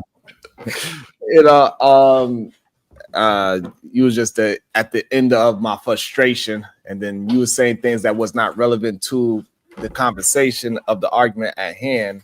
You was more talking in general instead of the actual topic, and that's where my frustration with you happened. No, it's cool. I missed a lot. I came in the middle.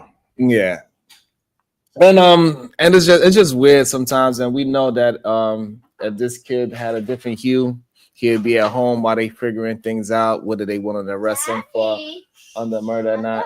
Ice cream with chocolate chicken. Yeah, first degree murder, that's wrong. Because he didn't go to there saying, I'm going to get me somebody. Yeah. That should never be on the table. It should be second or third, manslaughter or whatever second degree murder is.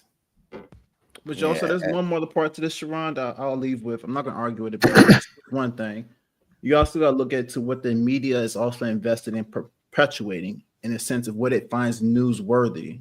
So we'll take that consideration as well, because we really don't know what's going on unless it's in our local neighborhoods. But the news is going to put out what the news is going to put out, and it's going to pretty much be the same stories over and over. Honestly, God, that's just my opinion. The thing is that we're starting to find out how racist people really are, black and white folks. It's not even a. It used to be just a race thing, but it's not even a race thing. We have a lot of black folks that want to simulate as white folks now. And they want to have the same talking points as them. They want to actually be the one that I need something to eat with. They want to be the one that speak up for the white folks. They want to be the mouthpiece because they could say things that the white people can't, because if the black person say it, then it ain't racist anymore. And it's sad to see that we cannot just be honest about what's happening, because when we just deal with honesty and the information that's in front of us, we can actually move things forward. It doesn't matter if me and Scan don't like each other, but we could just be honest in whatever the information is in front of us. We actually move something forward instead of this need to be right situation that everybody always here trying to do. Like what Mayo Monkey was trying to do. He thought he was eating, but he was just asking a bunch of bullshit questions that had nothing to do with the topic. Yeah, he didn't want to stand on anything, which was Sharon, weird. Go ahead. Okay, so yeah, I was trying to bridge him. I was trying to bridge him over. That's why I asked the question I did. To like, yo, we're just trying to understand this bullshit, and you're just not. He didn't want to concede to it, which is weird. That was the whole point of contention. It was like, bro, just concede to this one point, and we can move on. Sharon, I will say one thing. Now, other stuff is vague and what you can prove in court, sizable advantage, maybe not. And I don't know it all. That's not what I did take the Texas CHL class because I thought otherwise till I took the class. Papa. But if you pull out that knife, you can be shot, and they can justify that as deadly force, as you pulling out that knife is deadly force. That is true. Serious bodily harm, that knife does qualify. That is true in Texas.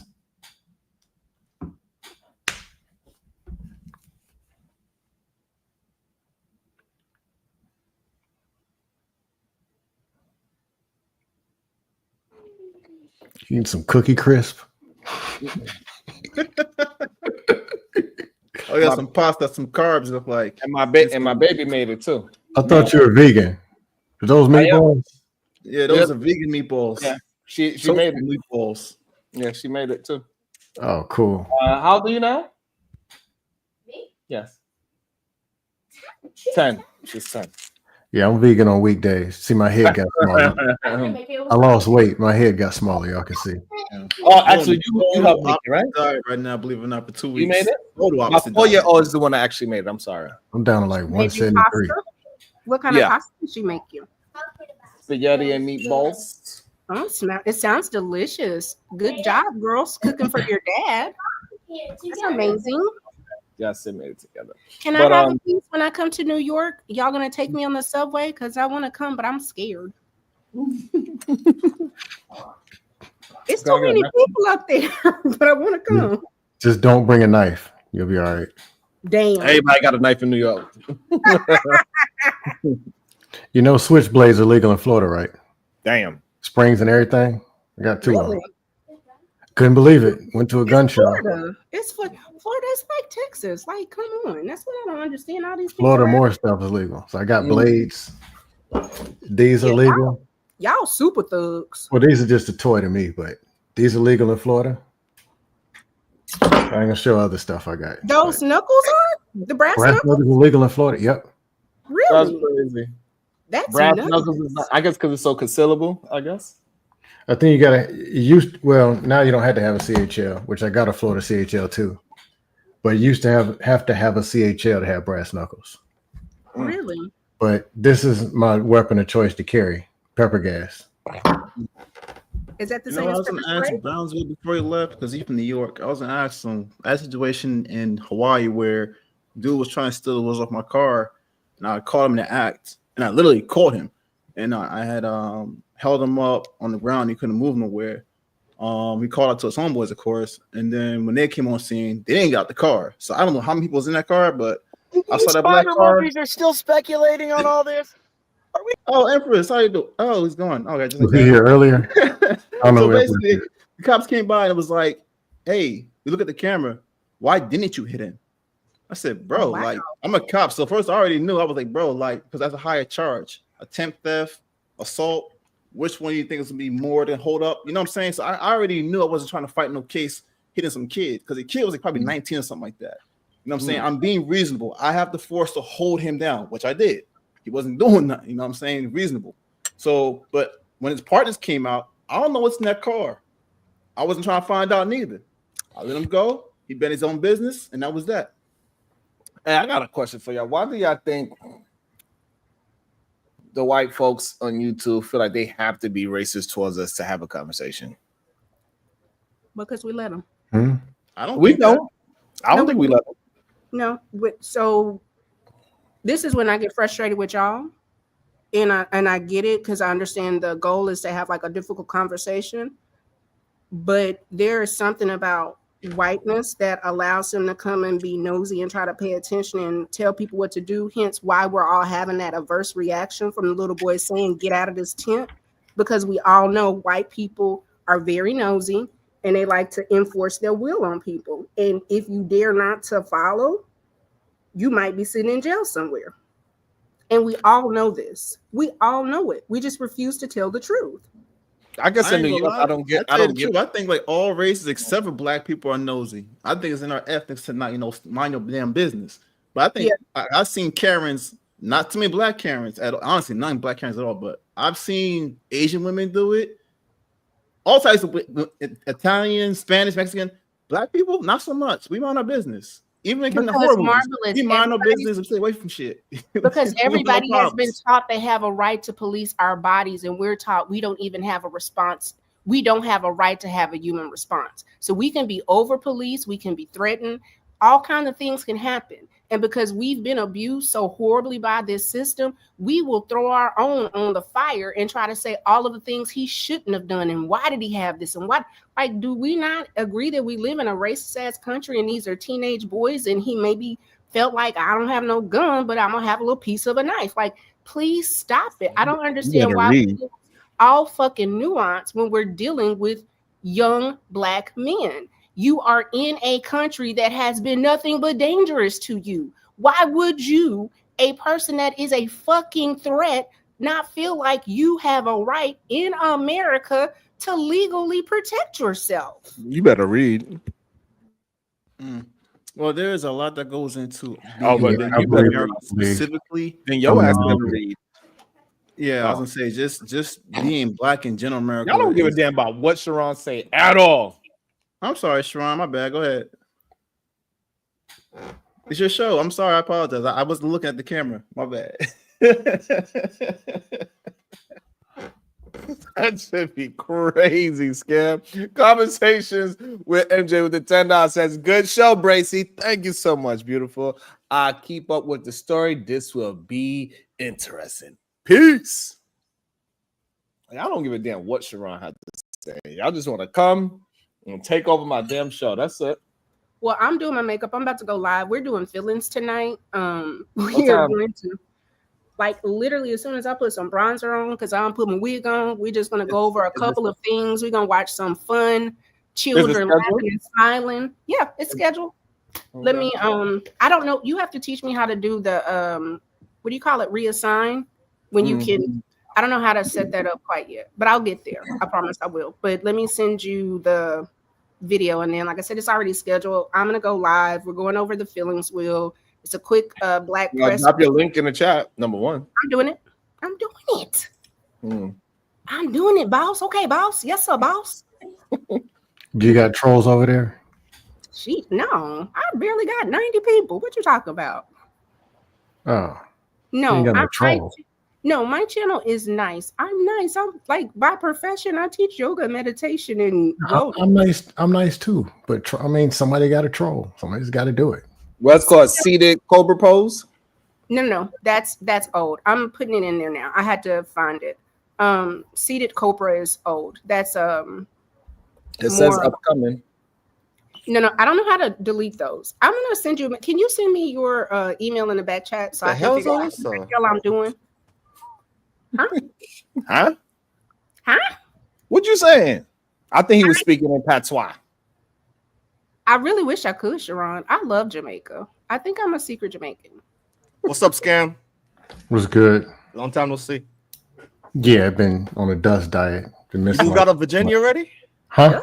You moved out of Virginia? I've been. I grew up in Virginia. I don't live there. I Oh, left okay. there a long time ago. I live in Florida. Okay, I thought you were like in Chesapeake or something. I'm from there. I don't live there. That's where I'm at right Born. now. Currently, I'm in Chesapeake. Yeah, I know. Boring, ain't it? There was a club called Blakely's back in the days. We used to hit up. I used to hit go it up there. all the time. 06, 07. Yeah. Don't talk to Skim Likely about going out. He hang out by the bathrooms and try to get women to talk to him as they go in and out the bathroom. You know, damn. Now that I think about it, I'm trying to think of, is there a nice one I done met coming out the back? Oh, Blakely, since you done brought it up. No, most of those are got on the dance floor. Yeah. Shoot, the best club 757. Back in the days, we used to be Picasso's. That closed down. Oh, God. Shadows. The Alley. I think the Alley is still going strong. That's like the longest club in the 757. That's like it's still open in Hampton. The Alley. The Blakely's was like number one, but then eventually they got rid of it. Are these I moved to Houston right after, so just forgot about all them spaces. But yeah, I used to make that drive to the Alley. Yeah. Alley on Saturday night. Skim, you was outside, huh? Was it called Tiff's Sonic Invento? Huh? I don't see this. I put it in here. Hold on, let me see. Maybe I put it in the back. Yeah. Hey, Marvelous, how long you been in the Navy? 17 years now, man. Okay. Yeah, I got 3 more and I can retire. But I don't think they want me to retire. I think they want me to stay in. Talk about my How many years you got? Necessary for the Navy to go forward. I'm like, man, these kids, bro. I'm able to talk to them, and that's probably why they want me to stay in. But it's just the kids need to be more patient. I'm able to give grace, and I'm patient already, but it's just that they have to also be able to communicate with us too. Our biggest issue is, at least from my standpoint, is that either one, they're not patient, or two, they don't have communication skills. And I can understand why both exist. Are you on the officer side or enlisted? Enlisted side. Oh, okay, got you. Well, thank you for working with the boys and the young people. Yeah, I don't say don't. They need guidance. We need as many men guiding these young people as possible. We really do. I'll say the last thing we need is another dude. Man, these young people, I don't know what's wrong with them. Them young. Like, come on, what were you doing when you was 22, 24? Yeah. You know what And though? who created young people? Old people created them. I'm just saying. Yeah, I was gonna say DJ Ham brought up a good point. He might be on to something. He said if there's more than a 40-year gap, communication naturally breaks down. So you're so far removed to what's relatable and what's happening then, you're not gonna know. So I'm still in that in-between phase. I'm only like 15 to 10 for some of the people I mentor. As far as age gap in military, I'm not nowhere near 40 years in the difference, but for those who are, those are the ones who's going to have the hardest time communicating. I do believe that's actually a thing, though. Well, Marv, people, man and woman can't even communicate. Two dudes the same size, same weight can't communicate. Two people of different races can't. Communication is a problem across the board. Old, young, It is, ugly, but with men drunk. and women, I think it's more of a listening thing. Men don't know how to listen to certain things women say, and vice versa. But I think it has to be women first. In my opinion, I think men should just have an ear to listen to women have to say first, and then follow up and adapt like we always do. And then once things are comfortable enough, and women are still and they're patient, once you got things set up for them, then they can listen to what you're saying, and then things will be more smooth that way. In my opinion. Interesting. Listening, what's that? Exactly. I think we don't listen to each other because so many of us haven't been heard that when a person has an opportunity to speak, it's not moderated well. Is that the right word? Hey Tip, also drop it in the back because I'm not seeing. All I keep seeing is the crow pose or whatever that is. And that's wild. Oh, hold on. It says show more. It's not making me create. It's showing it scheduled. Hold on. I hate this. Let's just schedule. But yeah, I think Ronald is completely wrong on this subject. This is crazy. What? He's just default wrong. I said, walk away. You said run. No, I said You walk said away. run until you can't run no more, and then even then, I tell you, listen, I'm 48 years old. I know what I'm talking about. I'm still alive and well. You ever had a fight? I could go in any neighborhood and I'm cool. You ever had a fight? Of course I had a fight. Oh. Everybody had a fight before. That's what I said. Just like I said, you know, we all had a fight in school. So, but you would tell your kids not to fight at all ever, unless they have to defend themselves. You know, like I told you before. I agree with Ron. You know, so you don't know what these kids. You do not know what these just like this pocket knife. I'm your son. Hey, Dad, your kid keep putting his hands on me, and I keep running away. No, that's different. And when I come back to school tomorrow, I think he's going to do it again. What should I do when he put his hands on me? No, hands on is different. That's time to crack some melons. This is what the story is about. The story is about this man put his hands on him multiple times. No, let me tell you a story. Multiple times, huh? Yes, it was more than once. In the They got into it before? No, I'm talking about in the same moment. He touched him because the way how the report is that he touched him. They say, "Yeah, you touch me again, you're gonna see what happened." He touched him again, whatever. Yeah. Grabbed him, moved, whatever happened, and he said, "Go ahead and punch me, and you're gonna see what happened." Like he kept trying to up it, try to because after he touched him, he's like, "Hey, you do it again, watch what happened." He's like, "Oh, really?" You know, he touched him. Then and then he tried to up it. All right, well, if you punch me, you're gonna see what happened. This is how I'm looking at it, right? Because he kept the kid, he kept upping it, right? He said, "You gotta leave." He said, "Well, make me." He put his hands on him. You gotta leave. Touch me again, you see what happened. He touched him again. Punch me, see what happened. You know what I'm saying? So it kind of kept escalating to the point where it's like, hey, he had to do something. But Sean, that doesn't sound believable. Like, even in the sense, if the boy stuck him with a knife once and ran, so he came up, he was big Billy Badass. He said, "I'll touch me, I'm gonna do this, I'm gonna do that." Then he pulled a knife and ran. The narrative, the math is not mathing. So you think he should have pulled a knife and just stayed there after he stuck him? I don't think that he just decided after someone kindly said, "Could you please, young black man, you are a young black man, could you leave our tent because you shouldn't be here?" And then he said, fuck you, white boy. I do what the fuck I want to do. Like, that's what y'all are making it out. And then the white guy said, no, please, big black guy. I don't want any problems, guy. And he's like, I'm fucking mellow. You know who I am, and I'm gonna stab you, white nigga. You must have came from a white dust panel or something. I don't think anybody.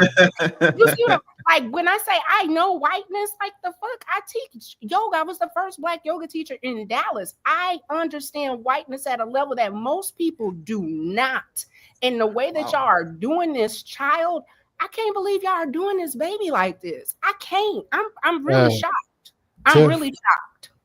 I never said anything about race at all.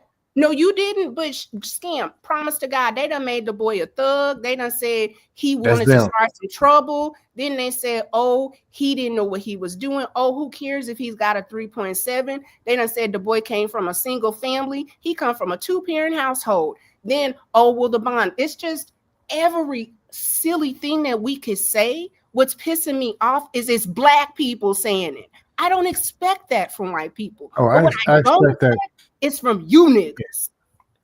That wouldn't be me. I'm individual. I don't think no one on the panel was on that time. Even on controlling, I don't put. It was some people on that time. Be honest. Let me tell you something. Right before I joined the Navy, when I was like about 18 years old, a lady just passed. I was in Brooklyn, right? Just sitting on my stoop. A lady passed by, and she just told me a story. She said that she had her son was a good kid. He ended up going to one of his friends. Now he's like doing 10 years in jail, right? Mm-hmm. When I went on my first deployment, the first place we went into, they told us, they always tell us there's certain places you don't go and stuff like that, right? All of a sudden, like one of the guys was like, F this, I want some pussy. Oh, and they all decided to go to that place where they're not supposed to go. I was like, the hell with that. I'm going back to the ship. I'd rather get in trouble for not having my buddy with me than go somewhere I'm not supposed to go. Eventually, the person who was my buddy, he turned around. The reason why I did that because I remember that story, right? Like 2 minutes or even 10 seconds could totally change your life. And that's what happened in this case. Yes. That's why you have to know when you have to turn around. That's why it's so important for us as parents to tell our kids that, hey, it's okay to walk, move away from that situation. But too bad in this situation, there's too many parents and adults telling people, oh, that's self-defense, right? But right now, that boy is in jail, and another child is dead. So it was 2 kids, both of them made bad, choices. Mm-hmm. One is dead, one is in jail. Mm-hmm. So I don't know if it's a machismo thing where we think that we always gotta stand our ground and fight, but it's good to live, to see another day. I agree. I agree with Ron. Down are y'all gonna do though? Because at some point, there's only so much bowing a man should have to do, and you still, as a man, have a right to protect yourself, and you should walk away. But again, I just don't want the message to be walk away, walk away, walk away, walk away, walk away. Because to the point, then people will always feel as if they can punk you because you are trained to walk away. No, Tiff, the thing is that it depends on how you walk away as well too. Because you can be a person who doesn't say nothing, like you could just be like, and your body language speaks for itself because it's like, oh, he might actually know something, but he's not gonna do nothing. Again, it's all about how they receive you. You're right. If they're going to see you're a punk, they probably challenge you because they saw something that was worth challenging. That's why they challenge you in the first place. Mm-hmm. But it all depends on how you carry yourself. So even if you walk away unscathed, not saying nothing, because it's like, okay, he got that presence. He obviously knows something. I don't know what it is, but clearly he feels confident just the way he's moving right now. So do you feel like the young guy didn't have that awareness of being able to like read the room? Because we're not talking about him, not him. Not talking about him. Oh, you're just saying in general. Okay. Yeah, just general. Yeah. Okay. No, well, one difference. We're old and ugly now. 30s, 40s, whatever. Speak for yourself. Shit, I'm old. Well, they're ugly. They got the ugly part coming. But me going out somewhere and there's some people starting some madness or whatever, I'm gonna try to avoid it. Right. But at 16, 15, 12, whatever, middle school, high school, these are people you got to deal with on a regular basis. That's different where you might have to speak out and you can't just walk away or avoid. Like when I was in basic training, these people are going to be here every day. So somebody say something.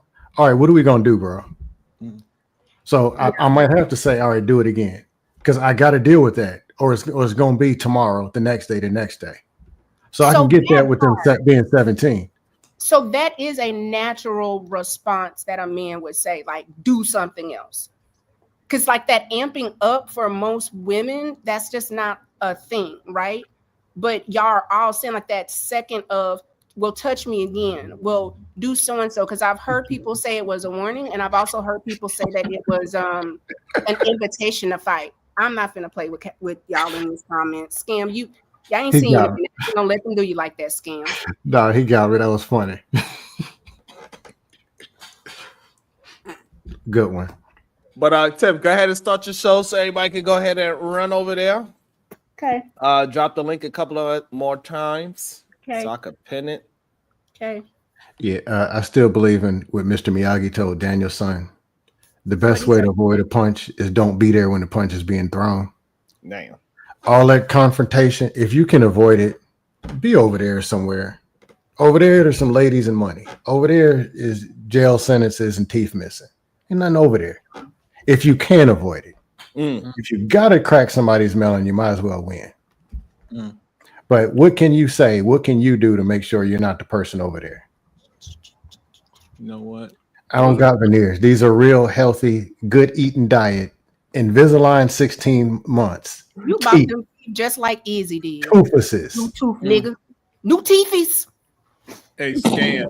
But trolls, I love y'all. I missed y'all. DB, Sugar missed Bone, you. Robin M. I Do was what gonna y'all say the question before we leave. The question, I like this guy he put out there. He said, Robert W. He said, so when should you stand for yourself? when it's time. How do y'all? You got to know when to choose your battles. Yeah. Sometimes you might lose a battle, then you win the war. Y'all believe just that? choose I wisely. don't know. I think, honestly, in my opinion, if you're aware of the situation, you already standing on you anyway. Legitimately, if you that person, you stand on business, you stand on yourself. Like you said, you'll be able to adjust and know exactly what to say, know exactly what to do. You standing on you already. You're already being true to yourself in the situation. Now, if you start going in with bravado, ego, and all sort of stuff because you're trying to manipulate the other person, you might play yourself, in my opinion. You know what I'm saying? There's no need to puff out your chest if you already know. And that's right now. That's all about life is about what you know. Now, does he need to know what you know? Absolutely not. He doesn't have to know a damn thing. But let him keep guessing. Let him stay in his emotions. You ain't got to be there with him. Sharon, I want to let me start. I scheduled it. I am trying. I know I'm getting on your fucking nerves. I'm sorry. I'm sorry, y'all. I'm trying. Just put a link in the back that don't even work. No, I don't know how to make it start, sir. Damn it. What you mean? She put the link in the back don't even work? That make no sense. I don't know how to make it start. Like, I see the content. I see where it's scheduled. I see where I No can wonder go. why I can't find it. Are you on Tiffocracy or are you on Tiff Critiques? No, the Tipocracy. Okay. It says a Black press briefing, and then it says scheduled at 5. And then when I go to show more, like, I should be able to go live, or do I have to go to the actual stream in StreamYard and start it? Yeah, you guys started in StreamYard. Okay. I'm dropping. Sorry. That's me. Yeah. My bad. And for the record, Scam Like is not racist. I like Yes, you good are. white, decent white people. Cool. Sorry, white people can get hit by a truck. Good black people. Cool. Sorry, black people can get hit by a Yugo. The only white people we like is Anya. Is who? Anya, my sister friend. I Right. don't have a problem with people of other races. I just got a problem with sorry people regardless of race. And I even give grace to them because it ain't their fault half the time. Shit. Hey, Scam Likely, I'm a dollar short of my goal today. You could send a 99-cent super chat. Hey, do you have a Cash App, Bracy? You know what? If it works. Bracy, your Cash App still work? Huh? New computer. I got to set all that stuff up. Damn. Oh, I know Ronald 804. He got me. He haven't sent me $1 in like 2 years. I know he got me a 99 cent. I know. My good old New Yorker friend. I sent you money 2 weeks ago. You remember that? Remember that joke I made? You're like, well, that's the funniest joke you ever made. That's what I just said. Damn, Sharon, where you at? I don't even see you on here. That's how I know it's been a long time. Damn, you don't got no love for the kid no more. No, I know what it is. I've been sending you shit on YouTube, not through actual Cash App. I thought I had you on Cash App though. I was just playing with y'all, you know. I know times. No, I gotta bless the channel. You feel what I'm saying? I gotta do what I gotta do. We typed his name in. Yo, hey, there we go. I gotta what? Can I trust this dollar? It says scams likely. I don't know if I could trust this dollar. This dollar might be. There he is, right there. Got him. Thank you. I appreciate you. Thank you so much, Scam Likely. When you gonna start doing shows? I'm not. Probably gonna go back in hibernation soon. So why does it say show? Huh? Why your name say Scam Likely show? Oh, I ain't done a show in probably a year. Did like 10, 15 shows, then quit. Man, yeah, we were supposed to do a joint like way back after we got off of Fight Club. Yeah, I don't know. Showing up and dusting is easier than actually creating content, putting it together, and all that. It's actually work. Shout out to the Cash App. It say stay blessed. Thank you so much. I appreciate you. Oh, I don't got the weight bench in the back. Okay. Oh yeah, Ron. Hey Ron, Yeah, when you know he don't do you're no- not here in you know Virginia, that boy still, are don't you? work. He don't work out. Ron, you're not here in Virginia, are you still? Yeah, I live in Midlothian. Midlothian? Okay. I'm over That's in west of Chesapeake. I'm Richmond. still in the Navy, so it is what it is. Yeah, I still got a house in Norfolk, so I come down there probably once a year. Damn. You gotta check on the property. Yeah, I have an agent taking care of the house, so I don't gotta come down all the time. Oh, nice. Because I'm like, that's almost like 2 hours away. Yeah. Virginia, huge. Yeah, it is. Stupid big, man. All right, so we are gonna go over and bar the Tiff at her show. She got a link. She got a working link some kind of way or something. Let me see if I can put in the private chat. A link that works. Oh, let me see if I can find one. I don't know. Yeah, anyways, Grace, I get ready to go. I gotta pick the wife up from work. It is 6 o'clock where I'm at, and she's getting off in 5 minutes. Luckily, she's 2 minutes. So y'all both be on the scooter? Nah, I got her car. I got both her cars. Well, yeah, pretty much. She's still over there trying to figure it out. All right. No, because we got earlier. We went. Oh, it's about that. Never mind. You good? All right. I'll see you guys later, man. Y'all be easy, man. Peace and love. There she. I apologize for my spell check. Ronald 804 with the follow says, Merry Christmas, Sharon. Damn, it's okay as men to walk away from confrontation. So we all run over Big Bad Bull just presented it. Yes, sir. Thank you so much, Ron. She still didn't figure it out. It's hilarious. Yeah, she's live now. She figured it out. Looking like, lost as hell too. I don't know how to start off. Too bad I can't redirect. Could that have been fun? But make sure everybody go run over there and this bot that's harass her real quick. Big Bad Bull just dropped it, I believe. She don't have redirect ready yet, Big Bad Bull. She crazy. She don't have redirect ready. I don't know what's wrong with her.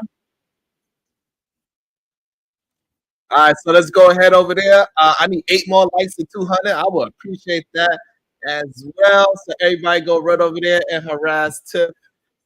Let's try to get to like 120 subscribers. Let's try to do that because she's close to 100. So let's do that later. Make sure y'all all click that damn link. Go and harass Tiff. Go troll her ass to the way how she was trolling me. Yeah, I just did that. Let's start trolling her ass. Later, y'all. Don't get mad at me, nigga. I'm here telling the truth. If somebody else should have told you this.